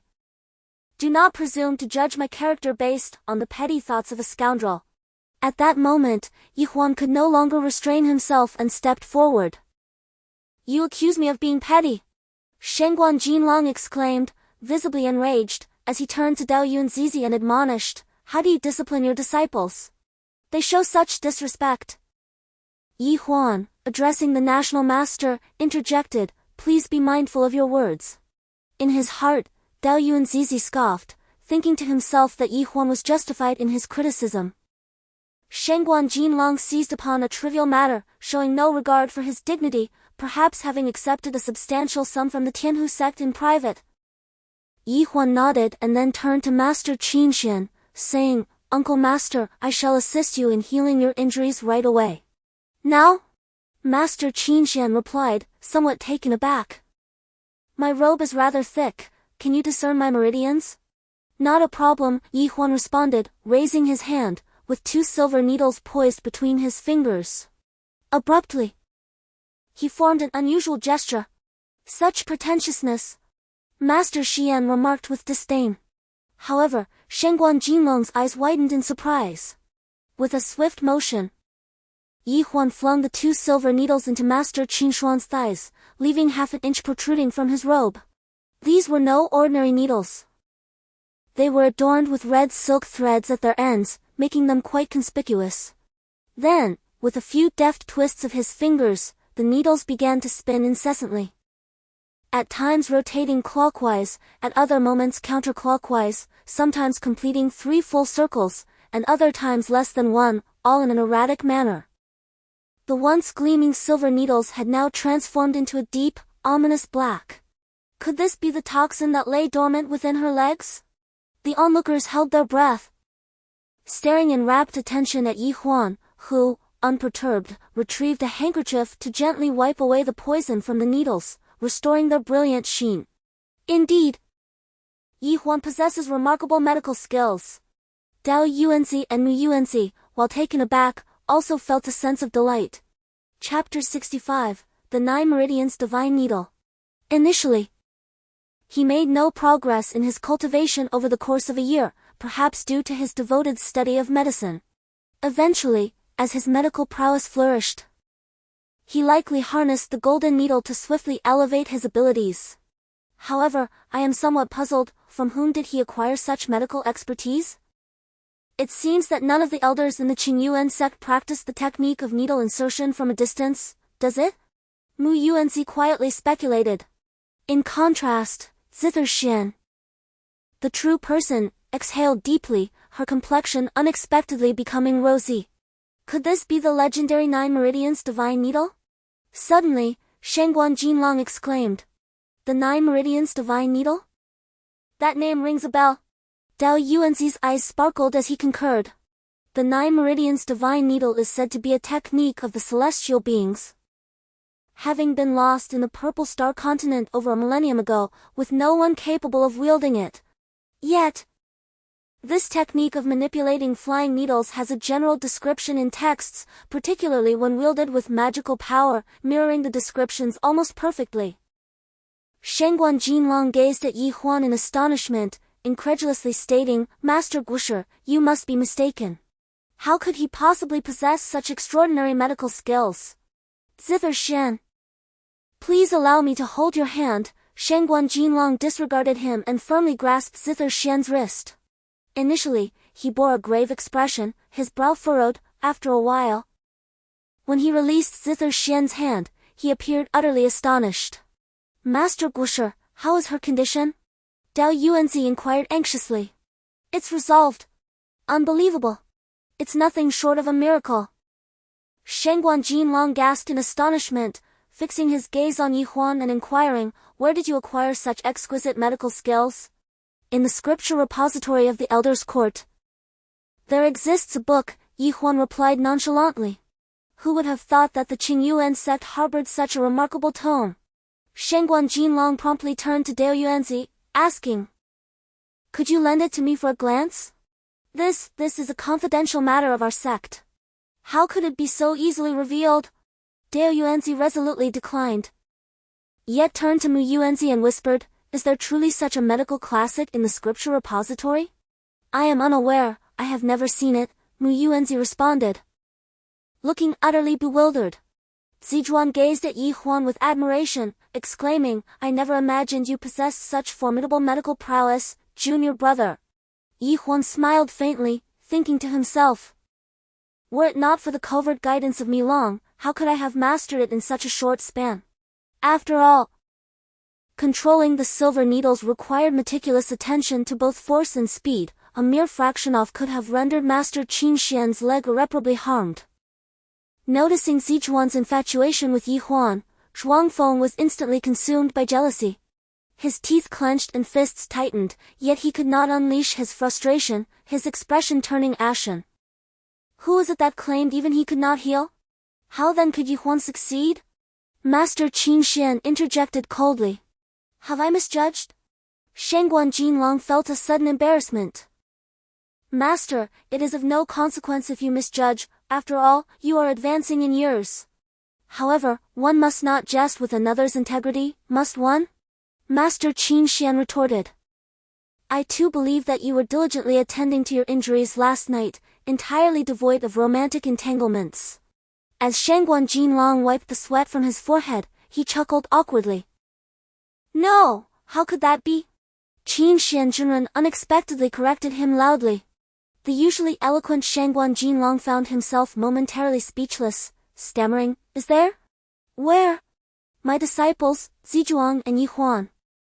If they weren't already deeply in love, how could I have borrowed her room to recuperate? Qin Xian Zhenren replied with a broad smile. Master, I... Zizhuang exclaimed in distress, only to hear Zhuang Feng sneering, causing her to nearly burst into tears. Zizhuang, rest assured, I shall not disrupt your relationship, Qin Xian Zhenren added. In a fluster, Zizhuang called out, Huan, you quickly tell master. Huan, already discontent with Zhuang Feng, shifted his eyes and said deliberately. We are still young and must strive to cultivate. Once we have achieved mastery, we shall request Uncle Master to intervene. Qin Xian Zhenren erupted in laughter. With Dao Yuanzi and Mu Yuanzi joining in merrily. Zizhuang clutched her chest, feeling as though she could scarcely breathe. National Master, let us return to the matter at hand. Xian Zhenren interjected with a cough, hastily reminding them. Indeed, I nearly forgot about the situation with the Lord of Nanyang. Shangguan Jinlong nodded. Dao Yuanzi was unwilling to lend his medical texts, and it was beneath his dignity to seek instruction from a junior like Huan. National Master, you are fabricating charges. Dao Yuanzi contended with a stern expression. Did he not? Humph, it seems you will not shed tears until you see the coffin. Xian Zhenren retorted. Please. Bring forth the evidence for them to examine. Very well. The esteemed Xian Zhenren promptly produced a recording spirit stone. His expression gleaming with satisfaction as he cast a sweeping glance over the members of the Qingyuan Sect. Huan mused internally, recalling how, after rendering Luo Xiaolong unconscious, he had stealthily concealed him within his storage ring and quietly transported him to the drunken immortal pavilion. Throughout this endeavor, he had meticulously ensured that the door to Luo's chamber remained securely shut, leaving no trace of his actions, and no one had entered the room at that time. What? He wondered, could their so-called evidence possibly be? Esteemed guests, behold, Xian Zhenren proclaimed, grasping the recording spirit stone. The heaven's net is vast, yet nothing escapes its grasp. You may not have anticipated this, but at the moment Huan abducted Luo Xiaolong, a spirit stone that automatically records events was conveniently placed in his room. Ha ha ha! Huan felt a jolt of surprise. He had indeed overlooked that detail. Dao Yuanzi and Mu Yuanzi exchanged glances, their expressions shifting slightly as they could not help but observe Huan's increasingly unnatural demeanor. Their hearts sank in unison. With a hum, Xian Zhenren infused the recording spirit stone with his magical energy, causing the stone's aperture to emanate a strange glow. Subsequently, a shimmering screen materialized in the air before them, revealing an extraordinarily vivid image. Huan, like a specter, entered Luo Xiaolong's room, swiftly overpowering him. The scene unfolded as he threatened, enticed, and extorted over 1,000 gold coins from Luo. It was then depicted that Huan rendered Luo unconscious once more, tore down a curtain, and tightly enveloped him before ultimately sealing him within his storage ring. The spirit stone had captured the entire sequence with remarkable clarity, even documenting Huan's departure from the room in meticulous detail. Dao Yuanzi and Mu Yuanzi were rendered speechless, while Qin Xian Zhenren and Zizhuan were equally taken aback. Xian Zhenren and Zhuang Feng continued to sneer, and Shangguan Jinlong, stroking his beard, felt a sense of smug satisfaction. Chapter 66, an unexpected scene of the Yi clan. I never imagined you to be such a person. You not only assaulted others but also resorted to extorting gold coins. What is even more contemptible is that you forcibly seized another's wealth, only to silence them with murder. How do you differ from a demon? Zhuangfeng exclaimed. Cousin, you do not understand, this Luo Xiaolong truly deserves punishment. Had it not been for Yi Huan's timely arrival, I would have lost all face standing here. Zizhuan hurriedly defended, but before she could finish, Zhuangfeng rudely interrupted her. Do not attempt to justify him. Such a person, born of lowly origins, is blinded by greed and is nothing but a callous murderer. Zizhuan was instantly engulfed in distress. Dao Yuanzi, as the leader, you must see the truth of the matter. What do you have to say? Shengguan Jinlong coldly inquired. I have been lax in the discipline of my disciples, and I shall impose strict punishment henceforth. Please rest assured. Within 3 days, I will provide you with a satisfactory explanation, Dao Yuanzi replied, his face ashen and trembling. We are not children of 3 years. Do you think such tricks will allow you to evade responsibility? Xianzhenren scoffed, adding, if you do not permit us to take Yi Huan today, we shall immediately issue a public notice to all cultivators, summoning them to Qingmiao Peak to witness your protection of a disciple who engages in vile deeds. Xian, you have gone too far. Mu Yuanzi fumed, raising his feather duster, ready to take action. Mu Yuanzi, may I inquire what I hold in my hand? Xianzhenren cradles a dark red orb, a signal flare. Should I launch it into the sky now, do you believe that within half an hour, the Tianhu sect will emerge in full force, and other sects will be stirred to action? At that time, your Qingyuan sect will suffer not just a tarnished reputation. Dao Yuanzi sighed heavily, gritting his teeth, and said, Mu Yuanzi, do not be hasty, they come prepared. Mu Yuanzi set aside his whisk, his face falling into despondence. Well, the truth is now evident, can we hand over Yi Huan to us? Asked Shengguan Jinlong. Dao Yuanzi waved his hand, turning away, conceding with resignation. Qin Xianzhenren hurriedly shielded Yi Huan, exclaiming, Sect leader, you cannot allow them to take Yi Huan away. They have come today with the intent to target him. You must not be deceived. Qin Xianzhenren, could you not appeal to reason? The facts are undeniable, set in stone. Do you imply that we are falsely accusing him? Xianzhenren retorted sternly. Junior sister, let them take Yi Huan away, Dao Yuanzi said, his expression somber. Sect leader, Yi Huan, you have brought this upon yourself. Qin Xianzhenren exclaimed in despair. Zizhuang trembled, repeatedly blaming herself. Junior brother, it is all my fault, I have caused you harm. If it were not for your desire to avenge us, you would not have made such a grave error. Xianzhenren approached, intent on seizing Yi Huan. You seek to frame me with malice. Yi Huan stepped back 2 paces, pointing at Xianzhenren, demanding, show me the spirit stones, I suspect you are fabricating evidence. Examine them more closely. Yi Huan, do not entertain the notion of shattering this spirit stone, we have prepared an alternative. Master Xian, with an air of indifference, tossed the recording spirit stone to Yi Huan, a smug expression adorning his face. Should Yi Huan dare to break this stone, it would only serve to solidify his culpability. Yi Huan grasped it in his hands, meticulously examining it from every angle, as if scrutinizing it with great intensity. Dao Yuanzi and Mu Yuanzi shook their heads. Pondering the futility of such an inspection, the recording was remarkably clear. How could it possibly be fabricated? After a brief moment, Yi Huan raised his head and declared, indeed, the recording is exceptionally lucid.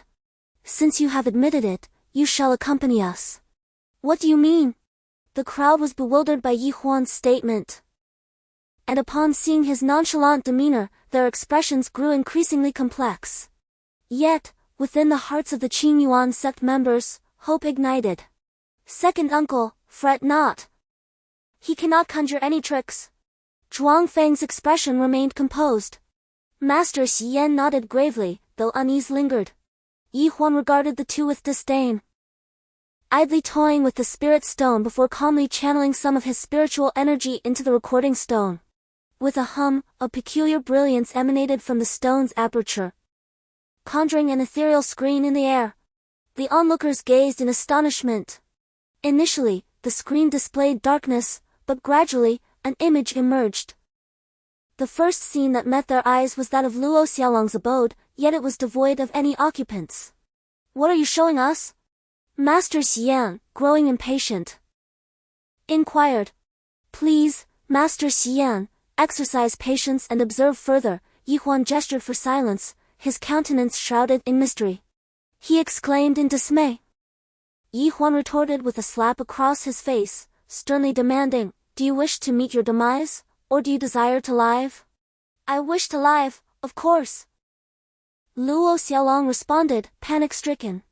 "Then hold your tongue," Huan commanded. "Luo Xiaolong, fortune smiles upon you. I have an engagement with my 9th martial uncle at Drunken Immortal Tavern. I shall spare you for today. But should you ever again cast covetous eyes upon my senior sister Zizhuan or junior sister Liu Yu, I shall not hesitate to use your head as a chamber pot." Zhuang Feng scoffed, "Crude to utter such vulgarities." Zizhuan, however, cast a grateful glance at Huan, which only fueled Zhuang Feng's ire. In the scene, Luo Xiaolong was now begging for mercy. "I dare not, Master Yi, please spare me." "How much money do you want?" "I'll give you anything." "Money? Do you take me for a mere mercenary?" Huan retorted, delivering a kick. At this, Master Xian scoffed, "Is this not a mere feint? He likely intends to extort even more riches. Can you not be so loquacious? Do not disrupt our viewing." Master Mu Yuan rebuked him. Master Xian glared at him before reluctantly falling silent. The scene shifted once more. Huan untied Luo Xiaolong, then unexpectedly tossed the newly acquired 1,000 gold coins onto the ground. Huan added disdainfully, "Your Nanyang Sect's money is tainted. I want none of it." With that, Huan swaggered out the door. The crowd stood in stunned silence as the scene unfolded. The portly figure of Luo Xiaolong knelt upon the ground, exuberantly gathering gold coins. Perhaps due to Huan's insufficient magical energy input into the spirit stones, the image abruptly halted, and the virtual screen in the air vanished in an instant. It dawned on me that Huan had not taken Luo Xiaolong to the tavern. "Ha! Indeed, you all sought to frame him," Dao Yuanzai exclaimed with unbridled delight. Similarly, Master Qin Xian joyfully addressed Huan, saying, "It is fortunate that you found your way back, otherwise, no one could rescue you." Huan smiled subtly, reflecting on how the scenes crafted by Mi Long were indistinguishable from reality. This fellow possessed an extraordinary talent. Mi Long replied, "In the past, to amuse my wives, I was compelled to create numerous splendid visuals for them, which consumed considerable effort." Huan chuckled, "You too have had your moments of compulsion? This is not the demeanor one would expect from the great Mi Long." "Ha!" Mi Long was momentarily taken aback before retorting, "At that time, my mind was quite muddled. Are you satisfied now? Go on." "Humph, weren't you eager for a drink? I have a stash of highly toxic peacock gall at home. I shall discreetly pour it into your drinks at the Drunken Immortal Tavern. Ha! Let us see if it doesn't finish you off." Upon witnessing this, the crowd, apart from Huan, was greatly astonished. Dao Yuanzai, in particular, erupted in fury, declaring, "That little scoundrel Luo Xiaolong. Huan has already spared him. Yet he still plots to poison Huan and old Jiu. Such a vile and treacherous wretch deserves nothing less than to be eradicated." Indeed, it seems that Lao Jiu must have uncovered Luo Xiaolong's intentions, which led him to drag him into the private room, and in a fit of rage, he ended his life. Mu Yuanzai, filled with indignation, vehemently stated, "Well done. Such individuals deserve to be eradicated. Yes. Allowing such a person to exist in this world will only bring further harm to others." "Master, how could you have been so careless when accepting bribes?" Huan interjected suddenly. "What nonsense are you spouting? What bribes have I taken?" The national master retorted, his voice laced with anger. "Huan, do not speak recklessly. Shangguan Jinlong admonished with narrowed eyes. The members of Qingyuan Sect were taken aback, bewildered by Yi Huan's unexpected assertion, each casting astonished glances at him. Maintaining an air of calm, Yi Huan replied, "Sect leader, the national master has indeed accepted 3,000 gold coins from Tianhu Sect. Just imagine. If word of this were to spread, where would he hide his shameful face?" Yi Huan, refrain from making baseless accusations. Dao Yuanzi exclaimed, startled. The expressions of Dongfeng Jinlong and Shi Yanjinren shifted simultaneously, yet they quickly regained their composure, declaring in unison, sowing discord, "Young man, what punishment do you deserve for this? If you dare to present the storage ring for us to inspect, you will know whether I speak falsely," Yi Huan replied fearlessly. "Why should I submit my personal belongings for your scrutiny?" Shangguan Jinlong glared at Yi Huan, his fury palpable. "You are merely feeling guilty. I have earned my wealth through hard work, why should I feel guilty?" Yi Huan countered, his confidence unwavering. "Is that so? I find your dealings suspect." "Most of your earnings are likely ill-gotten," Shangguan Jinlong retorted. "Is my money tainted?" "Humph!" Suddenly, Shangguan Jinlong produced a handful of gold coins from his storage ring and hurled them at Yi Huan like concealed weapons. Observing the impending danger, Mu Yuanji swiftly raised his feather duster. Clang! Clang!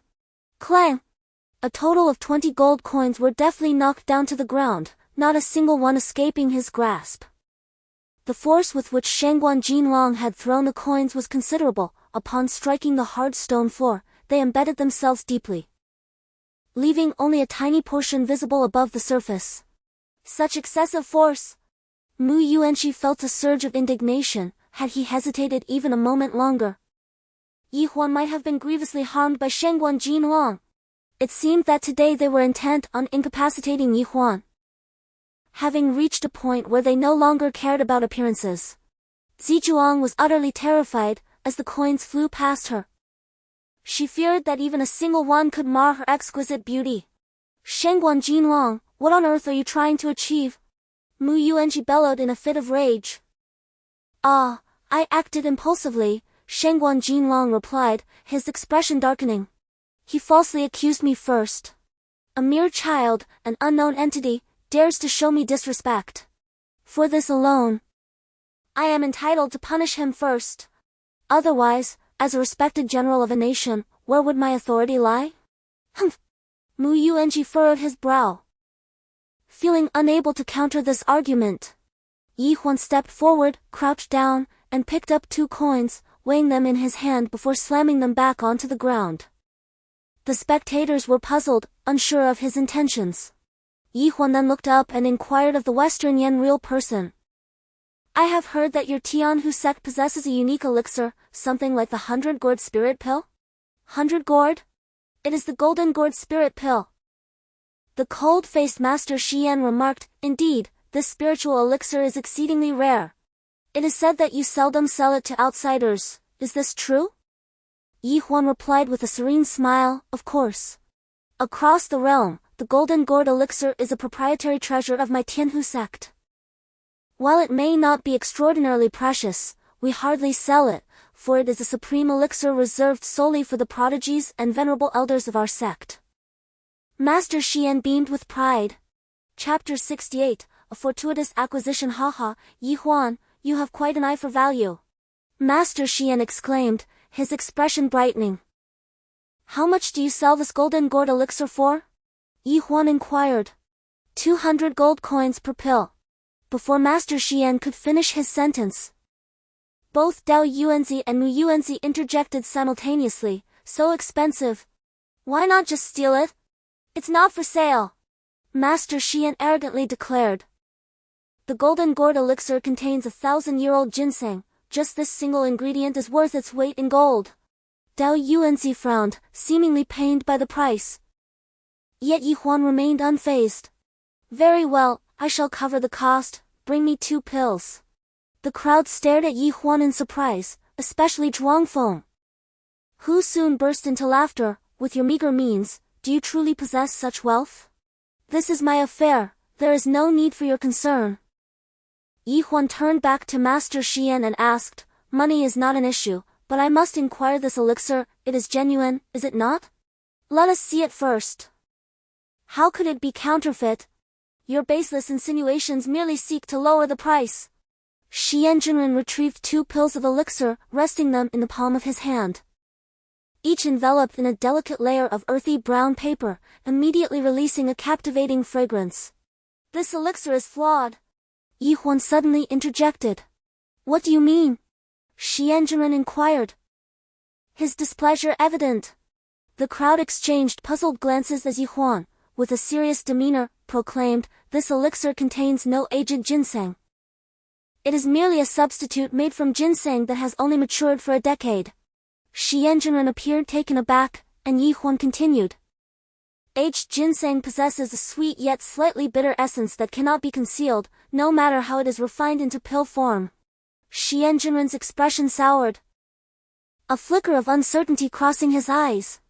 I happen to have a piece of aged ginseng here, let me smell it to verify the flavor, Dao Yuanzi said.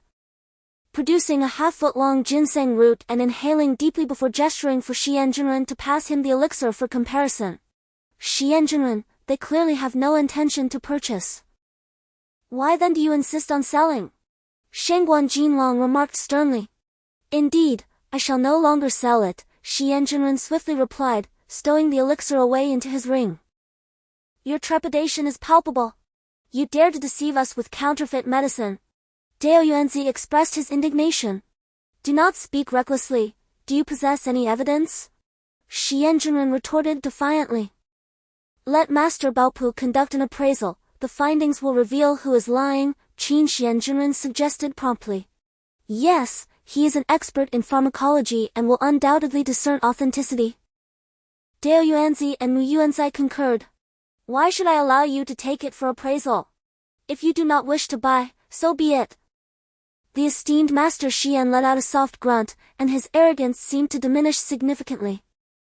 To peddle counterfeit medicine and yet resort to such underhanded tactics, surely this is unbecoming of a true master, Dao Yuanzai exclaimed in indignation.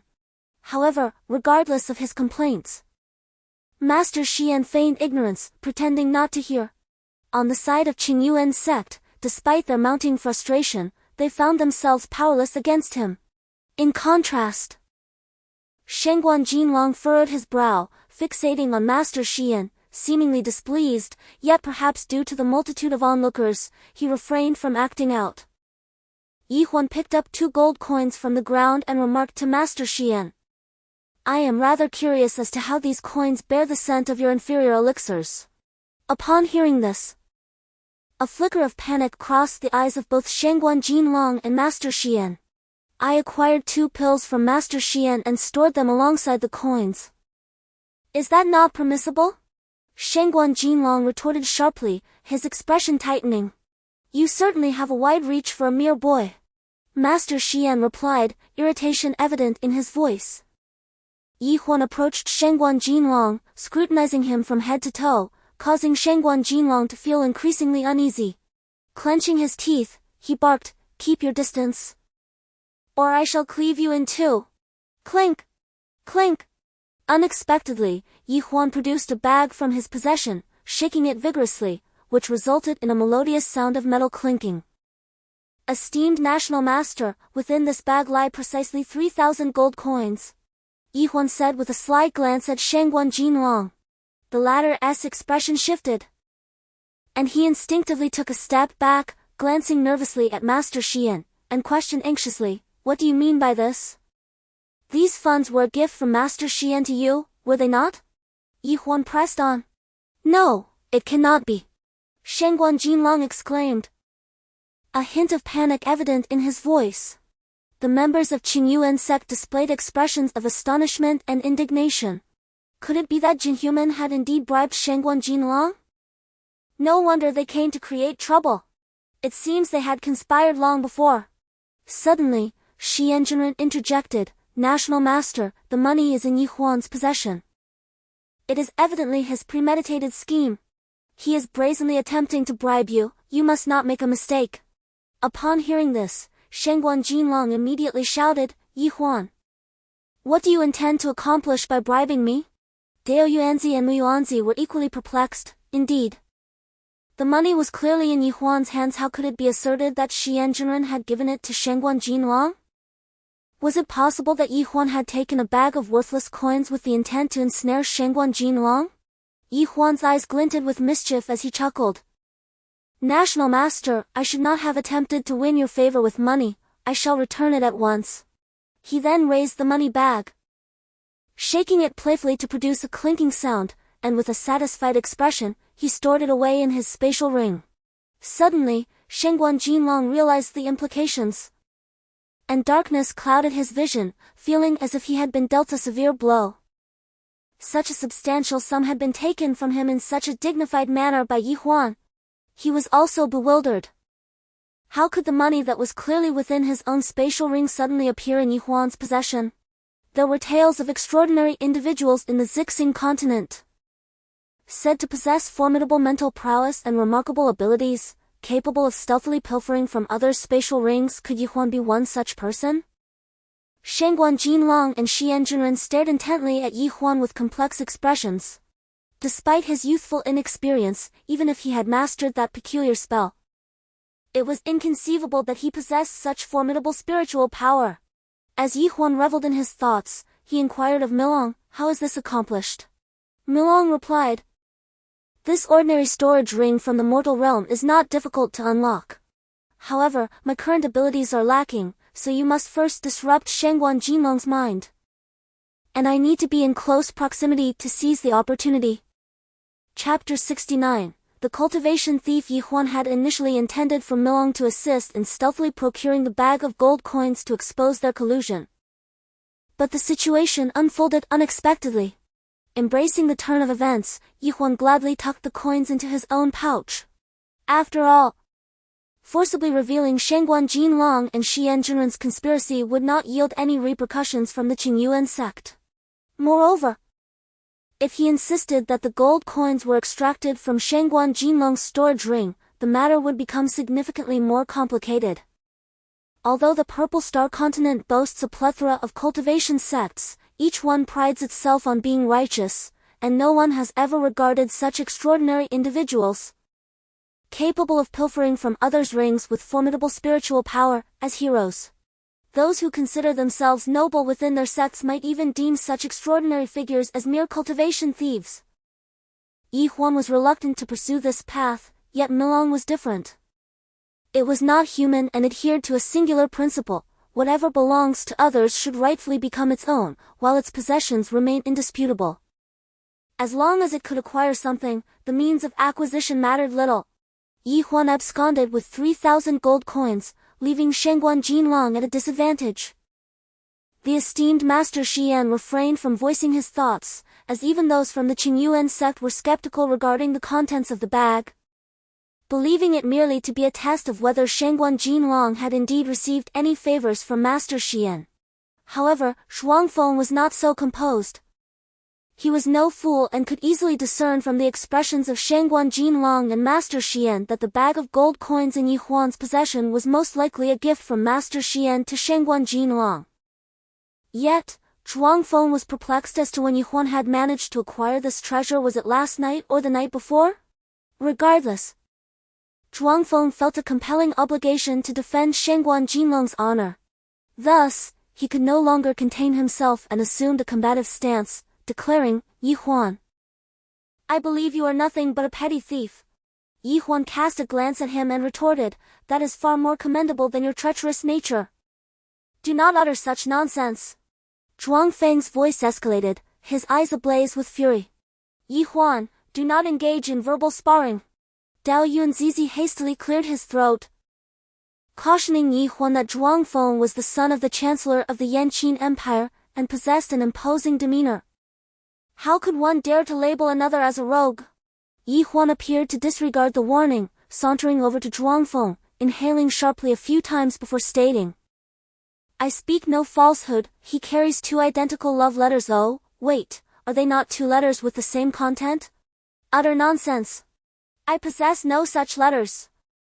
Zhuang Feng's eyes widened in astonishment, yet he quickly regained his composure to refute the claim. Yi Huan elaborated briefly, then fixed his gaze upon the increasingly flustered Zhuangfeng, stating, "If you wish to prove your innocence, then produce the letters for all to see." Everyone was taken aback. Their curiosity piqued as they directed their gazes slightly below Zhuangfeng's chest. In a moment of confusion, he found himself pressing down in that area.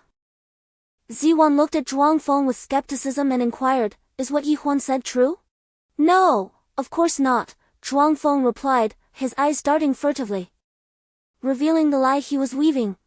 It seemed that Master Xian had caught on to something, and he subtly remarked, "Zhuangfeng's storage ring is quite a capacious magical artifact. It would be quite improbable for him to conceal any letters in his bosom. I believe Yi Huan is deliberately framing him."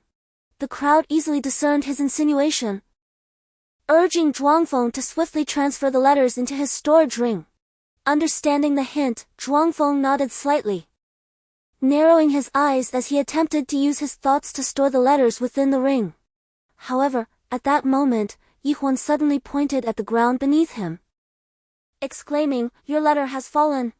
With that, he swiftly extended his hand, deftly snatching up the 2 letters that lay on the ground. Before hastily approaching Ziwan and presenting them to her, Zhuangfeng stood momentarily dumbfounded, his anger boiling over as he shouted, "Yi Huan! What are you doing with my belongings? Did you not just claim you had no love letters? Naturally, these 2 love letters belong to me."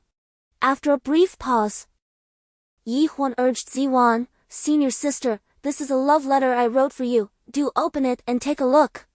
The assembly could hardly contain their amusement, particularly Master Qin Xian, who chided with a laugh, "Yi Huan, your audacity grows ever more formidable. Thank you for your kind words, Master Uncle. Recently, in my pursuit of senior sister, I have taken to writing 2 identical love letters each day, using this endeavor to bolster my courage, and to my surprise, it has indeed proven effective." "Who writes 2 identical love letters every day?" scolded Master Qin Xian. "It is true, if you do not believe me, ask senior sister to show you," Yi Huan replied earnestly. Zhuangfeng's face flickered between shades of blue and red, glaring at Yi Huan with a mix of frustration and envy. He contemplated rushing forward to seize the letters but hesitated. Meanwhile, Ziwan swiftly opened one of the love letters. Upon merely glancing at its contents, she was rendered speechless. Immediately, she tore open the second letter, and after another look, her hands began to tremble uncontrollably. The 2 love letters fluttered down, and Yi Huan reached out to catch them, saying, "Senior sister, I did not deceive you, did I? These are indeed 2 love letters with identical content, one addressed to Xiao Jiao and the other to Cui Cui." Master Xian's eyes darted, and he quickly interjected, "Yi Huan, do not attempt to frame Zhuangfeng with love letters meant for others." His words were a clear reminder to Zhuangfeng that as long as he did not admit to it, even if Ziwan recognized his handwriting, he could still vehemently deny it and accuse Yi Huan of having someone imitate his script, thereby deflecting all responsibility. Yi Huan felt a jolt of realization. Zhuangfeng was not foolish and would likely choose this path. This sentiment was not unique to Yi Huan, even Dao Yuanzi and Mu Yuanzi nodded in agreement, stroking their beards. However, they refrained from intervening, as this was merely a matter of youthful rivalry and jealousy, and they had no reason to intercede. However, much to everyone's surprise, Zhuangfeng appeared disheveled and did not offer a defense. He remained silent, merely gritting his teeth and glaring at Yi Huan. Chapter 70, The Passionate Seed. Zijuan, do not weep, if you have any grievances, speak them, and I shall advocate for you, urged Shengguan Jinlong hastily. Zijuan, this may be a misunderstanding. You know that Yi Huan harbors feelings for you, hence he may resort to some trickery, lamented Qin Xianjun, who was pained for her and mistakenly believed Yi Huan was responsible for the turmoil. Little did they know, Zijuan shook her head and, lowering her gaze, retrieved a letter from her ring, presenting it to Qin Xianjun. "Master, please take a look." Qin Xianjun accepted the letter, opened it, and furrowed his brow, his expression becoming somewhat uneasy. "Zijuan, why do you present me with a love letter written by Zhuangfeng?" Zizhuan wiped her tears and handed over 2 additional love letters.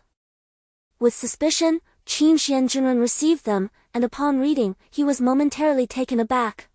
He then turned to Zhuangfeng, indignantly exclaiming, "Zhuangfeng, you shameless playboy! How dare you deceive Zizhuan?" At these words, Zizhuan covered her face and began to sob softly. In that moment, Huan comprehended the situation. Zhuangfeng had indeed been juggling 3 affairs, which was utterly detestable. By this time, both Shangguan Jinlong and Xian Jinren wore grim expressions. Today was nothing short of an embarrassment. One had lost 3,000 gold coins, another had forged a medicinal pill. And now Zhuang Feng's true nature as a libertine had been exposed by Yi Huan. Dao Yuanzi and Mu Yuanzi felt immense satisfaction. Had it not been for the consideration of Shangguan Jinlong's dignity, they would have already burst into laughter. The venerable master Xian fixed his gaze upon Zhuangfeng, clenched his teeth, and suddenly spoke, "Are you not eager to challenge Yi Huan? Today presents a rare opportunity." Zhuangfeng, feeling somewhat disheartened, instantly perked up upon hearing this. Lifting his head to call out to Yi Huan, "You are the foremost genius of the Qingyuan Sect, our skills are comparable. Dare to engage in a friendly spar with me?" This was not a mere sparring invitation, it was a blatant provocation. Yi Huan regarded him calmly, about to acquiesce. When Dao Yuanzi interjected, "When 2 tigers contend, injury is inevitable. Even if you wish to compete, I believe a different method of comparison is warranted." "How shall we compare?" Master Xian inquired coldly. "Let us first assess our powers. Approach the skill assessment stone and strike it with a punch." Dao Yuanzi gestured toward the skill assessment stone not far away and asked, "Who will go first?" Yi Huan hesitated, pondering that Zhuangfeng had already broken through to the 6th rank of Sage Spirit, and his strength was evidently superior to his own. Having only managed to exert close to 6,000 pounds of force yesterday, it was clear that Zhuangfeng's prowess exceeded that threshold. With this in mind, he wondered why the sect leader insisted on this comparison. "I shall go first," Zhuangfeng declared, finally revealing a smug smile.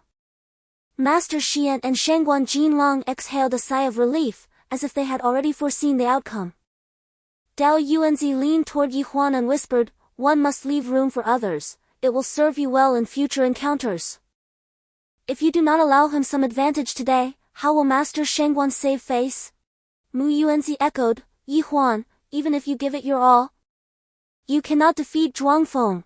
The sect leader's intentions are indeed well-meaning. After all, within our sects of cultivation, the annual allocation of gold coins from the national treasury fluctuates significantly, with the opinions of Minister Zhuang and Master Shangguan playing a crucial role." Yi Huan felt a surge of dissatisfaction within. It appeared they were deliberately setting him up for failure. "Competing with me? You are far from my league." Dao Yuanzi's gaze sharpened as he murmured, "Has he progressed so swiftly? I recall that at this time last year, he exerted a force of 500 pounds in the sacred hall. To think that a year later, he has improved by over 1,000 pounds. Zhuangfeng is indeed a prodigy." Mu Yuanzi sighed softly, expressing relief that their sect had someone like Yi Huan, otherwise, Zhuangfeng's brilliance would overshadow all the young disciples in their sect. Xiuan Jinren chuckled, attempting to downplay the situation. In truth, Zhuangfeng has been diligently honing his skills this past year, scarcely indulging in the company of beautiful women. Master Shangguan Jinlong stroked his beard and addressed Yi Huan, "It is your turn." Yi Huan approached the spirit stone of appraisal, suddenly extending his palm to embrace it, as if attempting to lift the stone. His posture resembled that of a hero lifting a heavy cauldron, prompting Xiuan Jinren to erupt into hearty laughter. "Look at this! This is a classic case of someone who rarely prays but seeks divine intervention at the last moment." Master Shangguan Jinlong nodded, partly admonishing. Youngsters should devote more of their thoughts to cultivation rather than relying on such fleeting luck. Qingyuan Sect cast a reproachful glance at Dao Yuanzi. Fully aware that Yi Huan was at a lower level of cultivation yet still insisting he compete, was this not a blatant invitation for Yi Huan to embarrass himself? As Yi Huan cradled the appraisal spirit stone, Zhuangfeng laughed joyously, deliberately casting a gaze filled with affection towards Huan. As if to convey that even a slight flutter of his heart was worthy of admiration. Huan shot him a disdainful glance, quickly averting her eyes. At that moment, Huan found herself unexpectedly wishing for Huan's victory. However, a pang of disappointment followed, for a month prior, Huan had barely broken through to the 5th rank of the Sage Spirit, capable of delivering a punch with just over 5,000 pounds of force. The prospect of surpassing Zhuangfeng seemed utterly implausible. I believe Huan should wisely concede. There is no need to squander his spiritual energy, murmured Master Qingyuan softly. After a brief pause, Huan finally stepped back a couple of paces, then raised his fist in a poised motion as if preparing to strike the spirit stone. Huan is not particularly astute. He ought to maintain a greater distance from the spirit stone, then execute a quick sprint to unleash his utmost strength. Perhaps he could enhance his power by 5%, commented Shengguan Jinlong, his eyes half closed in contemplation. The onlookers nodded in agreement. Typically, when striking the appraisal spirit stone, this method proved to be quite effective in yielding a more favorable result. Just moments ago, Zhuangfeng had taken a few steps back, thereby augmenting the force of his punch by at least 300 pounds. At that instant, Huan finally unleashed his strike. He appeared nonchalant, lifting his fist with a casual demeanor, leading the crowd to speculate that he had perhaps already conceded, hence his seemingly indifferent approach. Boom! Huan unleashed a powerful punch, the spirit stone emitting a dull thud in response. Without even glancing at the outcome, he turned away, shrugged casually, and remarked, "Master, this round is unworthy of comparison. Is there to be another?" Chapter 71, Forced to act. This lad possesses commendable self-awareness. Conceding early is not disgraceful. Master Xian scoffed, dismissing the so-called genius as nothing remarkable. Dao Yuanzi chuckled, "Indeed, quite impressive. Achieving a weight of 568 gene is commendable. I am satisfied." This figure indicated that Huan had reached the mid-stage of the 5th grade of the Sage Spirit, an increase of several hundred gene compared to a month prior. Furthermore, it was evident that Huan had not exerted himself to the fullest. With a running start, he could likely have increased his score by another 200 gene. This result was acceptable to Huan. Shengguan Jinlong remained non-committal, having prior knowledge of Huan's circumstances. Thus, all of this fell within his expectations. However, Zhuangfeng, who had been humiliated to the point of near embarrassment, found himself unable to accept Huan's voluntary concession. Though Huan had won with remarkable ease, he derived no satisfaction from it. Zhuangfeng slyly cast a glance at Huan and declared, "You are deliberately conceding. Such behavior is unbecoming of a man. Huan, if you were to give your all, you might surpass my score." So, he paused, lifting his chin and gazing disdainfully at Huan. "So what?" Huan retorted, slightly irked. "Does my willingness to concede relate to my manhood? Thus, we need not rely on the spirit stone. It is meaningless. A true man should speak with his fists. Do you dare?" Zhuangfeng approached Huan, disdainfully extending his index finger to provocatively touch the tip of his nose, almost making contact. "What is there to be afraid of? Then come on." Huan, almost without a second thought, felt that being openly scorned demanded a response. How could he not retaliate? "Huan, you are clearly no match for him. Why insist on challenging him like a mere egg against a stone?" Zizhuang quickly tugged at his sleeve, cautioning him against impulsive actions. Upon witnessing this, Zhuangfeng's anger escalated, his voice rising once more. "Huan, if a man must heed a woman's counsel, then he is not truly a man." Zizhuang stamped her foot, exclaiming, "Cousin, knowing full well that Huan is not your rival, why persist in tormenting him? This is not torment. Cousin, this is a contest of strength between men. Moreover, our abilities are closely matched. A friendly spar could greatly enhance our combat experience." Zhuangfeng retorted with a cold smile. "You?" Zizhuang was infuriated but found herself powerless against Zhuangfeng. She turned to Yi Huan, pleading, "Please don't fight him. He possesses the prowess of a 6th-level sage spirit and undoubtedly wields spells of the same caliber. And you?" Zizhuang shook her head repeatedly, unable to finish her thought.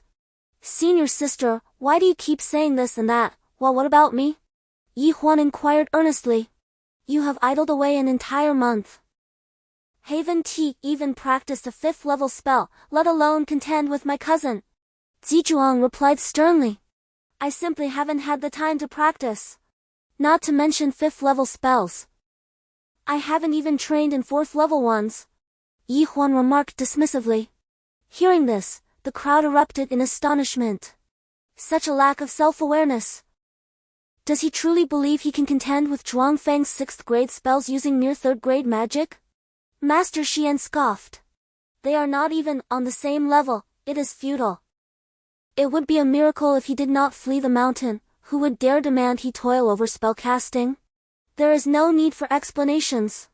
By the year's end, His Majesty will send someone to assess you." Shengguan Jinlong replied sternly. Dao Yuanzi smiled wryly, unable to explain.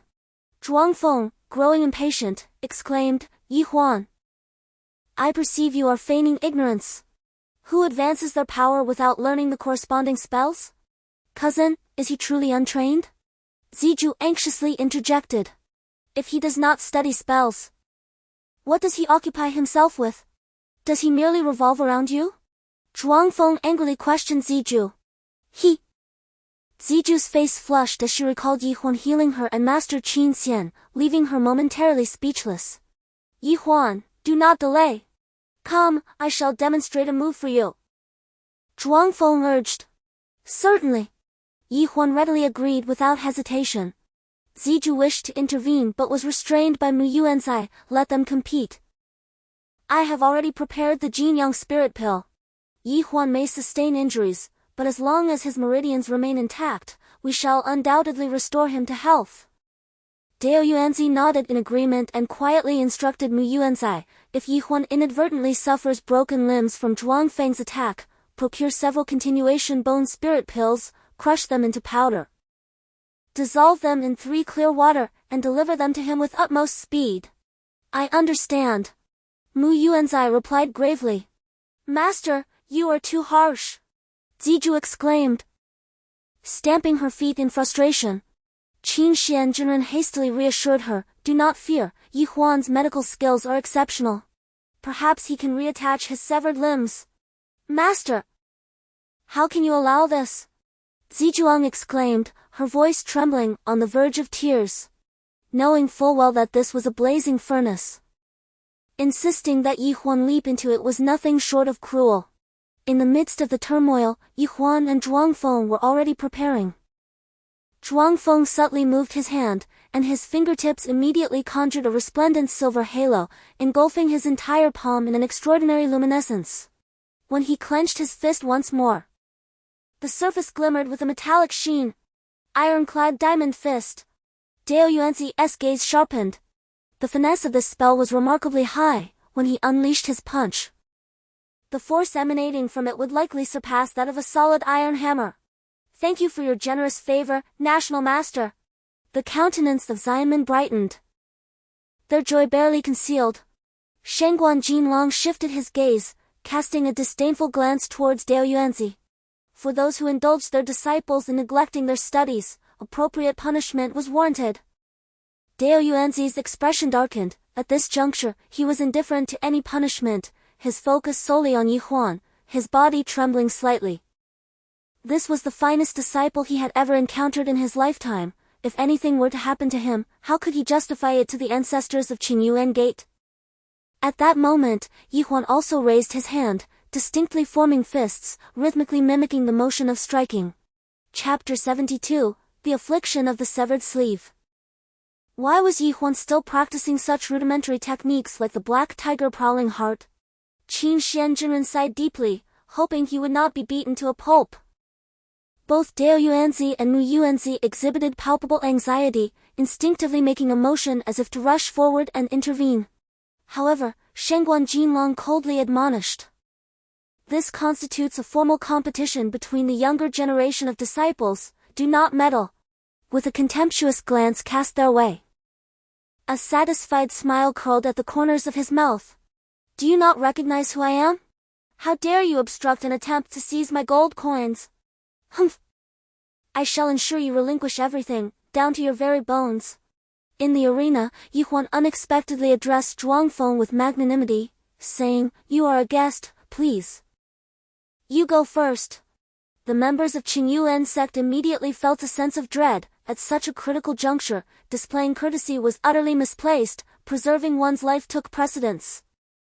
Since you seek your own demise, I shall oblige.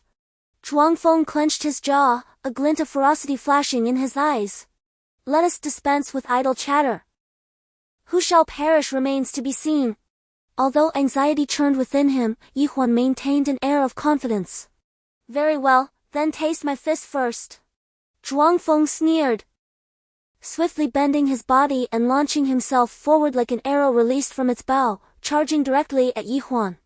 The force of his advance resembled a galloping steed, complemented by a reckless, unrestrained assault. Dao Yuanzi's expression shifted dramatically. Huan, dodge! Zizhuang could not contain herself, exclaiming in alarm. As Zhuangfeng surged forward, a silvery sheen enveloped his body, and just as he neared Huan, he unleashed a powerful punch. The silver light surrounding him coalesced onto his fist with the swiftness of mercury spilling forth. With a resounding impact, the spectator's attention was entirely captivated by the intricate fusion of Zhuangfeng's technique, scarcely noticing how Huan had positioned himself for the counterattack. In a fleeting moment, their fists collided with tremendous force. Everyone anticipated witnessing Huan being hurled away like a wisp of thistledown, even hearing a pained cry. Indeed, someone was sent flying across the arena. The hearts of the Qingyuan Sect members were in their throats. Shengguan Jinlong and Xian Zhenren raised their hands, poised to applaud and cheer enthusiastically. However, their hands abruptly halted midair, their smiles freezing on their faces, replaced by astonishment. Zhuangfeng felt an immense, irresistible force crashing against his fist. A sharp pain shot through his arm, and his hair was scattered by the violent gust. His contorted face visibly caved in. His mouth twisted, and he spewed a mouthful of blood, which arced beautifully through the air as he tilted his head back. His forward momentum reversed, and he was violently thrown backward. His feet extended forward due to inertia, and he was sent tumbling head over heels. Bang! Bang!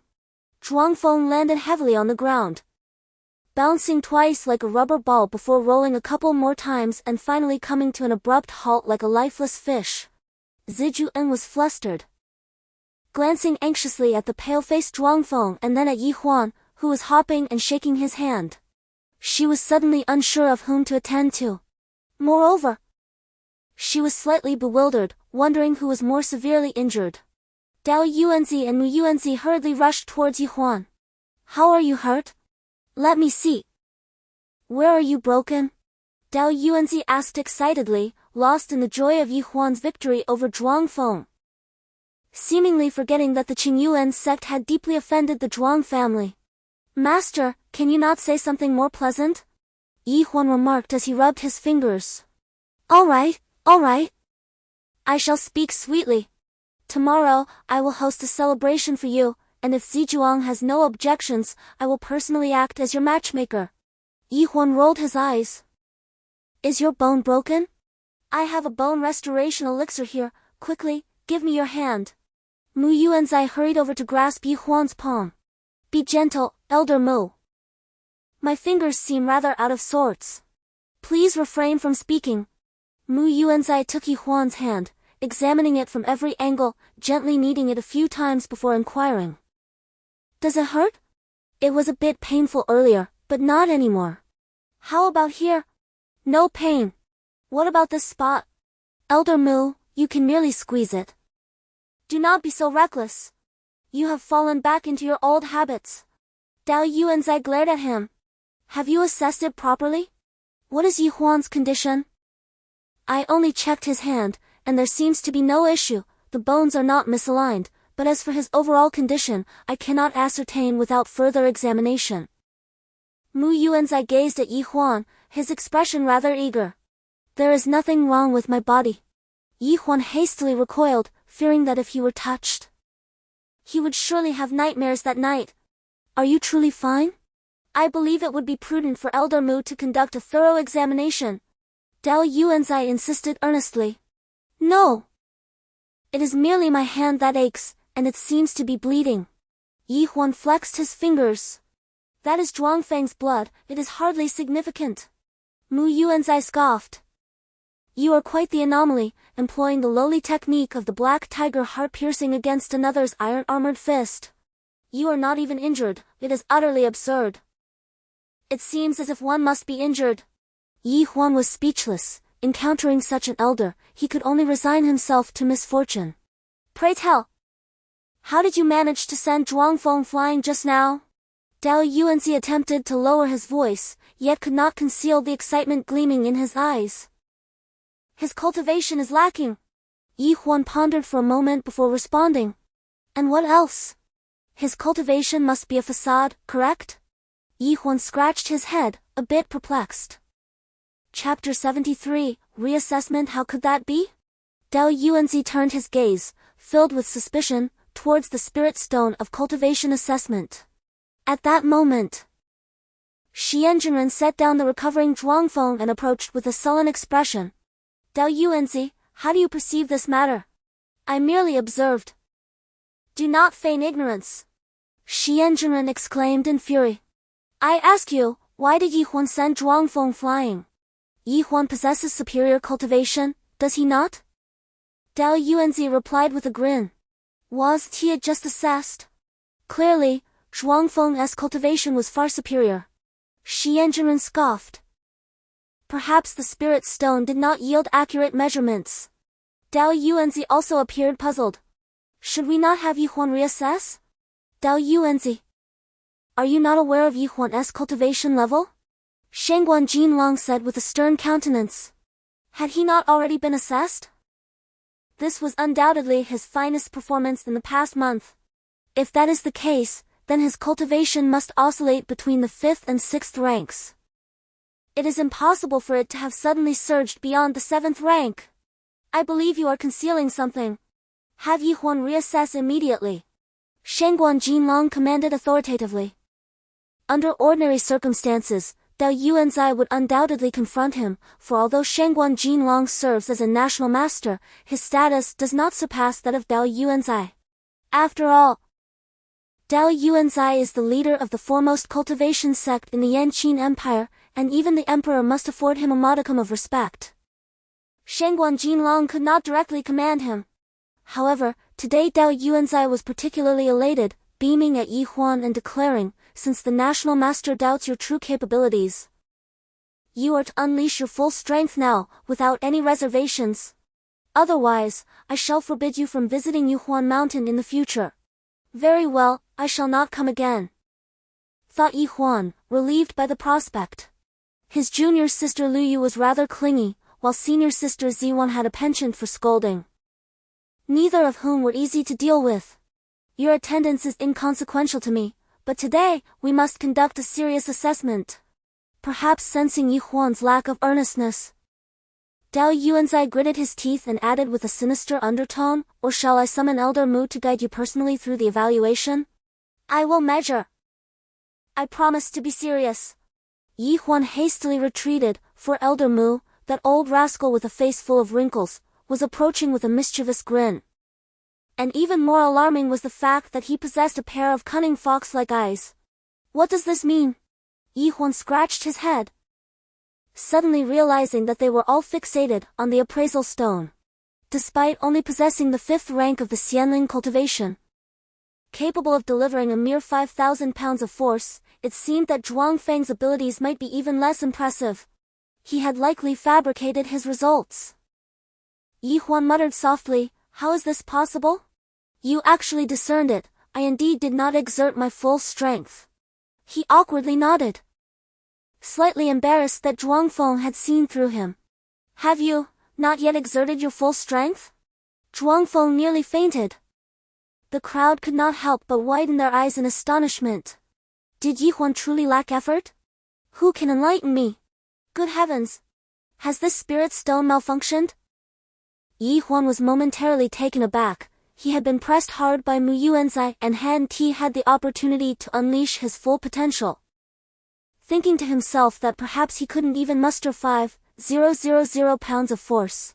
To his astonishment, the spirit stone displayed an outrageous reading. Brother Huan. We can actually absorb the spiritual energy stored within the appraisal spirit stone. This is splendid, we have gained another source of spiritual power. Upon hearing this, Yi Huan suddenly realized that earlier, Mi Long had urged him to embrace the appraisal spirit stone while secretly imparting to him a peculiar absorption technique. He recalled that when he activated this technique and placed his palms against the spirit stone, 2 streams of spiritual energy had surged into him continuously. And he had no idea how much he had absorbed. Could it be that in such a brief moment, he had completely drained the spirit stone of its accumulated energy? Could it be true that he had unleashed such tremendous force? Furthermore, had his cultivation level inexplicably ascended to the 7th grade of the wise spirit? Impossible! Impossible! Yi Huan shook his head repeatedly, pondering how much spiritual energy the appraisal spirit stone could possibly hold. Surely, there must be other peculiarities at play. Brother Huan. Nothing is impossible.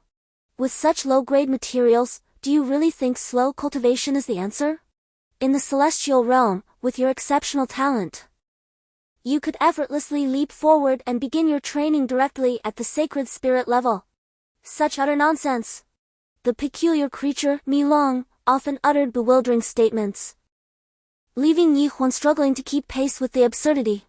Dao Yuanzi, Mu Yuanzi, Xian Jinren, and Shangguan Gushi hastily approached the Jiangong spirit stone.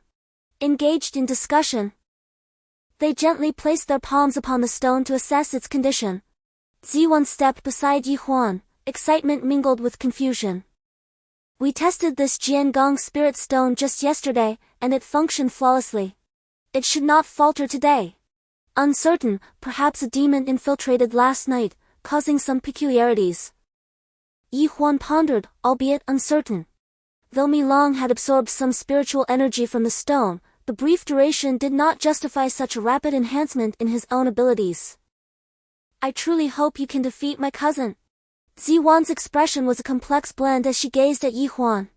Are you speaking out of anger? Yi Huan inquired calmly. Absolutely not. Had I known he was this kind of person, I would not have harbored feelings for him. She lamented. He has been exceptionally bright since childhood, with remarkable talent. It is only now that I realize my admiration was merely blind worship. Chapter 74, Voluntary Confession. After a full quarter of an hour, the 4 experts at the sacred spirit level finally reached a consensus. The Jiangong spirit stone had exhibited no faults. Shangguan Jinlong chuckled wryly. Do you all truly believe Yi Huan's abilities surpass those of Zhuangfeng? No. I refuse to accept this outcome. It is impossible. We are well acquainted with Yi Huan. We receive monthly reports on his progress. The esteemed Master Xian shook his head vigorously, utterly disbelieving the test results. In contrast, Dao Yuanzi and Mu Yuanzi could hardly conceal their inner joy, making a concerted effort to suppress their delight so as not to provoke the ire of Shangguan Jinlong. After all, Zhuangfeng's father was the chancellor of the Yanchu kingdom, and it was said that he maintained a cordial relationship with Shangguan Jinlong. Just then, a figure suddenly darted in from the direction of the mountain gate. As he emerged, he shouted, "Do not trouble Yi Huan, it was I who killed Luo Xiaolong." Was that not Master Wushuan? The crowd turned to glance at him but paid him little mind, especially Dao Yuanzi, Xian, and Shangguan Jinlong, who were still embroiled in a heated debate regarding Yi Huan's abilities. I believe Yi Huan is problematic, Xian declared through gritted teeth. Yi Huan is not the issue. I am, Wushuan insisted urgently. I killed Luo Xiaolong with the flying water-chasing soul sword, and many witnessed it. Go away! What does your killing of Luo Xiaolong have to do with me? Xian retorted, casting a venomous glare in his direction. Were you not seeking to capture someone to take their place? Then seize me. This matter has nothing to do with Yi Huan. Wu Shuan grew increasingly anxious, reaching out to grasp Xian's arm. I have no time to catch you. Old Nine, get away from me. Xian snapped, clearly incensed. Are you intent on causing trouble today? I speak with you, why can't I comprehend this? Master Wu Xian was taken aback. Uncle Nine, a villain like Luo Xiaolong deserves to be punished by all. You've done well, the sect leader is pleased and has rewarded us with gold coins. Come, let us go out for a drink. Yi Huan tugged at Master Wu Xian's sleeve, casting him a knowing glance as he prepared to step outside. Is there a celebration even after a killing? Master Wu Xian appeared bewildered. Indeed, assist me in eliminating another scoundrel, and I shall grant you 10 gold coins, Yi Huan whispered. Really? Who shall I kill? Master Wu Xian grew increasingly perplexed. Halt! Yi Huan, the matters here remain unresolved, how can we drink? Before Master Wu Xian could finish, Dao Yuanzi began to scold. Have I caused any disruption? Master Wu Xian scratched his head, looking utterly lost. Sect leader, I have something to discuss. Mu Yuanzi gestured to Dao Yuanzi. They stepped aside. And Dao Yuanzi inquired, have you made any unexpected discoveries? Yi Huan's rapid progress in power is quite extraordinary, unless someone has secretly bestowed strength upon him. Are you suggesting this person is Old Nine? Dao Yuanzi's eyes lit up. There is a strong possibility, otherwise, why would he hastily come here, flitting about? Likely fearing our discovery, Mu Yuanzi speculated seriously. Why would he fear our discovery? Dao Yuanzi asked in confusion. Sect leader, surely you haven't forgotten? To transfer power to another, one must first cultivate a demon. Only by harnessing the power of a demonic spirit can one successfully transfer strength. Cultivating a demon? I have heard of it, yet it is a most peculiar secret art, existing solely in legends. As for how to transfer energy, I have never witnessed it myself. Dao Yuanzi's expression grew stern. It is said that any attempt to channel energy through demonic spirits is highly distasteful. One night, while patrolling the mountains, I inadvertently passed by old Zhu's door and heard a curious feminine voice emanating from within. Mu Yuanzi's gaze flickered, and he suddenly fell silent. Are you implying that old Zhu is indeed nurturing demons? Dao Yuanzi nodded thoughtfully. No wonder he has been reluctant to marry and start a family, he harbors such peculiar inclinations. Indeed. Yi Huan spends every day in his company. I suspect that Yi Huan's prowess is a result of his influence. Mu Yuanzi asserted decisively. I understand now. I shall inquire further later. Humph, old Zhu has truly lost his senses, allowing Yi Huan to coax him into transferring energy. Does he not realize that in doing so, he endangers both himself and Yi Huan? True, old Zhu may not mind the loss of his energy, but the real concern lies in the harm that will ultimately befall Yi Huan. After all, their physical attributes are inherently different. And no matter how one seeks to transform through demonic spirits, they cannot achieve uniformity. What is even more alarming is that such actions can lead the recipient to addiction, fostering a desire for shortcuts rather than diligent effort. Mu Yuanzi's face bore a heavy expression, and he sighed repeatedly. Cursed old Zhu. It is no wonder that Yi Huan has been idly wasting his time this month, yet his energy has inexplicably increased. It appears old Zhu is indeed up to mischief. Mu Yuanzi, had we not uncovered this in time, that extraordinary talent, Yi Huan, would surely have been ruined by old Zhu. Humph, I shall not let him off easily. Dao Yuanzi gritted his teeth, his heart aflame with both astonishment and fury. Had there not been others present, he would have erupted long ago. What secrets are you concealing from us?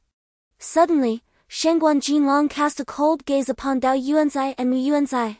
And no, there is nothing at all, Dao Yuanzi hastily denied.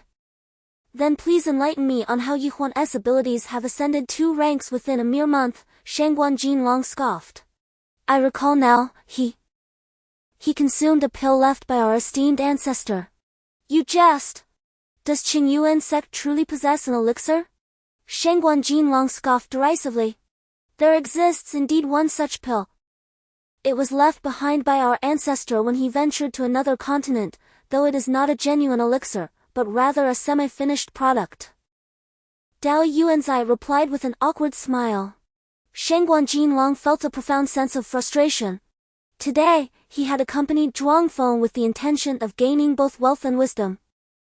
Yet he returned empty-handed, facing significant losses, all the while remaining utterly perplexed. How had Huan's prowess surged so dramatically? It seemed even Dao Yuanzai himself was at a loss.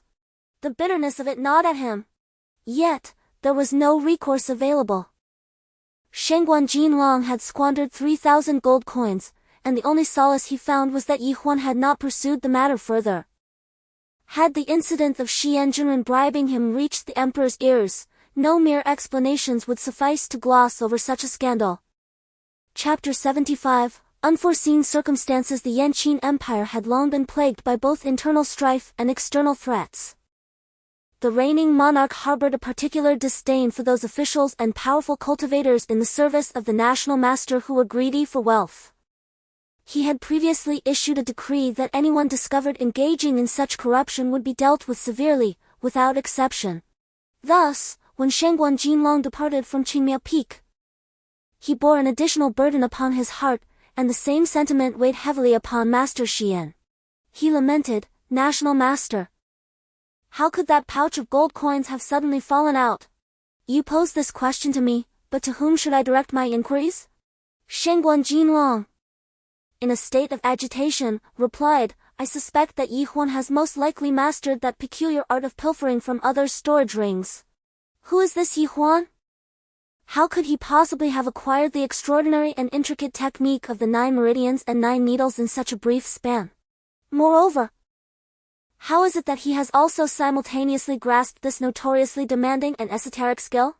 Indeed, in a mere month, he has swiftly ascended 2 ranks in cultivation. It is utterly incomprehensible.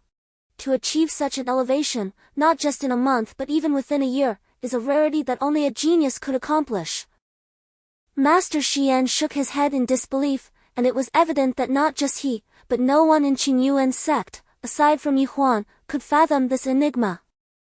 After bidding farewell to Shengguan Jinlong and his companions, Dao Yuanzi and Mu Yuanzi conducted an extensive and thorough inquiry into Huan and Master Wushuan within the Grand Hall of Huan Mountain. "Old Jiu, how do you account for your private rearing of spirits?" Master Wushuan was taken aback, turning to glare at Huan in indignation. "Have you betrayed me?" Dao Yuanzi spoke with utmost seriousness, his words imbued with gravity. Master Wushuan, astonished, hastily clarified, "I have never allowed him to engage with my spirits. It is not advantageous for me to play with your ancient spirits, you know?" Huan gazed at him innocently. "I am but a child. I have yet to even properly hold a girl's hand. Do not divert the topic, Lao Jiu. Confess honestly. How much of your power have you transferred to Huan using the fairy? Did you transfer any?" "Certainly not. No. Huan's prowess has surged directly to the 7th rank of the sage spirit. This is not what we desire. I wish for him to diligently cultivate, to solidify his foundation, so that upon breaking through to the saint spirit level, he can steadily enhance his power." Wu Xianzhenren and Huan suddenly realized that Dao Yuanzi was indeed concerned about this matter. With a quick glimmer in his eyes, Huan promptly declared, "Rest assured, Sect Master, I shall return the power I borrowed from Uncle Jiu immediately." "Excellent. I shall certainly endeavor to cooperate." Wu Xianzhenren was overjoyed. Was this not akin to a windfall? The two of them harmonized beautifully, their sincerity evident. Dao Yuanzi observed this with great satisfaction and subsequently set a deadline, commanding Huan to return all the unlawfully gained power to Wu Xianzhenren within a month. As the disciples exited, they whistled cheerfully, radiating joy, to the extent that Qin Xianzhenren, from a distance, mistakenly believed they had reaped benefits from Dao Yuanzi. Upon stepping out of the Jade Ring Mountain Gate, Wu Xianzhenren promptly extended his hand. "The sect master had instructed me to return a portion of your power. How do you intend to repay it?" "Very well. First lend me the fairy that transformed into the sect master's wife, and I assure you, I will return it. Yi Huan felt a sudden pang of unease. For he no longer possessed an inner core, and it was evident that Zhu Xianjunren sought to ascertain the status of his inner core. Yi Huan certainly could not find an excuse to feign ignorance, claiming that he had attained his inner elixir on the very day he was rescued from that abyss. Cultivating an inner elixir is not as simple as partaking in a meal, it is far from an effortless endeavor. Today, Dao Yuanzi summoned him to elucidate his current predicament, urging him to treat the matter with utmost seriousness, otherwise, he risked being utterly incapacitated by Wu Xianjunren. When Zhu Xianjunren first learned of Yi Huan's ascension to the 7th rank of the immortal spirit, he was momentarily taken aback.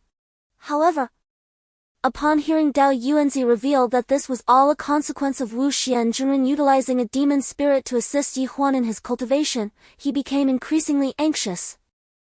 How could this be? It was impossible. Could it be that the spirit detection stone had malfunctioned? He noted that when the spirit detection stone was held above Yi Huan's dantian, it not only failed to reflect the state of his inner elixir, but it exhibited no reaction whatsoever. The spirit detection stone seemed to have transformed into an ordinary rock. Master, such errors with spirit stones are not uncommon. Perhaps we should postpone the examination. Seizing the opportunity, Yi Huan attempted to slip away. No, I have another one, let us test it once more.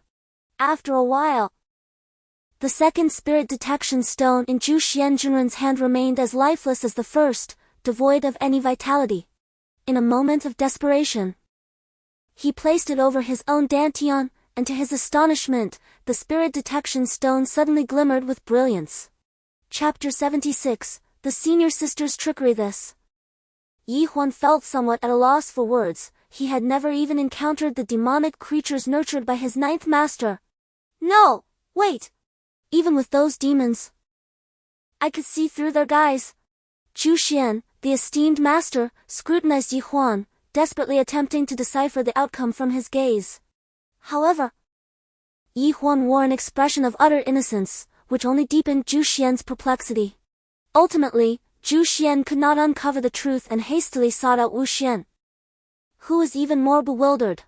In this matter, he had no connection with Yi Huan whatsoever, and he dared not speak too freely regarding the nurturing of spirit beasts, lest the existence of that enchanting creature resembling the headmaster's wife be exposed, leading to even greater troubles. The more Wu Xian displayed such an attitude, the more Zhu Xian was convinced that this 9th disciple was undoubtedly embroiled in some misconduct. With Yi Huan's body in such a state, he was surely complicit. Consequently, Zhu Xian devised various strategies to extract a confession from his 9th disciple, appealing to his emotions and reasoning, enticing him with substantial rewards, while simultaneously resorting to threats, declaring that if Yi Huan encountered even the slightest issue, Wu Xian might find himself facing 3 years of solitary confinement. Wu Xian, visibly disheartened, protested his innocence, nearly begging for mercy. Old 9th, cease your charade. Yi Huan's predicament is undoubtedly your doing. I grant you 1 day to reflect. You must honestly confess what you know. Otherwise, you shall face dire consequences. Yi Huan's standing is not something you, a mere old 9th, can rival. As Zhu Xian departed, he delivered a sharp slap to Wu Xian's face, catching him off guard and leaving him in tears, with half of his face swelling painfully. Who had he offended? Yi Huan, what have you done to bring such calamity upon me? That evening, Zijuan stealthily approached once more. Divine healer, you must devise a method to alleviate the poison coursing through my veins, she implored. Yi Huan replied, this toxin is notoriously difficult to counteract. Logically, the one who tied the bell must be the one to untie it. There must be someone, on this mountain who has inflicted this poison upon you. Once the symptoms manifest, that individual will likely reveal themselves. But what then? Zijuan retorted, her eyes blazing with anger. By that time, I might very well succumb to the poison. Surely not. Yi Huan reassured her. The heart-piercing snake's venom acts rather slowly, initially causing dark spots to appear upon your visage, followed by a gradual loss of memory. Have you no humanity? Zizhuan exclaimed, incensed. You would wait until my face is marred by these dark spots before taking action? Do you take pleasure in watching me transform into a grotesque creature? With that, Zizhuan thrust her hand towards Yi Huan in a fit of rage. Yi Huan remained unmoved, contemplating the nature of the toxin. The heart-piercing snake's venom could only be countered with the fresh roots of the golden money leaf flower, which, according to Milong, grows on Funyo Peak, approximately 300 miles from here. However, Funyo Peak is the stronghold of the Qingyuan Sect, a prominent faction within the Yanqing Empire. The mountain is undoubtedly heavily guarded, making clandestine entry a formidable challenge.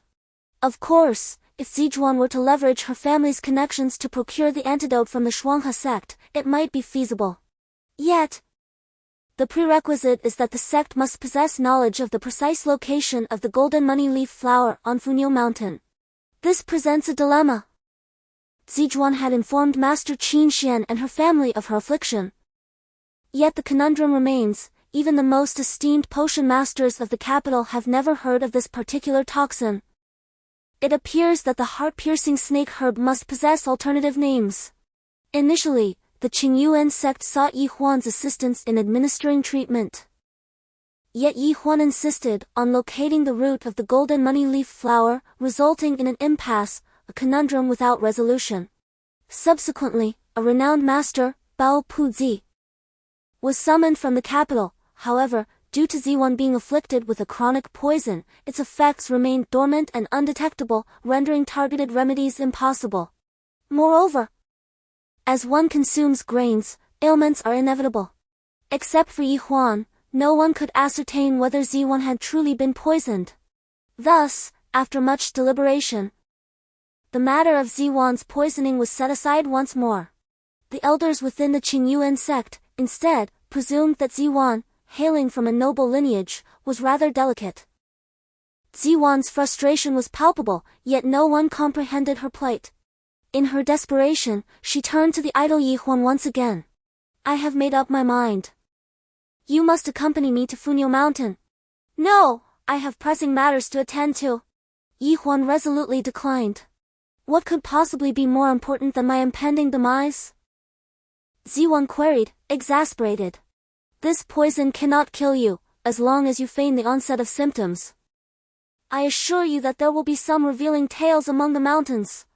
Yi Huan asserted with confidence. Are you suggesting that I merely pretend the poison has taken effect? Zizhuan asked, resigned. Indeed, I have outlined the symptoms for you these past few days. Come, take a look. Yi Huan retrieved from her storage ring a rather crude black drawing, depicting a woman resembling Zizhuan, her face peppered with black spots the size of rice grains. How unsightly! Are you asking me to smear my face with such grotesque markings? Zizhuan retorted indignantly. If you refuse to accompany me to Funyo Mountain, I shall not leave tonight. Your presence in my abode will only tarnish your reputation. Yi Huan shrugged, stating that you may come and go as you please. For I have nothing to lose. Very well, you have said it. Zizhuan clenched her teeth, her face flushed as she began to unfasten her clothing. What are you doing? Yi Huan exclaimed in alarm. I am declaring that you insult me. Just wait until this reaches the master, I shall see how he punishes you. Zizhuan retorted with disdain. Faced with such a fierce and fiery beauty, who would not hesitate to risk everything, Yi Huan had no choice but to concede. Agreeing to accompany her to Funyo Mountain, albeit with one condition, Zizhuan must don male attire. Furthermore, as they descended the mountain, they needed to concoct separate excuses to avoid leaving together, otherwise, onlookers would surely assume they were eloping. Zizhuan nodded in agreement to all terms. Suddenly, Yi Huan realized that Milong was inexplicably excited within him, calling out with fervor. He began to suspect that the one who had poisoned Zizhuan might very well be Milong himself. Milong, of course, denied such allegations. While Yi Huan mused that this creature might have secretly poisoned Zizhuan and then fabricated tales of the heart-piercing snake's venom and the money leaf flower. Nonetheless, no matter how Yi Huan pressed, Milong remained obstinate in his denial. Milong, speak candidly, Do you wish to compel me to descend the mountain and commit murder for elixirs? Brother Huan, regardless of whether we can slay anyone upon descending, do you truly find any significance in remaining upon this mountain?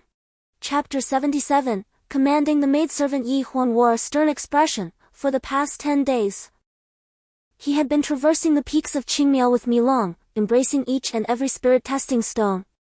Yet he had not encountered any of the stones in Yuhuan Mountain that were imbued with substantial spiritual energy. Certainly, Yi Huan remained unhurried, for he had elevated his prowess to the 7th rank of the sage spirit within a mere month.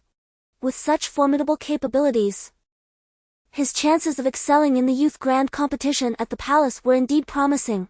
It was not merely a matter of securing a position among the top 3. Attaining first place seemed quite within reach. This sense of ease was the very reason for Yi Huan's calm demeanor. Moreover, to secure a place among the top 3, diligent practice of techniques was imperative. The scripture pavilion of the Qingyuan Sect housed numerous techniques corresponding to the 7th rank of the sage spirit. Among them, one particularly piqued Yi Huan's interest, the 1000 illusion ice leaf slash. This technique's most enchanting aspect lay in its ability to conjure a flurry of ice blades and snow swords with bare hands, bewildering opponents and rendering them defenseless. However, Milong dismissed it as mere embellishment, asserting that it was aesthetically pleasing but lacked practicality. He suggested instead the technique of the centipede, alive yet lifeless. In Milong's eyes, it was all about the bug, and nothing but the bug. Yet, truth be told, Yi Huan secretly believed that the peculiar technique of the centipede, alive yet lifeless was, in fact, more formidable. However, the execution of this spell appeared rather ungraceful, verging on the unsightly, unworthy of refined presentation. This was precisely why Yi Huan hesitated to devote himself to mastering it. The following morning, early on, Yi Huan penned a letter and discreetly descended the mountain. Not far from the mountain gate, he encountered a handsome youth, who gazed at him with fervor.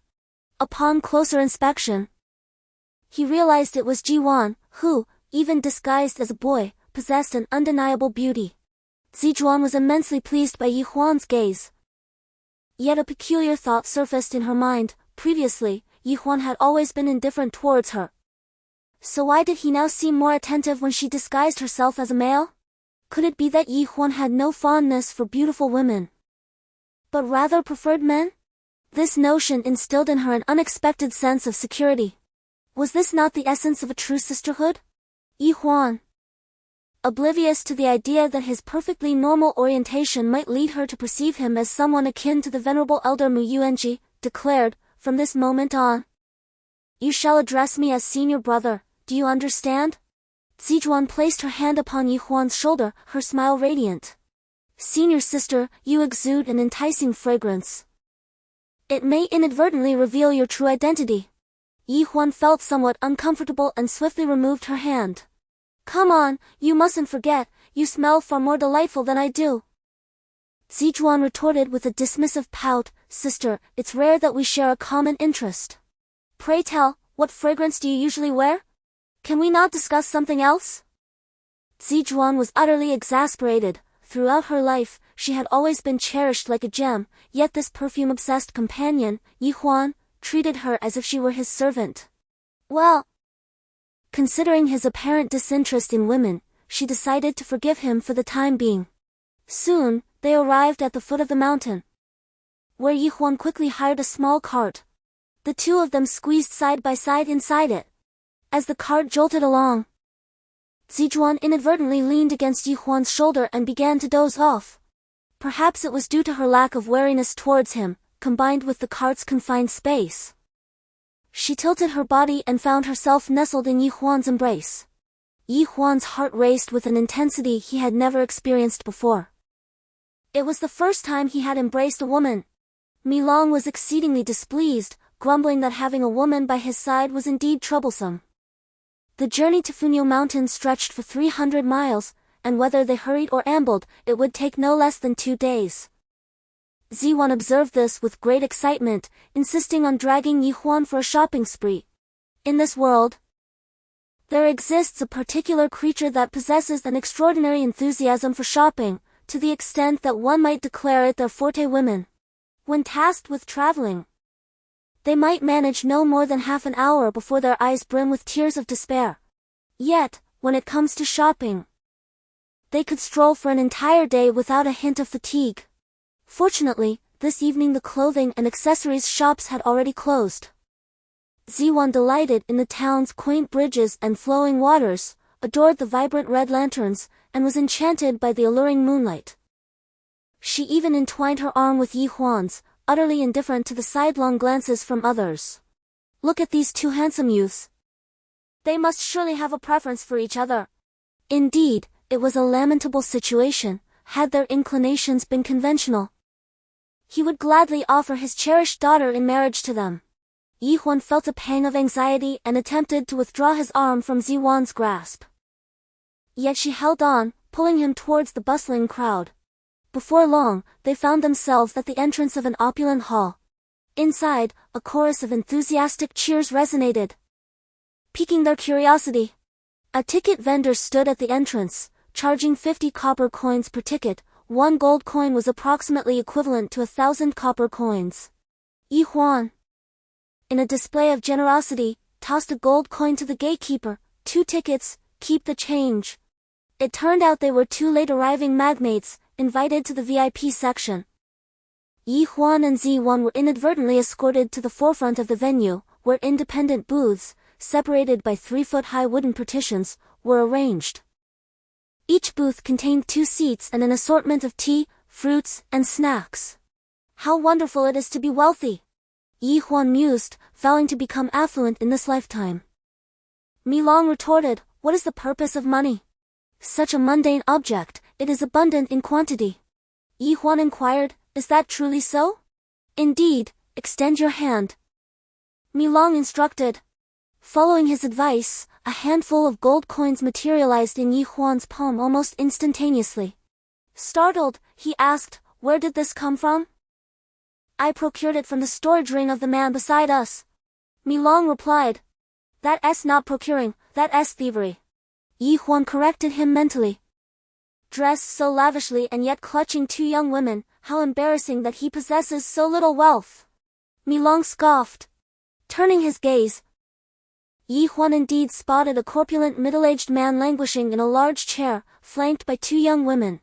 They were of average beauty, their faces heavily adorned with makeup.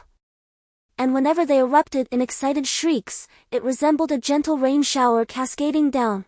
On the stage ahead, entertainers occasionally emerged to showcase their talents, with fire breathers, drummers, and performers imitating the calls of birds. Initially, Huan assumed they were presenting a circus act, but soon enough, they withdrew. It became evident that they were merely there to enliven the atmosphere. The auction is about to commence. Huan alerted. And Huan suddenly realized that they were attending a nighttime auction. In times of yore, when one was impoverished, entering such a place was but a distant dream. Yet, by a stroke of serendipity, Huan found herself wandering into this realm for the first time, her curiosity piqued. The stage was adorned with an array of antiquities, where artifacts such as jade bangles, porcelain, jewels, and ancient coins were periodically displayed. Huan, with a tone of disdain, remarked that these items held little value, some being modern reproductions, while others were mere fakes.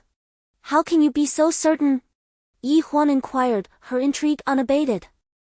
A single gold coin grants access to this elusive chamber. What treasures could possibly reside here? If one were to auction truly valuable items, a thorough verification of assets would surely precede it.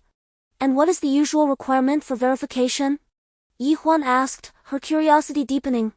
In the most modest of auction houses, one would need at least 1,000 gold coins. Huan replied. Huan instinctively glanced towards the adjacent private box, musing that the rotund individual within possessed merely a handful of gold coins yet still gained entry. Contemplating this, she turned to Milong with earnestness. You mustn't be mistaken. Right? Milong responded. His storage ring is quite small, it genuinely contains only that quantity of gold coins. Practitioners of the mystical arts in the Xixing continent commonly possess storage rings. However, regardless of their size, these rings are exceedingly costly. It is said that the most affordable one, with a spatial capacity of merely 2 feet square, commands a price exceeding 50 gold coins. To an ordinary family, as long as they avoid extravagance, 50 gold coins would suffice for 5 years of sustenance. In contrast, the ring Huan possessed boasted a commendable quality, measuring a substantial 8 feet square, and would fetch no less than 200 gold coins in the marketplace. Huan certainly did not possess such wealth. Last year, during the new generation disciples competition at the gate, he exerted himself to the utmost and secured first place, which earned him the coveted grand prize, the storage ring he now held. Furthermore, even with sufficient funds, one must possess adequate prowess to unlock the capabilities of a high-capacity storage ring. Take, for instance, the middle-aged man beside him, whose abilities were woefully inadequate, merely at the first rank of the sage spirit realm. In other words, he had only just breached the threshold of cultivation. Being a middle-aged man, it was unlikely he would experience significant advancement in his life unless he encountered an extraordinary opportunity. Thus, he could only possess a storage ring of limited capacity. Nevertheless, Huan remained skeptical of Milong's words and inquired further, "Does the middle-aged man's ring contain any valuable treasures, such as gold or silver?" Milong replied, "There are a few sheets of paper." "What value do sheets of paper hold?" Huan asked, somewhat surprised. "Are they talismanic paper? Are there any spells inscribed upon them?" "No spells, hence they are not talismanic paper." "If they were not talismanic paper, then what could they possibly be?" Huan muttered under his breath, "I do not know." Just then, 2 burly men, clad in identical attire, approached. These men appeared to be enforcers from the auction house. Their expressions were grave, and one particularly imposing figure arrogantly pointed at Xuan, bellowing, You too! Vacate your seats immediately." Huan's countenance darkened. What kind of attitude was this? They had indeed purchased tickets for 1 gold coin each to be brought here. Abruptly, without provocation, they were being ordered to leave. "What do you take us for?" Huan asked coldly. "What if we refuse to vacate? Do not blame us for our lack of courtesy." The brute named Lu Biao promptly rolled up his sleeves and reached out to seize Huan's wrist. With a slight flick of his palm, Huan unleashed a surge of force. Bang! Despite Lu Biao's imposing stature, he was merely a clumsy oaf, and with just a hint of Huan's strength, he was immediately sent sprawling backwards. Observing the unfolding scene, another thug hastily retreated, seeking assistance. The onlookers in the crowd erupted into a clamor, whispering among themselves, "This young gentleman is dressed quite elegantly, no wonder his bodyguard is so formidable. It seems this young master is no ordinary person. The owner of the Dongguang auction house may find it hard to contend with him today." Huan was taken aback and instinctively glanced down at his modest, coarse garments. Truly, these people have a penchant for looking down on others. Xuan, quite pleased, remarked, "Huan, when venturing out, one's attire is of paramount importance. Others perceive you merely as my subordinate. Are you convinced now?" Huan frowned, while a middle-aged man nearby immediately began to ingratiate himself with Xuan. "Young sir, from whence do you hail? Your bodyguard possesses impressive skills, where did you procure him? Might you assist me in acquiring one as well?" Xuan provocatively inquired. "It seems the young sir is new and unaware of who Chui is. Feel free to inquire around. I am none other than the esteemed boss Chui of the Golden Pond's foremost salt gang. Often referred to in the underworld as Chui Million. Perhaps you might part with your bodyguard and name your price." The middle-aged man, surnamed Chui, truly regarded Huan as a mere bodyguard. "Get out of here!" Huan's expression darkened, revealing his displeasure. Moments ago, Milong had extracted merely a handful of coins from him, yet this fellow dares to pose as a formidable figure. Indeed, the 2 ruffians, their bodies trembling with indignation, immediately radiated an air of arrogance. "You, young man, why must you offend us? the esteemed Chui. Today, do not blame us for our lack of courtesy. Such verbose nonsense. Yi Huan rose and unleashed 2 swift strikes akin to the black tiger's heart-seeking claws. Bang! Bang! The 2 thugs were promptly sent crashing to the ground once more. How audacious for mere practitioners of the 2nd rank of the sage spirit to behave in such a manner! Yi Huan shook his head. Pondering whether the world had truly changed, did they not notice his prowess at the 7th rank of the sage spirit when he had dispatched that lackey? The 2 bodyguards writhed on the floor, groaning in agony, while Boss Chui's expression shifted dramatically. He hastily pushed aside the 2 women clinging to him and shrank into the corner of the private box. Perhaps fearing that Yi Huan would turn his attention towards him next. Yi Huan, you are simply magnificent. Ziwan clapped her hands in delight. The onlookers, reveling in the spectacle, cheered joyfully, some exclaiming, "What luck today! We haven't even begun, and we've already witnessed a thrilling bout." Just then, a new group approached swiftly. Leading them was an elderly man, donned in a scholar's cap, his beard flowing down to his chest.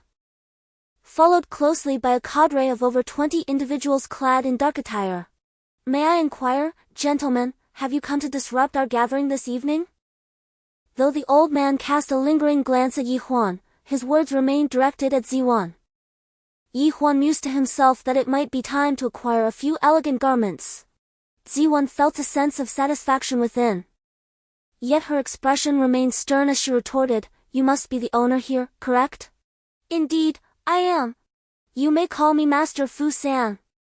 The elderly man raised his hand and continued, "If you two are here to conduct business, I welcome you. However, should you intend to cause trouble, I shall have no choice but to summon someone to maintain order. Of course, we are here for business, otherwise, what purpose would we have in coming here?" Ziwan replied, "Since you are here for business, you must adhere to my rules." "What rules?" "To gain entry to the VIP seating, you must first have your financial credentials verified." "May I inquire if you have sufficient funds?" Master Fu San asked. "How much is required?" "A minimum of 10,000 gold coins." Fu San smiled faintly, a hint of disdain flickering in his eyes. 10,000? Such a large sum? Ziwan was momentarily taken aback, turning to glance at Yi Huan. Perhaps she felt she was the true proprietor and should not seek Yi Huan's opinion. For she knew him well, it was unlikely he could produce even 10 gold coins, let alone 1,000. Ziwan certainly did not believe that Yi Huan had bribed Shengguan Jinlong with 3,000 gold coins yesterday. She preferred to think that his purse was filled with mere stones. In fact, she doubted he could muster even 3,000 copper coins. Why should there be such a stringent verification? Have they all been assessed? Ziwan was quick to respond, immediately pointing to the wealthy Boss Chui seated in a nearby box. Boss Chui is immensely wealthy and would not typically require verification. However, he voluntarily presented a banknote, which we have already verified. Upon hearing this, Boss Chui instantly perked up. "I have not only verified it but also brought along 100,000 silver notes for validation." "You, young man, appear to be incapable of carrying even 10,000 gold coins. How embarrassing this must be for you." "Ha ha ha." Ziwan's expression darkened as she quickly reached out to touch Yi Huan, signaling him to hasten their departure to avoid becoming the subject of ridicule. However, Yi Huan unexpectedly remarked, "Young master, what does a mere 10,000 gold coins signify? Did not the master provide you with a silver note before you left today?" "Did my father give a silver note?" Ziwan gazed at Yi Huan with suspicion, perplexed by his intentions. "Is this not so? Young master, present it for their inspection." Yi Huan extended a silver note to her. Upon receiving it and inspecting, Ziwan's eyes widened in astonishment. "That Tong money vault? 50,000 taels? You actually possess. The master fears you may misuse it, hence he entrusted it to my care. Young master, he often mentions your lavish spending. With 10,000 gold coins in your possession, you might exhaust it within 3 days. Although the master earns abundantly, your extravagant habits undoubtedly place him under pressure." As Yi Huan spoke, Ziwan became increasingly bewildered. The onlookers, all wide-eyed, including the shopkeeper Cui, muttered in disbelief, "Goodness! To spend 10,000 gold coins in merely 3 days is indeed extravagant." Yi Huan continued, "Young master, as one destined to wed a princess, such expenditure is unwise. If word reaches her ears, she may grow disenchanted with you." The crowd erupted in astonishment once more. No wonder he is so affluent. It turns out he hails from a noble family. Were it not for his esteemed status, he would dare not disrupt the territory of Master San. Observe that young bodyguard. His remarkable skills at such a tender age are truly impressive. Who, apart from a scion of a prestigious family, could afford his services? Ziwan shot a glance at Yi Huan, her voice barely above a whisper, "Marry what princess?" "She is..." Her words trailed off, and she fell silent, leaving her intentions unclear. Master Fu cast a sidelong glance at the silver notes in Ziwan's hand, his face breaking into a broad smile. "By your accent, you hail from the capital, I presume?" "Indeed," came the reply. "Ah, I must confess my oversight, I was unaware of your esteemed presence. Please, take a seat. Should you desire anything, do not hesitate to voice your wishes." Master Fu chuckled, then, feigning mystery, he winked at Ziwan and lowered his voice. "I am aware that gentlemen from distinguished families tend to act discreetly, shunning the limelight. Therefore, I shall refrain from inquiring about your identity. Should I inadvertently offend you today, I beg your forgiveness." The 2 young ladies who had accompanied him promptly followed. To Yi Huan and Ziwan's astonishment, a flamboyantly dressed young gentleman soon joined them, fanning himself with a folding fan. At first glance, his attire bore a resemblance to Ziwan's. His features were relatively handsome, yet his eyes flitted about restlessly, imparting an unsettling impression. Mi Long remarked, "This individual possesses a 5th-grade talent." Yi Huan harbored no doubts about this assessment. As his physique underwent transformation, his perception sharpened considerably. Previously, he could only discern the essence of others after they had unleashed their powers, but now his vision had markedly improved. He could even detect subtle changes in the aura of others, thereby revealing the realm in which they resided. Previously, it is likely that the gatekeeper mistook them due to the resemblance between Zijuan and the young man, which led to a careless oversight in bringing them here. As the young man took his seat, he smiled at Zijuan and remarked, "I have encountered many dignitaries, yet none quite like you." Zijuan curled her lip in disdain, replying, "Your lack of exposure is evident if you've never seen someone of my caliber." "Humph, the 3rd son of the capital. A mere trifling figure, ranked at the bottom." "You are Liu," Zijuan suddenly exclaimed. "It seems you possess some discernment." The young man, Liu, proudly raised his chin. "What is your name?" I am Ez." Zijuan cleverly borrowed the surname from Yihuan. Chapter 8, An Unintentional Elopement. Liu and Zhuang Feng, both distinguished sons of the capital, would only bring trouble by attempting to forge a connection at this moment, rather than any advantage. Furthermore, in her earlier panic, Zijuan had inadvertently revealed her feminine voice. Even amidst the cacophony surrounding them, it was unlikely to go unnoticed. After all, Liu was a skilled practitioner of the 5th rank, and he must have discerned her true voice. "You are a woman, are you not?" Liu inquired nonchalantly, a glimmer of mischief dancing in his eyes. Zijuan lowered her head, instinctively leaning toward Yihuan. "You must be exceptionally beautiful. What could compel you to be so familiar with a mere servant? Could it be that you have eloped?" Liu asked with a smile that seemed both playful and predatory. "You are overly inquisitive," Yihuan interjected, placing a hand on Zijuan's shoulder, having already sensed the predatory glint in Liu's gaze. Yihuan had no choice but to employ such actions to dispel his shameless thoughts.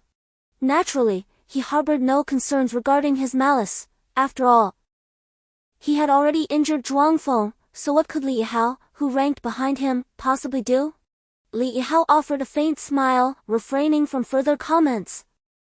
and turned his gaze towards the stage, as if nothing had transpired.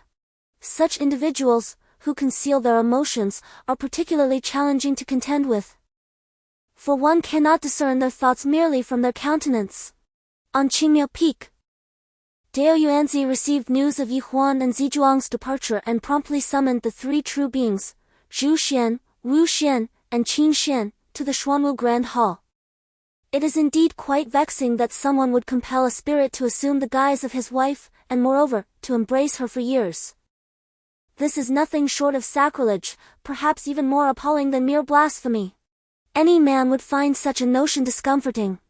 Now that Yi Huan had departed, a great burden was finally lifted from Wu Xian's heart. The sect had never opposed their relationship. Why, then, the need for elopement? Dao Yuanzi felt a twinge of irritation.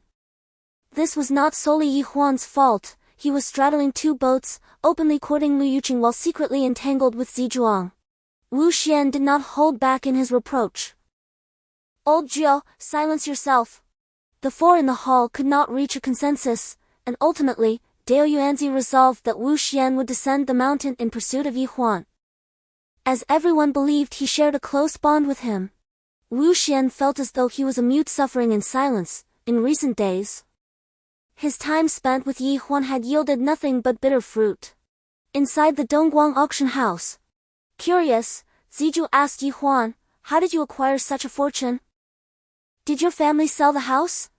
Is your sister Chunmiao's dilapidated residence truly worth so much?" Zizhu was, of course, incredulous. "In my hometown, there are vast fields and towering buildings." "Oh, how do you know where my sister Chunmiao lives?" "We have visited her." Zizhu, accompanied by Lu Yu, had gone to see Chunmiao primarily to expose Yi Huan's impoverished identity. Thus, when Yi Huan unexpectedly brought it up, she felt a twinge of discomfort. "What was your purpose in visiting my sister?" Yi Huan inquired, astonished. "We went to see if she is beautiful." "Must I seek your approval for that?" Zizhu retorted, crossing her arms. "Humph, you haven't honestly told me where you acquired all this money." Unable to disclose the truth, she quickly turned the tables. "In my hometown, there are thousands of acres of fertile land." "I refuse to listen." Zizhu covered her ears and playfully accused, "You're simply being unreasonable." A glimmer of amusement appeared in Yi Huan's eyes. In reality, besides the 50,000 silver note in his possession, he also held two others, amounting to 20,000 and 30,000 respectively. He was taken aback by how affluent Boss Chui, who dealt in salt, appeared to be. Throughout his life, Yi Huan had never encountered such a substantial silver note, known to be universally accepted at the Datong money exchange. It was said that the note was recognized solely by its face value, not by the individual holding it. Anyone presenting the note could effortlessly withdraw gold coins from the exchange.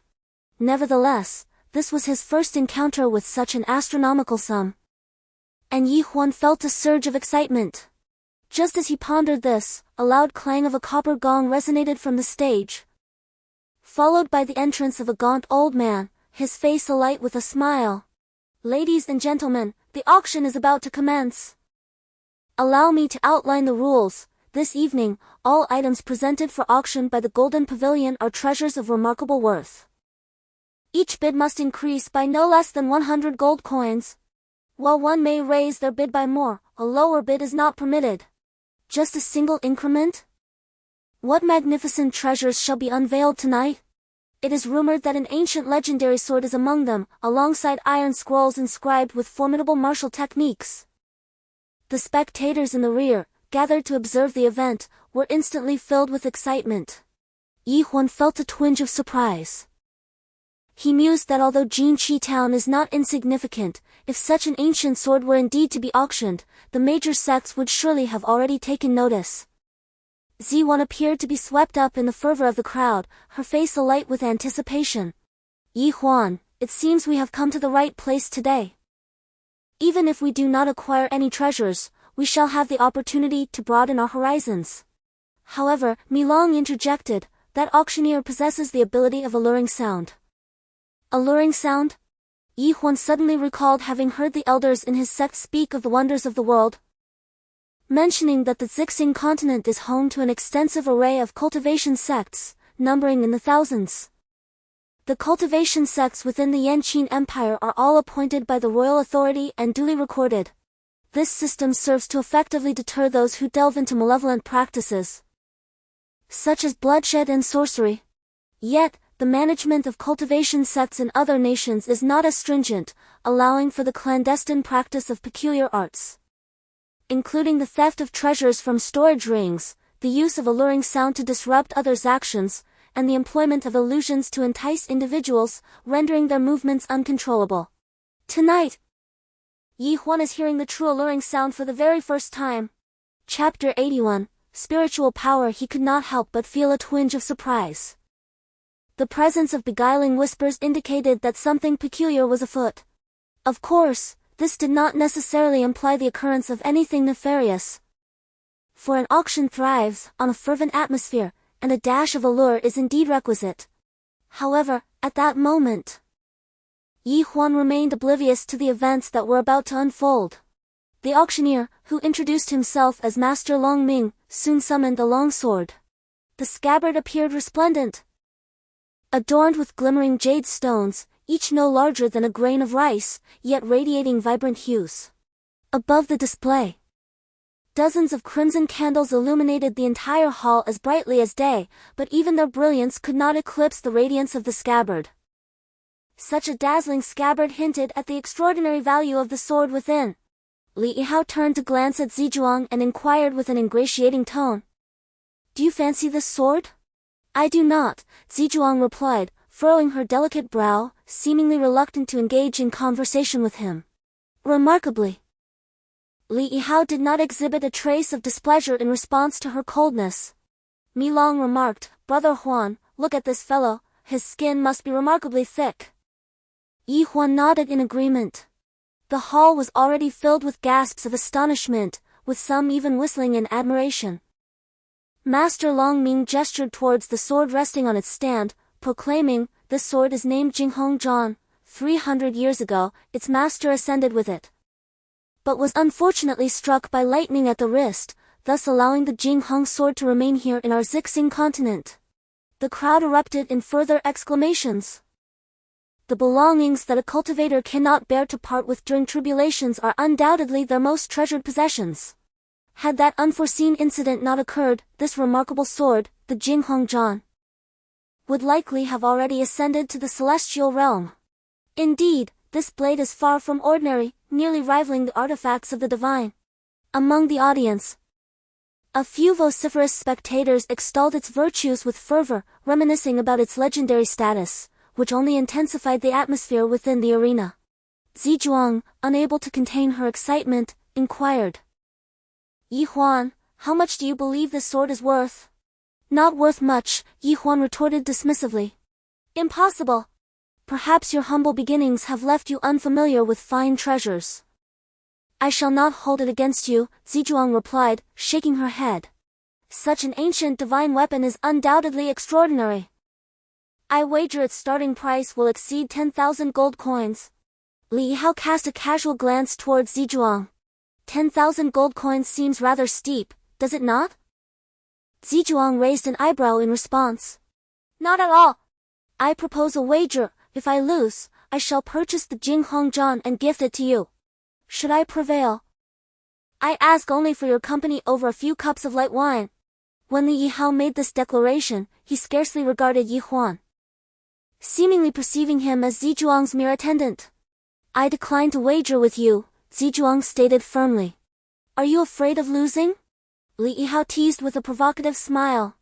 Suddenly, a foul shoe was hurled from behind, striking Li Yihao squarely on the head. He was momentarily stunned, overwhelmed by an unbearable stench. Changing color, he raised his hand to retaliate before the shoe even hit the ground. Turning, he shouted angrily, "Who dares to throw this at me? Are you tired of living?" The shoe unexpectedly veered through the air and struck Master Long Ming squarely in the face. In an instant, Master Long Ming was furious, exclaiming, "Who the hell threw that at me?" "It was him. this young master here must consider the Jingheng slash to be worthless. Initially, the audience's attention was fixated on the stage. But as the shoe flew from Li Yihao's hand, some sharp-eyed individuals quickly discerned the culprit. Master Longming, his expression darkening, inquired, "What discontent do you harbor towards me?" Li Yihao replied solemnly, "That shoe was thrown at me by someone else. Even if someone threw it at you, you ought not to throw it at me." Master Longming retorted. Li Yihao, wearing a somber expression, chose silence, perhaps wishing to maintain his elegant demeanor before Zizhuang. Master Longming, dissatisfied with this attitude, contemptuously glared at Li Yihao and then muttered, "You appear to be well-dressed and respectable, yet you possess such lowly qualities." Li Yihao's face turned a deep shade of anger, and he abruptly rose to his feet. "Master Longming, this young Master Li seems eager to challenge you," Yi Huan remarked with a smile. "A challenge? Then let it be." Master Longming scoffed. Li Yihao stammered, feeling anxious. "You old fool, truly a long-lived old man hanging himself," shouted a man standing beside Li Yihao. "Someone is deliberately causing trouble. Where are the guards? Throw them out." Master Longming bellowed in fury. Immediately, several burly men in black rushed over, and the situation began to spiral out of control. At that moment, Master Fu San leaped onto the stage and proclaimed loudly, "Master Longming, please temper your anger. And young Master Li, take your seat. The personal grievances between you may be addressed after the auction concludes." Mi Long was indeed correct, after attaining a formidable physique. The cultivation of spiritual power became significantly more manageable. Over the past month, Yi Huan had been unable to engage in regular cultivation. Aside from absorbing the ethereal energy contained within the roots of celestial herbs, in his leisure, he sought out several texts on the cultivation of spiritual power in the library. One particular tome, appearing rather antiquated, was titled The Sea of Consciousness. Its cover was coated in dust, suggesting it had not been perused in many years. This was not surprising, for on the Purple Star continent, the majority of cultivators devoted their energies solely to enhancing their martial prowess and honing their techniques, rarely engaging in the cultivation of spiritual power. The rationale was quite straightforward. The cultivation of spiritual power is both mentally and physically taxing, offering little advantage in practical combat. Spiritual power is delineated into 4 realms: the Sea Spirit Realm, the Vast Spirit Realm, the Heavenly Spirit Realm, and the Void Spirit Realm. Only at the pinnacle of these stages can one influence the actions of cultivators at the Sage Spirit level. In other words, even if one reaches the apex of the Sea Spirit Realm, they can merely command ordinary mortals. Even at the utmost expression of spiritual power, its impact on cultivators of the same level remains minimal, at best serving to disrupt their focus or momentarily hinder their movements, thereby causing errors when casting their techniques. Chapter 82, The Art of Deception. Even cultivators of the Sage Spirit level only skim the surface when it comes to the cultivation of spiritual power. The release of mental energy also expends a considerable amount of magical power. Typically, cultivators of the Sage Spirit level seldom dedicate their precious time to the refinement of mental strength. It is only the peculiar Yi Huan who, lacking a cultivation method and seeking to alleviate his boredom, has embarked on the cultivation of mental prowess. The cultivation of mental energy is fundamentally rooted in one's personal understanding of nature and the enhancement of one's will, bearing no essential relation to the meridians within the body. When Yi Huan first recognized this concept, he felt as though he had discovered a treasured gem, for at least he had regained the sensation of cultivation. Magical techniques differ from cultivation. They require only continuous practice to be adeptly employed in battle. Conversely, absorbing the spiritual energy of heaven and earth allows for the continual improvement of one's physical capabilities, as skin, bones, and flesh gradually strengthen, thereby enhancing one's power step by step. Had Yi Huan's body not been altered by Mi Long, he would have been reluctant to sacrifice the substantial for the trivial. After all, no matter how formidable one's mental strength becomes, a lack of tangible improvement in the physical body would lead to significant disadvantages in confrontation. Moreover, the ultimate objective of all cultivators is to withstand the heavenly tribulations. Without a sufficiently robust body, the prospect of overcoming such trials becomes bleak.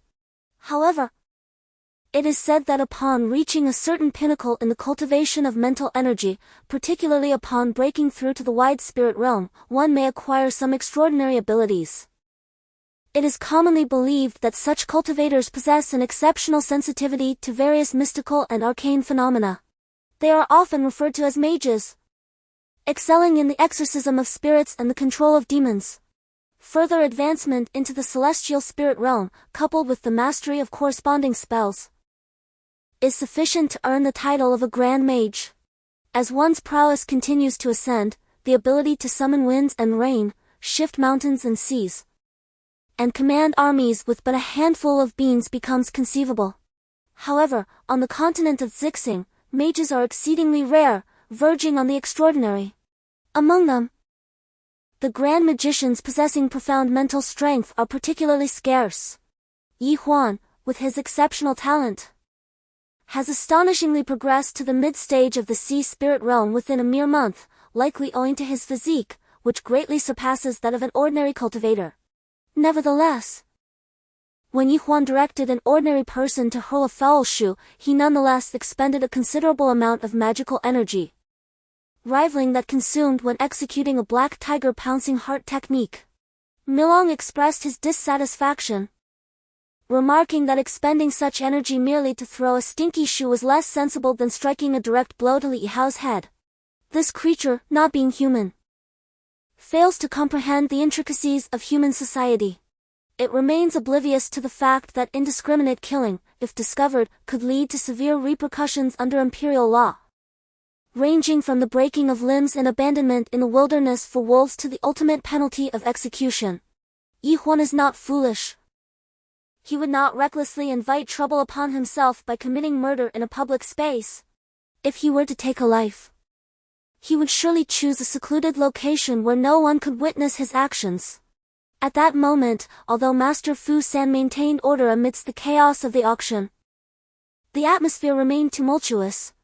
Master Longming's grievances lingered, and Li Yihao shared a similar discomfort, as the two exchanged hostile glares. In his ire, Master Longming might have inadvertently omitted a zero from his bid. Regardless of how low the starting price may be, it does not affect the final transaction price. Master Longming was deliberately venting his frustrations. Zijuan was greatly astonished, while Li Yihao's expression turned somewhat awkward. Just moments ago, he had boasted to Zijuan that the starting price for the golden rainbow sword would be no less than 10,000 gold coins.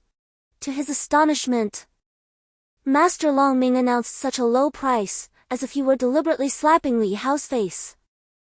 Could it be that this old man overheard our conversation and intentionally quoted such a price to humiliate me? Li Yihao's face darkened, and he muttered through gritted teeth, "Ladies and gentlemen, please be quiet. I feel it necessary to elucidate regarding this price." At that moment, Master Fu raised both hands, gesturing for calm. Gradually, the clamor in the room subsided. With a beaming smile, Master Fu proclaimed, "At Dongguang Auction House, we pride ourselves on operating with integrity, treating all our patrons fairly, and never offering subpar goods as premium. Thus, we feel compelled to clarify the condition of this sword to everyone." "What does that mean?" The crowd was left in confusion. "It is this: although this sword was crafted by a master of cultivation, it possesses a significant flaw. When the original owner ascended, the sword fell to the ground and was unfortunately struck by a lightning bolt, damaging its core.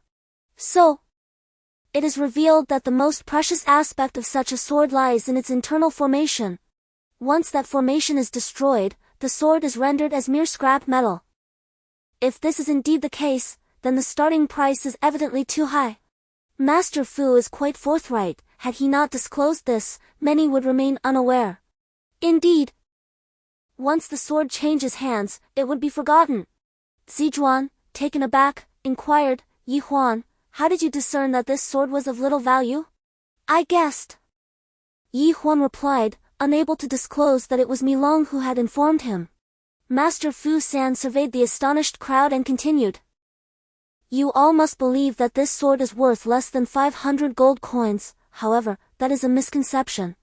Initially, this sword lacked a sheath, and it was only after it came into our possession that we sought the expertise of a skilled craftsman to create this exquisite sheath, which has been adorned with over 500 gems and jade stones. While these gems may appear rather ordinary, do they truly warrant a price of 500 gold coins? The assembly murmured in skepticism. Chapter 83, Deceiving with Authenticity. This jewel-encrusted sheath, though not truly worth 500 gold coins, carries a significant legacy as it was left behind by a venerable cultivator during their tribulation, a treasure of remarkable collectible value. Wouldn't you agree? Master Fu San boasted loudly. The crowd erupted in disbelief once more, each person convinced that purchasing such a worthless sword held little merit, even if someone desired to collect it. They would hardly be inclined to pay such a sum. Master Fu San ceased his explanations, gesturing to Master Longming, who then took a few steps back, indicating that his work could commence. Master Longming nodded, struck the wooden mallet, and proclaimed, 500 gold coins, does anyone wish to place a bid? After repeating his question twice with no hands raised, he sighed and gestured to the individuals at the back of the stage, possibly signaling them to come and retrieve the item. The crowd quietly speculated that this golden rainbow slash was likely to remain unsold. Suddenly, a voice pierced through the murmurs, I bid 500 gold coins.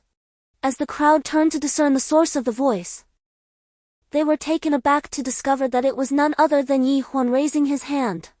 Master Longming displayed a glimmer of joy, promptly seizing the wooden hammer to call out, is there anyone willing to raise the bid? A wave of astonishment swept through the assembly, with murmurs circulating, indeed. This young master from the capital is affluent, even his servant is willing to spend 500 gold coins on a worthless sword. Ziwan, feeling a twinge of urgency, quickly inquired of Yi Huan, are you truly considering this purchase? Yi Huan nodded, prompting Ziwan to pout in exasperation. Such relics left behind by cultivators during their tribulations are plentiful in the Pearl Sword workshop of the capital.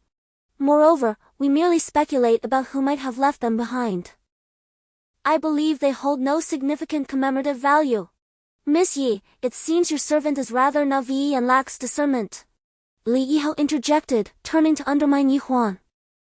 Ziwan felt a flicker of displeasure but restrained herself, recalling that he was one of the 3 young masters of the capital and was well acquainted with her cousin, Zhuangfeng.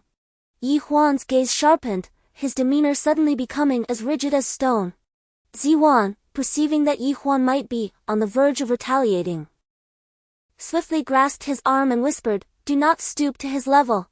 Yet, before she could finish her sentence, a foul shoe came hurtling from behind, striking Li Yihao squarely on the head.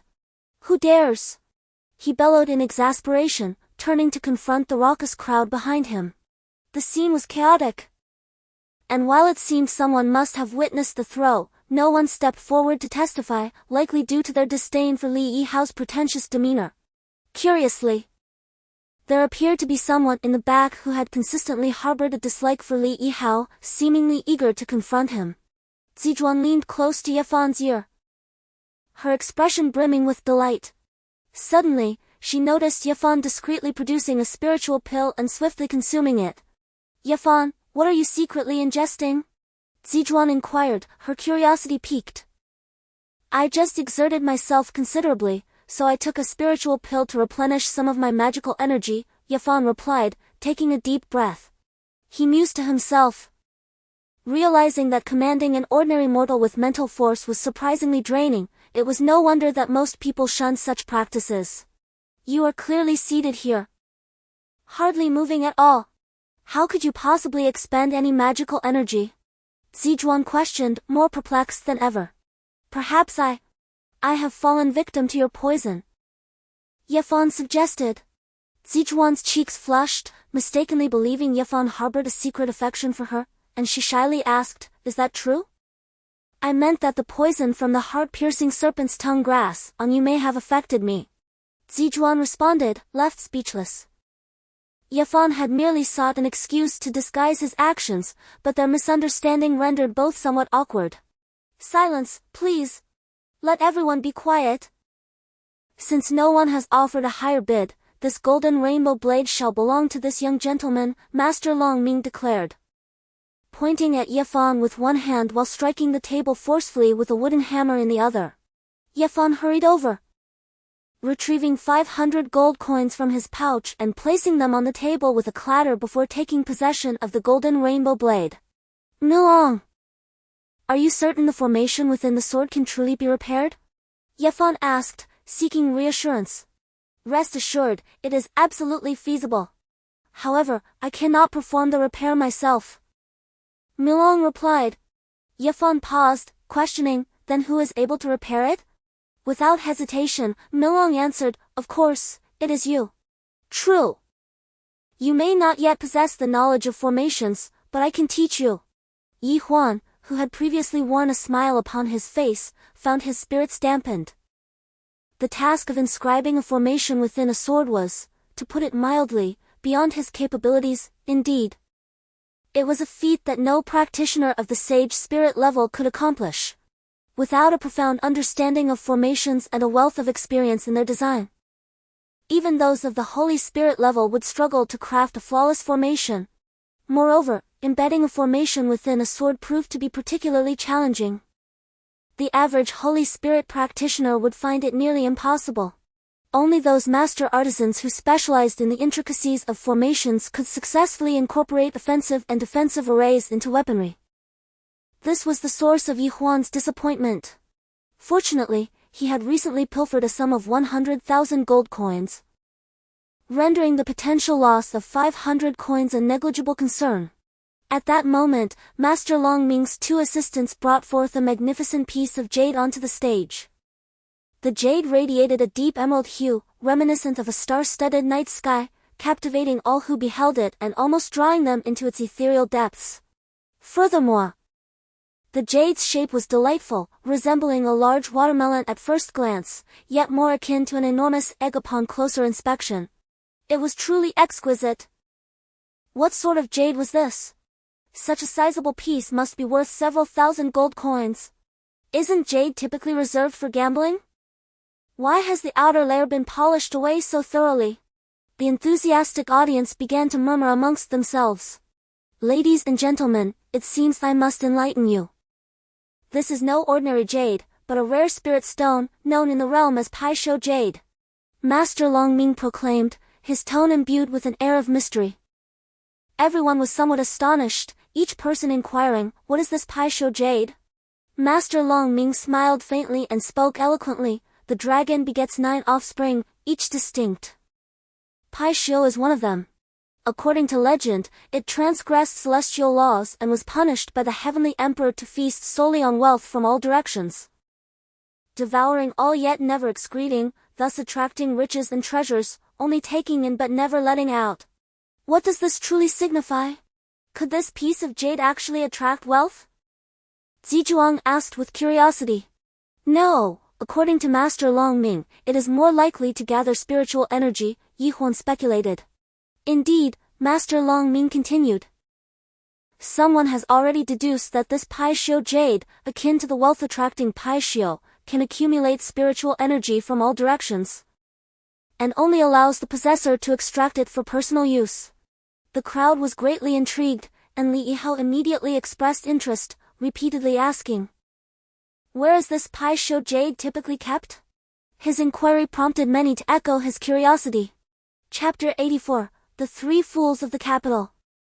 If the Paisho jade can indeed absorb spiritual energy, it is evident that it should be placed in a sacred location to gather even more. It is well known that in the Zixing continent, there exists an exceedingly perilous region inhabited by formidable beasts, which is also a paradise for demons. At this point, Master Longming smiled subtly, casting the answer into the crowd. Brother Huan, his enticing words are becoming quite persuasive, Huan thought, suddenly awakening. Realizing he had nearly fallen for the trap, he glanced back at Zizhuan, noticing she was utterly captivated, her eyes gleaming with admiration as she gazed at the Paisho stone. The spectators in the arena were vociferously clamoring. Such an exquisite pseudo jade must fetch an exorbitant price. It is rumored that the spiritual energy stored within this pseudo jade could effortlessly elevate two cultivators of virtuous spirit first grade to the saint spirit level. Astonishing! Master Long Ming, please announce the reserve price forthwith. Yi Huan observed that Li Yihai, too, seemed to be in a state of frenzied excitement. He rubbed his hands together, displaying a resolute determination to acquire the pseudo jade. Mi Long remarked, he has driven these people to madness. This so-called pseudo jade is nothing more than a disguised appraisal stone. The spiritual energy it contains is less potent than that released by 10 yuan yang inner pills. Yi Huan mused that 10 yuan yang inner pills would amount to less than 100 gold coins, while an appraisal stone of decent quality would be worth, at most, 300 gold coins. Unexpectedly, Master Longming opened with an astounding reserve price, 30,000 gold coins. How ruthless! An item with a total value not exceeding 400 gold coins was inflated to 30,000 gold coins in one fell swoop. And that was merely the reserve price. The hall erupted into a frenzy. The salt merchant, Boss Chui, immediately raised his hand. I bid 35,000 gold coins. Li Hai cast a scornful glance, then turned to smile suavely at Zizhuan, before leisurely raising his hand. 40,000. Boss Chui, unwilling to concede, promptly raised his hand again. I bid 50,000. Li Yihai hesitated, furrowed his brow, and said, 55,000. I bid 60,000. Boss Chui did not hesitate for a moment, perhaps intending to overwhelm Li Yihao with his imposing presence. Yi Huan mused to himself, these two fools are indeed willing to spend lavishly. Zizhuang gasped in astonishment, exclaiming, these individuals are exceedingly wealthy, surpassing even the affluent merchants of the capital. On stage, Master Longming continued to passionately shout, is there anyone willing to bid higher? 60,000 once, 60,000 twice. Li Yihao clenched his teeth, his raised hand trembling slightly. However, before he could voice his bid, a rather inconspicuous young man from the nearby VIP section suddenly called out, 70,000. In an instant, Li Yihao slumped in his chair, resembling a deflated balloon. As it was evident that this price had reached the limits of his financial capacity, Boss Chui immediately shouted at the young man, young Master Ning, if you dare to contend with me, your father's business will be in jeopardy. The young man, referred to as young Master Ning, turned beet red. Clearly intimidated by the threat, Boss Chui let out a cold chuckle, declaring, I bid 70,100.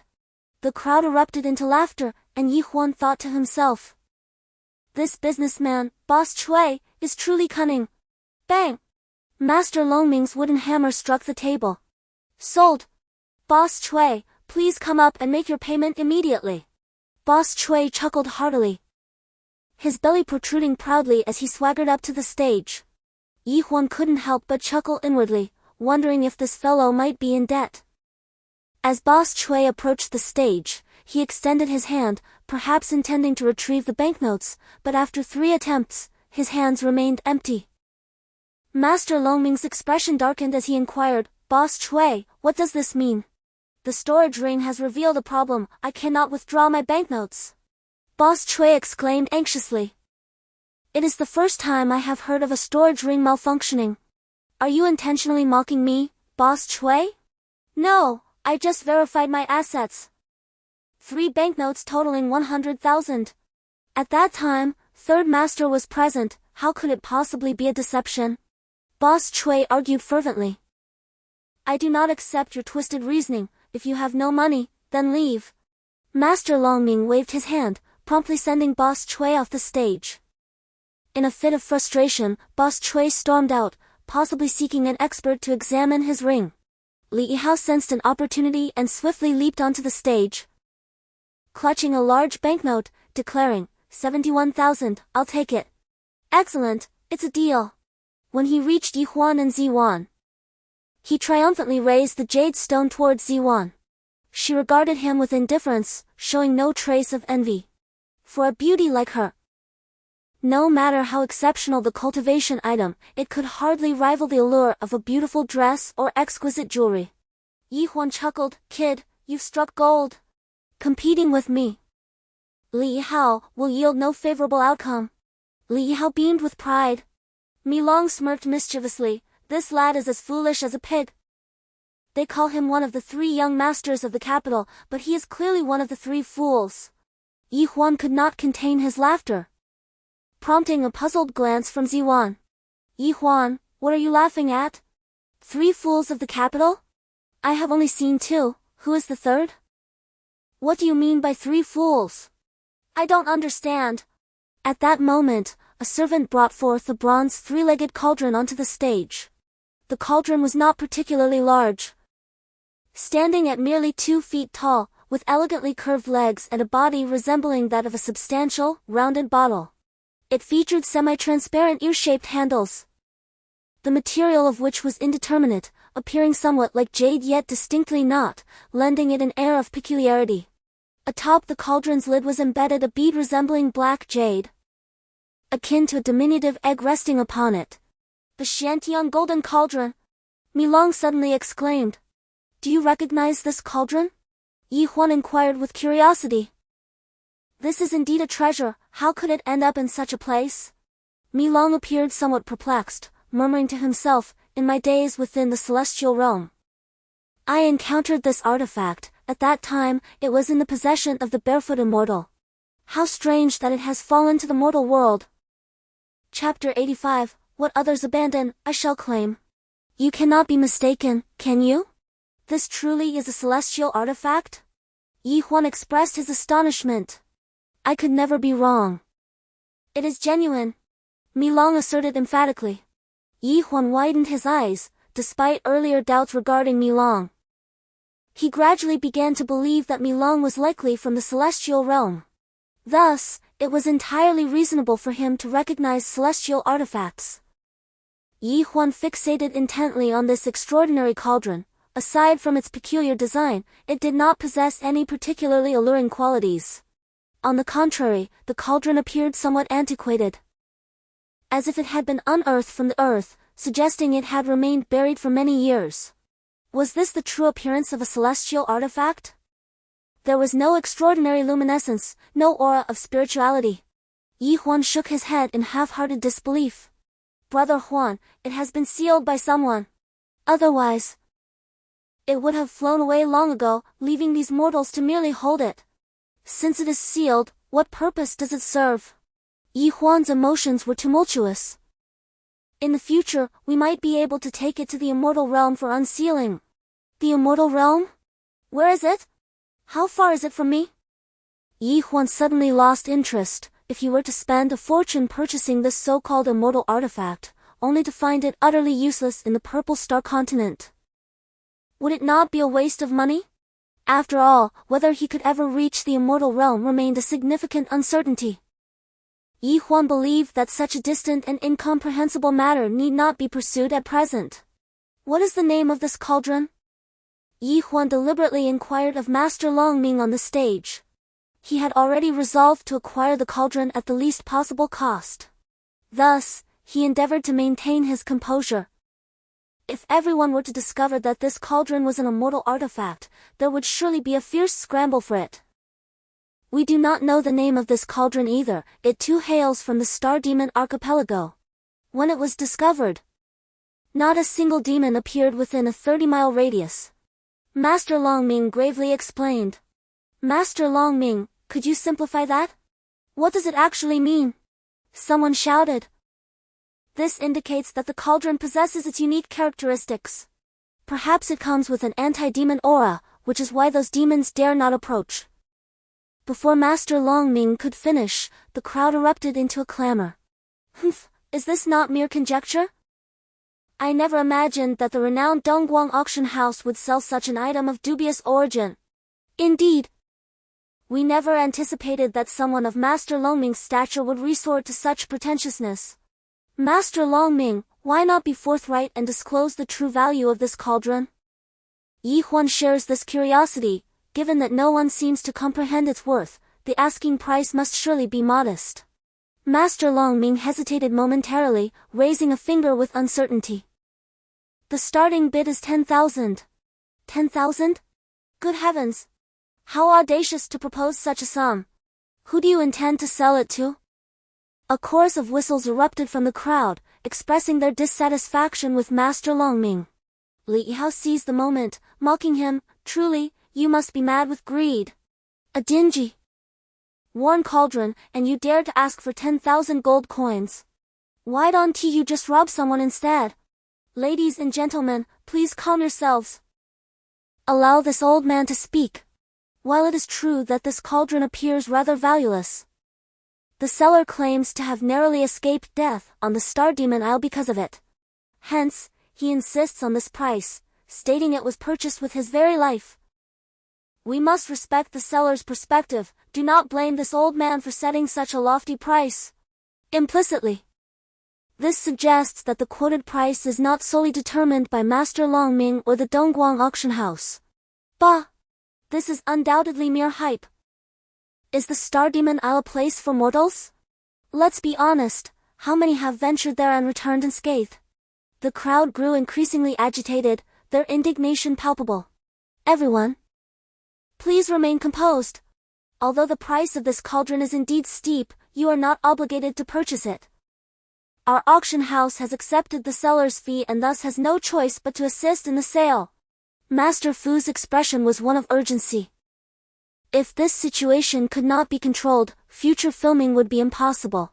Zizhuang smiled at Ye Huan and remarked, "Do you truly believe that this ambiguous old furnace can be sold?" "I think it can." Ye Huan nodded, a grave look on his face. "I don't believe it. Unless they engage in self-promotion and drive up the prices amongst themselves. Who would be foolish enough to spend so much money on this?" Zizhuang declared confidently. "Perhaps I am that fool." Ye Huan chuckled, albeit somewhat unnaturally. "Don't joke around." Zizhuang scoffed. "I'm serious." "Humph! I can't believe you don't trust me." Ye Huan shook his head. "At this moment, I truly intend to be that fool. Everyone, who among you is willing to offer 10,000 gold coins for this furnace?" Master Longming asked listlessly. "Ha ha! See? No one is buying." "Master Longming, you have miscalculated. This old furnace simply cannot be speculated upon." With a sigh, Master Longming exchanged a bittersweet smile with Master Fu. "Master Fu, I believe we should proceed to the next item." "Very well, do as you see fit." Master Longming immediately waved to his assistants at the back, signaling them to swiftly remove the furnace. At that moment, Ye Huan stood up and declared in a deep voice, "I will buy it." The previously boisterous crowd fell into a profound silence upon hearing Ye Huan's proclamation. Everyone stared at him as if he were a curiosity. And some whispered, "Has this person lost his mind?" Zizhuang, in a panic, grasped Ye Huan's arm and exclaimed, "What are you doing? Are you really going to purchase this furnace that no one else wants?" "Ha ha ha! An unsophisticated person remains an unsophisticated person, indeed, like attracts like. Only someone of your ilk would take a liking to such crude fare." Li Yihao exclaimed with derision. In a sudden flash, Yi Huan reached out and seized him by the neck with astonishing speed. The swiftness of his action was remarkable, given their proximity. Li Yihao had no time to evade the assault. Furthermore, his martial prowess was 2 ranks inferior to Yi Huan's, and he had not anticipated such a sudden attack. Consequently, Li Yihao was caught completely off guard, and before he could muster any resistance, Yi Huan flung him away effortlessly. With a resounding thud, Li Yihao crashed to the ground, his head inadvertently striking a pillar, resulting in a large, excised bump forming instantly. The onlookers were initially taken aback, but soon erupted into raucous laughter, particularly Master Longming, who found the spectacle immensely gratifying. He had been eager to reprimand Li Yihao himself, and now that someone else had come to his aid, how could he not revel in the moment? Chapter 86, The Super Pearl. The 2 lackeys accompanying Li Yihao instinctively rushed towards Yi Huan, raising their hands as if to strike. Yi Huan fixed them with a commanding glare and spoke in a deep, authoritative tone, "Back away." The 2 were taken aback, hastily retreating. At that moment, they likely realized the disparity in power, if someone could so easily subdue Li Yihao, who was far superior to them. They stood no chance against Yi Huan. How imposing! He hardly resembles a mere servant to that young master, does he? With such formidable abilities, how could he possibly remain subservient? Indeed, perhaps he is the true master, while that refined young noble is merely his strategist. In the midst of the crowd, people began to speculate wildly. Ziwan gazed at Yi Huan with admiration, her heart still shaken. Wasn't Yi Huan just a boy from a rural town? How could he possess such an imposing aura? Li Yihao gritted his teeth and staggered to his feet, furiously marching up to Yi Huan, waving his hands and shouting. Where did this wild brat come from, daring to disrespect me? Smack! Without allowing him to finish, Yi Huan swiftly delivered a resounding slap. This time, Li Yihao was prepared, immediately raising his hand to block the strike. Boom! The two unexpectedly unleashed simple spells simultaneously, resulting in a thunderous explosion. In an instant, Li Yihao let out a pained cry and was sent tumbling once more. As he hit the ground, he rolled perfectly 3 times before dazedly coming to a halt, spitting out a mouthful of fresh blood. The crowd stood in stunned silence. Just moments before, when the spells were cast, most had only seen a flash of light flicker, and then were astonished to witness Yi Huan standing proudly, exuding an overwhelming presence, while Li Yihao fell like a severed kite to the distance. This young man was extraordinarily domineering. Despite his youth, his prowess was remarkable. Brother, at such a tender age, your strength is formidable. Given time, you shall undoubtedly achieve greatness. I truly admire you. The onlookers quickly busied themselves, attending to him right there on the spot. Meanwhile, Yi Huan had already ascended the stage. Master Longming glanced at the noncommittal Fu Sanyi, then suddenly lowered his voice. Young brother, you have avenged me today. If I were to deceive you again, I would forever feel remorse. Thus, I must speak candidly, this cauldron is truly worthless, nor was it discovered on the Star Demon Isle. The so-called efficacy of warding off demons is merely a script we devised in advance. Do you comprehend my meaning? I do. Yi Huan nodded dismissively, handing him a banknote. This is 10,000, please verify. Brother, why do you still wish to purchase it? Have I not made myself sufficiently clear? Master Longming did not accept the note, a hint of urgency in his gaze. Ahem. Longming, what are you doing? Master Fu San inquired, visibly displeased. As the proprietor of the auction house, who sought to profit as much as possible, Master Fu San was certainly dissatisfied with Master Longming's duplicity. With a resigned sigh, Master Longming reluctantly accepted the banknote. Alas! This youth possesses such remarkable skills. By all accounts, he should be a wise individual. Yet, why does he choose to fall for such a ruse? Indeed, even Master Longming believed the cauldron not worth the price. Ziwan also shook her head. Yi Huan, Chun Miao refrains from indulging in meat, saving every coin. Yet you squander such a sum. Do you not think it time for introspection? Yi Huan, however, remained deaf to her words, approaching the cauldron. Cautiously, he grasped the lid and slowly twisted it open. Then, with a calm demeanor, he reached inside and extracted a brilliantly translucent gem. The gem, a deep blue hue, shimmered with an extraordinary radiance. Its peculiar color emitted a gentle glow, neither blinding nor harsh, yet it captivated the eye with its striking allure. Master Longming was taken aback at once. He turned to his companion beside him and shouted, "Quick, extinguish the candles." The crowd was bewildered, unsure of Master Longming's intentions. It seemed that Lord Fu had grasped the situation, hastily instructing his servants to comply.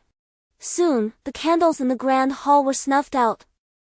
As the flickering light vanished entirely, the gem in Yi Huan's hand suddenly radiated a brilliant glow. Gradually, its luminescence spread outward, illuminating the entire hall. It was a magnificent luminous pearl. Finally, someone grasped the significance. Was that not worth a fortune? This young gentleman possessed an extraordinary eye for treasure. How did he discern the concealed luminous pearl within? The atmosphere in the hall grew restless, with speculation swirling. Just how much could such a dazzling luminous pearl be worth? Nearby, Li Yihao, who had been applying ointment to his face, was struck dumb with astonishment. Good heavens!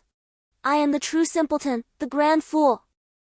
How could I have been oblivious to such a magnificent luminous pearl hidden within? Li Yihao felt a pang of regret. Yet he consoled himself, though this luminous pearl is grand, it may not necessarily hold great value. Zijuan gazed at Yi Huan in disbelief, as if she had suddenly become unacquainted with him. What manner of person was Yi Huan? Why did his actions consistently elude comprehension? Master Longming and Lord Fu had already summoned someone to relight the candles. Lord Fu approached, curiosity evident in his demeanor, and inquired, "Young sir, I previously inspected the cauldron and found it empty. From where did you procure this luminous pearl?" "There exists a concealed storage space within, and the luminous pearl was nestled therein." Yi Huan inquired, "How did you come to know?" Fu Sanyi asked in astonishment. "I stumbled upon it unintentionally," Yi Huan replied. "Are there any other treasures within that storage space?" Master Longming queried, his face gleaming with anticipation. "None," Yi Huan responded dismissively, promptly stowing the cauldron into his storage ring. The crowd began to speculate. It seemed he was reluctant to divulge the truth, leading them to believe there were still hidden riches within. "Brother, could you possibly part with that luminous pearl?" Fu Sanyi swallowed hard. Yi Huan cast a sidelong glance at him, yet before he could utter a word, Fu Sanyi hurriedly added, "I will offer you 100,000 gold coins. What do you think of that exchange for the luminous pearl?" The crowd erupted in astonishment once more. 100,000 gold coins. This indeed was an extravagant offer. Squeezing every last drop from Fu Sanyi. Having auctioned for most of his life, Fu Sanyi had likely never faced such a monumental loss. Li Yihao, upon hearing this, was filled with regret, lamenting, "How could I have been so blind?" Chapter 87, The Master of Deceit. I bid 120,000. No one anticipated that young Master Ning would suddenly leap into the fray, eager to join the commotion. "Expel young Master Ning!" Fu Sanyi exclaimed in indignation. However, at that moment, a group of individuals burst in from outside, led by an elderly man who bellowed from a distance, "Who dares to chase away my son? The esteemed Boss Ning has arrived!" It appeared that Boss Ning had been waiting outside and, sensing something amiss, rushed in with his entourage. "Father, I have my eye on this extraordinary luminous pearl, but Fu Sanyi refuses to let me purchase it," young Master Ning promptly complained. "Fu San, do you intend to rob me openly?" Boss Ning scoffed coldly. No. Naturally, the highest bidder prevails." Mr. Fu chuckled awkwardly. Yi Huan gazed at the two men and inquired, "Did I ever say I wanted to sell?" The crowd was momentarily taken aback, and Boss Ning, with a beaming smile, replied, "My dear young man, such a rare gem in your possession would only attract thieves. It would be far better to relinquish it to us, allowing you to feel unencumbered." Boss Ning was undeniably eloquent. "Very well, how much are you willing to offer?" Yi Huan pondered as he weighed the luminous pearl in his hand. "A fixed price of 150,000 gold coins. No more, no less," old Master Ning decisively declared. Mr. Fu raised his hand, saying, "I bid." "Fu San, do you still wish to remain here?" Old Master Ning's expression darkened as he questioned sternly. "Since Boss Ning desires it, I shall not contest," Mr. Fu replied, somewhat deflated, conceding defeat. The spectators were all wide-eyed, envy evident on their faces. Those seated in the front boxes lamented loudly, pounding their chests in frustration, wishing they had seized the opportunity to purchase the cauldron earlier, thereby earning a windfall of 140,000 gold coins in mere moments. Those who had previously mocked Yi Huan now felt embarrassed. "He is truly skilled. We were utterly blind." Ziwan looked at Yi Huan with excitement, her eyes filled with admiration. "Yi Huan, did you discover the luminous pearl inside the cauldron beforehand? Or did you realize it only after acquiring it?" Later, Yi Huan mumbled, seemingly reluctant to delve into the matter. As he approached Ziwan, He gestured for her to leave the auction house with him at once. Zijuan expressed her surprise, saying, Huan, you are exceptionally fortunate today, why not stay a little longer? Perhaps you might gain even more. Huan shook her head, resolutely insisting on leaving. With no other choice, Zijuan followed her. As they passed by Li Hao, he shot Huan a resentful glare. A final glance at the enchanting Zijuan, even in her masculine attire, made him grit his teeth in frustration. Just as they were about to exit, the audience unexpectedly erupted into enthusiastic applause for Huan. Someone even shouted that she was the most favored by fate, her good fortune seemingly overflowing.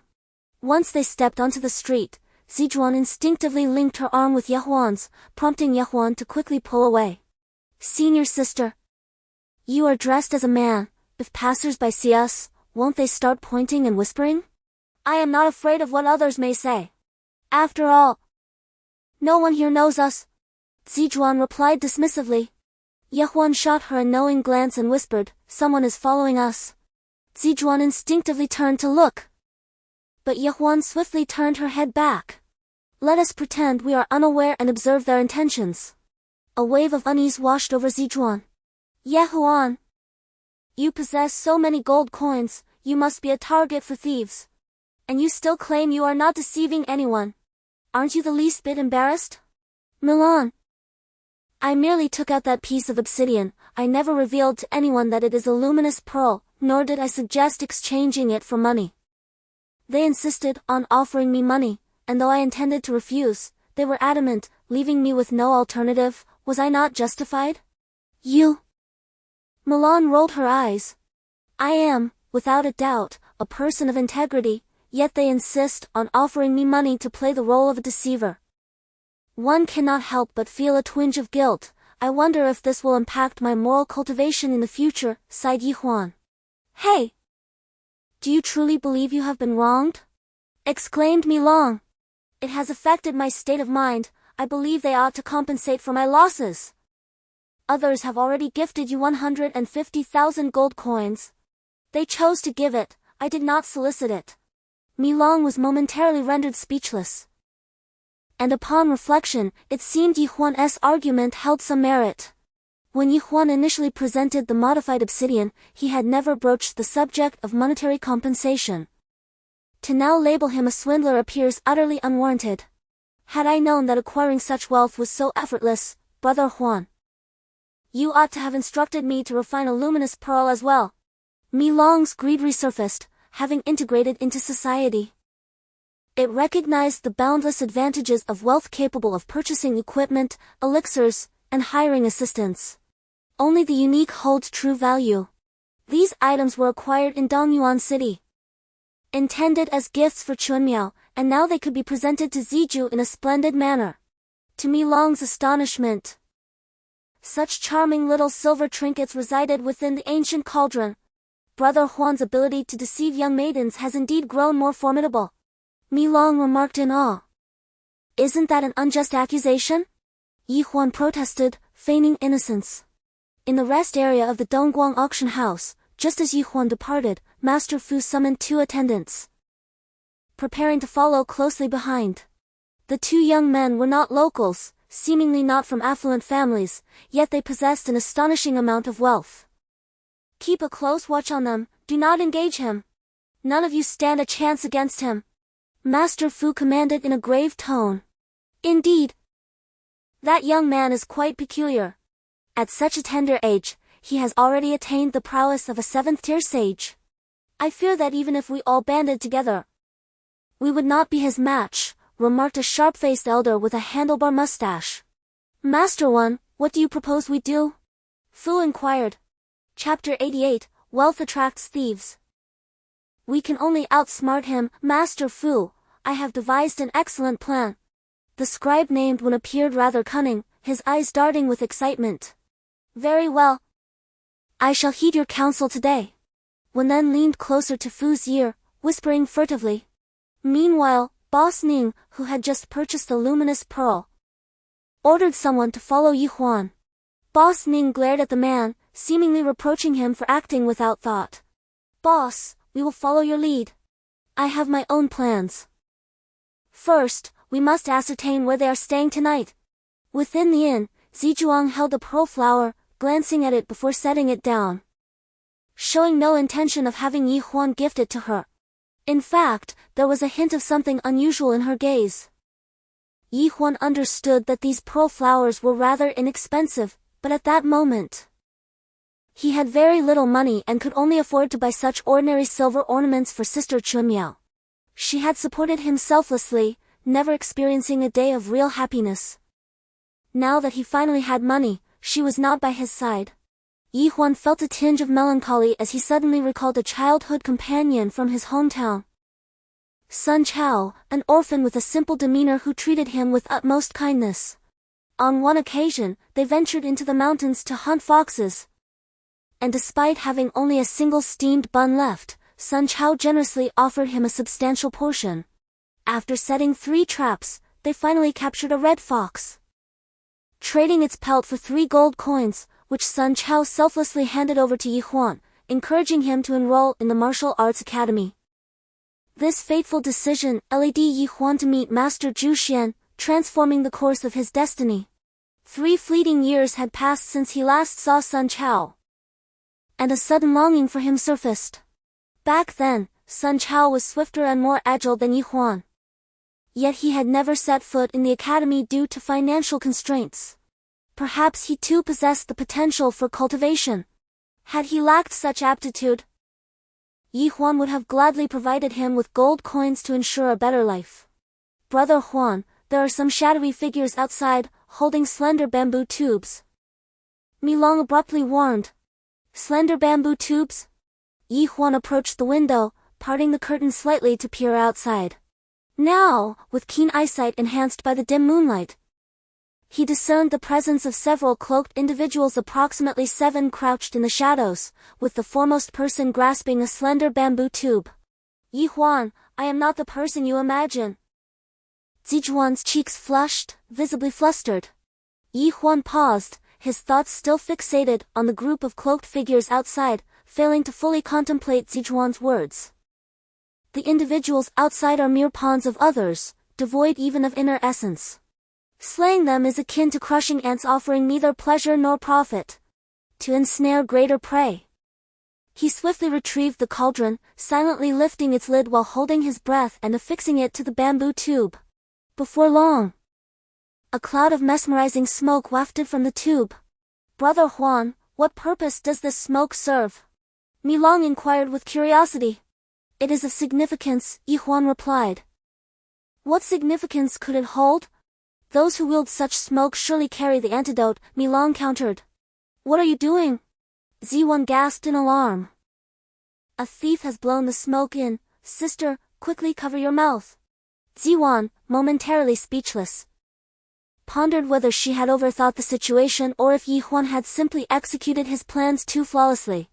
Just then, she caught a whiff of an unusual fragrance, causing a wave of dizziness to wash over her, and she instinctively covered her mouth. To her astonishment, a sharp dagger suddenly slipped through the crack of the door, stealthily manipulating the latch. Ziwan stared in shock, momentarily paralyzed by indecision. Yi Huan dashed over, grasping her hand and gently pulling her into his embrace before pressing her against the wall behind the door. Make no sound, he whispered urgently in her ear. Ziwan's emotions became entangled. What did it mean to be so close to him? As she contemplated this, the wooden door creaked open. 2 figures clad in black stealthily entered. In a flash, Yi Huan lunged forward, seizing each by the throat and, with a powerful heave, hurled them out the window. Bang! Bang! The 2 men clad in black were caught completely off guard as they crashed through the window and fell outside. Ambushers lay in wait, likely intending to enter through the window, but upon witnessing figures hurtling out, they immediately struck with their weapons. Bang! Bang! Bang! As Yi Huan gripped the necks of the 2 assailants, they nearly suffocated, and before they could resist, they were violently slammed against the window frame. Just as they seemed destined to hit the ground, they were struck again with a heavy object, rendering them unconscious in an instant. Let them fight amongst themselves. Yi Huan turned and pulled up Ziwan, gently pushing open the wooden door, and stealthily made his way outside. "Where are we going?" Ziwan asked tremulously. Had it not been for Huan's caution, they would surely have succumbed to the narcotic smoke tonight. Chapter 89, Composure in Crisis. Huan guided Ziwan's gaze towards the sprawling tree in the center of the courtyard, indicating for her to climb. "But it's so high." Ziwan hesitated, not due to her inability to ascend, but rather because, as a refined lady, how could she engage in such a crude act? Master Fu's abilities are no less than mine. Moreover, he has numerous subordinates. While escaping alone might pose no issue, Ziwan's lack of skill made her escape seem perilous. With this thought in mind, Huan swiftly dashed up the tree, nimbly ascending like a sprightly monkey. Ziwan stood in awe. Had it been anyone else scaling the tree, she might not have been so surprised.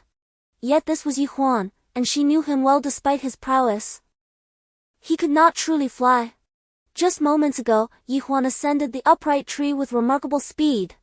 The tree was exceedingly tall, towering twice the height of a 3-story wooden structure. With a single breath, he surged upward, seemingly without even using his hands for support. Is this truly human? Even a monkey could not climb in such a manner. Suddenly, Huan realized the situation and swiftly descended along the trunk. "Senior sister, why haven't you come up yet?" "It's too high, it's impossible to climb." "I will carry you up," he insisted, turning his back to her and urging her to hurry. Milong had already sensed the imminent danger and insisted that a decision must be made immediately, either flee or hide. Zijuan hesitated momentarily, glancing around. Realizing that if any intruders were to burst in, there would be no place to conceal themselves. Reluctantly, she climbed onto Huan's shoulders, who then secured her with his arms. Zijuan gasped in surprise, nearly letting out a cry. With a steady rhythm, Huan, carrying her, began to ascend the tree. His speed diminished significantly as he exerted himself, using both hands and feet to laboriously reach the lush canopy above. After taking a deep breath, he cautiously set Zijuan down. "Senior sister, you are somewhat heavy." "There's no need to remind me to lose weight," she retorted with a glare, thinking, climbing such a high tree. Even carrying a small child would undoubtedly be strenuous. She felt a cold breeze rustling past her ears, and below them lay an abyss of darkness, nearly obscuring all visibility. Hiding here should provide safety, but for how long would they remain concealed?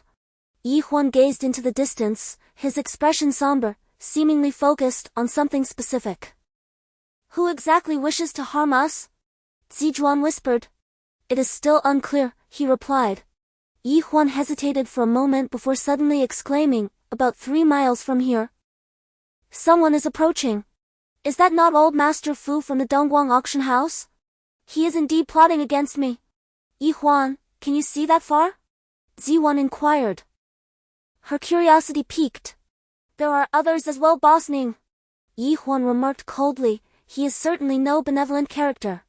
Earlier at the auction venue, Huan had discerned that although Boss Ning's abilities were rather ordinary, he was flanked by 2 robust middle-aged men, both of whom had achieved the formidable 8th rank of the Xianling.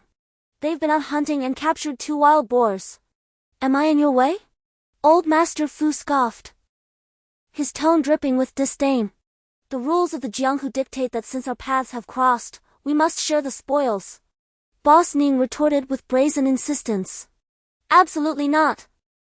Old Master Fu vehemently denied. "Since you wish to take everything for yourself, then I shall not hold back." Boss Ning sneered, signaling to the 2 formidable 8th rank Xianling warriors behind him, who then stepped forward menacingly. Huan observed the unfolding scene, feeling a sense of relief. If they could engage in a fierce battle that left both sides equally weakened, it would be most advantageous. "Go! Strike fiercely!" Old Master Fu commanded as 2 imposing figures emerged from behind him, revealing their impressive skills. One was at the late stage of the 7th rank Xianling while the other had surprisingly reached the early stage of the 9th rank Xianling. However, in terms of strength, these 2 were not significantly superior to Boss Ning's capable subordinates. The difference in rank was negligible. Among Old Master Fu's enforcers, One wielded a spiked club while the other brandished a crescent moon-shaped blade, suggesting they hailed from a foreign land.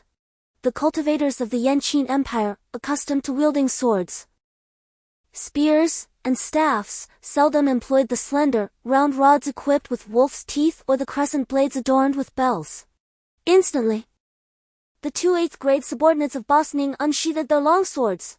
The scene erupted into chaos as these 4 middle-aged men from either side immediately engaged in combat. The clang of weapons resonated, clang, clang, bang. The air was filled with a dazzling array of cold light, punctuated by blasts of energy and piercing sounds. Perhaps due to the frequent nighttime brawls in this small town, the commotion failed to summon any onlookers. The 4 men exchanged blows for quite some time without a clear victor emerging. Huan occasionally shook his head, speculating that these individuals were merely mercenaries. Their conflict a means to fulfill a task rather than a desire to eliminate one another. It was possible they even shared a camaraderie, thus, while their duel appeared fierce, it was fraught with calculated risks. No, I must devise a way to incite them to fight more fervently, ideally resulting in mutual destruction. Milong remarked, Brother Huan. Your spiritual power is currently only at the mid-stage of the sea spirit realm, and the amount of mana you can release is simply insufficient to control such 8th grade cultivators.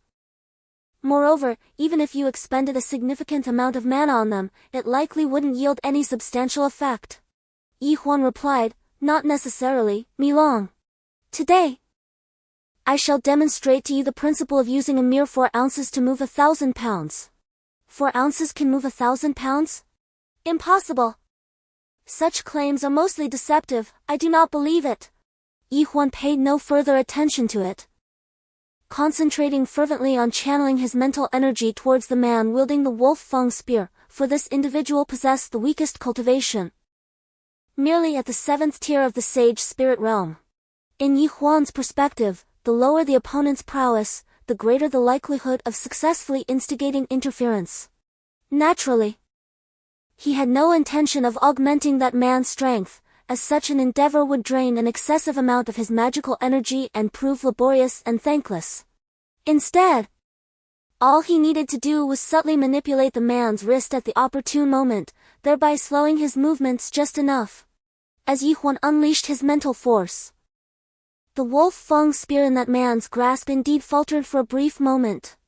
Although there was a suspicion that both he and Boss Ning's subordinates were merely posturing, they nonetheless exerted a significant portion of their strength. The wielder of the wolf feng spear was named Nie Duo, while his adversary was known as Qingyuan. At the instant Nie Duo's spear was momentarily delayed, Qingyuan's sword energy swiftly descended, slicing precisely along the edge of the wolf feng spear. The sound of the strike was sharp. The sword energy wielded by the cultivator seemed even more formidable than that of a genuine sword. In that fleeting moment, the blade was nearly upon Nie Duo's forehead, who, taken aback, instinctively turned his head to evade. However, his reaction was still a fraction too slow.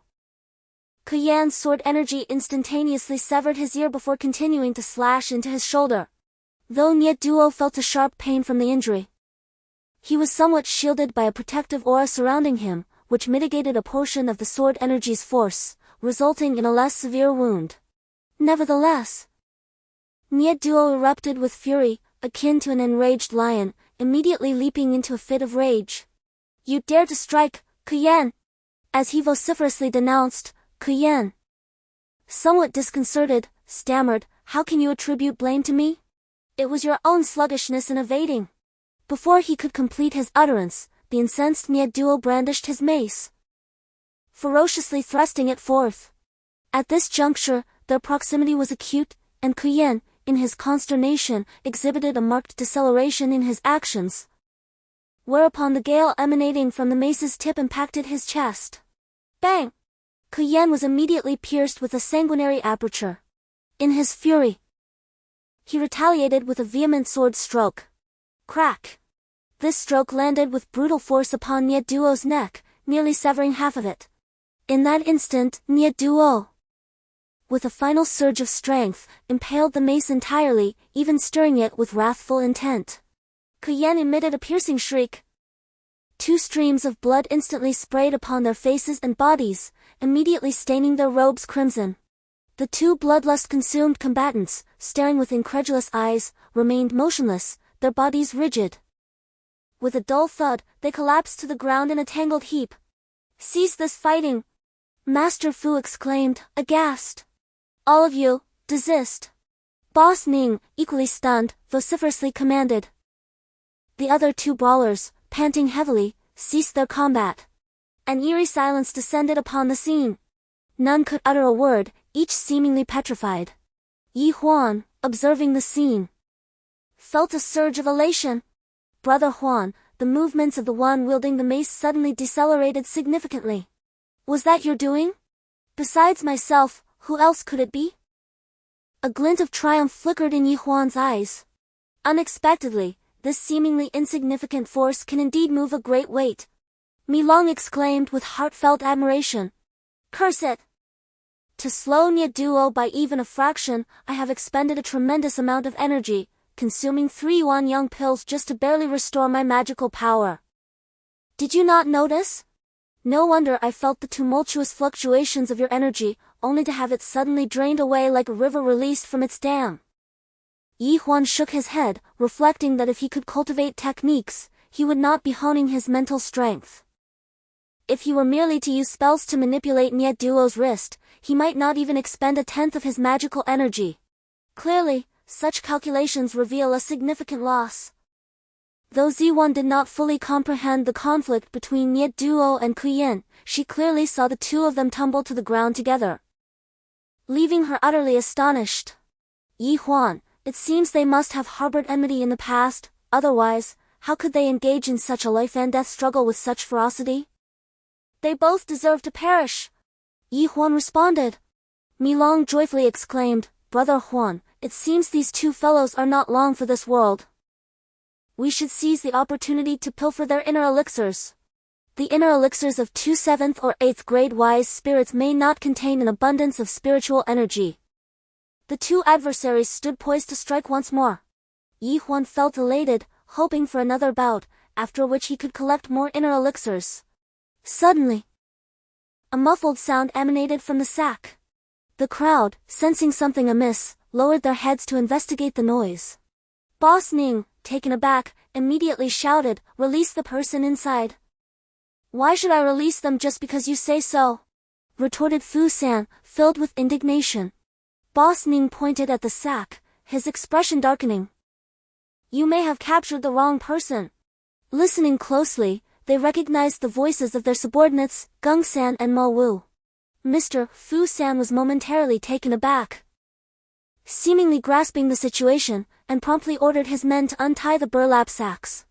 Out emerged 2 battered faces, bruised and swollen indeed, it was them. Mr. Ning's countenance turned pale with fury. "We have been assaulted," the 2 lamented, their expressions morose. "What a fine mess you have created!" Mr. Ning shouted at Mr. Fu San, his anger palpable. "How shall we settle this account? We must first apprehend them, let us not allow them to escape. As for your desire for retribution, I, Fu Lao San, shall be at your service at any time." Mr. Fu San retorted with a cold huff, immediately signaling his men to swiftly storm the inn. Mr. Ning, unwilling to lag behind, hurriedly followed suit, leading his group with swift strides. Zijuan finally beheld a series of lanterns, resembling a dragon, drawing ever closer. "Huan, are we safe hiding up here? Is there a possibility of betrayal?" Her concerns were not unfounded, for the inn certainly housed the proprietor and other patrons. "Rest assured.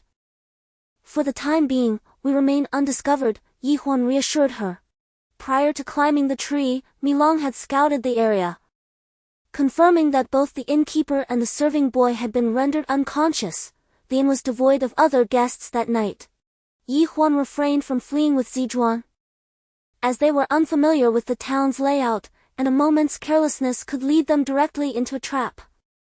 It remained uncertain whether only these 2 factions had their designs on them. In the face of ambiguous threats, maintaining a steadfast approach was the wisest course. Soon, Mr. Fu San and Mr. Ning surged into the inn with their entourage.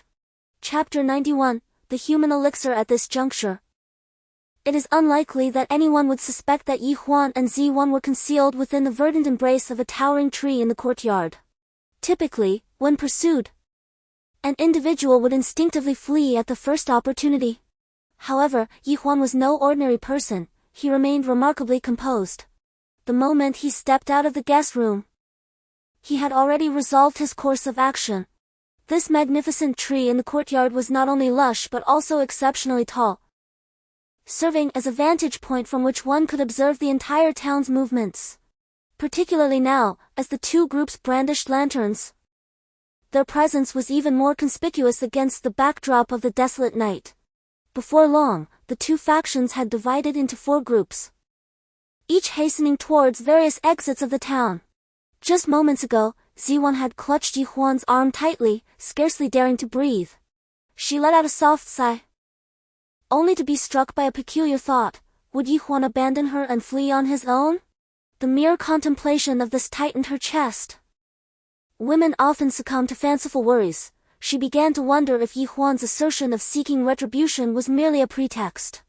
Yet, at this moment, she found herself devoid of alternatives. Others praised her beauty, yet he remained indifferent. Was it possible that she was not attractive enough? Or perhaps lacking in allure? Z1, pouting, lowered her gaze, scrutinizing her own graceful figure. At this moment, the bodies of Niet Duo and Kuyen had grown stiff, while Master Fu and Boss Ning were hastily dispatching personnel to pursue outside the town, leaving no one to attend to the 2 corpses.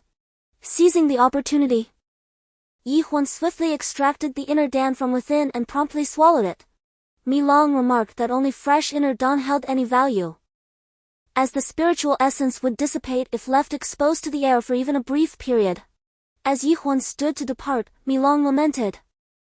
They were merely feigning their strikes earlier, extracting considerable magical power from the inner dawn without actually consuming it. It would indeed be a shame to discard these 2 bodies. In that case, let us take them. Yi Huan decisively removed the rings from both individuals and stored their bodies within. However, taking them away posed its own dilemma. Their corpses were gradually decaying, causing the spiritual energy within to dissipate. Yet, he found himself unable to consume it all at once, which vexed him greatly. Suddenly, an idea struck Yi Huan. If we could find an alchemical furnace to refine their bodies into pills, might we preserve the spiritual essence within? That is a splendid notion. Brother Huan, do you know how to concoct pills? Alas, I do not, Yi Huan replied with a shake of his head. I do. Back in the insect realm, I would refine all disobedient entities in my alchemical furnace. Mi Long exclaimed. I possessed a formidable furnace capable of accommodating 3 great mountains at once. I could even transform such peaks into mud pills. Is that true? Yi Huan asked in astonishment. Indeed, though my skills were insufficient at that time. I later ventured into the Immortal Realm and procured a rather impressive celestial furnace. In my excitement, I inadvertently committed a foolish act. Milan shook his small head, suddenly feeling a sense of discouragement. What foolishness is this? Yi Huan inquired with curiosity. At that time, I discovered a brand new continent in a distant galaxy, far removed from the Immortal Realm. This continent was akin to your Purple Star continent, teeming with billions of vibrant lives and brimming with spiritual energy. And then? Yi Huan pressed on. In that moment, I was overcome by greed, thinking that if I could absorb that continent into my immortal cauldron to refine it into elixirs, surely no one would be the wiser. And so, I foolishly proceeded. Are you jesting? You annihilated an entire continent, killing billions of lives? Yi Huan frowned, incredulous. They were but lowly beings, and their contribution to my might as the great Milan Emperor was a blessing for them. Enough! If that is truly the case, you are nothing short of a little demon. Yi Huan's expression darkened. Indeed, the other immortal emperors have said as much. Milan scoffed. They even banded together against me. Had I not fled swiftly, I might have lost my very soul. Yi Huan remained stern, feeling as though he were deciphering an ancient text as he listened to Milan's tale. Brother Huan, it is a pity we cannot unlock the Xiantian Golden Cauldron. Otherwise, using it to concoct elixirs, we could refine these two corpses into spiritual pills in mere 3 breaths. Indeed, Milan greedily continued. These 2 corpses could yield at least 1,000 yuan-yang pills. Such a quantity? Yes. After all, the yuan-yang pill is merely a low-grade elixir. An ordinary cultivator, even if they persistently consumed 1,000 yuan-yang pills, would struggle to reach the 8th grade of the sage spirit. Huan finally grasped the conversion. 1,000 yuan-yang pills. He couldn't help but feel a surge of excitement. And suddenly an idea blossomed in his mind. How wonderful it would be to find a cauldron suitable for alchemy. There is a shop in town that sells cauldrons. Brother Huan, why don't we steal one? Steal? With my current wealth, it would be beneath my dignity to pilfer such a worthless cauldron. Huan firmly declined. Regardless, let us first acquire a cauldron, shall we?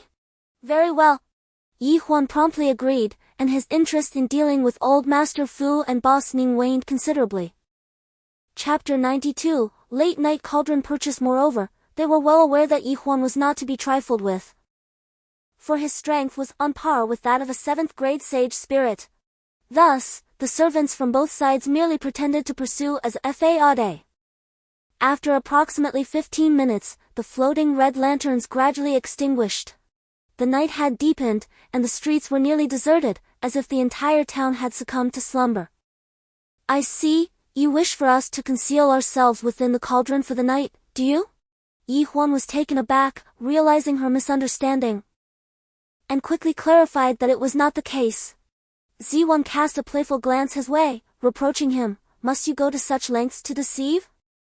Those unaware might genuinely think you possess the ability to identify a cauldron. At that moment, the shop door finally creaked open, revealing a young attendant, bleary-eyed and holding a candle, peeking out. He appeared somewhat disgruntled, likely irritated by Huan's disturbance of his slumber. Good sir, if you wish to make a purchase, please return tomorrow. I am in urgent need of a cauldron, dear sir. I appreciate your efforts. Huan casually handed over 2 gold coins. My employer has stepped out for supplies. I am merely a shop assistant.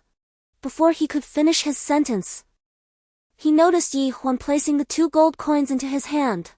A flicker of delight crossed his eyes as he hastily opened the door. Which type of cauldron do you wish to purchase? The large one, exquisitely crafted, preferably made of purple gold. Oh, purple copper will suffice as well. But it must be equipped with a refining formation inside.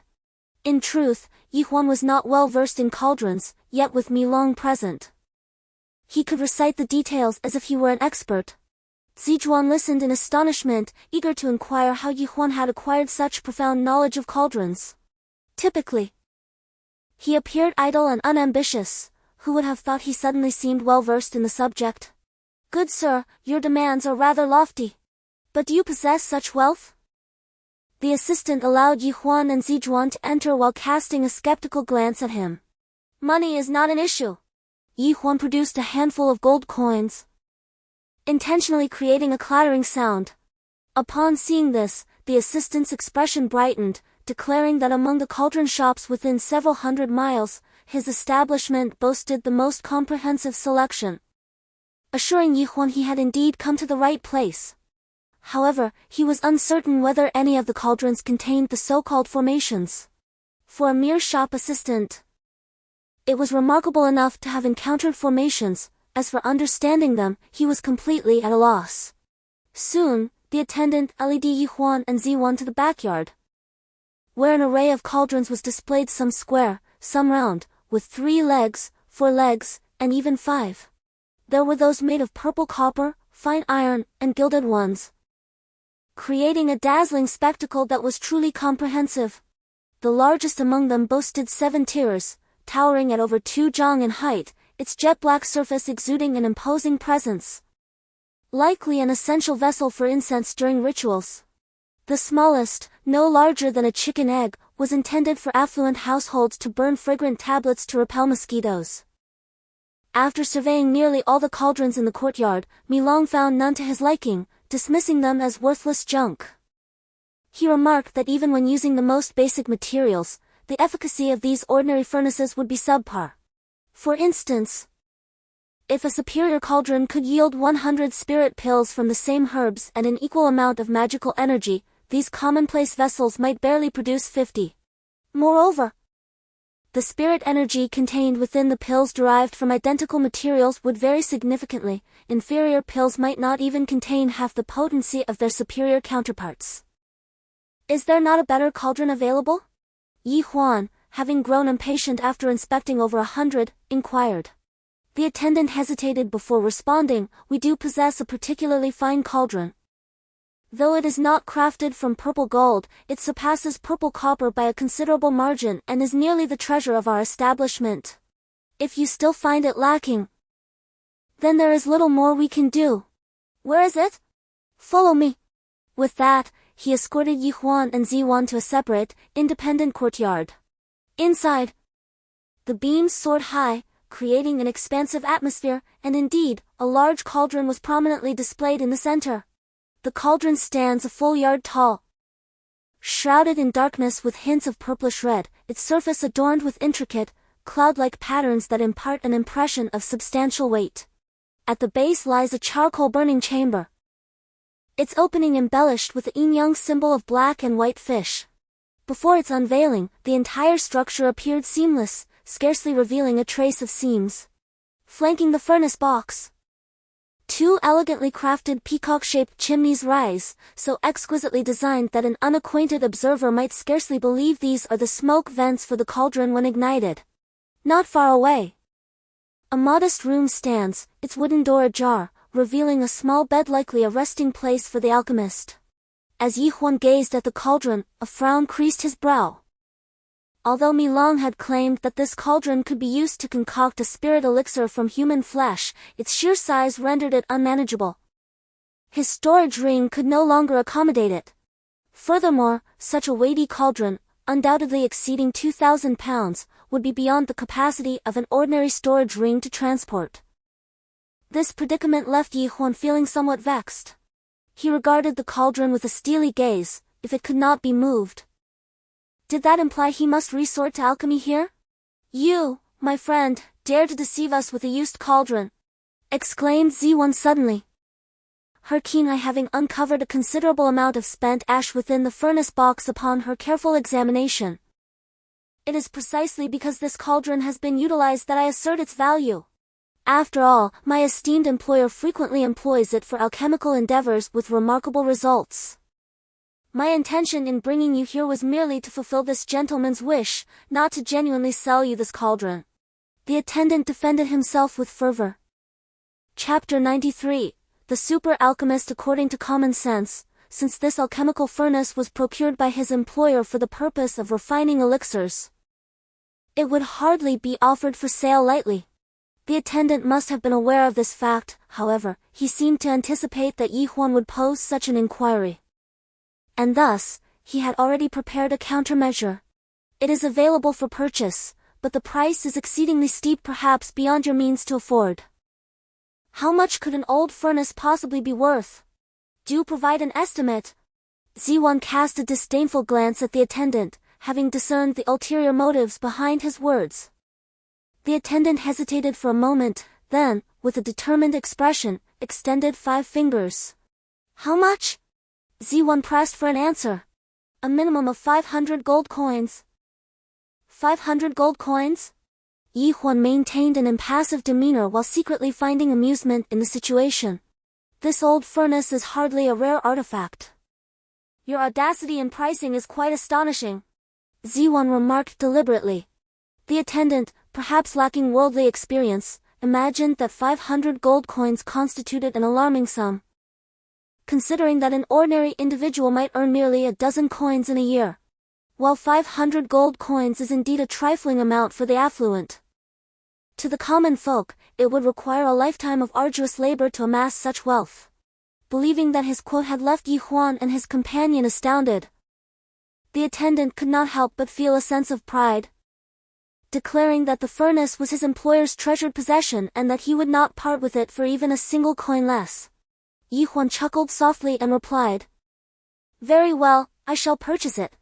Are you truly intent on buying?" Now it was the attendant's turn to feel a sense of urgency. "I must seek my employer's approval. I cannot make such a decision unilaterally. Are you jesting with us? I will offer you an additional 30 gold coins, equivalent to 2 years of your wages. If the boss truly dismisses you, you shall not suffer a loss." Huan produced a handful of gold coins, placing them upon the table, and with a gentle sweep, arranged them into 3 neat stacks, each precisely containing 10 coins. The attendant's eyes instantly gleamed, his breath quickening, his gaze brimming with avarice. "The money I am offering you now shall serve as your remuneration." Huan calmly stepped back a considerable distance. It was now Ziju's turn to be perplexed, unable to comprehend Huan's intentions. "Really? If the boss refuses to sell to you, do not blame me," the attendant exclaimed, unable to contain his excitement. "I certainly shall not blame you, I merely have a small request." Huan nodded and admonished him once more that for the next 3 days, aside from delivering meals, no one else should be permitted to intrude upon them. The attendant patted his chest, fervently assuring Huan that during the 3 days of closure, he would wholeheartedly serve the 2 esteemed guests, ensuring that every meal would be accompanied by wine and meat. Moreover, the charcoal in this room would be at Huan's disposal. If it proved insufficient, he would promptly fetch more from outside. Additionally, the bed in the alchemy room would be freely offered for Huan and Ziju to rest upon. Finally, he seemed to recall something, suddenly looking at Huan with a perplexed expression. "Esteemed guest, you mentioned borrowing the cauldron. What precisely do you intend to use it for?" "Borrowing your cauldron, of course, is to concoct elixirs," Huan replied. "You can refine elixirs?" Ziju interjected, her curiosity piqued, though she did not claim to know Huan completely. As the senior sister who had entered the Qingyuan Sect first, she was quite aware of his circumstances. Alchemy is not a skill that can be mastered in a mere year or 2, it necessitates a profound understanding of various rare herbs beforehand. Disciples from less affluent backgrounds may lack the opportunity to even encounter these precious herbs, let alone become proficient in their identification. Furthermore, even if one becomes acquainted with hundreds or thousands of herbs, it is imperative to discern their origins and ages, as the medicinal properties of the same herb can significantly differ depending on its geographical source. Accurately determining the age of these herbs poses a considerable challenge as well. This complexity is precisely why, despite the scarcity of alchemists in the Zixing continent, their status is exceedingly elevated.